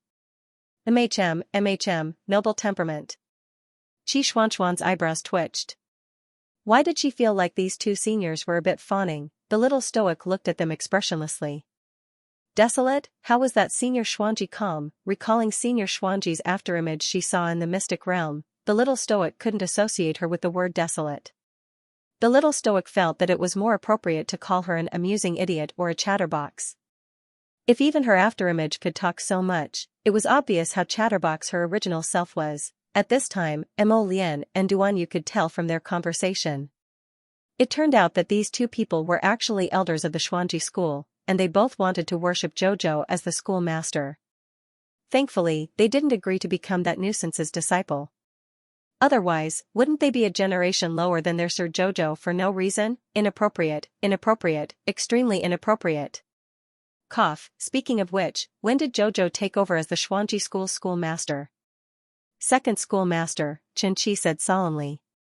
On the other side, Lu Zhu also nodded and cupped his hands towards the sky. He wiped his tears and said, the schoolmaster can only be our junior sister Xianxia. Everyone ridiculed this oddball school in their minds one after another. They always felt that the little stoic had her own oddball halo. No matter what serious matter it was, it would always run wildly toward a strange fork in the road in her hands. For example, taking over a school was a very serious matter, but when it came to the little stoic, it went in the direction of a joke. Laugh if you want to, no need to hold it in, the little stoic said coldly with a wooden face. From the corner of her eye, she could see the smile on Qi Xuanxuan's face. She couldn't hold it in any longer. Our dear Qi Xianxian hastily pressed down the corners of her mouth and said with a serious expression, How is it funny? Little fatty, what are you laughing at? The little fatty's smile froze. When he saw the little stoic looking at him from the corner of her eye, he quickly put on a serious expression. Jojo, cough, when did you take over as the schoolmaster? Why didn't we know? It's been a long time, the little stoic snapped. Before I met you guys. Second sect master, where did you discover junior sister Xianxia's mystic realm? Is it that time when the 3 sects, 5 factions, and 8 great patrician families gathered from the north, south, east, west, and east to train in the mystic beast forest? Duan Yu chuckled. Meicham Qiaomu expressionlessly responded with a word. She once again recalled her disastrous encounter during her experiential training in the mystic beast forest. At that time, she had even been plotted against by the disaster-courting talisman and cut a sorry figure. This was a past that she really didn't want to talk about. Duan Yu's mouth twitched. He remembered that after the little fellow had disappeared from the mystic beast forest, everyone had searched for her with great fanfare. In the end, when she appeared in the Mo Kingdom capital, the little one seemed to be completely unaware, only knowing how to cultivate and cultivate. For a while, he didn't even recognize them. Lower Star Field? Xianxia asked cautiously. Mei Chem, the little stoic, put on a serious expression and silently put down her chopsticks. Xianxia started sobbing again. Junior sister, you're too pitiful. You were actually forced to flee to the Lower Star region. Sob. It's all that old B******'*'''''''''''''''''''''''''''''''''''''''''''''''''' right, that's right, it's him. If it weren't for that guy quarreling with our junior sister, how could our junior sister have run out of the abode and ended up falling into someone's trap? It's that old B********* who deserves to die. He married our junior sister but didn't treat her well. The two old men sobbed loudly when they talked about their sore spots. Arbor silently glanced at the two old men. It seemed that there was a heart-wrenching, sorrowful love story between them and Senior Xianxia. Everyone imagined a touching, melodramatic, four-sided love story. At the same time, they looked at the two old men with gossipy eyes. As the king of gossip, the little fatty couldn't help but ask, "Seniors, can you tell us about you and Senior Xianxia?" Sob sob sob. Xianxia said while crying, "Junior Xianxia and I grew up together on Rosy Cloud's Peak since we were 10 years old." Me too. Lu Jing interrupted in annoyance. Junior Xianxia was smart and lively since she was young. She was born beautiful. Xianxia wiped his tears. It's hard not to like her. Both of you liked Senior Xianxia at the same time. The little fatty's eyes flashed with the fire of gossip. Who would have thought that after you grew up, an old bastard senior would appear? He was so talented and unrestrained that he attracted Senior Xianxia and abducted her. How did you know? Xianxia looked surprised. The little fatty pursed his lips. Seniors, you're underestimating my intelligence. Is it so hard to guess? From the few words that the two of them had exchanged before, it was easy to deduce what they were thinking. That's right. That old bastard abducted our junior Xianxia. Xianxia thought of the sad part and couldn't help but call out, "Give us a pot of wine." Arbor silently took out a wine pot carved with plum blossoms and placed it in front of the two. In the end, everyone quickly took out wine cups from their inner worlds and rushed forward to share the wine. After 1 cup per person, the wine pot was empty. Xianxia and Lu Jing took a sip of the wine and sighed deeply. Then their eyes lit up. This wine is not bad. It's mellow and has a hint of the cold fragrance of plum blossoms. When I take a sip, I feel as if there are wisps of saint power flowing slowly in my body. The two of them took another sip, and Lu Jing started sobbing again. What have we been doing for the past few decades? When Lu Jing cried, Xianxia cried as well. The two old men who were hundreds of years old cried miserably in front of a group of juniors. Arbor looked at Xianxia speechlessly. Xianxia hurriedly took out 2 pieces of leftover fabric from her pocket. He handed it to the 2 seniors and said sympathetically, "Seniors, please don't cry.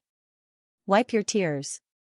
Xianxia and Lu Jing took the piece of cloth and wiped their tears and snot as they said pitifully, "After so many years, I've finally heard some news about junior sister Xianxia.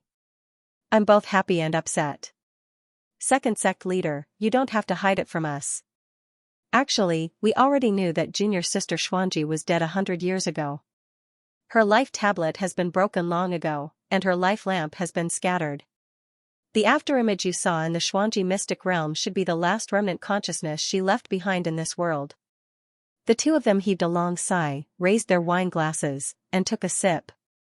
"We've been together with junior martial sister day and night, cultivating together for hundreds of years. However, it was precisely because of that time when junior sister went down the mountain to gain experience and got acquainted with that old bastard that everything changed. I really don't know what's so good about that bastard. He looks so dignified, but he's actually a cold-hearted stinky man." That's right. Junior martial sister's love was really misplaced, and her sincerity went down the drain. Who exactly is this old bastard you're talking about? Arbor expressionlessly asked the two of them. Second sect master, you don't need to concern yourself with this matter. Xianxia gnashed his teeth. This is a grudge between us two brothers.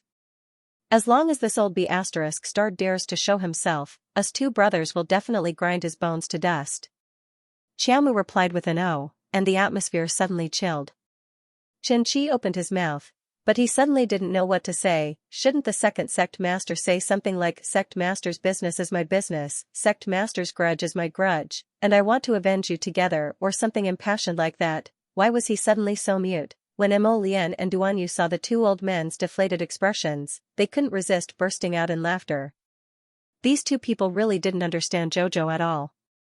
Lady Jojo was actually an honest person. Since someone else said she didn't need to care, then she would definitely wash her hands and not care.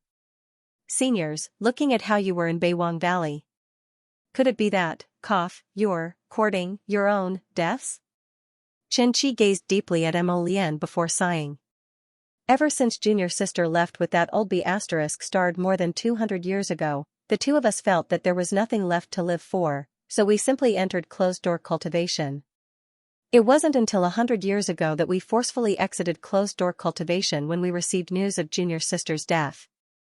We searched for our enemies along the way to avenge junior sister.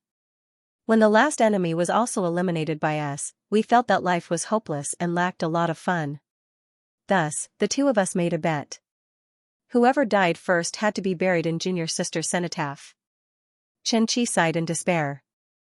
I shattered the meridians in my 4 limbs and sealed off my 5 senses. I originally thought that I would definitely die. He glared fiercely at Lu Zheng. Who knew that this son of AB*TCH would actually set up a mechanism to extend my life by 30 years? So senior, you jumped into that bottomless pit yourself. Duan Yu twitched his mouth as he looked at Lu Zheng with certainty. Exactly. Lu Zheng's old face was taut as he said angrily, if it weren't for you being so fussy and meddling in other people's business, I would have starved to death in a year or so. Boring. Arbor finished the appraisal and coldly glanced at the two of them. Xianxia suddenly burst into tears, pounding his chest and stamping his feet. It's boring, it's boring. This old man also feels extremely bored. For the past 100 years, he didn't even know how he had survived. Woo woo woo. Qiamu glanced at the bawling old man, and her gaze softened. She said faintly, she passed away very peacefully. Her broken shadow had set up a trap in the secret realm. More than 20 generations of people have been cheated.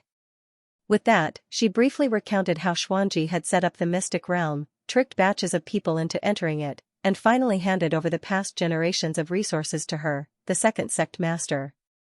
Everyone was dumbfounded when they heard this. When Xuanji's 2 senior brothers heard this, they even smiled and nodded repeatedly. That's what our junior sister would do. She played with more than 20 generations of people. The mystic realm opened once every 10 years, and she had a lot of fun. Arbor said expressionlessly, presumably, she was an open-minded person by nature. By the time she reached the final step, there was no longer a trace of resentment in her heart. What was left was probably just a trace of reluctance to leave this world. That was why this bored fellow would set up a mystic realm and find more than 20 generations of juniors to play with her. You've punished yourselves for several decades, and you've repaid your debts. From today onwards, behave properly and work yourself to the bone for the Xuanji school, Sir Jojo, Arbor said with a frosty expression. Xianxia and Lu Zheng were taken aback and stared dumbfoundedly at Arbor. This little girl looked at her ice-cold little stoic face, but her thoughts were more meticulous than anyone else's. He was actually able to capture their true intentions from their words and phrases. Death was a simple matter for powerful beings like them. All they had to do was self-destruct. These two fools actually blamed themselves too much for Xuanji's death, so they hurt themselves out of grief. They were just punishing each other. If Xuanji was alive, with her personality, she would most likely beat them to a pulp. You're first-generation disciples of the Xuanji school, so you should know that the Xuanji school has 103 first-generation disciples, right? The two nodded. Senior Xuanji has entrusted you with an important mission. The little stoic said without blushing or panting, Senior Xuanji's intention is for you to find all the remaining first-generation disciples and bring them back. She took out a large pile of black nameplates from her inner world and handed them to Xianxia and Lu Zheng. As long as these nameplates are within a radius of 1,000 feet, they can sense the disciples' auras. Keep them well.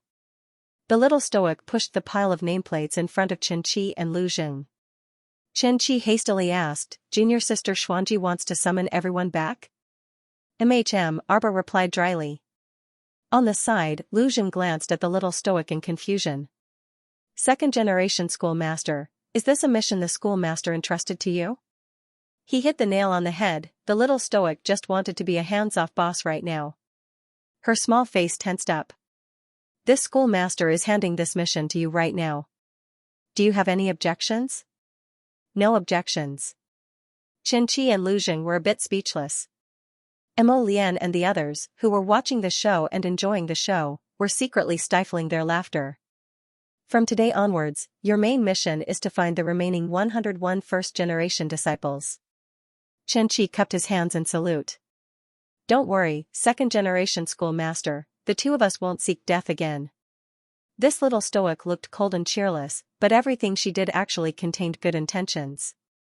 She had given them such a tedious task so that they would be busy and not have time to think about other things. Arbor glanced at them and then looked away. Let's go. Mo Lian stood up as well. They still had to rush to the practice field to watch the competition. Today was the first day of Holy Sun Miyan's selection in the royal school. The competition should be very lively. Second sect master. Lu Zhen hurriedly called out to her. Before Xuanji left with that old bastard, she disbanded the Xuanji sect. After all these years, our Rosy Cloud's Peak should still be there. Yes, Red Cloud's Peak is full of spiritual power all year round. It's a very suitable place for cultivation. We want to go back and prepare for the re-establishment of our sect. There needs to be a ceremony. Xiao Mu's footsteps abruptly halted, and she turned around to look at them, her eyes flickering. How big? What? How big is Red Cloud's Peak? The Red Cloud Peak stretches far and wide, and beside it is the Carefree Peak. It's quite big. It's also not far from the Great Forest. Yes, 1 day is enough for a round trip. The little stoic's eyes lit up. Let's go together. Second-generation schoolmaster, you want to go back with us? Okay, that's really great. Xiao Mu nodded her small head repeatedly. She felt that the Holy Water sect was probably settled. The little stoic was a person of action. After agreeing to leave the day after tomorrow with Xianxia and Lu Zhen, she followed Mo Lian's group to the training field. Senior Xuanji's cultivation is profound, so she probably wasn't forced to go to the lower star domain by her enemies. Arbor said aloofly. She probably traveled everywhere to relieve her boredom due to her emotional trauma. She finally settled down on Seacombe Planet, Mo Lian analyzed. The word love does a lot of harm. Xianxia pretended to be tender and sighed faintly. Beside her, the little fatty involuntarily shuddered. Xianxia, can you not be so sentimental? Given Xianxia's temperament, when she acted in such a manner, it was truly a bit shocking. Humph. Xianxia rolled her eyes at him. Senior Xuanji's two senior brothers aren't normal people. Duanyu nodded and said, there are 100 first-generation disciples in the Xuanji school, and each one of them probably has profound cultivation. That was to say, as long as Xuanji was willing, she could summon these people to serve her at any time. Why would she be forced to leave the divine province by her enemies? Senior Xuanji actually just went out to relieve her boredom and leave the sad place of the divine province. She probably didn't want to come back. Senior Xuanji's lifespan was up, so she naturally left this world, Arbor said slowly. Xianxia and Lu Zhen should also be aware of this. I know what they're thinking.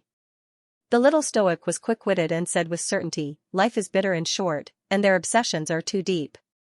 They wasted hundreds of years in closed-door cultivation like ostriches, not daring to hear or see anything in the world. If all this wasted time was used to accompany the dejected Xuanji to travel everywhere to relieve her boredom. The little stoic paused in her steps and looked up at the warm sun. Then they wouldn't be so regretful when they think about it now. That's why they spent 30 extremely miserable years in Beiwang Valley. In reality, they were punishing themselves for wasting time and losing the most memorable period of their lives. Everyone was taken aback, and then they nodded repeatedly in a trance. The little fellow was more thorough than anyone else.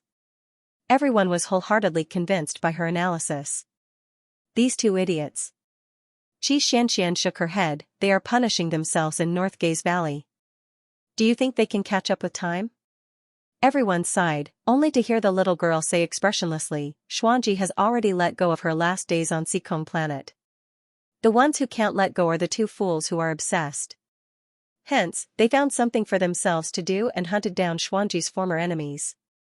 When they finished off their last enemy in North Far Valley, they were also at a loss. How pitiful and sad. Xiamu shook her small head. She had given the two old men an unusual task to do. Presumably, they would not have time to think about it in the future. Not only did he save her, the little sect leader, but he also enriched the lives of the two elders, killing two birds with one stone. Jojo, should we call you second sect leader Qiao in the future? Xianxia suddenly laughed out loud. The veins on the little guy's forehead throbbed violently. Second sect master, this title is really too weird. Then won't Jojo's descendants be called third and fourth sect masters in the future? Everyone held back their laughter and looked at the little fatty. Little fatty, don't run. Arbor jumped up and chased after the little fatty with clenched fists. Jojo, don't worry, we won't waste time. We will definitely advance with you. The sun hung high in the sky, and its rays were blazing. Today was the first day of the competition, so it was naturally a preliminary selection. There really wasn't much to see. The entire practice field was divided into 10 martial arts stages, and the competition would be held simultaneously. When Arbor and the others arrived, the competition was in full swing. According to Holy Sun Miyan's explanation, the Imperial Academy would select 30 students with decent cultivation and bring them into the Sun-Moon mystic realm to search for treasures. On the contrary, Xiaomu disapproved of that treasure hunt or whatever. It wasn't the first time the Sun-Moon mystic realm opened, and the people from the Sun-Moon Shrine had entered who knew how many times. Who the hell knew what was left inside the Sun-Moon mystic realm? On the other hand, little Fatty and the others were rather interested. As soon as they reached the arena, they waved at Arbor and said, Jojo, we're going to compete first. There were 10 martial arts stages, so they could register for the competition at any of them. Duanyu didn't have much interest in the Sun-Moon mystic realm, but since everyone was going, it was naturally pointless for him to stay at the Imperial Academy alone. Hence, he thought that it would be good to get a spot and train with them. Hence, he also waved his paw at Arbor and followed little Fatty to the martial arts stage on the side. Ollie, like a butterfly flitting through flowers, Commandery Princess Xianxia dashed to Duanyu and cheerfully exclaimed, I finally see you again. Duanyu didn't even bother to look at her and brushed past her. Don't block the way. However, Commandery Princess Xianxia didn't mind his icy attitude at all and chuckled as she followed him. You're also here to participate in the competition for spots, right? Let's go together, okay? Ollie, when we enter the Sun-Moon mystic realm, let's form a team together, okay? Although my cultivation isn't high, my attainments in medicinal pills are pretty good. If we form a team, I can provide you with pills. Ollie? Ollie. Commandery Princess Xianxia stomped her feet and hastily chased after him. However, Duanyu walked faster and faster, and he arrived at a martial arts stage in the blink of an eye. Both anxious and angry, Commandery Princess Xianxia chased after him. She almost bumped into someone head-on. Hey! Xianxia Commandery Princess paused and stood still. When she saw who it was, she couldn't help but feel angry. Huanqiu, what are you doing? Wu Huanqiu couldn't bear to look at this stupid woman. Xianxia, Prince Chen is ignoring you. Why do you keep chasing after him? Who said that Brother Ollie is ignoring me? Xianxia Commandery Princess stomped her feet and said, even if Brother Ollie ignores me now, it doesn't mean that he will ignore me in the future. As long as I work hard enough, I'll definitely be able to impress him. Wu Huanqiu sighed and rolled her eyes. Don't be so busy. Why don't you not go to the Sun-Moon Mystery Realm? That place is quite dangerous. No way. If Brother Ollie wants to go, I must go with him. Xianxia Commandery Princess hurriedly pushed Wu Huanqiu away. Don't stop me. I still have to go on stage for the assessment. You. Wu Huanqiu rolled her eyes and muttered, you really don't get rewarded for being kind. Her gaze followed the crowd and landed on the little stoic, who was leisurely watching the show from the side. Judging from Holy Sun Miyan's tone, this crown princess of the divine province had long obtained a blank jade tablet to enter the mystic realm. She came to watch the competition purely to join in the fun. Truly, different people had different fates. Wu Huanqiu pursed her lips. She still had to fight bitterly later. Lord Holy Sun has arrived. Arbor looked back and saw Holy Sun Miyan slowly walking over from the parted crowd with a cold and handsome face, wearing an ethereal white robe. He truly looked like an old swindler. This Holy Sun's age was probably around 100 years old. All the students stepped forward to greet Holy Sun Miyan. The saint had a cold expression on his face as he nodded at the people around him. His gaze also landed on the little stoic through the crowd, and his brows involuntarily creased. Holy Sun Miyan simply felt unbearable because he couldn't eat or sleep well these past 2 days. Wherever this Sir Holy Sun went, he would be revered and treated with hospitality. Only this black-hearted couple, Mo Lian and Arbor, would dare to treat him like this. Divine Province's Crown Prince, Crown Princess, you came here so early in the morning. Do you also want to compete on stage? As soon as Holy Sun Miyan finished speaking, a weapon fell to the ground with a clang from the martial arts stage next to them. Everyone raised their heads to look at the guy who had dropped his weapon during the battle. That child's face was ashen as he looked in Arbor's direction in horror. F***ck, this punk didn't drop his weapon because he heard the words Crown Princess, right? Sir Jojo expressionlessly glanced at the martial arts stage before retracting his gaze and walking to the other stages. He wasn't interested in watching 2 weaklings compete. The little Crown Princess didn't even say a word to Miyan, angering Holy Sun Miyan so much that his saint-like handsome face almost couldn't maintain its facade. On the side, the little priest couldn't resist whispering, Sir Holy Sun, it'll be fine if we don't provoke that little fiend. Holy Sun Miyan couldn't resist punching that priest's head. Shut up. Everyone's mouths twitched, and they felt that the noble and lofty image of Sir Holy Sun seemed to have faded away. Miyan's current thoughts should be, so angry, so angry, so angry, realizing that his actions just now were somewhat inappropriate. He turned his head with a cold expression and asked the instructor beside him, how's the competition going? The audition will probably be completed in the afternoon. Right now, the 10 stages have already been through more than 10 battles. The one currently in first place is the Duan clan's 3rd young master, Duan Xianxia. Good. A thunderous roar erupted in front of a martial arts stage.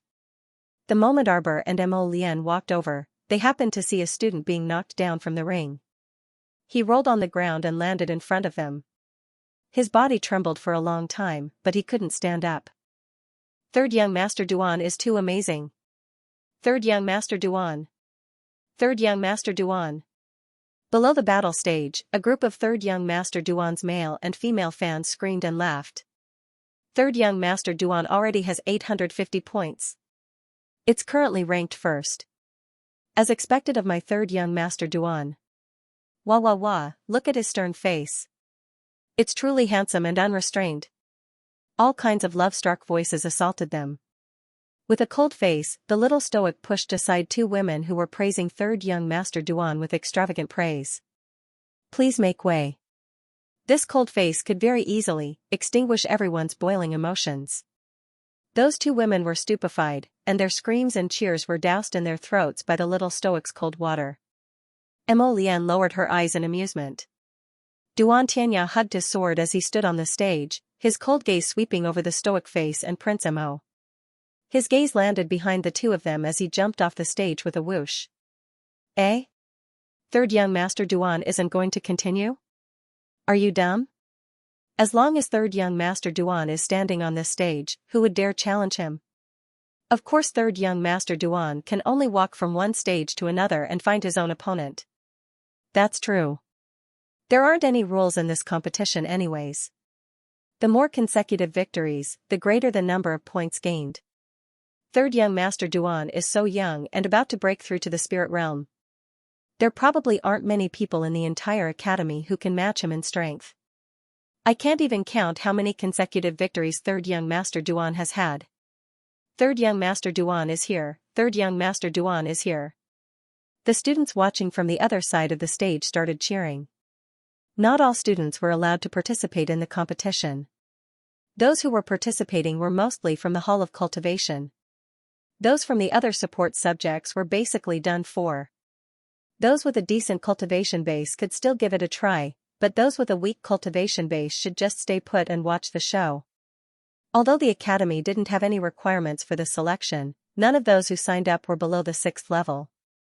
Xianxia, for example, had just reached the 6th level. She'd been booed the first 2 times when she'd gone up to compete. However, everyone was a bit dumbfounded when they met. Although this little girl's cultivation wasn't all that great, she could easily kill a 9th level spirit master. The main reason was because the little girl had 2 beasts on her first move. Once Xianxia went up on stage, she summoned her spirit beast, the golden mane lion, without a second thought. This spirit beast was awe-inspiring, and judging from its attacks and speed, it looked like it was about to break through to the 15th level of the spirit realm. This wasn't the end of it. The most frightening thing was that the little girl waved her hand again, and a snow eagle with shocking speed immediately pounced out from beside her. Why did she have 2 contracted beasts? This was what everyone didn't understand. Those who were knowledgeable immediately understood after a glance. They pointed at the faintly discernible summon character on the snow eagle's forehead and exclaimed, "It's a summoned beast. This little girl has a summoned beast by her side. Oh my god, this little 6th rank spirit master actually had 2 beasts protecting him. How was he going to fight?" Xianxia was a smart kid and she was also very smart. She jumped down from the ring after 1 round and went to challenge the level 6 and level 7 spirit masters in the other rings. As a result, his points naturally soared, and the momentum of his growth was not weak. Everyone quickly realized that there were quite a few nouveau riche students among this batch of freshmen. There were quite a few people who could summon their beasts in one go. What's going on? Could it be that these days, summoning charms were like cabbages that could be picked up at will? Everyone couldn't believe their eyes. Some students even reached out to rub their eyes and pinched their arms hard. It doesn't hurt? I feel like I'm dreaming. Stop king bullshitting. You pinched my arm, why would it hurt? I see summoned beasts everywhere. What's going on? Is the Zhen Duobao auction house selling summoning charms again recently? Dream on. The Zhen Duobao auction house sold a summoning charm for an astronomical price a few years ago, and that was because the family was in urgent need of money. Even the talisman patrician families can't draw summoning charms anymore. Do you think summoning charms are cabbages? Who said that a talisman aristocratic family can't draw summoning talismans? A student shouted defiantly. That's because the Mu family of the Divine Land can't draw summoning talismans. In our Xianxia, the 8th young master of the Qi family can draw summoning talismans. Exactly. Everyone was discussing animatedly. Suddenly, someone shouted, 3rd young master Duan is going to challenge someone again. 3rd young master Duan is awesome. Duan Tianya turned a deaf ear to the shouts and clamor around him. He walked directly to the martial arts arena, and his pitch-black eyes were extremely deep as he looked at a young man on the martial arts arena. Whoosh! The moment Duan Tianya jumped onto the fighting ring, the crowd around him shouted excitedly again. 3rd young master Duan is going to challenge. The crowd lowered their voices. Obviously, they were not familiar with who the young man on the fighting ring was. However, the young man was wearing a close-fitting school uniform and looked very handsome. His noble and elegant temperament seemed to be faintly superior to 3rd young master Duan's. Who is that? He seems to be this year's freshman, he's not from our divine land. Wow, how dare he challenge Prince Chen of our Xianxia? Ah? This is Prince Chen, the one from Xianxia who has outstanding talent. Rongli was in the crowd and looked at the 2 young men standing opposite each other on the fighting ring with a complicated expression. A faint coldness flashed across his eyes.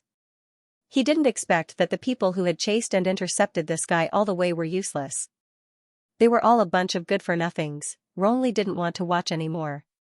When he was about to turn around and leave, he saw the crown prince and the crown princess standing not far behind him. Of course, he couldn't pretend that he didn't see them. He could only force a smile and walked forward to greet them. Crown Prince, Crown Princess, I've heard a lot about you. You are? A trace of surprise appeared in Mo Lian's eyes. This made Rongli feel like he was being put on the spot. What the hell? He was really a crown prince from a corner of the lower star area. he couldn't even recognize the crown prince of Tsang Prefecture. The corner of Rong Li's mouth twitched as he suppressed the displeasure in his heart. He cupped his hands and said with a smile, I am Rong Li's elder brother. When the little stoic heard this person's name, she immediately turned hostile and mercilessly threw an icicle at him. Rong Li was stunned. In the past 2 days, he had seen and heard very clearly that the crown princess of the divine land was not to be trifled with. So he just came to greet him politely? Was there something wrong with the crown princess of the divine land, to think that he would suddenly attack him? Was she going to argue with everyone she met? With Rong Li's cultivation, he naturally couldn't deal with the little stoic. Fortunately, he always had an expert by his side. Upon seeing this, a woman with a slender and well-developed figure immediately pounced forward and blocked the little stoic's wave of attacks with a wave of her hand. She said gravely, the crown princess of the divine province, please stop. Su Yonyang. Block her for me. Rong Li was livid. He turned to glare at Mo Lian and said, Crown Prince of the Divine Province, you better give me an explanation. You're that Tsang Prefecture's crown prince who sent people to hunt down Duan Yu and insisted on killing him? The little stoic's face was cold. Rong Li's expression changed several times, and he quickly said, I'm afraid you misunderstood something. Rong Li is my younger brother, so I naturally wouldn't do such a deranged thing. I just got home. Wait. Quibble. The little stoic's raised hand was suddenly gently grasped by Mo Lian. He turned to smile at her before looking up at Rong Li and asking, Songzhou's crown prince, aren't you leaving yet?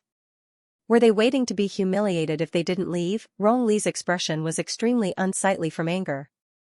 However, he couldn't put on airs as Songzhou's crown prince in the academy. Of course, even if he put on airs, it was hard to say whether they would accept it. After receiving a rebuff from the little stoic, Rong Li turned around with a black face and left with Su Yonyang. His resentment towards Duan Yu increased by another stroke. How did this Duan Yu inexplicably have such a good relationship with the divine province's crown prince and crown princess? This made him even more vigilant against this person. As expected, he was a scheming and resourceful fellow. He must think of a way to deal with him. I want to beat him up, the little stoic said expressionlessly as she glared at Rong Li's departing figure. When she saw the scheming glint in his eyes as he approached her and Mo Lian, she recalled how Duan Yu, that pitiful fellow, had been bullied countless times by this so-called big brother of his back in Songzhou. This Rong Li was truly hilarious. Did he think that he could still be on good terms with the divine province's crown prince and crown princess with his character? Mo Lian silently twitched her mouth. Duan Yu, this scoundrel, usually pretended to be pitiful, making Jojo really think that this pitiful fellow had suffered a lot in Songzhou. According to his understanding of his love rival, this guy was definitely doing well in Songzhou and definitely had a good life. Sir Jojo was still ridiculing, look at that Songzhou's crown prince and then look at Duan Yu. Haha, they really don't look like they have the same father. He's so dejected, not like big brother Duan Yu at all. Just like you and the king of Jianping's heir. You're clearly cousins, but you're completely different. As expected, the dragon has 9 sons. They can dig holes, burrow into the ground, gnaw at the corners, and have everything. Mo Lian secretly suppressed her belly full of laughter and reached out to hold the little fellow's hand. Actually, Rong Li wasn't that bad. No matter how you looked at it, Rong Li could be considered a talent. Arbor raised his head expressionlessly and saw third young master Duan rapidly retreating from the arena. His body swayed for a moment before he managed to steady himself. The little stoic's eyes brightened, and she pattered up to third young master Duan and announced in a crisp voice, "You've lost." As it turned out, while the two of them were speaking with Rong Li, third young master Duan had already exchanged blows with Duan Yu, and he quickly retreated in defeat. As soon as Duan Tianya turned around, he saw a stoic face with a hint of schadenfreude on it standing not far away from him. Duan Yu also floated down the stage and approached Arbor with a grin. Jojo, I won. Mo Lian rolled her eyes and reached out to block his approaching smile. She ridiculed in her mind, you're a transcendent stage scoundrel, posturing and concealing your aura to fight a guy who hasn't broken through to the transcendent stage. What's there to celebrate about winning? Duan Yu forcefully flung away Mo Lian's paw and circled around to Sir Jojo's other side with a grin. Jojo, I'm awesome, right? Sir Jojo nodded and ruefully thought, the youth I thought was a weak chicken the first time I met him had already grown to this extent. Duan Tianya wasn't angry. He tilted his head and looked at Duan Yu, extending his hand openly. I'm Duan Tianya. Duan Yu. A pair of hands clasped together for a moment before loosening. A faint smile appeared on Duan Tianya's icy face. Grandfather mentioned you a while ago. Come home and visit when you have time. Duan Yu nodded in agreement. Ever since he returned to Tsang province, he indeed hadn't visited his own family. Duan Tianya was the first person he met. This person seemed to be quite nice. Duan Yu retracted his gaze and turned to Arbor. Jojo, did Ronli come to find you guys earlier? The Machem, Arbor harumphed. I knew he wasn't a good person at first glance. I chased him away. He sent people to kill you, but we don't have any evidence for now. We can't kill him openly, so let's find a chance to tie him up and beat him up to vent our anger. Jojo, great idea. Duan Yu immediately exclaimed with adoration in his eyes. Mo Lian, do you have to be so shameless? Everything Jojo says is a good idea. He simply doesn't have any integrity. That punk has quite a few senior students protecting him. Even if you want to kidnap him, you have to plan thoroughly before kidnapping him. Duan Yu glanced at him speechlessly. Haha, what right did this guy have to look at him like he was a shameless person? He wasn't without integrity either. The next second, he was coming up with a plan and even came up with a kidnapping plan. Duan Tianya suddenly felt like he couldn't continue listening. Third Duan, your little fourth Duan's older brother, right? Arbor suddenly asked. Duan Tianya's neck stiffened as he nodded. All right then. Arbor nodded and turned to walk to the other stages. I'm going to see how Xuanxuan's competition is going. What did he mean? Duan Tianya was a bit perplexed. Why did little crown princess leave after throwing down those 3 words? Mo Lian glanced at Duan Tianya in amusement. Indeed, there really weren't many people in this world who could understand the little fellow's jumpy thoughts and speech patterns. Duan Yu chuckled. Jojo has acknowledged you for the first time. She will probably consider you as a friend in the future. Mo Lian snorted and turned to leave. Duan Yu rolled his eyes twice at his departing figure before asking, do you want to continue the competition? Duan Tianya shook his head. My points should be enough. The main reason he came to compete today was to challenge this extremely outstanding genius of the Duan clan's younger generation. Duan Yu came up from the lower star domain, but his aptitude was probably the best among the Duan clan's younger generation. Arbor walked to the front of Qi Xuanxuan's battle stage and saw that the little lass had won another match. She was grinning at him. Hu Weifeng's figure flashed, and he suddenly appeared behind the two. He took a few steps forward and whispered to Arbor, Crown Princess, news came from the imperial capital. Something happened at Kaidai Veranda. Arbor was startled and turned to look at Hu Weifeng's solemn expression. What happened? Last night, some thugs attacked Kaidai Loft and set it on fire. Mo Lian's eyes chilled when she heard this. How did the matter go? Were there any casualties? Arbor asked. 2 customers died that night. However, they weren't burned to death. They were trampled to death when they were pushed out of the door. Hu Weifeng's expression turned increasingly unsightly when he mentioned this. Saisho was burned, and her injuries are quite serious.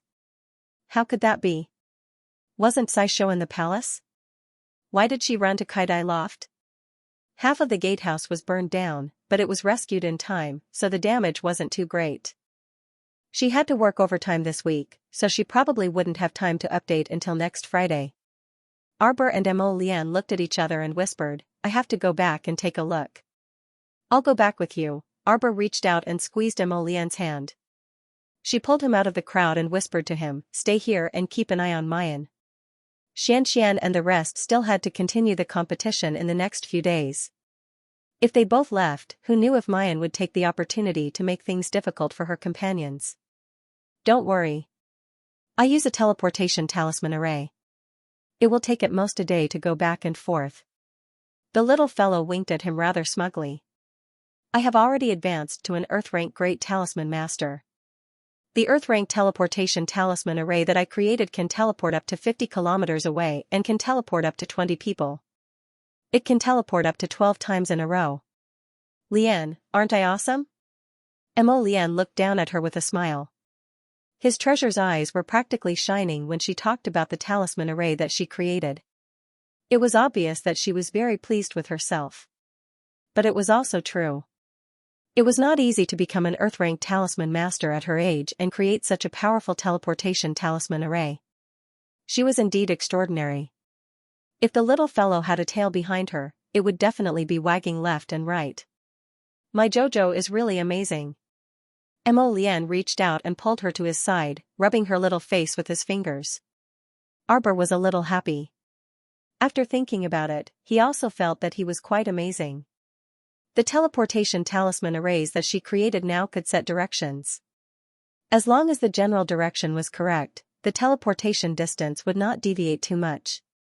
Lady Qiao raised her head and looked at him, her eyes sparkling as she said, "The teleportation talisman array made from this kind of jade talisman can be used up after replenishing its talisman energy.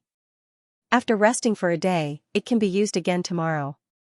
Therefore, she had prepared 3 sets of teleportation talisman arrays. If she could teleport up to 36 times in a row, haha, she would probably reach the outskirts of Sovereign Capital. If she did not have enough teleportation talisman arrays, she could just run to Fish Orchid Planet and draw a few more sets. It was not difficult at all. With the talisman in hand, there was no need to worry about not being able to go and return quickly. Lian was originally a bit gloomy, but when he heard Xiaoqiao's words, he immediately beamed with joy.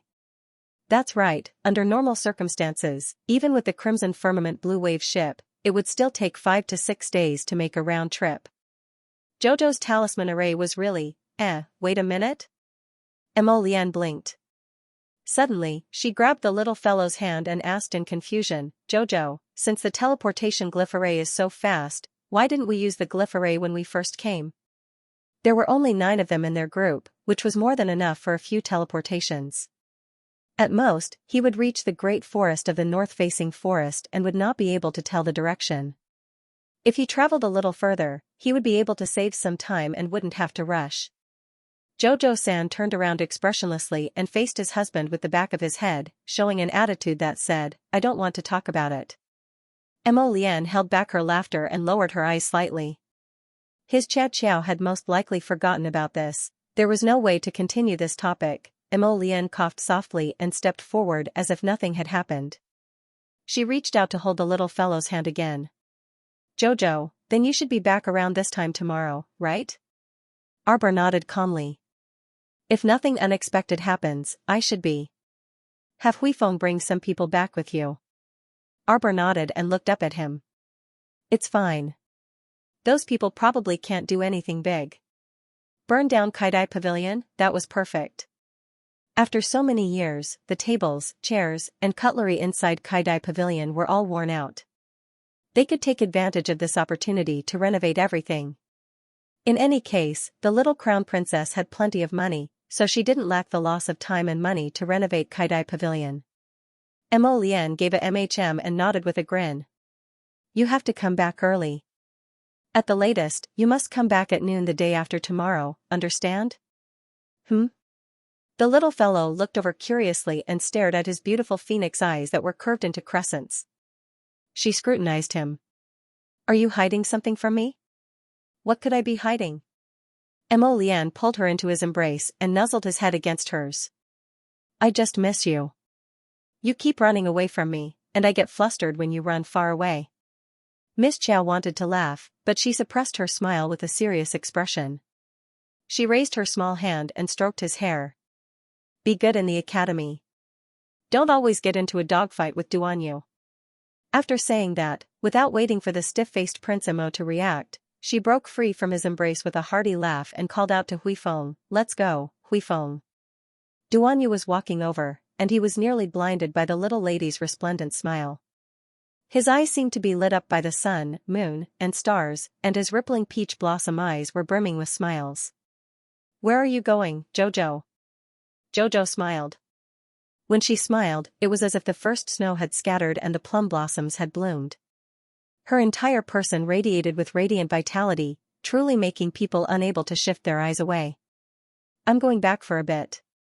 I'll be back tomorrow." The little lady waved her hand, and 24 jade talismans swiftly lined up in a row and circled around her. Get along well with Lian, okay? The little lady exhorted and received a muffled "oh" from Duanyu. She then pulled Huifeng and disappeared from the teleportation talisman matrix. This move was truly a bit shocking. Although the little girl did not deliberately show this in front of others, there were quite a few people who saw the teleportation array light up and the little girl disappear. When Mu Xingchen ran over, his eyes involuntarily lit up as he stared at Duanyu and asked, "Teleportation talisman matrix? Was Jojo using a teleportation talisman matrix just now?" That's right, that's right. When Duanyu saw Mo Lian walking towards him, he pursed his lips in annoyance. Jojo left in such a hurry. Are you going back alone? Meicham Mo Lian nodded, and his gaze swept past his brother-in-law. Wasn't this brother-in-law a little too agitated these past few days? He raised his eyes and swept his gaze across the crowd. He only caught a glimpse of the corner of a red robe. It wasn't an illusion. Someone had been staring at them all this while. Huff, huff. Huff. Mu Rochuan ran so fast that after turning a corner and hiding under the eaves, she was still gasping for breath. What did she see? Teleportation glyph formation. It was a teleportation talisman matrix. Arbor actually knew how to draw a teleportation talisman matrix. Why, she didn't believe it, she didn't believe it. How could Arbor draw a teleportation talisman matrix that even she didn't know? Could it be that she wasn't the one who drew that teleportation talisman matrix? Then what kind of expert was guiding her behind the scenes to be able to casually gift her a teleportation talisman matrix? This was quite generous. Mu Rochuan kept gasping for breath. She felt that the gloominess in her chest was about to burst out. At this time, a crisp laughter suddenly came from behind her. Eldest Miss Mu, what's wrong?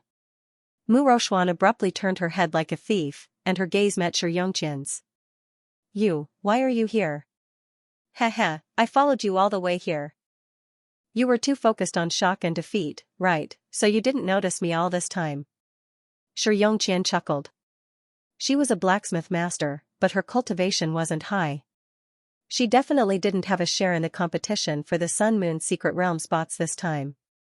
Today, she was only here to join in the fun and take a look at the top-ranked students in the academy.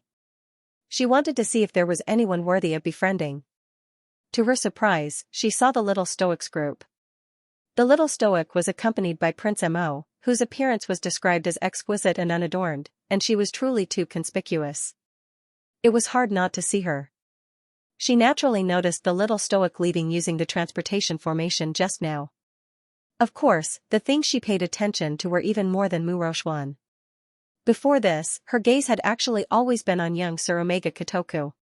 When she saw the way the Omega Kotoku gazed at the Little Stoic, her fingers dug into her palms until they bled. The second young Sir's gaze was truly too focused on the little girl, so focused that it made Xianxia's heart ache. They were already engaged, yet he used that kind of affectionate gaze to look at another girl.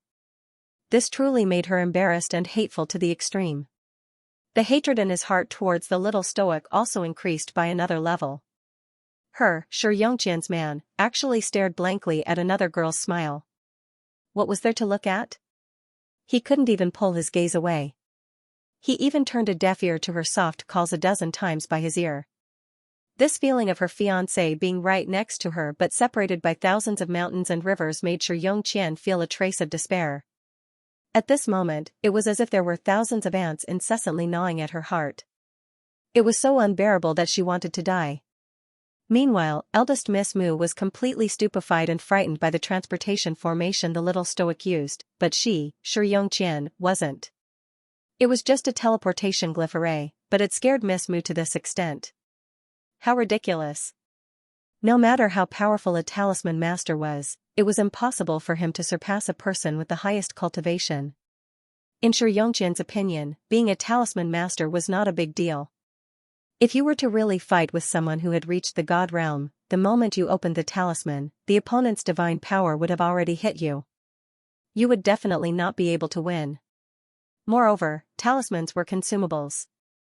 How many talismans could a talisman master draw in a day? Even if he saved up for a year, it would only be enough for one battle, right? In Xianxia's opinion, the little stoic who used the aura-concealing talisman was merely a little level 3 spiritual cultivator. She couldn't even surpass her cultivation. Wasn't the little stoic just a bit more external assistance? With His Highness the Crown Prince by her side, no one dared to bully her. With the title of the Crown Princess hanging on her body, everyone could only respect her and flatter her. When she fought with others, she would only summon her contracted beasts. Her contracted beast, Sand Scorpion, was much stronger than the contracted beasts of other clerics. She only had the ability to rely on external help or intimidate others. Could she really bring out her true strength? Xianxia pursed her lips in disdain and glanced at Mu Rochuan, who seemed to have suffered a heavy blow. Xianxia smiled and said, I received news that something happened at the little Crown Princess Kaidai Pavilion last night. She left in such a hurry.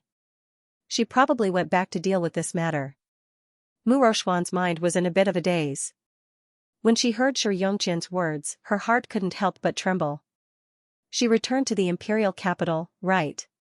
She should also return to the imperial capital. Not for anything else, but her heart was in a mess and she really wanted to confide in her mother. She was truly in a mess. She didn't even know if her heart was entangled by a mental demon. Since last night, her mind had been restless and she couldn't guide spiritual energy into her body to cultivate. If this continued, she would be crippled. No, she couldn't continue like this. Her mother was so intelligent and farsighted. She would definitely find a way to help her. Mu Rochuan also hurriedly turned around. You hate her, right? Xianxia suddenly chuckled behind her. As if a thunderbolt had struck her head on a sunny day, Mu Rochuan's heart was in a complete mess. She turned around and shouted in a flustered and exasperated manner, No. I don't hate her. Why would I hate her? Arbor was just a wild child without parents since young. She had always been stranded in a damned place like the lower star field and cultivated until now. She was only a level 3 spirit master. She only had a stroke of good fortune and received some guidance from an expert. That's why she had such achievements in talismans today. She just had dog's hit luck. Yes, it was dog's hit luck. Arbor's life was generally very tragic. She didn't have a father, mother, or family to care for her. She must have suffered a lot growing up. How could she be mentioned in the same breath as a young miss of an aristocratic family like her? Why would she be jealous of a wild child without parents? Heh, what a joke. Mu Rochuan's eyes shot out a poisonous light. Don't talk nonsense. Xianxia, our friendship isn't deep. We can't open our hearts to each other. Don't try to trick me. I won't tell you anything. I won't. Xianxia smiled. Her smile was very tranquil. I have no ill intentions towards you, young Miss Mu. Why do you have to put up a front in front of me? You just hate her, you hate her to death. Mu Rochuan staggered and leaned against the wall. She shook her head repeatedly. No, I didn't. She's my sister. Why would I hate her? I hate her for doing this. You just hate her. Xianxia said harshly. You hate her for stealing all your glory the moment she came back. You hate her for forcing you and your mother to the edge of the cliff. You hate that her talisman skills have reached the acme of perfection, surpassing you, the eldest Mississippi. You hate her for taking away all of your brother's attention. Isn't that right? Xianxia had observed Miss Mu more than once. She knew Mu Rochuan's mentality better than anyone else. This jealousy was very easy to understand. Miss Mu had grown up under the halo of the genius Miss Mu since she was born. And now, with Arbor's appearance, she was being compared to her again and again. No matter if it was appearance, identity, or innate talent in drawing talismans, this genius young miss had been defeated by Arbor. It would be strange if she wasn't jealous. Mu Rochuan staggered and almost fell to the ground. With your identity, isn't it the easiest way to get close to her? I have a medicine here that can make her disappear completely from the world without a trace. Xianxia reached out and took out a small white porcelain bottle. She smiled at her, revealing her white teeth. No. No. Mu Rochuan forcefully pushed her hand away and shouted harshly, Go away. I don't want your medicine. No, I won't harm her. I won't. She's my younger sister. My mother told me before that she hasn't had it easy all these years. I won't listen to you, an outsider, and harm our own family. Why scram? Scram. Mu Rochuan roared somewhat hysterically. I'm not jealous of her. I won't be jealous of her. She was the genius eldest miss in the eyes of the clan head and elders. Not long ago, several elders even praised her as the most outstanding talent of this generation of the Mu clan, and that she was even better than her brother, Mu Xingchen. If she wasn't a girl, she would be more than qualified to be the Mu clan's young master. Why would a genius like her be jealous of Arbor's fatherless wild child? It was simply laughable. Heh. Watching Mu Rochuan's fleeing figure, Shi Yongqian smiled faintly and said softly, Mu Rochuan, if you change your mind, you can come find me at any time to continue our collaboration. Mu Rochuan didn't reply at all and ran away like a madwoman. She returned to her small room and slammed the door shut. Then, she leaned against the door and panted heavily for a while. Only then did she take out 2 sets of transportation talisman matrices from her inner world with trembling hands.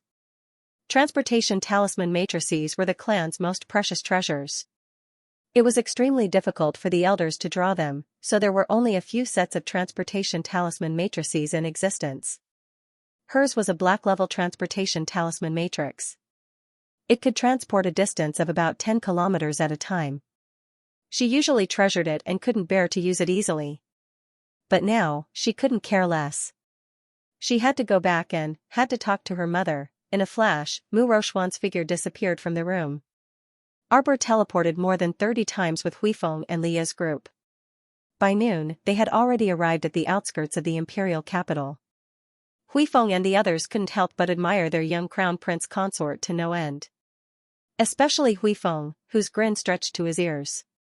The little crown princess casually gave him a set of teleportation talisman arrays.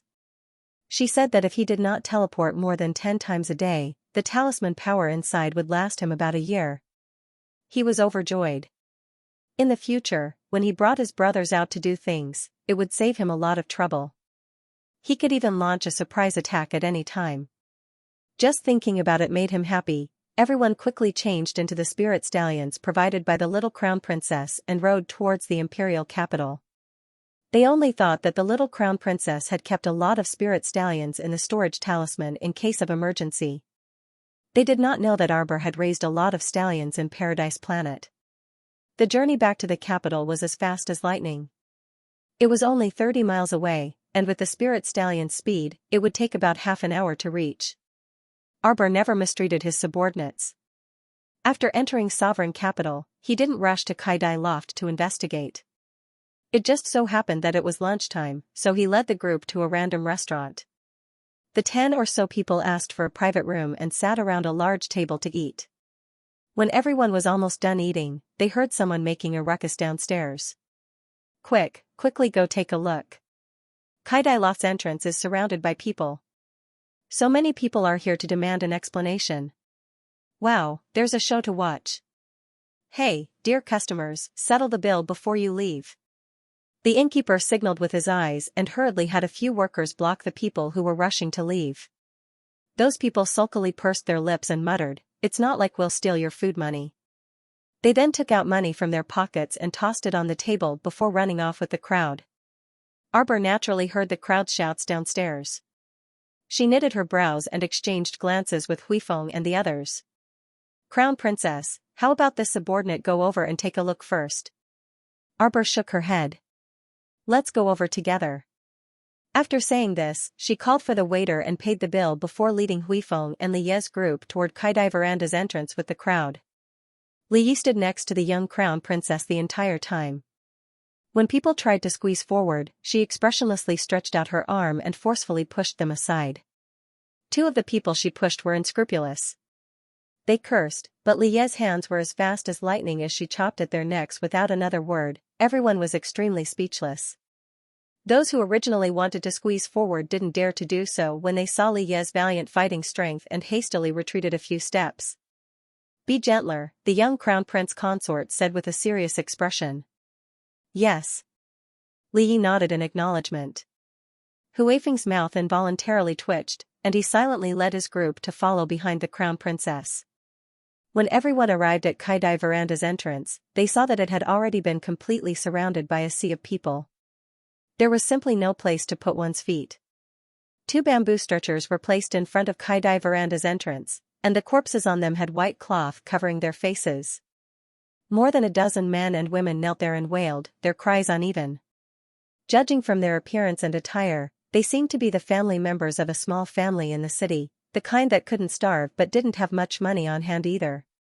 Arbor walked up, and Li used her arm to push aside the people around her, protecting her as she walked forward. Their group moved like the wind, and they were all dressed in black. They looked very young, but their cultivations didn't seem to be weak. The little girl in the middle had exquisite features, but her eyes remained icy cold, and her fiery red clothes were very eye-catching. Although the group did not speak much, everyone was very perceptive and moved to the sides. As long as some people walked in front of others, they would make others feel a strong pressure. This was the existence of aura. Now, everyone felt this kind of pressure from this young girl. As long as they weren't stupid, they were very perceptive and moved to the side. In the imperial capital, a single brick could kill 3 to 5 high-ranking officials and nobles. Everyone had really trained their eyesight to know who they could afford to offend and who they couldn't. Who dares to cause trouble in front of Kaidai Pavilion? Shopkeeper who walked out and frowned as he looked at the sobbing people kneeling at the entrance of the Kaidai Pavilion. These people should be the family members of the 2 guests who died in the accident yesterday. However, he had sent someone to contact the families of the 2 guests early in the morning and sincerely discussed the issue of compensation with them. Why did they come here to cause a ruckus?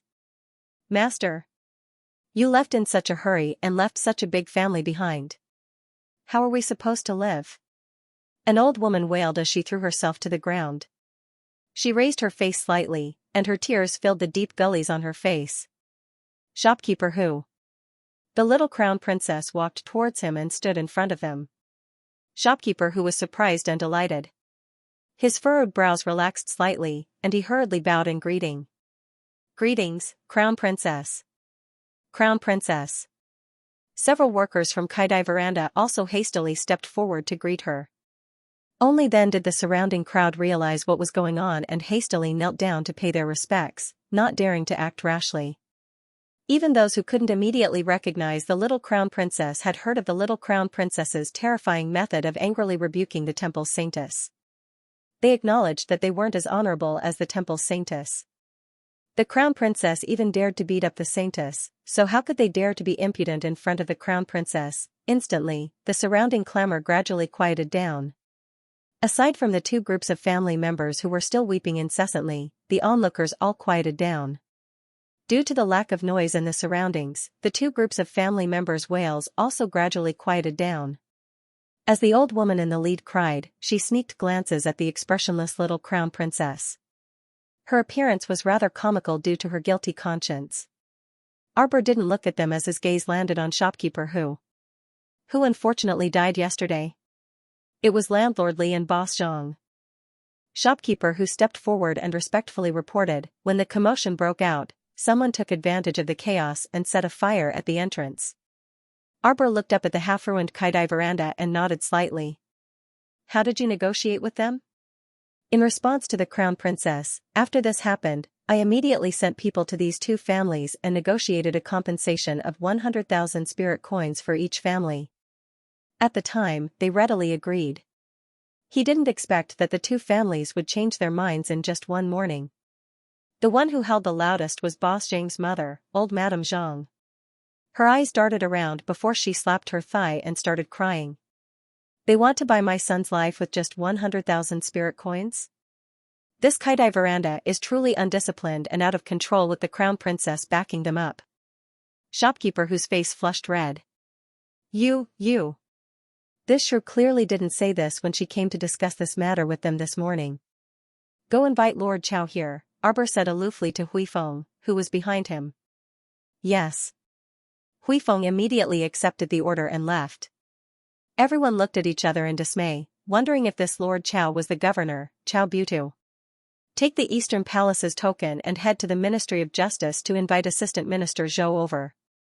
Also, bring those ruffians from yesterday over to me while you're at it. The little stoic then turned around to say to Li Yi. Yes. Remember not to scare people, the little stoic instructed. Li Yi nodded. Crown Princess, Li Yi understands. That little face was serious and unsmiling. She turned around and jumped onto the roof with a whoosh, disappearing after a few jumps. The capital governor's mansion was actually quite close to Changle Street. Even with Lord Chow's help, it only took the time it took for an incense stick to burn. During this time, Arbor had people bring out a few armchairs and help the elders sit down. At first, old Madame Zhang was unwilling. The little crown princess said coldly, "Old madam, you're already so old. It's not appropriate for you to sit on the cold ground and cry. Our Kaidai veranda is sincere in resolving this matter, so please cooperate with us. Crying, throwing a tantrum, and threatening to hang yourself won't solve any problems.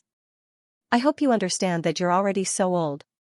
Even if you don't want face yourself, your descendants will still want face in the future when they live in the capital." Old Madame Zhang's complexion alternated between green and white when she heard this series of sarcastic words. "Let me inform you that around 8 p.m. on Friday night, I reckon it will only resume its normal update time on Friday. It's not stable these few days, TT4. 5:34 slap you to death." When Chao Jieto arrived, he saw a group of people crowding around Kaidai Pavilion's entrance. Squeezing in, he saw the crown princess sitting there expressionlessly. Behind her were several black-clothed youths standing ramrod straight behind the crown princess, each of them as upright as a pine tree. Chao Jieto hurriedly went forward to greet the crown princess. After that, the little crown princess gave him a friendly nod and pointed to the armchair at the side for him to sit down. Lord Chao knew that today's situation was getting more and more serious. They were probably waiting for someone to arrive. At this time, that Zhang family's old lady didn't dare to cry loudly anymore. Supported by her children, she sat on the armchair as if she was sitting on pins and needles. Her buttocks kept shifting here and there, secretly checking on the crown princess' expression from time to time. Ever since the little crown princess gave her a lukewarm scolding, she hadn't said a word. Although she was very young, the aura she exuded while sitting there didn't allow anyone to ignore her. After a short while, the Ministry of Justice's assistant minister, Zhou Chung, led 7 to 8 people of all ages to Kaidai Pavilion's entrance. This humble official, Zhou Chung, greets the crown princess. Official Zhou has worked hard.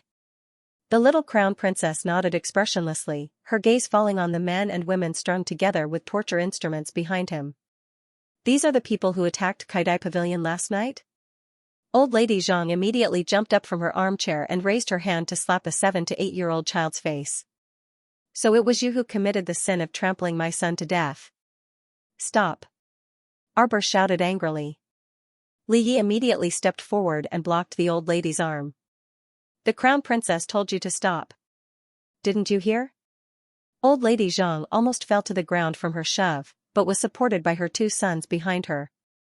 Her wrinkled old face immediately revealed a resentful expression as she wailed, "Io!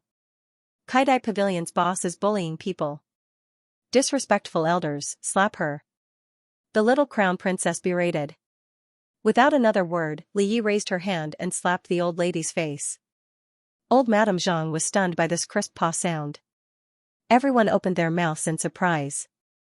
Old Madame Zhang's 2 sons were originally supporting their mother. Seeing that Li Yi was so ruthless, they wanted to go up and block her. Who knew that Li Yi's movements were so fast that a slap landed on old Madame Zhang's face? The heavy voice caused the hearts of the 2 to tremble slightly. The timid younger son immediately regretted following his mother to the entrance of Kaidai brothel to cause trouble. No matter what, Kaidai restaurant was the property of the crown princess. Now, the person they were going against was the high and mighty crown princess. If things went wrong, they might really end up worse off. Madame Li was originally a timid person. This time, she was willing to come with old Madame Zhang. To a large extent, she was encouraged by old Madame Zhang. Now that she saw old Madame Zhang suffer in the hands of the little crown princess, she didn't dare to speak.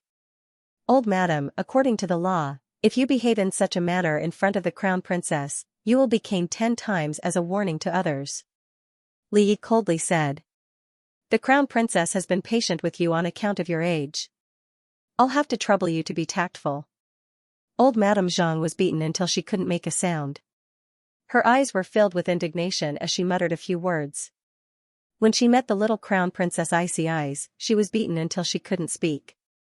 Without the old madam's noisy voice, the scene quiets down again. Arbor indifferently turns his head to look at the 7 to 8 ragged people and asks coldly, "Shopkeeper who, what was the situation yesterday?" The 7 to 8 people in front of him, 2 old and 1 young, 3 young men and 2 middle-aged women, did not look like a mob that would commit murder and arson. Replying to the crown princess. Shopkeeper who recalls for a moment and says clearly, "Yesterday, the Fuxing Lu on the next street was giving out black beans. That's why a lot of people went to the Fuxing Lu to watch the show. Other than a few old customers, there really aren't many people who came to our Kaidai veranda." Shopkeeper who thinks for a moment, then points at old Madame Zhang and says, "That boss Zhang is the second boss of the Fuxing Lu. That Fuxing Lu is the property of the 3 Zhang brothers. These 3 Zhang brothers are usually stingy, but who knows what's wrong with them yesterday that they actually thought of giving out free black beans to the beggars. The funniest thing is, it said that this family made such a big fuss, but in the end, they only gave out a dozen liters of black beans. The beggars queued up for a long time, but in the end, only 40 to 50 people received the black beans. Recently, there have been quite a lot of refugees from Xianxia City." Shopkeeper who says, "When Fuxing Lu gave out the black beans, we thought that they would be able to help the victims, but who knew that this matter was not handled properly." The 2 Zhang brothers who were ridiculed by Shopkeeper who both have a black face, looking like they are angry but do not dare to say anything. Do you think that they are willing to fork out money to help the victims? Isn't it because they want to gain a good reputation and at the same time, attract some business for their own store? It's so hard to do business these days. How can they not be envious when they see Kaidai Veranda's business flourishing across the street? Arbor glances at them, then turns to look at Shopkeeper who, and then. The 3 brothers of the Zhang family fished for fame and compliments. They did a half-assed job and attracted a lot of beggars. In the end, only a portion of them received food. The rest of the beggars naturally complained. These people were wandering around the next street begging. They even attracted the attention of the local authorities. The capital governor nodded and jumped up to testify, "That's right. I received news that a large number of refugees were wandering around Changle Street, so I sent Wu Xiaoying to drive them away." To put it bluntly, Changle Street was the main traffic artery. This street was filled with nobles and nobles. How could they allow so many beggars to occupy it? This was related to the capital's political achievements. If the entire capital were to be flooded with refugees, it wouldn't look good. Arbor nodded and asked Shopkeeper who, "What did you do after that?" "These friends are beggars who left the large group and wandered into the vicinity of our Kaidai pavilion. I saw that they were having a hard time making a living, so I decided to be kind." Shopkeeper who stole a glance at the young crown princess. He was afraid that the crown princess would think that he was a busybody, so he braced himself and said, So I gave them some leftovers from this shop. This grandpa is a good person." At this moment, the boy among the mob couldn't help but shout, "He's a good person." An old woman beside the boy tried to push her grandson away, using her eyes to signal him to stop talking. Arbor glanced at them, then turned to Shopkeeper who and said, "Continue." Shopkeeper who hurriedly continued, "Boss Zhang and his friend, Landlord Li, came to drink and sat at the entrance. Not long after, Miss Kai Shou hurriedly rushed over with a letter in her hand." Shopkeeper whose tone became hurried, "Crown Princess, this lowly one really doesn't know how this matter turned out like that." It was as if it all exploded in an instant. There. It was them, it was those 2. Shopkeeper who pointed at the 2 strong young men and shouted, those 2 suddenly broke into Kaidai Pavilion and shouted loudly. Then, they smashed everything and set fire. Actually, there weren't many people in the store at that time. Most of the people had escaped when those 2 people were shouting. Boss Zhang and Landlord Li were clearly sitting at the door. How could they not escape? Shopkeeper who was puzzled. It was just that it was very chaotic at that time. While he was looking for people to deal with those 2 boorish men, he was also evacuating the customers. He really didn't notice Boss Zhang and Landlord Li. Who would have thought that when he turned around, he would see the 2 of them lying in the fire at the door? At that time, the fire had already burned the 2 of them. They were lying at the door, unaware of what was going on. There were also a few people standing beside them who didn't know what to do. Shopkeeper who pointed at the boy, the old man, the two women, and the man. We didn't trample them to death, we didn't trample them to death. The old woman, the boy, and the woman hurriedly cried out. One of the strong young men among them hurriedly knelt down and kowtowed, Crown Princess is wise. These two are my parents. This is my nephew, my widowed sister-in-law, and my eldest sister. At that time, we were indebted to the old shopkeeper's kindness and rewarded our family with food. How could we do something like repay kindness with enmity and implicate the shopkeeper? That's right, that's right. The old woman also cried. We had been sitting behind the stone railing at Kaidai Pavilion. When the fire started, we were eating. When I saw that the fire was so big, I quickly asked my son to go and help. When the family ran to Kaidai Pavilion's door, that boss Zhang was just about to run out. We hurriedly reached out to grab him. Who knew that he would suddenly fall down in front of us? Shopkeeper who nodded repeatedly, that's right, boss Zhang and landlord Li were originally sitting at the door. If they wanted to run, they could actually run very fast. But I don't know why. The rumor of someone being trampled to death was also spread last night. Shopkeeper who thought for a while and said, I don't know who spread this rumor. Everyone is saying that the Kaidai Pavilion was attacked by a mob and someone was trampled to death. Arbor roughly understood the situation and pointed at the two people covered by the white cloth. Open it. When old Madame Zhang heard this, she immediately disagreed. What do you want? Didn't you bring her here to let people see her? Arbor stabbed her coldly. If you didn't want people to see her, why did you bring her here? We have to get to the bottom of this before we can talk about compensation.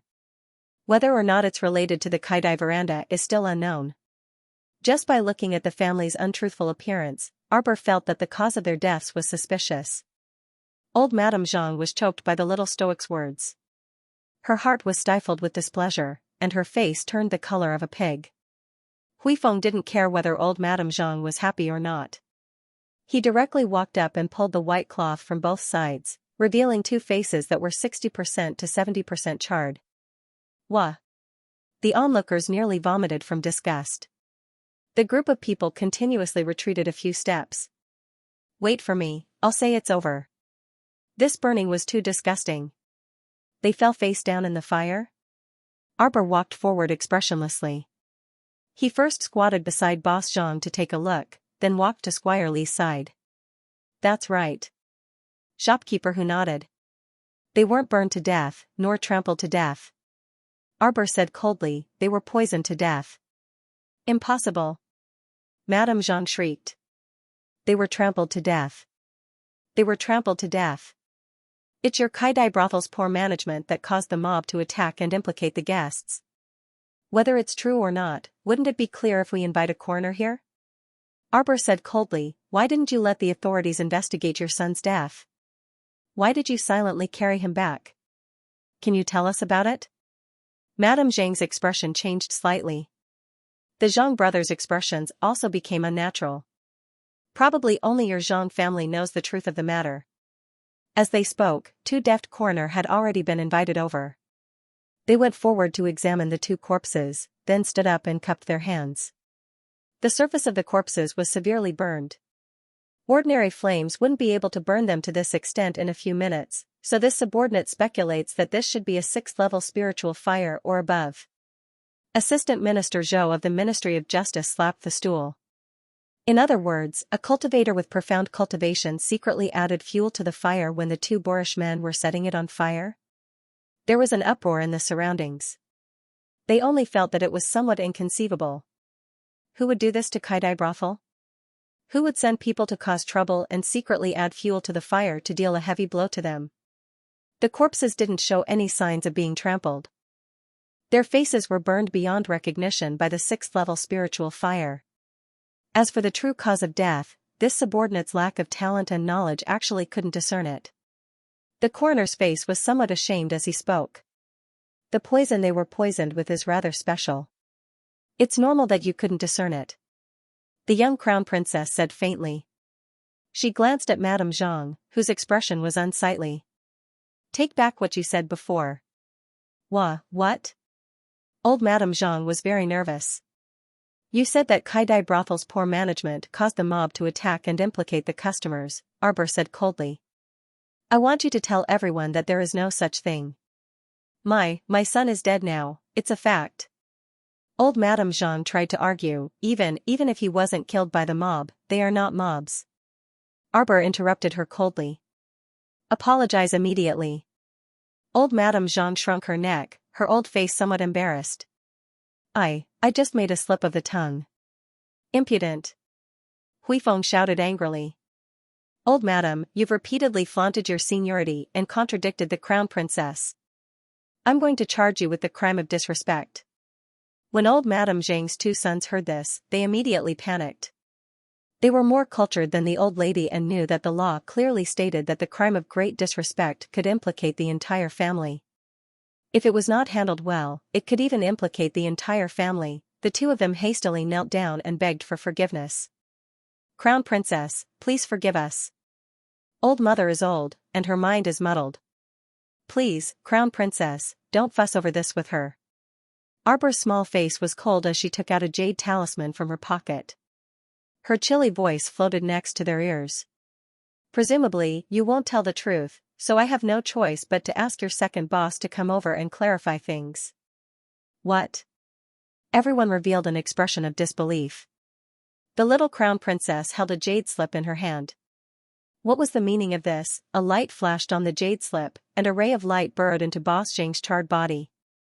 In less than a second, everyone saw a faint, fluttering shadow float up from Boss Zhang's charred body. It was enveloped by a light barrier, and it looked around in confusion. Mommy! It really is a soul. This isn't a ghost spirit, right? Everyone was shocked and hurriedly retreated. How is that possible? Ghost spirits are born from the resentment of heaven and earth. They're formed from the accumulated resentment of a person's soul that didn't disperse after death. Right. I heard that they carry the power of Eveline. This Boss Zhang's soul clearly doesn't have any power. It should be an ordinary soul. Everyone felt more at ease after hearing this explanation, but they still couldn't help but move closer to the center of the crowd. The little crown princess was truly godly. She could summon Boss Zhang's ghost with a jade slip. This move was truly too masterful. Not only were the onlookers frightened, but the Zhang family was also quite frightened. Old Madame Zhang nearly fainted from fright, and she pulled her two sons back several steps. She looked at the indistinct shadow in shock and cried out in a trembling voice, "My son, is that you?" The shadow clearly didn't dare to look at anyone and only stared at Sir Jojo standing in front of him. His face was ghastly pale, and he knelt down when he saw Sir Jojo. He repeatedly kowtowed out and cried, "Fairy, fairy, spare my life. Fairy, fairy, spare my life." He was currently in a very weak soul state, so the pressure she gave him was very strong. He felt that if this cold-faced little fairy gave him a strand of pressure, his soul would scatter and completely disappear from this world. Sir Jojo expressionlessly said to Huifeng, "Ask him why he went to the Kaidai brothel last night. Make him tell you everything." Huifeng immediately nodded and inwardly walked forward while stifling his laughter. He knew that the little crown princess naturally couldn't see any ghosts. Could it be that she couldn't even see the soul remembrance she attracted? But this time, Huifeng really guessed wrong. Mr. Jojo could not see the ghost that was surrounded by foul air, but she could still see the faint soul. However, after talking so much earlier, she was too lazy to talk to a soul. Boss Zhang's soul confessed everything with just a few words from Huifeng. As it turned out, this brat had planned this all along. He was envious and jealous of Kaidai Restaurant's good business. The reason why he went to Kaidai Restaurant for dinner last night was to cause trouble for Kaidai Restaurant. He had a bag of medicinal powder in his pocket and invited Stewardly. He wanted to drug Stewardly and then say that the food in Kaidai Restaurant was not clean. He wanted to frame Kaidai Restaurant. Xiamu understood now. No wonder the Zhang family's expressions were so uncomfortable when she mentioned poisoning just now. It turned out that the trick of a thief shouting "Stop thief" had been exposed. No, that's impossible. That's not poison. Old Madame Zhang hastily shouted, "Don't accuse me wrongly. My son didn't bring poison over at all." Arbor waved her hand and dismissed Boss Zhang's white shadow. The old madam panicked. Where did you take my son? Ah. You didn't make his soul scatter and scatter, right? Arbor glanced at her coldly. He's not worth dirtying my hands for. And, speaking of which, these 2 days of update time. Don't hold too much hope. It's just that irregular, from Friday to Sunday, 8 chapters will make up for it. Assistant Minister Zhou stood up at the right time. He pointed at the boy's family and waved his hand.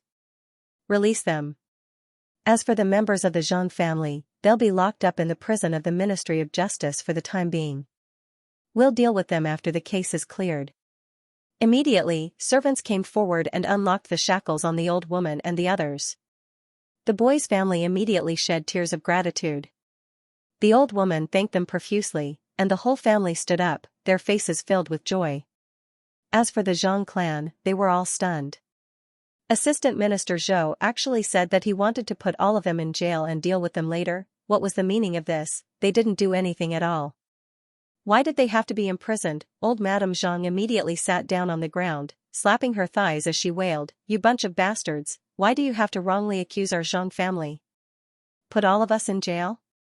What did we do?" The little stoic's gaze landed on elderly Madame Zhang, and she said coolly, "You can hell a bit louder." Old Madame Zhang's voice choked, and then her face changed. She cried and shouted, "I really can't live anymore.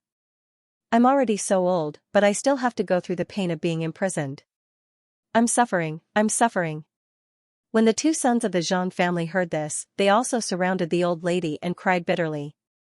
Men and women gathered in a circle, crying so loudly that half of the street was alarmed. Arbor stared coldly at the group of clowns and remained unmoved.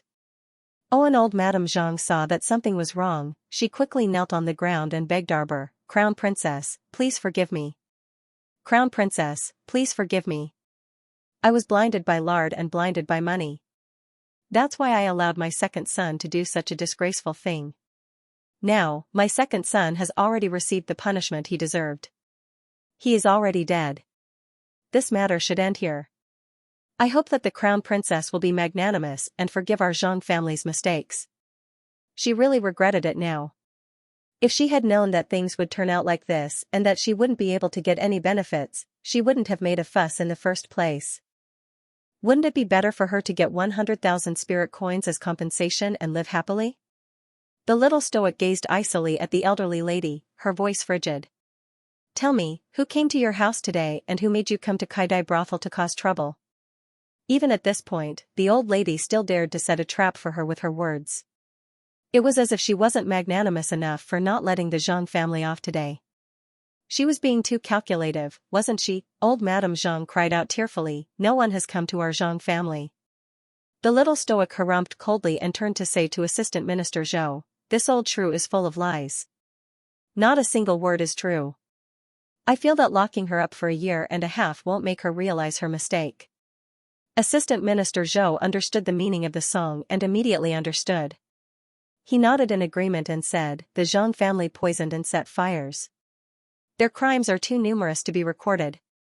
This humble official also feels that the Zhang family absolutely cannot be dealt with lightly.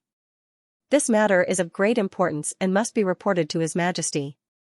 When old Madame Zhang heard that this matter was going to be reported to His Majesty, how could it be settled peacefully? She couldn't help but tremble in fright, and her eyes were about to pop out.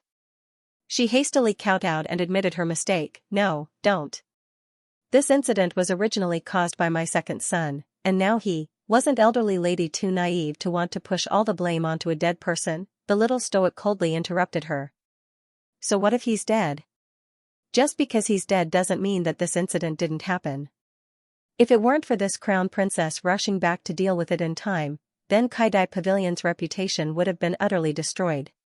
Not only that, if she didn't deal with this matter properly, the Eastern Palace's reputation would also be tarnished." Arbor felt that there was definitely a mastermind behind this incident. Moreover, 2.5 of that elderly woman's words were untruthful, so how could she easily believe them? She had to make this shrew reveal who the mastermind behind this incident was. Elderly lady felt that the young Crown Princess's expression was truly too icy, heartless, and arrogant, but she couldn't do anything about it. Currently, the Crown Princess had the Zhang family's weakness in her hands. If the crown princess didn't want to be kind, an elderly lady from a small wealthy family like her definitely wouldn't be able to contend against her. Elderly Lady Zhang steeled her heart and secretly peeked at her two sons next to her. However, there was a bit of terror on eldest Zhang's face. Eldest Zhang shook his head at his old mother. Although this movement was very slight, it was clearly seen by the young crown princess. The young crown prince consort swept a cold glance at the eldest son of the Zhang family before turning her gaze back to the Zhang family's old matriarch. If you're willing to reveal the mastermind's identity and honestly explain this matter to me, perhaps your entire family can still survive. Otherwise, I believe you won't want to experience this crown princess's methods. These words were very serious, and elderly Lady Zhang was completely stupefied. She didn't expect that just framing Kaidai Pavilion would escalate to this extent and implicate the entire family's lives. As expected, this little malignant star with vicious methods wasn't to be trifled with. Eldest Zhang gritted his teeth and hastily defended himself. Crown Princess, this matter is indeed my second brother's fault. He brought the bag of medicinal powder to Kaidai restaurant to eat and used this opportunity to tarnish Kaidai restaurant's reputation. This will definitely affect the reputation of the crown princess and the crown prince. But my second brother is already dead. What he meant was that Boss Zhang had already shot himself in the foot. Crown Prince Consort, how could you still cling on to this matter and not let it go? Wasn't this a little too unforgiving? The noodle vendor sneered. Your whole family is struggling with this problem. I'll tell you one more time. If I, the crown princess, had not handled this matter in time, I'm sure you all know what kind of impact this matter would have on the Eastern Palace. That doesn't mean that everything will be over once he's dead. The young crown princess stared at the Zhang family with a cold gaze. He was dead, but the matter wasn't over yet. Arbor wanted everyone to know that anyone who messed with her would have to pay the price. The Kaidai Pavilion is a small matter, but the crown prince's reputation is important. Lord Zhou, tell them what the punishment for slandering the crown princess, tarnishing the Eastern Palace's reputation, and attempting to disrespect the crown prince should be. Assistant Minister Zhou hurriedly stepped forward with a serious expression on his old-fashioned face. Replying to the crown princess, those who tarnished the Eastern Palace's reputation and attempted to defame the crown prince and the crown princess should be executed according to the law. Those who committed serious crimes can be sentenced to 9 generations of their family. Elderly Lady Zhang's face paled as she collapsed to the ground. Eldest Zhang was so frightened that he staggered. When they heard that they were going to be imprisoned and might even be beheaded, they were scared out of their wits. Boss Zhang was a bit dumbfounded as he hastily knelt on the ground and begged for mercy. He kept shouting, "Crown Princess, please be magnanimous and forgive us this time. It's this one's family that is short-sighted and unwilling to accept the fact that Kaidai Veranda's business is booming. That's why we thought of such an absurd method to take advantage of Kaidai Veranda. We didn't want to offend Your Highness the Crown Prince and Crown Princess," Boss Zhang said in fear and trepidation. Shopkeeper Wu's eyes burned and his veins throbbed as he listened on the side. Because Kaidai Veranda's business was booming, you coveted it and acted to destroy it. You wanted to use this as a pretext to slander them? The main reason was that Kaidai Veranda's business was too good. Ever since Arbor had taken out the holy rice and fruits and vegetables filled with spirit energy, Kaidai Veranda's business had risen steadily. The prices of Kaidai Veranda's dishes were already extremely high to begin with, and the prices of the new holy rice and spirit vegetables had reached a hair-raising level. This instantly attracted the attention of the surrounding restaurants. Actually, it wasn't just Boss Zhang's family that had sent people to Kaidai Veranda to inquire about the situation. In reality, there were many restaurants in the surrounding area that had sent their waiters to Kaidai Veranda to secretly investigate. But the results of their investigations were all consistent. Kaidai Veranda's new dishes, whether it was the holy rice or the special spirit vegetables, were all limited in supply. There were even a few times when customers almost fought over a plate of holy rice. This kind of matter was very strange. If Kaidai Veranda's business had been booming in the past, then it had been booming, but it hadn't been this popular. But the waiters that the bosses had sent out hadn't been able to find any clues. In the end, one of the insiders had pitted them and told them. It turned out that a cultivator of the 7th level of the spirit realm had eaten an extremely expensive meal of holy rice at the Kaidai Pavilion not long ago. He'd advanced in level that night and had been unusually excited. He'd spread the news to his friends and family.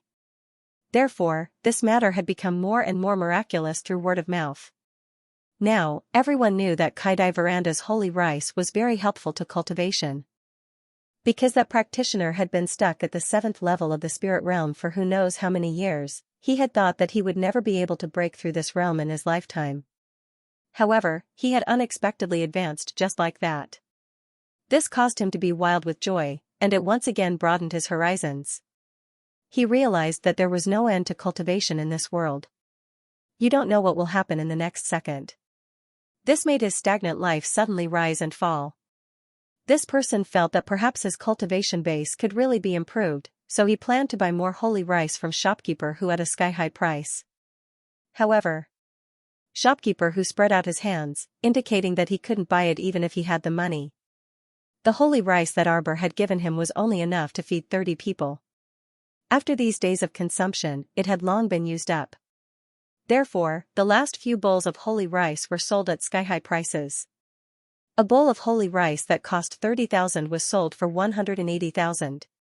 After the news spread to the various restaurant owners, how could they still sit still? All of them jumped to their feet. What kind of sky-high price was this? How could it be sold for 180,000? Their small restaurants didn't even make 180,000 in a year. How could this be? This was a special product. This was simply robbery. The news spread like wildfire. Everyone was saying that Kaidai Veranda's holy rice paired with spirit vegetables could increase one's cultivation level and aid in making breakthroughs. As a result, the entire sovereign capital was in an uproar. Many patriarchs of aristocratic families were racking their brains to buy this holy rice. Unfortunately, even shopkeeper who didn't have any stock of this holy rice on hand. Not only that, several family clans had secretly sent people to Kaidai Veranda to gather information. They wanted to uncover the secret of the holy rice. But to their disappointment, they found nothing. Kaidai Veranda's daily supply of fruits and rice was basically depleted. Even if there was some residue left, they could not find anything amiss after secretly investigating it. Everyone returned empty-handed, but they were even more curious about the holy rice, spirit vegetables, and fruits. Family patriarch Long, who had been stuck in his cultivation realm for several years, was extremely curious about the limited offerings of Kaidai Veranda. However, there was nothing he could do about it. He had repeatedly tried to purchase the holy rice, but was told that it was out of stock. The repeated requests only made his heart itch even more. Kaidai Veranda's business was even more prosperous than before. Arbor lowered her head to glance at the Zhang family. She pursed her lips and asked coldly, "Who taught you to move a corpse here and cry?" Granny Zhang kowtowed.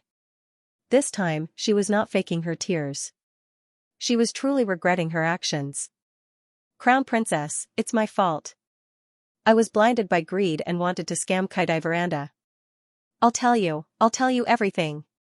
Someone did come to our Zhang family and wanted us to move Er's corpse to Kaidai Veranda's entrance to continue causing a ruckus. That person was wearing a Fua mask and sounded like a middle-aged man. However, from my decades of experience, that person was definitely a woman disguised as a man." Arbor coldly glanced at Granny Zhang. Old Madam wailed as she wailed, "Crown Prince Consort, this old woman has told you everything she knows without reserve. I implore you to let us off this once." Arbor did not say a word. Instead, Assistant Minister Zhou commanded more than a dozen strong guards to step forward and arrest the Zhang family. They placed the shackles that were originally placed on the boy's family onto them. Arbor did not say a word until the Zhang family was dragged away by Assistant Minister Zhou. It was only after the Zhang family's wailing and fussing faded away that Xiaomu coldly glanced at the crowd and stated dryly, "This time, Kaidai Pavilion suffered a fire, so it needs half a month to repair. Kaidai Pavilion will reopen in half a month, and on that day, it will provide at least 3 new specially supplied items. The quantity is limited, the highest bidder wins." After dropping the news, Arbor didn't wait for the crowd's reaction before leading his men into Kaidai Pavilion. Everyone was stopped outside by shopkeeper Hu and the others.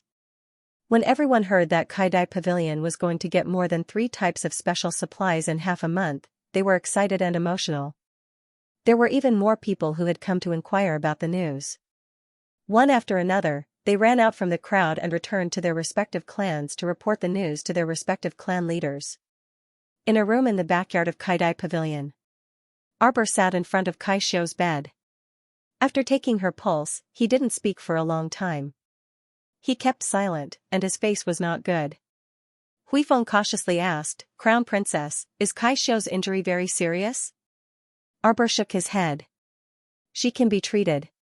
Although Kai Xiu's burns were serious, she guaranteed that she would be able to heal her to her original state.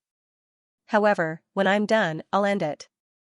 Kai Xiu's injuries were all on her face, and the burns were very serious. But since the young crown princess said it could be cured, then it definitely could be cured. Huifeng had this kind of blind confidence in his young crown princess. Kai Chi, who had been taking care of Kai Xiu, also sighed in relief when she heard this. She quickly got up and knelt down in front of the young crown princess. "Many thanks, crown princess." "Many thanks, crown princess." "Get up," Arbor expressionlessly said from her seat. Kai Chi got up and nervously twisted the handkerchief in her hand. "Your crown princess, when Kai Xiu received this letter that day, she left the Eastern Palace and came to Kaidai Veranda.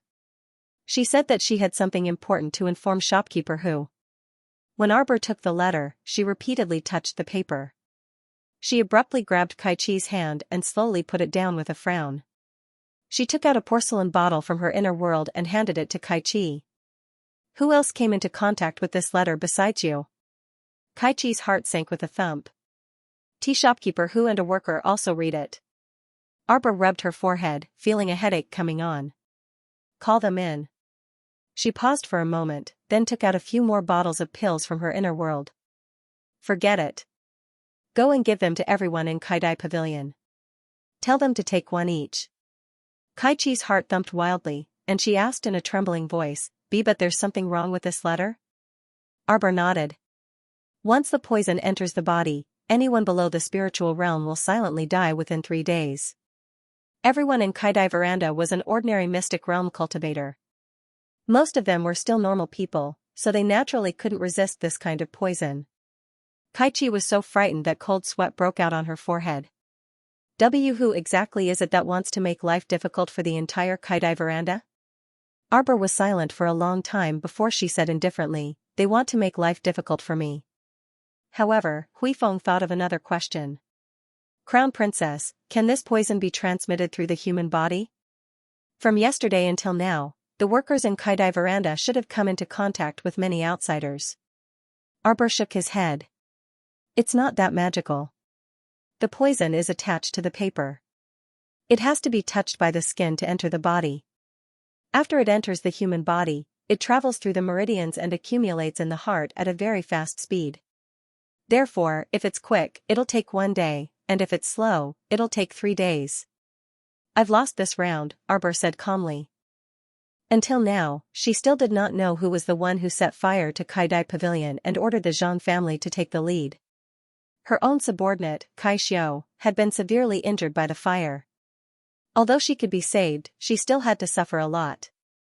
The letter was written in Arbor's own handwriting, stating that he had accidentally learned that a mob had gathered to cause trouble at the Kaidai Pavilion. He told Kai Xiu to immediately go to the Kaidai Pavilion and discuss countermeasures with the shopkeeper. If something happened to Kai Xiu, she was to take the Eastern Palace token and go to the capital office. It was written really well. No wonder Kai Xiu fell for it.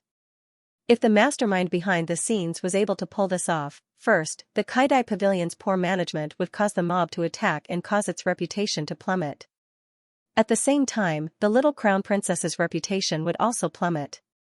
Second, the Kaidai Pavilion's shopkeeper and workers would suddenly die within 3 days after coming into contact with the letter. Third, an even bigger rumor was very likely waiting for them at this moment.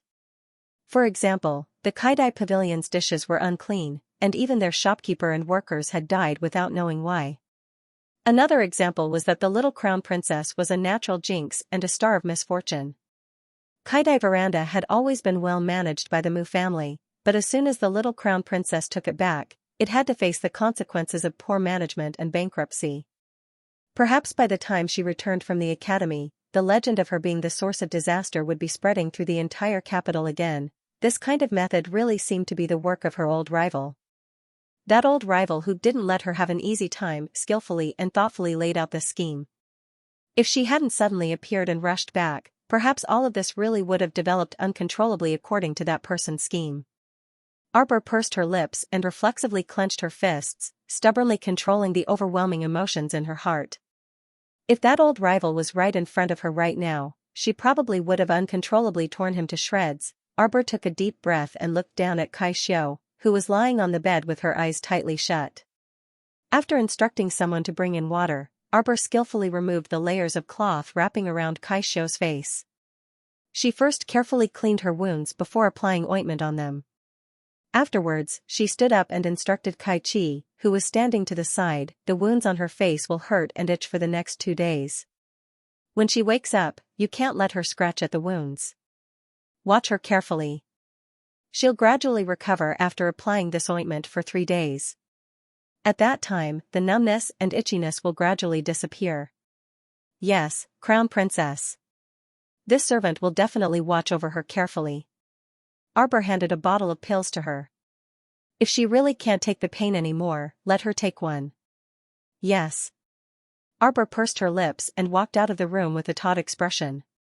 When the door to the side room slammed shut, she looked up at the sky under the setting sun, her eyes so heavy that they looked like they could drip water. This person went to great lengths to set a trap for her, scheming to smear the Kaidai Veranda's reputation. She truly put in a lot of effort. She reached out to rub her aching head. She vaguely thought of something in her mind, but it disappeared without a trace in the blink of an eye. Since she couldn't think of it, then she wouldn't think about it. Kai Xiu couldn't really move due to her injuries, so Arbor had Kai Chi stay behind to take care of her while she led Huifeng, Li Yi, and the others back to the Eastern Palace. As night approached, Huifeng came to report with a slightly unsightly expression. He said that the 8 members of the Zhang clan who had been imprisoned in the Ministry of Justice's prison had all suddenly died. Arbor was so angry that he smashed the teacup on the ground. Zhao Tingdong, Eunuch Chen, Aunt Jing, and the others didn't even dare to breathe loudly as they lowered their heads. Good, good. Very good. Arbor repeatedly muttered, his eyes shining with a fierce light. She felt as if she had missed something. It turned out that the poison that could cause sudden death was indeed set up by the Zhang family. This old opponent of hers was still as ruthless and swift as ever, causing her to suffer an imperceptible defeat once again. Although the Zhang family was despicable, they wouldn't go so far as to kill their entire family. Being imprisoned was just to teach the greedy Zhang family a lesson they would never forget. Now, the lesson of the greedy Zhang family was truly long-lasting. Their entire family's lives were paid for it. Is there anyone left in the Zhang family? At the same time this subordinate received the news, old Madame Zhang's only remaining grandson has already gone to the capital magistrate's office to sue the crown princess. Eunuch Chen couldn't help but say angrily, what's he suing the crown princess for? Even if his entire family died in prison, shouldn't he be suing the Ministry of Justice for their lack of supervision? The end. Arbor pursed her lips. Although she was very unhappy, she quickly calmed down. Prepare the carriage, we're going to the capital office. Crown Princess, you're in the eye of the storm right now. Do you really want to go to the capital office? Aunt Jing hurriedly stepped forward and bowed. Arbor nodded, let's go. Everyone couldn't persuade her. Taking advantage of the night, they boarded the carriage and accompanied Arbor to the capital office. Hearing that the crown princess had arrived, Chao Jieto hurriedly brought Wu Xiaoying to welcome her. He invited her into the inner hall and offered her tea. After a short while, he led a long-faced man in his 20s over. That man was wearing a brown robe. His clothes were very simple. He had thick eyebrows and big eyes. Seeing the little crown princess sitting on the armchair, he didn't panic. He only raised his eyes and bowed. This commoner Xianxia greets the crown princess. Arbor put down the teacup in her hand and nodded at him. You came to the capital office in the middle of the night and beat the drum to accuse me. This matter is now known by all. Xianxia lowered his eyes and obediently knelt in front of Arbor. Arbor didn't let him get up. He also didn't get up. He only knelt there with his back ramrod straight. Where's the complaint? Chao Jieto only felt that the complaint was very hot. He took it and handed it to the little crown princess, then silently retreated to the side. The little crown princess silently read for a minute. Then, with a paw sound, she slapped the complaint on the table beside her. The entire inner hall was silent. Xiao Jietou and several other officials felt a heavy pressure in their hearts. The little girl was very young, but her aura was very strong. You've read books. This complaint is written clearly and with great emotion. It's really not bad. Arbor said coldly. Her sharp gaze fell on Xianxia. But in your complaint, you say that this crown princess ordered the Ministry of Justice to punish the 8 members of the Zhang family. What basis do you have? Based on your own far-fetched conjecture? Xianxia suddenly raised his head. When I went to the prison to visit, the people in the Ministry of Justice's prison didn't allow me to get close at all. If you're not guilty, then what is it? Arbor looked at the man coldly. You're Xianxia. Yes. Why didn't you come today? I'm sorry to disappoint the crown princess. Xianxia retorted indifferently. This commoner disapproved of grandmother and father coming to Kaidai brothel to cause trouble from the very beginning. Arbor looked at him deeply. Come with me. I'll have to trouble Lord Qiao to accompany me. Crown princess's words are too serious. Xiao Jietou was overwhelmed by the favor and said. This is this official's responsibility. Crown princess, please, please. Thus, Xiao Jietou and Wu Xiaoyin accompanied Arbor's group to the Ministry of Justice's prison. When Assistant Minister Zhou received the news that the 8 members of the Zhang family had died, he knew that the situation was not good. He immediately reported the matter to his superior, Minister Feng. Now that he knew that the Crown Princess's group had arrived, Minister Feng led Assistant Minister Zhou to the main entrance to welcome them and led them to the prison. Assistant Minister Zhou had long expected that someone would come to investigate the prison after such a big incident. Thus, he had ordered the jailers to tidy up the prison. Those frightening torture instruments were all put away. When they walked into the prison, they saw that it was still clean. Crown Princess, this way please. Assistant Minister Zhou ordered the jailers to lead the way and led the group to the prison where the Zhang family had previously stayed. Looking through the thick and round wooden fence, the 8 corpses were still neatly placed there. It looked like they had been tidied up and were still clean. Xianxia's fingers clenched tightly as he subconsciously arched his back. His eyes stared intently at the 8 corpses in the cell. Although his grandmother and father were greedy, they were still his closest family. Now that he had reached this point, he felt very bad. He especially regretted leaving them at noon and climbing the mountain alone to relax. He should have tried his best to stop it. Even if he couldn't stop it, he should have followed and interceded for them. Arbor ordered someone to open the cell door and walked inside. The thin Minister Feng hurriedly stopped her. Crown Princess, it's too dirty inside. Why don't you get someone to carry them outside? No need. Arbor waved her hand expressionlessly and walked in quickly. Slowly wrapping a cloth around her hands, Arbor squatted down and looked at the 8 corpses one by one. Then she stood up.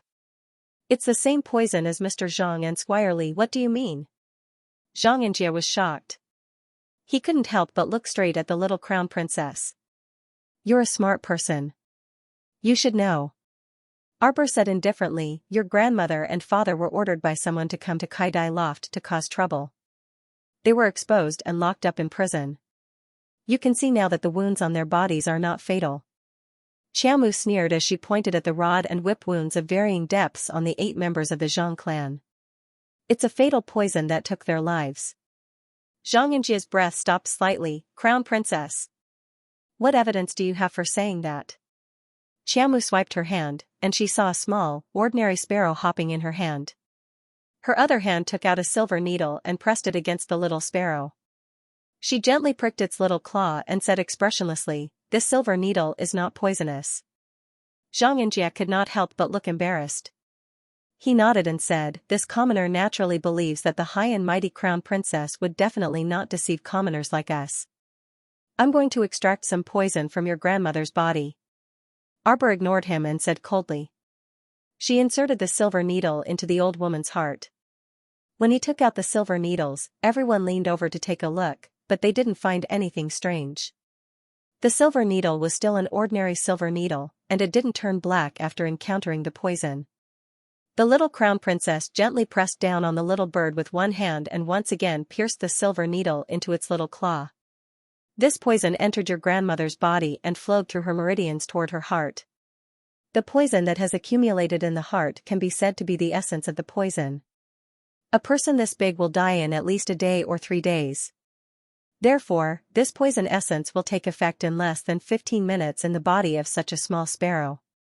She placed the little sparrow on the ground. At first, the little sparrow happily jumped a few times on the ground, but in less than a few minutes, its body tilted to the ground and it let out a weak cry. Its claws struggled a few times before its movements gradually slowed down. Arbor quickly stepped forward and picked up the little sparrow and dripped 2 drops of medicine into its mouth. Not long after, the little thing stretched its little wings and slowly recovered. Although he still looked dispirited, at least his life was saved. The little stoic straightened up and turned to look at them. Her gaze landed on Xianxia's face. If you still feel suspicious, you can find someone to test this poison. Don't say that I lied to you. When everyone present heard this, they all took a step back in unison, leaving Xianxia standing alone in front of the crown prince consort with a bewildered expression. The little crown princess looked at him with a stoic expression. She frowned and raised the silver needle that was tainted with poison in her hand. So it turns out you want to personally experience this poison. That's fine too. Xianxia hastily retreated, but Minister Feng and his group of troublemakers retreated even faster than him. They all retreated out of the prison cell and even closed the door on their way out.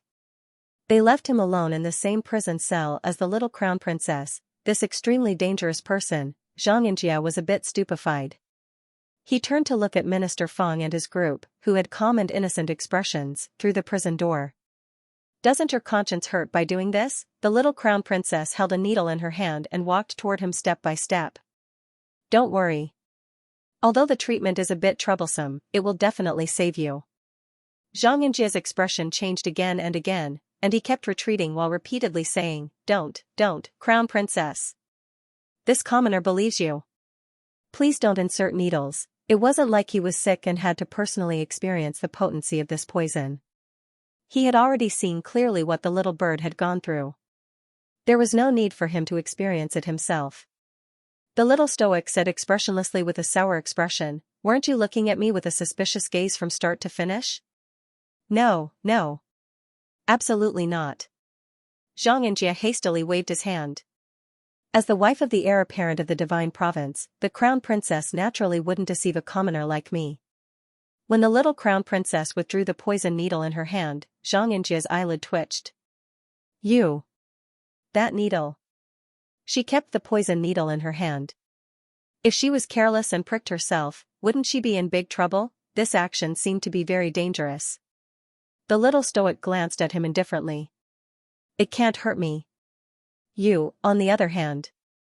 She looked at him and asked indifferently, Do you want to know who the mastermind behind the death of your family is? Yes. Xianxia nodded heavily. Then you can stay and help out at Kaidai Pavilion. Arbor glanced at him. Until we catch the mastermind and find out who killed the 8 members of your Zhang family. Xianxia couldn't help being stunned. Crown Prince Consort, they wanted to hire him to work for Kaidai Pavilion?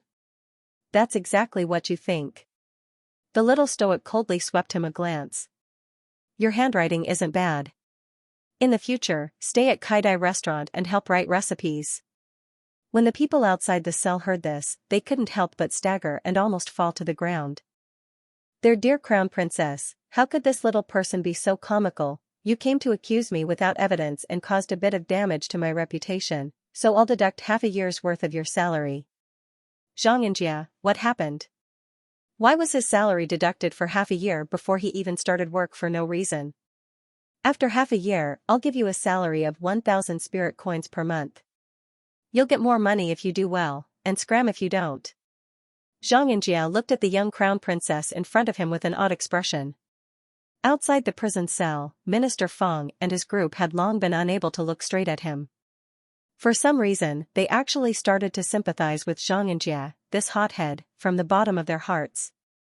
It's the funeral of the 8 members of the Zhang family. Minister Feng hastily said, this humble official has already submitted a memorial to His Majesty regarding this matter.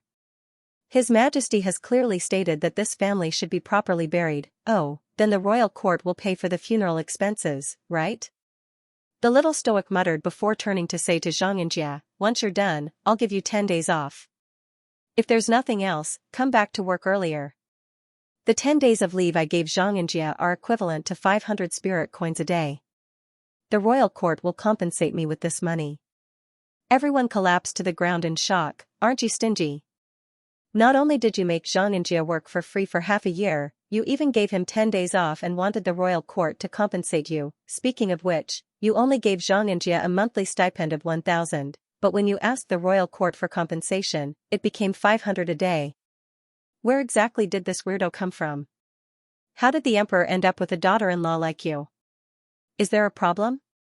When the little stoic saw Minister Feng and the others twitching their eyebrows and eyes, she couldn't help but ask. Minister Feng rolled his eyes, and Assistant Minister Zhou hastily walked up behind him and secretly poked him in the waist.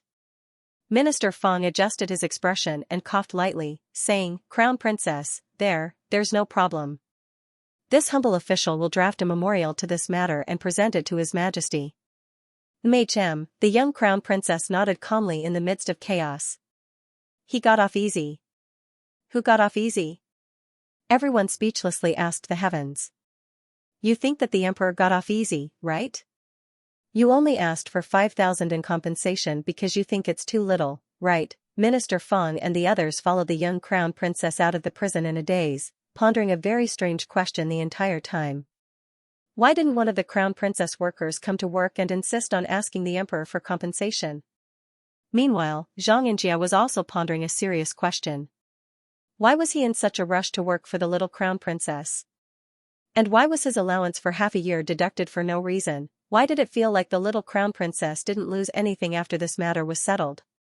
She even gained a cheap helper. That night, Minister Feng wrote the memorial and presented it to His Majesty the next day. The memorial was written with great emotion, praising the crown princess from head to toe, saying that she was smart and talented, that she could solve cases like a god, and that she was able to determine the cause of death of 8 people with a single silver needle. The censorate Darren followed Minister Feng and Assistant Minister Zhou's group in praising the young crown prince consort. The great emperor couldn't help but laugh. Yesterday, when he received the news that Zhang Jiazi had gone to the capital office to sue the crown princess, he had been secretly happy for a while. He thought that he would most likely receive many impeachment memorials from the courtiers today. Finally, he had an excuse to bring his youngest daughter-in-law in front of him and give her a good scolding. He wanted to vent the anger and frustration that he had suffered since meeting the young crown princess. He didn't expect that during the court session today, these old fellows acted as if nothing had happened. Not a single one of them mentioned the crown princess, not to mention the impeachment memorials. There was no such thing at all. Right now, Minister Feng's memorial was actually singing the praises of the young crown prince consort. This group of cunning fellows must think that the young crown princess was a tough nut to crack, so they didn't dare to do anything. A group of bastards who changed their rudder according to the wind. Wait. In the end, Minister Feng's memorial eulogized the Zhang family, and he even proposed that the imperial court compensate the Zhang family with funeral expenses. Alright, that was fine. After all, the person died in the Ministry of Justice's prison, and the imperial court had to shoulder this inexplicable blame. So be it if there were funeral expenses. But the problem was that Minister Feng mentioned the final 5,000 spirit coins as a delayed labor fee. What was this? The imperial court had to pay for this? When Mo Lusheng heard about this baffling compensation of 5,000 spirit coins, he couldn't help but laugh in exasperation.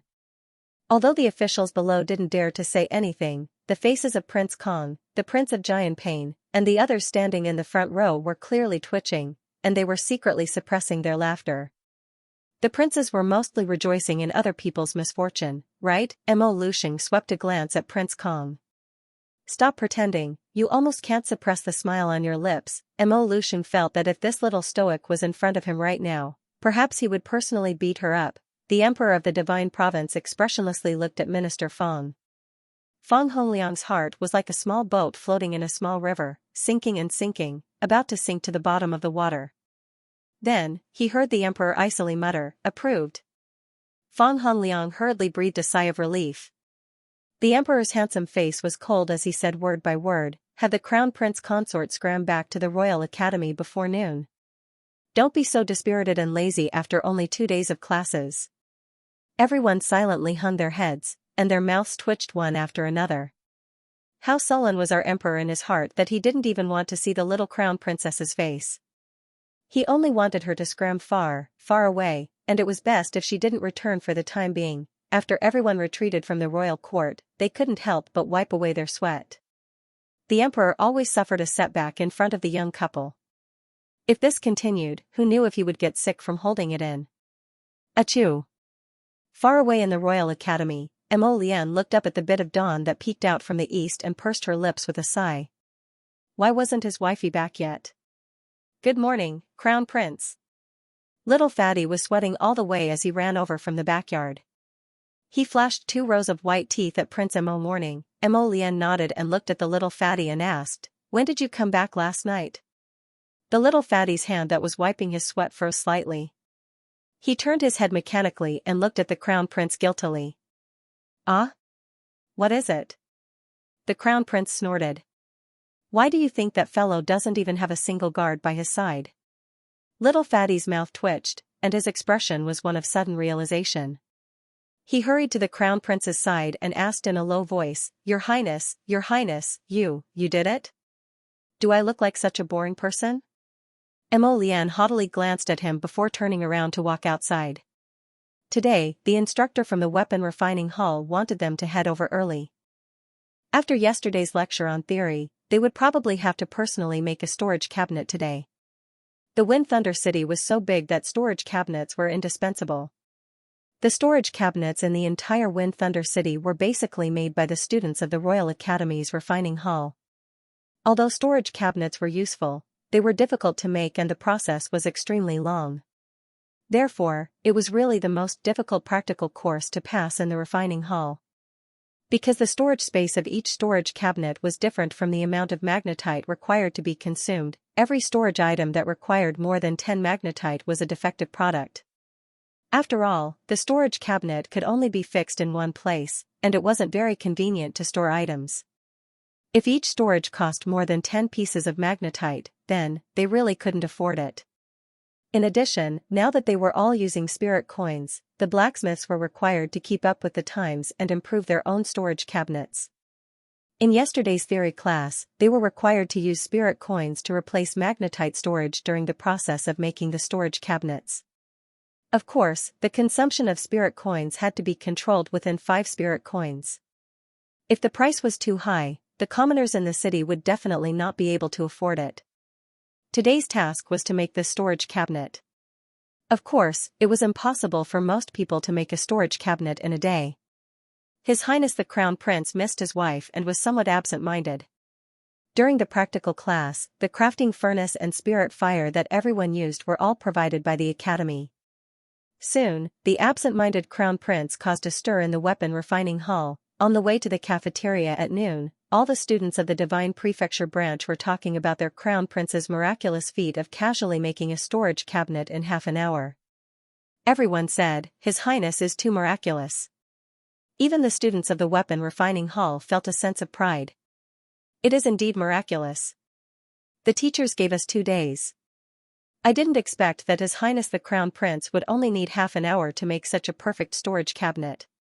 Not to mention the tens of thousands of times of storage, each storage only costs 1 spirit coin. If this storage cabinet is placed in the city, it will definitely be very convenient for everyone. Yes. I heard that Principal Yun personally talked to His Highness the Crown Prince about this. He probably wants His Highness to make a few more storage cabinets so that the school can buy them. His Highness doesn't lack money. That's right. He's just doing it for fun. Someone immediately revealed the truth. Countless people beat their chests and stamped their feet. They kept shouting in their hearts, God is too unfair. Why did it have to be given to the person who was born with a silver spoon in his mouth who had such high intelligence and skills? This matter spread throughout the entire imperial school. Not only was the entire Divine Prefecture branch shocked, even the Underworld and Sangzhou branches were shocked.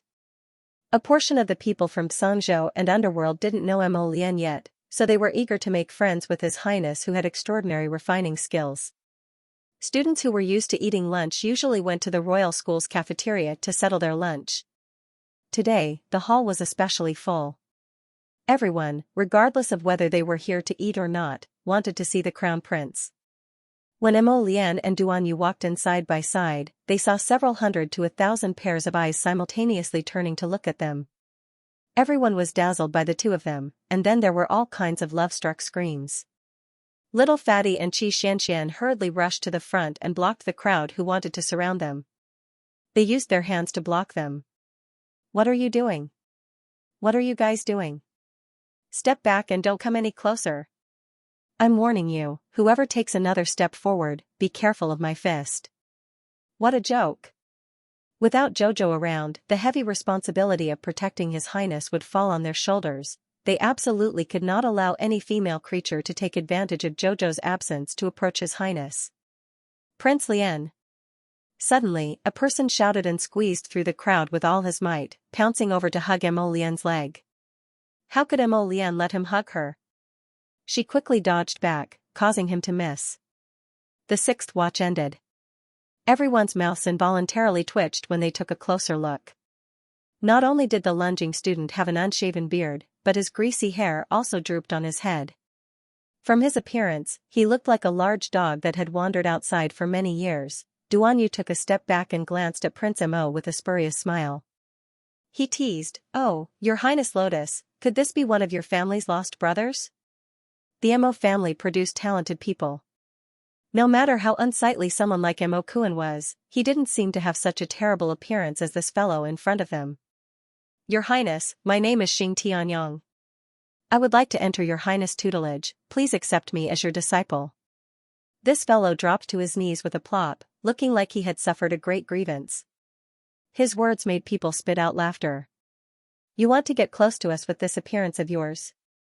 The little fatty abruptly stopped midway through his tirade. His eyes widened, and he couldn't resist exclaiming, "What? You want to take Her Highness Lotus as your master?" Was this punk here to make fun of them? Judging from his age, this punk was probably in his 30s, right? Mo Lian glanced at Xing Tianyang exasperatedly.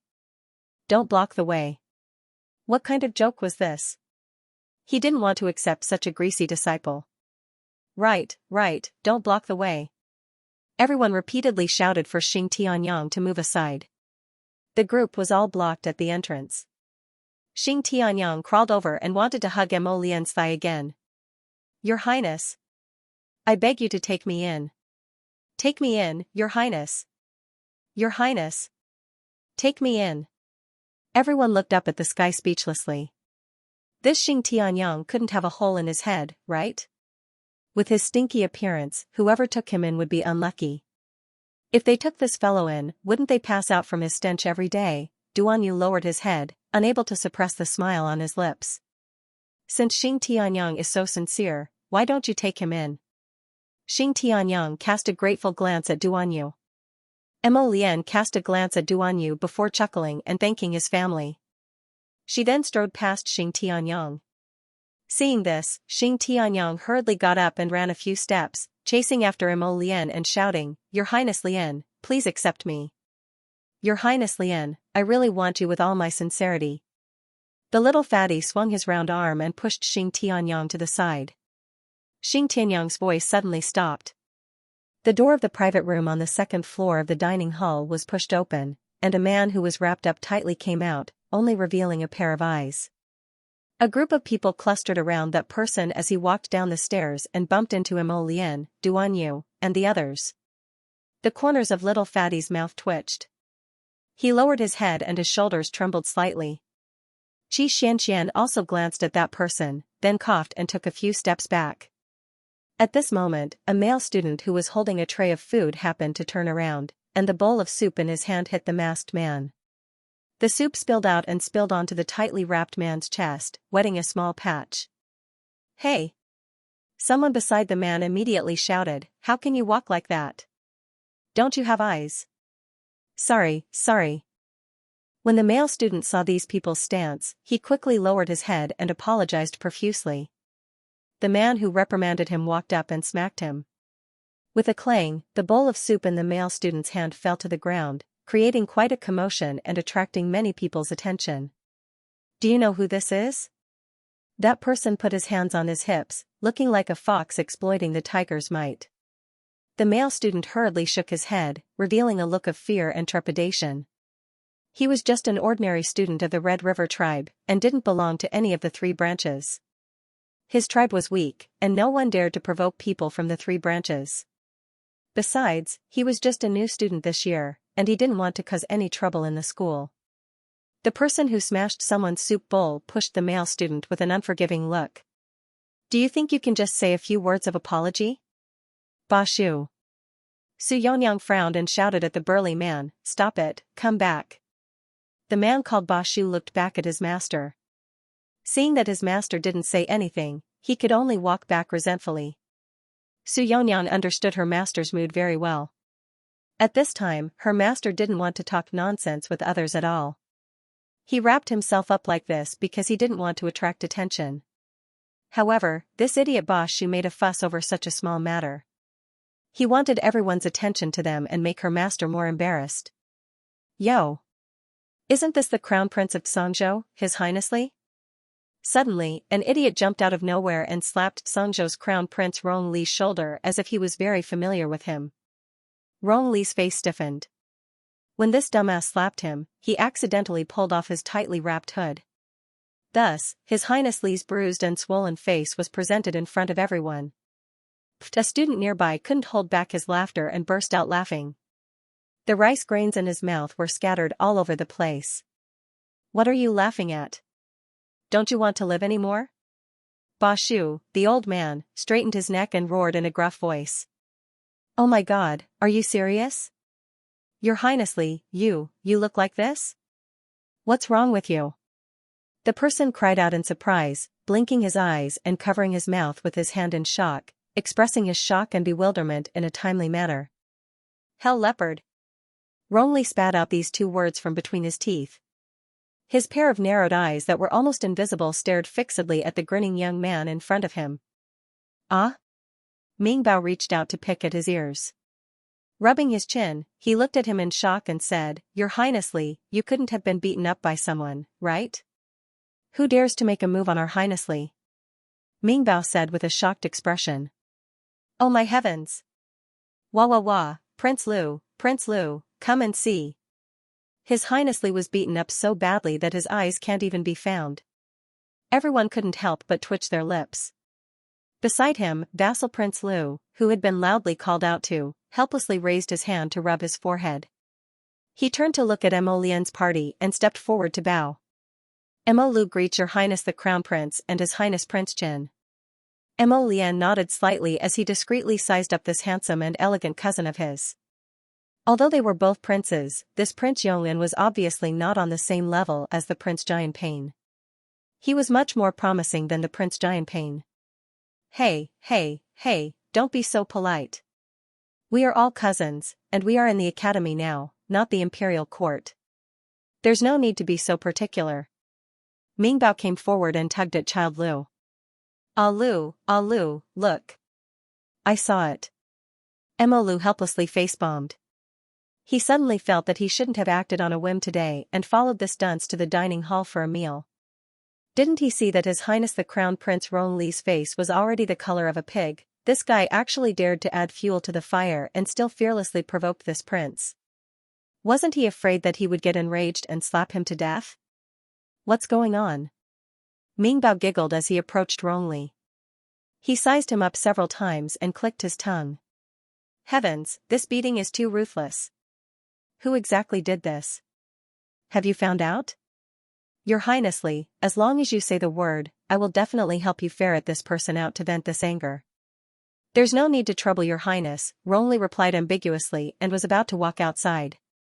Unexpectedly, the moment he moved, he saw Duan Yu's handsome face diagonally opposite him with a spurious smile. He was instantly enraged. The more he looked at this punk's enigmatic face, the more he felt that he was the main culprit who put a gunny sack over him in the middle of the night. Speaking of this matter, Rongli was truly so angry that he wanted to kick the bucket. He really didn't expect that he would be put in a gunny sack in the dark while taking a stroll outside his own courtyard and taking a look at the academy's night scenery. At that time, he felt uncomfortable all over, as if he was drugged and couldn't use any spiritual energy at all. What was worse was that he had already used a blood stasis dispelling pill on his face earlier, but it was clearly ineffective and couldn't dispel the blood stasis at all. It wasn't like he was so bored that he was willing to wander around the dining hall with this ugly face that had been beaten black and blue. He had made an appointment with 2 seniors from the pill hall to come here to get a blood stasis dispelling pill. Unexpectedly, this blood stasis dispelling pill was completely useless, and he just so happened to run into Ming Bao, this lawless person, so it was even more tragic. At this moment, everyone in the cafeteria was whispering to each other behind their backs. They were secretly laughing and talking about this crown prince from the Tsang province. He was mocking him, the crown prince, for being beaten up so badly. Even his father, the Zhangzhou emperor, wouldn't be able to recognize this crown prince if he were to stand in front of him right now. Rongli flew into a rage out of humiliation and glared at Duanyu, but the latter naturally responded with an innocent expression. "Let's go." Rongli flicked his sleeves and started walking, but before he could take 2 steps, he was stopped by Deep Leopard. Don't go, big brother Rongli, who's your big brother?" Rongli angrily threw away his hand and snorted coldly. At this moment, he just needed a hole to burrow into. Although his face was beaten out of shape and his eyes were narrowed into slits, he could still feel the burning pain on his face. He wanted to curse out loud, damn it, if he didn't find out who was the one behind his back, he would definitely take that person's life. No, it's them, it should be a group of people who beat him up last night. At the very least, he could feel several fists of different sizes raining down on his face. He really couldn't figure out who he had provoked. At this moment, Rongli was blocked in the dining hall by Deep Leopard, and his face was so dark that it could drip water. "Go away. Don't, big brother Rongli. We haven't seen each other for many years, right? Now that we finally meet, let's sit down and reminisce about old times. If you want to reminisce, find your crown prince to reminisce about old times. I'm not familiar with you." Rongli irritably threw away that guy's hand. Ming Bao pursed his lips and said unwillingly, "I don't like talking to that guy." When he thought of Ming Yassi's face, Ming Bao felt like he couldn't eat anymore. Rongli really wanted to yell scram at him. But fortunately, the good upbringing in his bones allowed him to forcibly restrain this vulgar word. His Highness Rongli was about to suffer internal injuries from the stifling. Wow, His Highness Yassi, it's His Highness Yassi. Oh my god, the young sirs from the Qin family are all here. Hurry, hurry, hurry, and support me. Why do I feel like my eyes aren't enough to see?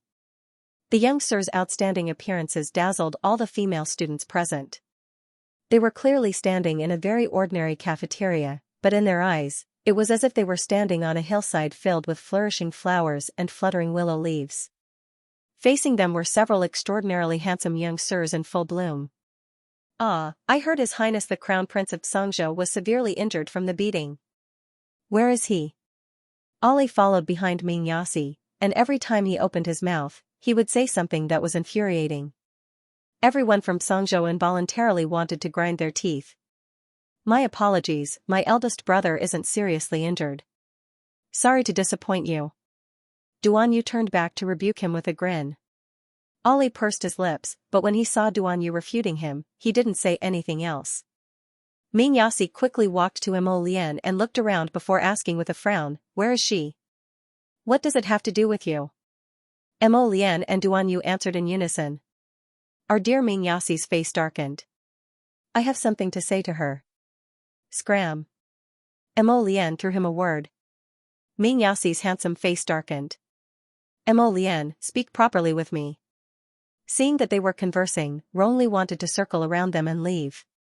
He really didn't freaking want to continue exposing his ugly side in front of so many outstanding youths. Prince Mo was famous in the 3 provinces because of his extraordinary talent in weapon refinement. Could it be that he, Rongli, was going to be famous because he was beaten up? "Hey, big brother Rongli, big brother Rongli." Underworld Leopard didn't give up and continued to block his path. Rongli's face was so ugly that it was about to emit a yellow light. what are you doing? If it were any other time, his stern shout and glare would definitely be able to intimidate many people. But now, he had been beaten so badly that the bruises on his face couldn't be removed. The slits in his eyes couldn't be opened at all. How could he still widen his eyes to show his majesty? However, it made his narrowed eyes look especially comical.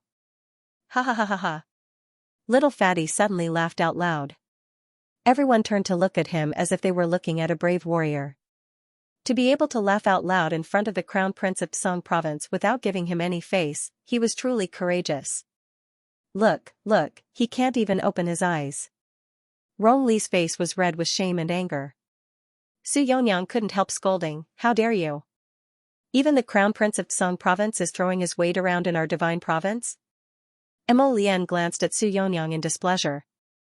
Duan Yu said with a chuckle, since we're all in the same academy, then there's only the difference between schools and students. We're all classmates, so at least we're all equal in the academy. There's no such thing as being impudent or not. Rong Li turned his head and forcefully squeezed out of the crowd. He simply didn't want to waste any more words with them. He had lost a lot of face. Ming Bao still wanted to go up and pull him back, but Ba Shu and the others rudely blocked him. Your Highness, please conduct yourself with dignity. Conduct himself with what dignity? He really was a guy who couldn't take a joke. He flew into a rage out of humiliation and stormed off in a huff. Ming Bao harumphed and scooted over to the Duke of Eternal Peace's heir, Mo Lu. He tugged at his sleeve and said, Ah Lu, let's not play with Rong Li in the future. He really is a miser who can't afford to play, humph. Mo Lu couldn't help but facepalm. Today, Songzhou's crown prince was utterly humiliated in this cafeteria. His heart was probably about to bleed from holding it in. Let's go eat, Duan Yu muttered before walking up to the private room on the second floor. When the greasy youth, Xing Tianyang, who was glaring covetously from the side, saw this, he hastily howled and wanted to pounce over, but he was stopped by two men in black who suddenly appeared. F***CK, how many days has it been since that person bathed? His body is about to grow fur and stink to death. Little Fatty pinched his nose and followed Duan Yu and the others upstairs. The group sat down in the private room and ordered more than a dozen dishes. They chatted as they ate. What's up with his face? Mo Lian couldn't help but twitch her mouth when she recalled Rong Li's wretched appearance. Last night, he discovered Little Fatty and the others sneaking out, so he followed them and took care of several hidden sentries that Rong Li had placed in the shadows. Hence, Prince Mo played a significant role in why Little Fatty, Xianxia, and the others were able to beat up Rong Li so easily. Duan Yu picked up his teacup and took a sip. Thank you, everyone, for standing up for me. Xianxia waved her hand as she ate. Jojo said he was going to beat him up. Then the wound on his face hasn't healed even now because... Duan Yu said exasperatedly, Jojo even left behind medicine? Lu Yu quickly shook his head. Jojo didn't leave it behind on purpose. It's just that we have many different kinds of medicinal powders on us. Every time Jojo made a variety of strange powders, he would make a lot of them at once. They were in a favorable position, so when they saw something useful, they would take a portion for themselves. This time, while beating Rong Li violently, he had drugged him with a special powder that would aggravate his injuries and prevent his bruises from dispersing. As for why Rong Li felt that he couldn't use his spiritual energy, it wasn't because Little Fatty and the others had such a powerful powder. This was all thanks to Prince Mo, who had secretly sealed Rong Li's spiritual energy. Otherwise, if Rong Li had made a ruckus, how could the Little Fatty and the others have been beaten up so smoothly and quietly? Prince Mo, who was adding fuel to the fire, felt that whatever his wife wanted to do was also his business, so he had to help without holding back. At the same time, he also wanted to let his wife's group of friends have a good time. Duan Yu laughed heartily. I've been back in Songzhou for so long, but this is the first time I've seen Rong Li's face contort from anger, ha ha ha ha. Now that I think about it, it's hilarious. How long can the wound on his face last? It has to last until Jojo returns. Xianxia picked up some food with her chopsticks and stuffed it into her mouth as she mumbled, we've toiled for half the night, so we definitely have to let Jojo see the results of our battle. Duan Yu and Mo Lian were both speechless. It turned out that the main reason they used this special powder was because Jojo wasn't at the academy right now, so they had to wait for Jojo to inspect the results when he returned. Take out all the weapons on you, Mo Lian said indifferently. Before setting off for the Sun Moon secret realm, I'll help you reforge your weapons. Everyone was overjoyed and hastily took out their weapons, placing them in front of the Crown Prince one by one. The Crown Prince put them away into his inner world one by one and nodded at them. I need some time. No rush, take your time. The little fatty said with a grin, in any case, you won't need them at the academy for the next few days. Mo Lian nodded. Okay. Everyone chatted idly for a while. When they finished eating and came out of the private room, they bumped into the young masters and misses of the Qin estate in the neighboring room. Crown Prince Lian and Prince Chen are both here. Eldest young Sir Qin greeted them with a grin. Mo Lian and Duan Yu both looked at them expressionlessly. Were these people retarded? They had just met at the dining hall's entrance half an hour ago. Was there a need to put on a fake expression as if they had just met? Did the little stoic really return to the sovereign capital? Eldest young Sir Qin asked nonchalantly as he blinked. What does it have to do with you? Duan Yu and Mo Lian actually said the same thing at the same time. The two of them looked at each other, their beautiful eyes glaring at each other in annoyance. How is it none of my business? Xianxia strode towards them from the end of the corridor. I have an extremely important matter to discuss with her. This concerns our future. Prince Mo almost retorted with vulgarities, and a cold glint appeared in his phoenix eyes. What future do you have with my wife? Truly a baffling fellow who lingered around like a ghost. She hated him from the moment she saw him. He was simply 10,000 times more annoying than Duan Yu. If Duan Yu could hear Prince Mo's inner thoughts, he might laugh out loud. Sigh, she didn't expect herself to be such a perfect person in Prince Mo's eyes. Xianxia's face darkened as he icily said, I don't want to talk to you. I only want to talk to her. Mo Lian really wanted to punch this person in the face. Hey, don't be like this. Nether Leopard leapt out from the side, grinning as he blocked Prince Mo and Nether Yaswei. Let's talk things out. There's nothing to say to him. Mo Lian and Xianxia said one after another. Prince Mo couldn't help but frown. What's going on? Why are you saying the same thing as everyone else today? Actually, we're all from the same academy. Before Mingbao could finish his sentence, a loud explosion came from above the cafeteria. A slender figure fell down from the hole in the roof like a storm. He landed heavily on the ground, to be more precise, he stepped on an unlucky guy and fell to the ground in a flash. The place where they landed just happened to be on the stairs. Thus, more than half of the wooden stairs were smashed down by the two of them, and the wooden fragments were scattered everywhere. Mo Lian, Duan Yu, Xianxia, the young masters of the Qin estate, and the late Mu Xingchen, all the onlookers in the cafeteria were stupefied, their gazes landed on a stoic and expressionless Sir Jojo patting the dust off his body. At the same time, they revealed extremely speechless expressions. Were they dreaming right now? That figure that fell from the sky just now was our little stoic classmate, right? Her calm and expressionless face involuntarily made them wonder if their eyes were playing tricks on them just now. Fragmented dreams due to the destruction of the stairs, Mo Lian, Duan Yu, and Xianxia, who were currently standing in the second-floor corridor, could only use the jumping method to descend the stairs. Sir Jojo was truly the center of attention right now. The little fellow stood at the bottom of the dining hall's wooden staircase. As she surveyed her surroundings, everyone's gazes uniformly landed on her. Our dear Jojo was expressionless as she calmly turned around. However, Mo Lian seemed to have noticed something. Her expression shifted, and she abruptly jumped down from the railing. Duan Yu, the little fatty, Xianxia, and the rest also jumped down after her. Jojo. Mo Lian arrived beside Arbor in a flash. Just as she reached out to hold her waist, the little fellow's complexion paled, and she abruptly spat out a mouthful of blood. Jojo. Xianxia and the rest reflexively exclaimed. Jojo was fine a moment ago, but she turned around and spat out blood in the next second. What's going on? Everyone's faces were filled with shock. And nothing. A severe glint flashed through Arbor's eyes. The person who hurt me is already dead. Her words implied that she had already taken revenge with her own hands. Everyone didn't understand the reason. Although they really wanted to ask what was going on, their hearts instantly tightened when they saw how she drowsily leaned into Emo Lian's arms after saying that. They quickly asked at once, "Is Jojo injured? Quickly carry her back to Donglin Garden." "I'm fine. I am just a little tired. I'll be fine after resting for a while." Arbor drowsily fell asleep. "Mazda." The sapling Chocho's call in her conscious gradually faded into the distance like a hazy shadow. Alarmed, Emo Lian quickly carried the little lady and turned to head for Donglin Garden. "Go, inform Mentor Jing of the pill hall to come over and take a look."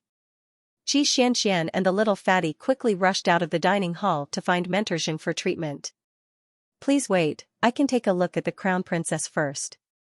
Emo Lian had just arrived at the entrance of the cafeteria with Arbor in her arms when she heard the sound. She immediately turned around and looked into Dou Fenghua's dark eyes.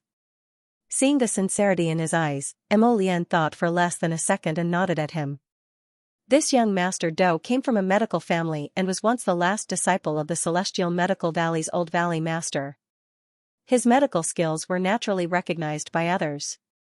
Since Dou Fenghua had volunteered to take a look at his Jojo, he naturally agreed. Young Master Dou quickly walked to the two people's side and indicated for Prince Mo to carry them to the stool next to the dining table. At this moment, no one in the cafeteria made a sound. They held their breaths as they watched the scene before them. To hell with it.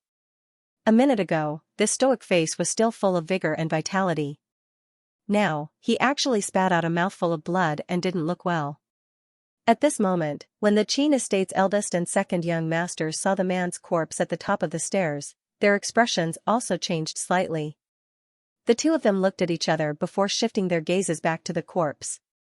That man's face had been completely caved in by a punch. His sternum had also caved in, and several ribs had pierced through his skin just like that. His death looked extremely gruesome. If it weren't for the eagle totem on his shoulder that revealed his identity, the two young masters of the Qin estate really wouldn't have recognized that this person was actually a loyalist by their father's side. What happened? Could it be that this loyalist beat Jojo until he spat out blood? It's truly strange that the crown princess doesn't have any traces of external injuries on her body, Dou Fenghua muttered to herself. Emo Lian's heart thumped, and he imperceptibly pulled Jojo's wrist back and lifted her up again. He nodded at Dou Fenghua and asked, "Are there any internal injuries?"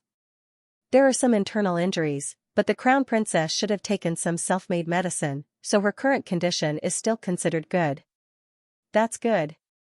Emo Lian's expression relaxed slightly. He was so anxious earlier that he lost his composure and forgot how terrifying Jojo's super recovery ability was. This point naturally couldn't be revealed to outsiders, so Emo Lian said to Dou Fenghua, "Many thanks. Your Highness is too courteous. I wasn't of much help."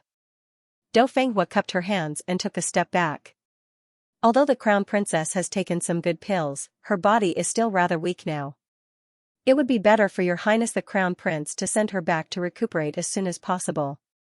Emo Lian nodded. As he dashed out the door, he transmitted to Duanyu, "Those two from the Qin family have strange expressions. Stay here." Duanyu, who had already run to the door, suddenly paused. He frowned when he glanced at those two fellows from the Qin estate who were trying their best to maintain their composure. Emo Lian, this guy, was so observant that he was practically as meticulous as dust. During the chaos just now, Duanyu thought that he was completely focused on Jojo, but he didn't expect this guy to be able to detect even the slightest of everyone's expressions. This kind of insight simply made one's hair stand on end. Duanyu leisurely sat down at the dining table and smiled at eldest young Sir Qin across from him. "Eldest young Sir Qin, second young Sir Qin, from your expressions, it seems like you two recognize this corpse on the ground. Can you tell us who this corpse is?" A tossed stone raised 1,000 ripples, and everyone simultaneously turned to look at the young sirs from the Qin estate. Fifth young Sir Qin was baffled, and he also turned to look at his eldest and second brother. He sneered, "Your Highness Oak, don't speak without thinking, all right? This person's face has already been beaten so badly that it's unrecognizable. Who can recognize him?" "Really?"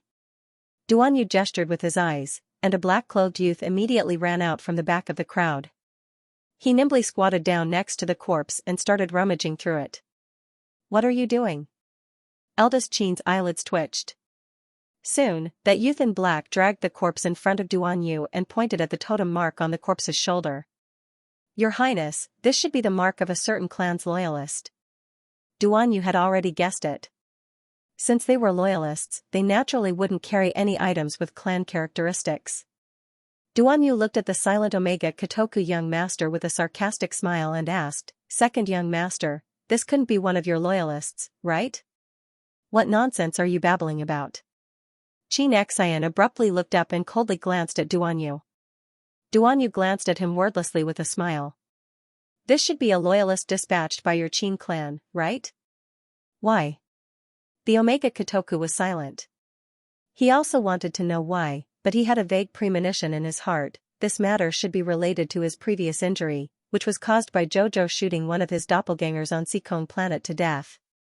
At that time, father flew into a rage and wanted to charge down Seikong planet to kill the little lady for him. Her father must have recognized her at the palace banquet.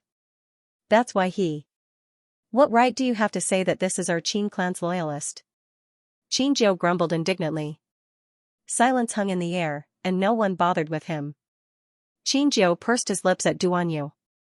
"Duan Yu, you can't wrong our Qin family. Some of you know very well whether you're wronged or not." Duan Yu said dryly, "Take this corpse away. Quickly look." At this time, a student suddenly shrieked as he pointed at the corpse lying stiffly on the ground. Duan Yu reflexively turned around to look and saw that the suicide soldier's corpse on the ground was slowly rotting from the inside out, as if it was rotting on its own. Within a short few minutes, a shallow brown substance appeared on the ground, as if some water had been mixed into the mud. It made one's hair stand on end just by looking at it. Such a big person actually turned into a puddle of mincemeat in an instant. The students who were eating looked at their plates and silently put down their chopsticks. It truly made them vomit their dinner from last night. Duan Yu clapped and laughed, nodding as he praised, "Good skills, good methods. The Qin estate is worthy of being a century-old patrician family of elixirs. Admirable, admirable." Xianxia's expression was naturally extremely unsightly, and he turned to leave the dining hall with a flick of his sleeve. "I will investigate this matter thoroughly and will definitely give you all a complete explanation." The eldest young sir sighed and hastily left with him. On the other side, Prince Mo, who had just returned to Donglin Park, welcomed the Pill Hall's instructor Xing and another instructor. "Instructor, quickly take a look at our Jojo. She vomited blood just now," Xianxia hastily said, her brows completely knitted together.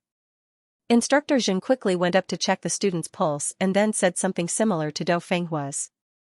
He only said that the little stoic was fine. Her body was full of vitality, and the circulation of spirit energy in her meridians was also very normal. Prince Mo's expression was unperturbed, and he quickly sent a look to the dazed Luyu on the side. The latter went up to salute the instructors and exchanged pleasantries along the way before asking the two instructors to leave. Prince Mo breathed a sigh of relief and said to the extremely anxious Xianxia, "Jojo is fine. Jojo's recovery ability is extremely strong. I was flustered earlier and forgot about this matter.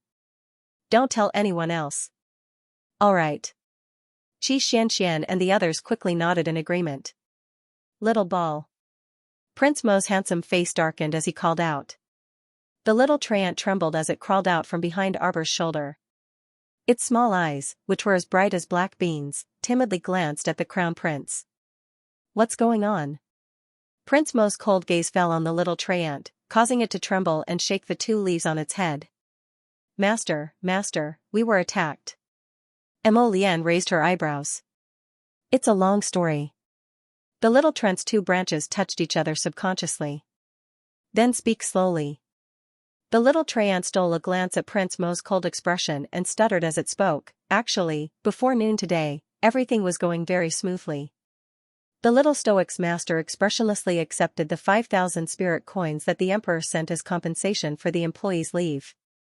Then, she had someone summon the family that had been thrown into jail for no reason and became a mob for a few days. That family's surname was He. They couldn't grow anything in their hometown, so they went to the capital with difficulty to make a living. There were several other families that were in the same situation as them. Their family conditions were especially difficult, and recently, they could only beg to survive. At present, he was the only strong man left in the He family. There were so many mouths in the family waiting to eat, and it was hard to find work in the capital.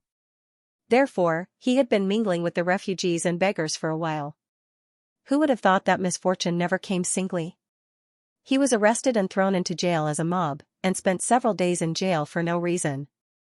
The 7 or 8-year-old boy from Old He's family hid behind his grandmother. His round eyes were filled with childlike innocence as he stared at Arbor. Arbor sized up the strong man and asked, "How many refugees like you are there in the campsite?" For the peace of the entire sovereign capital, the capital magistrate had set up several campsites in Huanlang district in the western part of the city to separate the refugees that came from the north and south. Life had not reached the point of no return, especially in a place like the Divine Land. It was still considered stable and there were no zombie outbreaks for the time being. Therefore, even if the refugees were staying in the refugee campsite, they could still eat the hot porridge and rice distributed by the imperial court every few days. Yes, there are many people. The strong man from the He clan hurriedly said, "There are many people who came from our hometown. There are about 40 to 50 of them." Arbor nodded. "I have a job here. I wonder if you are willing to do it." The strong man from the He clan was slightly excited as he quickly said, "Crown Princess, please speak." Although he was only an ordinary person, he was full of strength. He believed that as long as he could find a job, he would definitely be able to provide for his family. "I want to hire you to mine Chess Mountain Spirit Stone Mine." Mining was a strenuous job. As long as they were trained for a day or two and grasped a certain technique, they would be able to mine. "I will pay you 50 spirit coins a day. Are you willing to do it?" The man was overjoyed at the unexpected good news. 50 spirit coins a day was basically enough to feed 2 to 3 people. It was just that they had a lot of family members, both men and women can do it. The 2 sturdy-looking middle-aged women from the He clan were overjoyed when they heard this. They immediately asked, "Crown Princess, is that true? Can we go mine too?" Generally speaking, there weren't many jobs that women could do, especially when it came to physical labor like mining. Basically, they wouldn't recruit women to work. The little Crown Princess nodded. 2 days off every month and 5 days off during festivals. If you do well, I'll reward you. Are you willing to? Yes, yes. Alright, go to the refugee camp and put up a notice. I want to recruit around 300 people. Arbor's expression was indifferent as he said, "Bring in those with good character. We don't need those who are used to sneaking around." "Yes, yes. Crown Princess, this little one understands." The He clan's burly man nodded excitedly. Arbor turned to glance at Huifeng. "I'll leave it to you." Huifeng rubbed his nose and could only lead the happy family out to handle some matters. Although Auntie Jing didn't say it, she truly admired this little crown princess from the bottom of her heart. This young crown prince consort looked cold and didn't seem to be a very kind person in her usual actions. However, everything she did was in the direction of leading people onto the path of the Great Tao. The imperial court's occasional relief could only provide some refugees with basic food and clothing. In essence, the root of the problem was to find them a stable job. This way, they would naturally have a stable source of income every month. They would no longer need to wander around the imperial capital as beggars or refugees. In reality, the young couple had already chosen the mining team. The crown prince had already made proper arrangements for the talents in ore selection and smelting.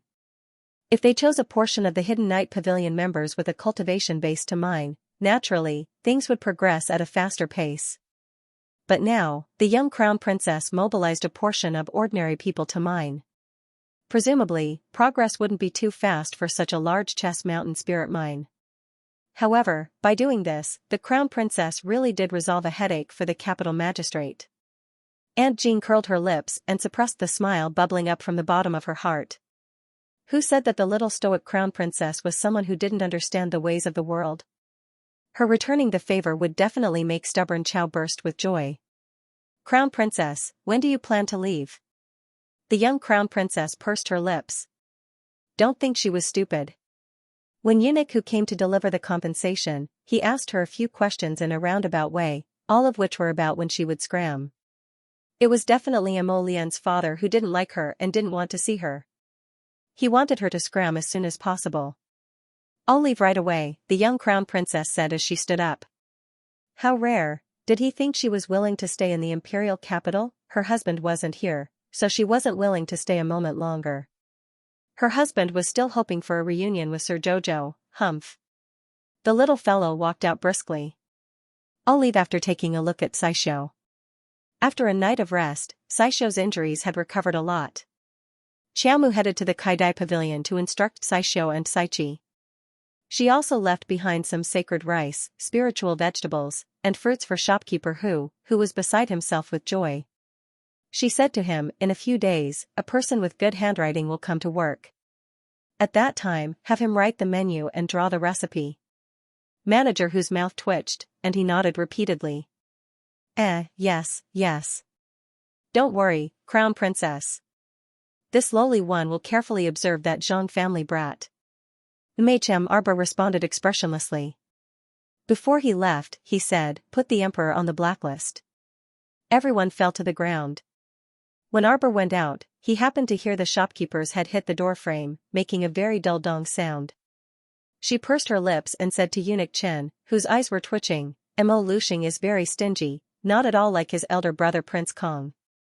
Wasn't it just 5,000 spirit coins from him? Why did he look so eager, as if he couldn't wait for her to never return to the imperial capital? How petty, unlike Prince Kong, who gave her the entire Half-Moon Cliff and the entire Hot Spring Villa." After fiercely ridiculing the great emperor in his heart, Arbor sent a message to Hui Feng, telling him to stay here and finish the recruitment for Chess Mountain Spirit Mine before returning to north-facing Great Forest. Arbor summoned Qing Yuan and flew out of the city. She planned to fly for a while and calculate the distance before using the teleportation array. At that time, maybe after a few teleportations, she would be directly teleported to somewhere near the academy. Arbor thought to himself. Not long after they left the sovereign capital, they sensed the presence of powerful enemies. What was going on? As if in response to her keen senses, an arrow pierced through the air and arrived behind her in an instant, accompanied by a series of whistling sounds. The instant the little stoic's face darkened, she pressed down on Qing Yuan's large head. Qing Yuan dodged that sharp arrow with a whoosh and flew up high. There was still time. Wait. 7 or 8 men of sacrifice in black suddenly rushed out from the outskirts, their eagle-like eyes fixed on Miss Qiao. Although Jojo was a little surprised, at least she didn't look surprised at all. She didn't waste time talking to them at all. She directly shot out several flying needles, scattering them towards the people around her like a fairy scattering flowers. Jojo didn't even bother to ask stupid questions like "Who are you? Who cares who they are?" Since they came to kill her, she should be prepared to face death. Arbor's attack was swift and fierce. After a round of flying needles, she instantly drew out hundreds of talismans from her inner world, and without saying anything, she smashed them towards the men in black in front of her. The men of sacrifice in black were smashed by the 5 spirit talismans. Although a few of them managed to dodge in time, they only moved their bodies a little. But 2 of them were wrapped in several thunder spirit talismans, and were solidly struck by lightning. Their faces darkened as they fell to the ground, paralyzed. Arbor's fighting spirit was completely aroused by them. Everyone only saw a little girl with a paralyzed face fly down from the back of the blue phoenix, and with a flash of a bright longsword in her hand, the sword light attacked their necks. Dense murderous intent approached. A large copper net appeared in the hands of 2 of the men of sacrifice, and the 2 of them worked together to wrap Arbor's head. In the blink of an eye, Xiaomu flew up and delivered a spinning kick, landing squarely on the man's chest. The unlucky man was kicked out by her, and then fell heavily to the ground. The startled swan dagger in Arbor's conscious jumped out with a whoosh, and with lightning speed, it quickly slit a man's neck. Just like that, in less than 5 minutes of fighting, one of their companions died right in front of them. Although they were men of sacrifice for their master, who would want to die when there was a chance to live, but today, the order from the top was to drag the little girl to death even if he had to drag it out. So none of them could back down, and they had to continue. Even if this girl's methods were swift and fierce, and she wasn't an easy bone to chew. "Get out of the way." A deep voice came from the back of the crowd. The crowd parted in an instant, allowing an ordinary-looking middle-aged man to dash in front of Arbor. The man didn't say anything and directly shot a shuttle towards Arbor's face. His method was especially vicious. She wanted to kill her and ruin her face at the same time. Xiamu sneered, and she shot out an icicle with a backhand to block his attack. The startled swan dagger spun around the middle-aged man at a speed comparable to light before landing in her hand with a whoosh. A line of blood appeared on the man's arm. On the other hand, a hidden weapon had left a white mark on the back of his hand. How dare he hurt her? Arbor's heart was filled with anger. He reached out his hand to hold down the little white snake that was about to move and said in his heart, "Don't move." She wanted to personally deal with this person who dared to hurt her. Arbor's eyes flashed with a fierce light as he flew forward. The startled swan dagger spun rapidly and stabbed towards the middle-aged man. Heh! The middle-aged man's eyes revealed a mocking smile. He waved his hand and set up a spiritual barrier, easily blocking the startled swan dagger's attack. The startled swan dagger stabbed into the spiritual barrier in front of the man. Even if her spiritual energy surged, it still couldn't pierce through this person's spiritual barrier. Clearly, this person's defensive power was above hers, and his cultivation realm was definitely much higher than hers. The middle-aged man evidently didn't expect that this little crown princess, who came from the lower star domain, would be so difficult to deal with. When he accepted this mission back then, he had promised the family head that he would definitely take this stoic-faced little girl's head and help his family head vent this resentment. Viciousness flashed through the man's eyes, and he sneered, "It's useless to struggle on your deathbed. Perhaps you'll suffer less if you obediently accept your death." "Are you talking about yourself?" A bunch of icicles abruptly fell from Arbor's fingertips onto the middle-aged man. However, the middle-aged man's spiritual aura shield's defense was quite strong, so he really couldn't break it completely for the time being. The situation was in a bit of a deadlock. The middle-aged man suddenly smiled at her with a contorted expression. "Form the formation." The 7 to 8 people who had scattered gathered together again in a split second and formed a formation with both attack and defense around the little stoic. As soon as this formation was activated, the little fellow felt her vision blur slightly, and several gleaming swords stabbed at her left ribs. The little fellow flew up and kicked one of the swords. Immediately, everything in front of her turned into a series of illusory bubbles and disappeared in front of her. The man in black closest to her suddenly spat out a mouthful of blood. They probably didn't expect the little stoic to find a way to break through the illusions at the first instant and break their impregnable formation in an instant. The middle-aged man brandished a black, barbed whip in his hand and abruptly lashed it at Xiaomu. Slap. That whip struck a person next to him, infuriating the middle-aged man so much that his eyebrows, eyes, and nose were all twisted together. Everyone attacked together. "Master has ordered, kill." The middle-aged man couldn't help but be enraged when he saw that they hadn't taken down the little stoic after so long while their side had lost several people in succession. Following his shout, they released several contracted beasts. They circled Arbor in a circle of various sizes, eyeing him covetously. The ferocious beasts pounced up and down, and the black-clothed men's swords struck even faster.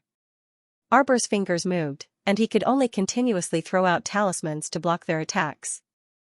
In the blink of an eye, that whip darted out from a crafty angle and landed on Xiaomu's arm with a smack. It instantly numbed her entire arm, and her left hand involuntarily drooped down. Damn it, it was so painful that her entire body trembled slightly. The little fellow was so angry that she was trembling. She was suppressed by the array and couldn't move much. The middle-aged man took advantage of this opportunity to whip her. Not only that, the whip wrapped around her arm did not come down, and the barbs all pierced into her skin. Although the poison smeared on it was not enough to cause her much discomfort, she had never suffered such a great loss in so many years, so she must be very angry. The more this was the case, the more she wanted to use her own battle prowess to deal with this person before her. "She's dying." The middle-aged man was very confident in the medicine on his whip. When he saw that Arbor was hit, he couldn't help but exclaim in joy. "You're dead for sure." Arbor stuffed a pill into her mouth with an icy expression. A talisman emitting a purple glow appeared on the tip of her right hand. The middle-aged man thought his eyes were playing tricks on him at first, but then he couldn't help but exclaim, "Purple talisman?" A purple shadow flashed past, and an 8 trigrams formation seemed to appear in front of her, firmly binding this middle-aged man within. Supreme-grade purple talisman, the Earth rank 8 trigrams binding talisman. Its effects were marvelous. Once it was activated, anyone below the god realm would inevitably be affected. Boss. Amidst everyone's astonishment, they saw the little stoic charge in front of their boss like a cannonball and land a punch on his face. The man was bound by the 8 trigrams binding talisman, so he naturally couldn't move in the slightest. This punch landed solidly on his face without any obstruction. Everyone could clearly hear the man's bones breaking with a crack. The bridge of his nose was broken, and the punch even caused this middle-aged man's entire face to cave in a bit. The little girl's move instantly made everyone's hair stand on end. Swish! A shadow flashed past, and they discovered that they had rolled out of a dazzlingly bright light screen. At the same time, the startled swan dagger flashed past, taking the life of one of the black-clothed kamikaze soldiers. Fast and precise. Arbor pursed her thin lips and lifted her small hand, expressionlessly touching the blood that was faintly seeping out of her arm. Naive. She coldly uttered this word. Suddenly, her expression changed slightly. The 2 black-clothed kamikaze soldiers in front of her didn't hesitate in the slightest and promptly self-destructed in front of her. The light from the self-destruction rushed over. Because the distance was very close, even though Arbor had set up a defensive barrier and countless defensive talisman matrices with a wave of her hand, she still couldn't resist these 2 terrifying forces. After all, these 2 kamikaze soldiers had cultivations above level 10 spiritual masters. As a result, she was unavoidably flung flying, and her internal organs suffered a certain degree of pressure. Cough, cough. A trace of blood seeped out of the corner of Arbor's lips. She was very clear that her internal organs had been damaged. The more furious she was, the colder and more emotionless her eyes became. His eyes were filled with killing intent. No one is to come out and help me. Her words were so calm that they were almost callous, instantly stopping the saplings, Chocho, and the others from jumping out. Master Silver was silently enraged. Purple talismans, purple talismans, purple talismans. Around the little girl's body, purple talismans slowly flashed and floated up one by one. After a flash of purple light, the Vajra talisman attached itself to her hand. Arbor's expression was extremely cold. Die. She pounced on him, her small jade-like hand, which had the Vajra talisman attached to it, coldly hammered his chest. Several of his ribs were instantly broken. The ribs were inserted into the man's heart and lungs in a contorted manner. Large amounts of blood flowed out. However, there was not the slightest bit of humanity in her eyes. Kill him. At this moment, these words were echoing in her mind. It was as if she had gone mad and had fallen into a demonic nightmare. Jojo. The venerable Peach Blossom Immortal suddenly appeared beside her and reached out to grab her. However, he grabbed nothing but air. A vicious glint flashed in her eyes, and she immediately dragged that person into the teleportation array. The venerable Peach Blossom Immortal had no choice but to follow the talisman array. With a whoosh, Arbor dragged that middle-aged man and teleported countless times, directly to the sky above the academy. After passing through the academy's great defensive array, Arbor actually did not know where she had been teleported to. Her eyes could only see blood. She stepped on that person and suddenly fell from the sky. With a bang, she smashed into something. Fragments flew everywhere. The 8th watch ended. After listening to Chocho's recount, Mo Lian was stunned when she learned that the little fellow had been shaken by the impact of the 2 self-detonations. Suddenly, he had the impulse to carry this little girl over and examine her carefully from head to toe. Was the self-detonation a joke? No wonder the little fellow's internal organs were injured and she vomited blood, this arrogant little thing. If not for the fact that she was still in a deep sleep, she would have dragged her out and given her a good beating. How could she be so willful and reckless? She could have chosen to let others help her, right? On second thought, this was the little fellow's personality. She would become stronger when faced with a strong opponent and would never back down. She had always been so proud and aloof. Mo Lian was silent for a long time. Then, she turned to look at the venerable Peach Blossom Immortal, who was beside the bed. Xianxia stayed by Arbor's side to take care of her. The rest followed Mo Lian out. He-chan followed beside her. As they walked out, he frowned and said, "I think there might be something wrong with the little girl's state of mind at certain times." Mo Lian stopped in her tracks. Little Fatty and the rest stopped as well. Their burning gazes landed on the venerable Peach Blossom Immortal. He-chan looked at them. In the beginning, when the little fellow was surrounded by a few kamikaze warriors, she behaved very normally. He-chan recalled and said with a heavy expression, "Until the leader of the kamikaze warriors you saw in the dining hall appeared, she was still trying her best to fight with those kamikaze warriors. From the moment the leader of the kamikaze warriors left a white mark on her hand, the little fellow became a little crazy. Yes, a little crazy. From the moment she was surrounded by an array to the moment she tried all ways to break out of the array, her vicious aura began to boil to the extreme. That middle-aged leader used a whip to hit her arm. After she broke free, she was surrounded by countless spirit beasts. Even now, she doesn't let us help her. Why is that?" When he heard Qiuqiu's summary, Mo Lian could still accept it. Now that he heard the details from the venerable Peach Blossom Immortal, Prince Mo became more and more alarmed. It was actually so dangerous. The venerable Peach Blossom Immortal was right. Why did she not allow anyone to help her in such a dangerous situation? That was because at that time, she had completely fallen into a state where she had no friends, no relatives, no one. In her eyes, in the world, and even in her heart, there was no one else. The only thing left was the conviction to kill the other party. Until she was blasted away by someone's self-detonation, this little fellow had completely lost her mind. Ji-chan said with a heavy expression, "I didn't even have time to catch her. You don't know how many purple talismans she threw out back then. She probably used up all of her offensive and supportive purple talismans. Have you all realized that JoJo has a twisted attitude towards getting injured?"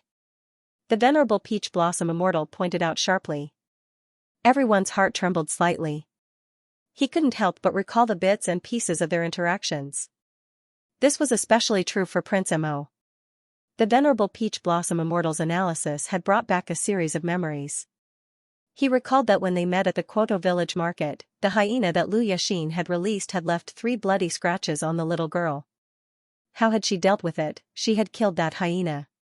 Using a cruel method, she had cut open its stomach and left 6 deep bloody scratches on its body. There was also the 3-sect competition in Xianxia Valley.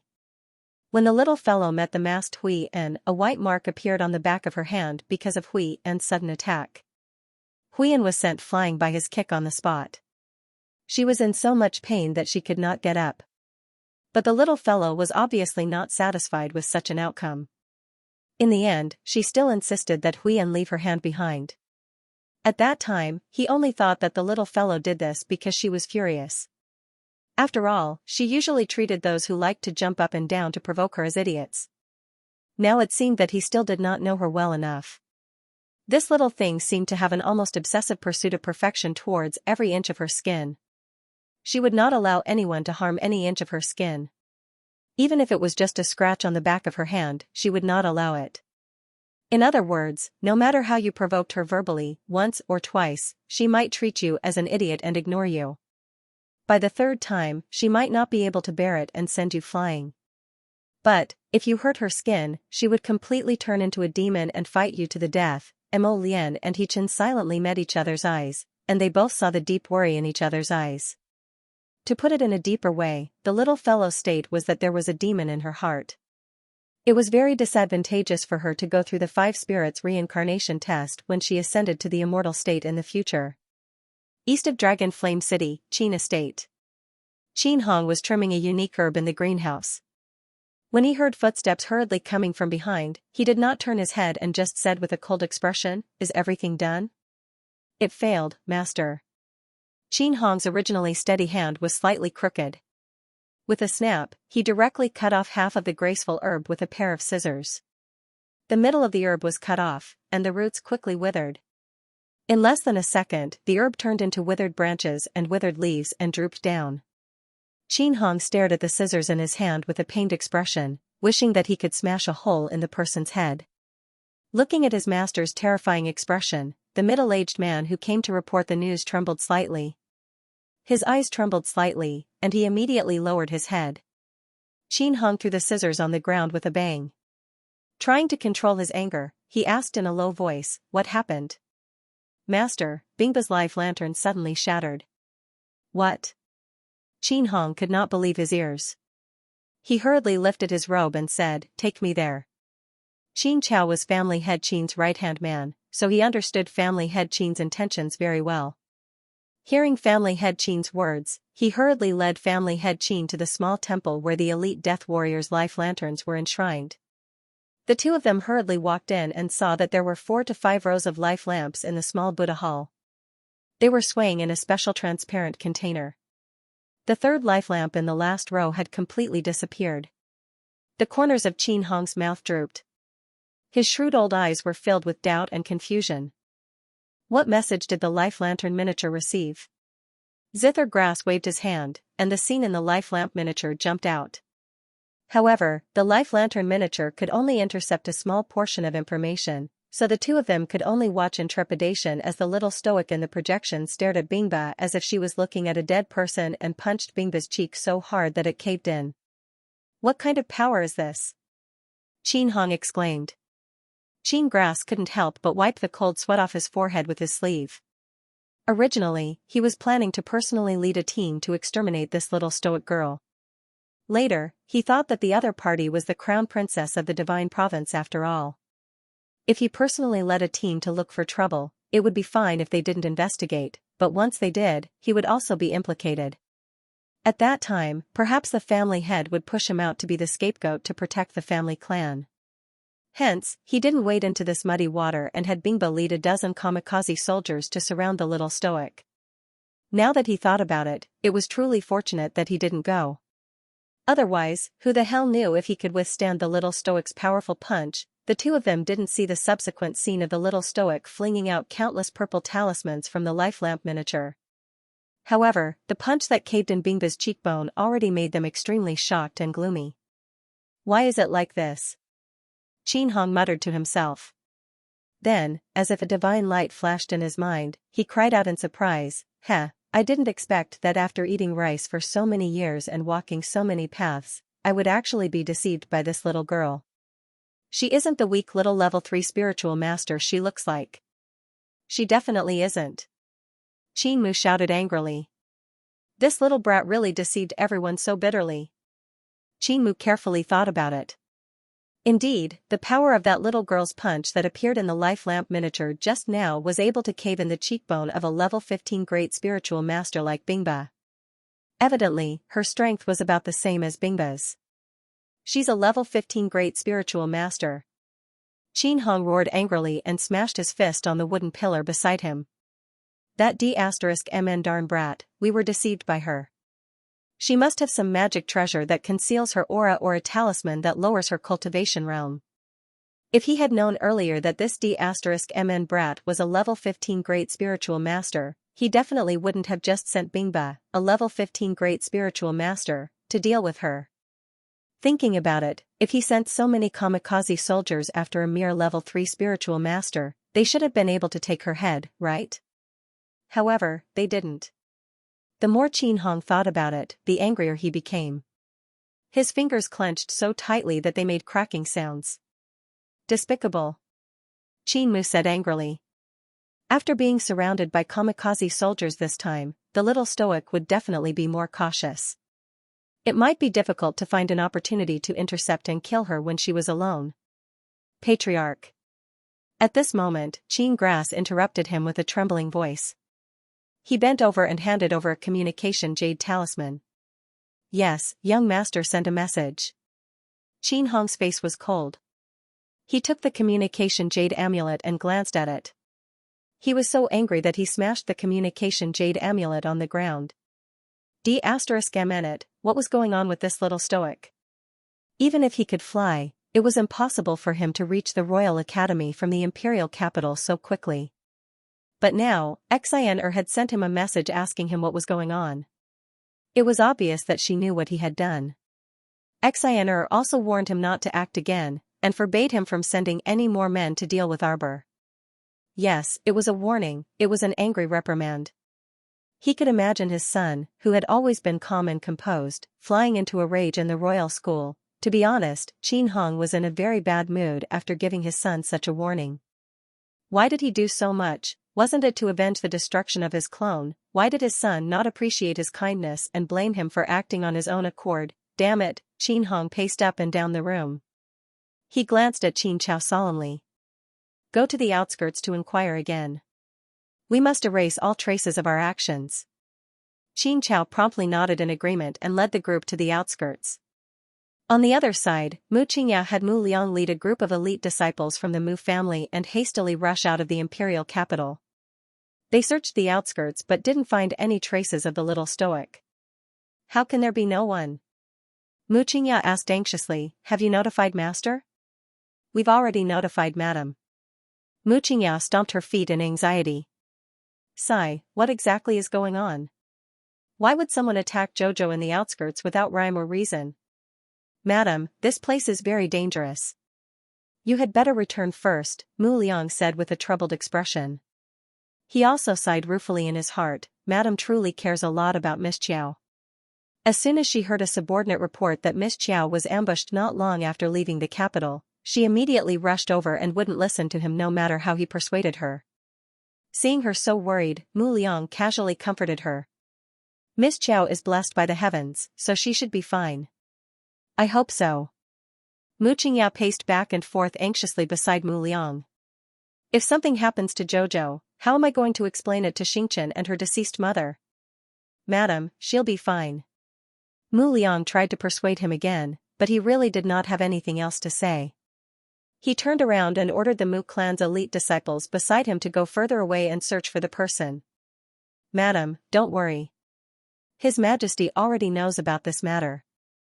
Just now, he sent quite a few people to search everywhere. They only found traces of a battle, but there weren't too many bloodstains there. Miss Chiao is probably fine. Mu Liang sighed ruefully in his heart. A biological mother and daughter were nothing more than this. Madam was truly a kind-hearted and good woman. She could even treat the former madam's daughter so well with all her heart. She was just an ordinary woman, but she rushed over to deal with her stepdaughter's matter with all her heart. It really was hard on her to be so worried to this extent. Mu Liang, send people further away and search carefully.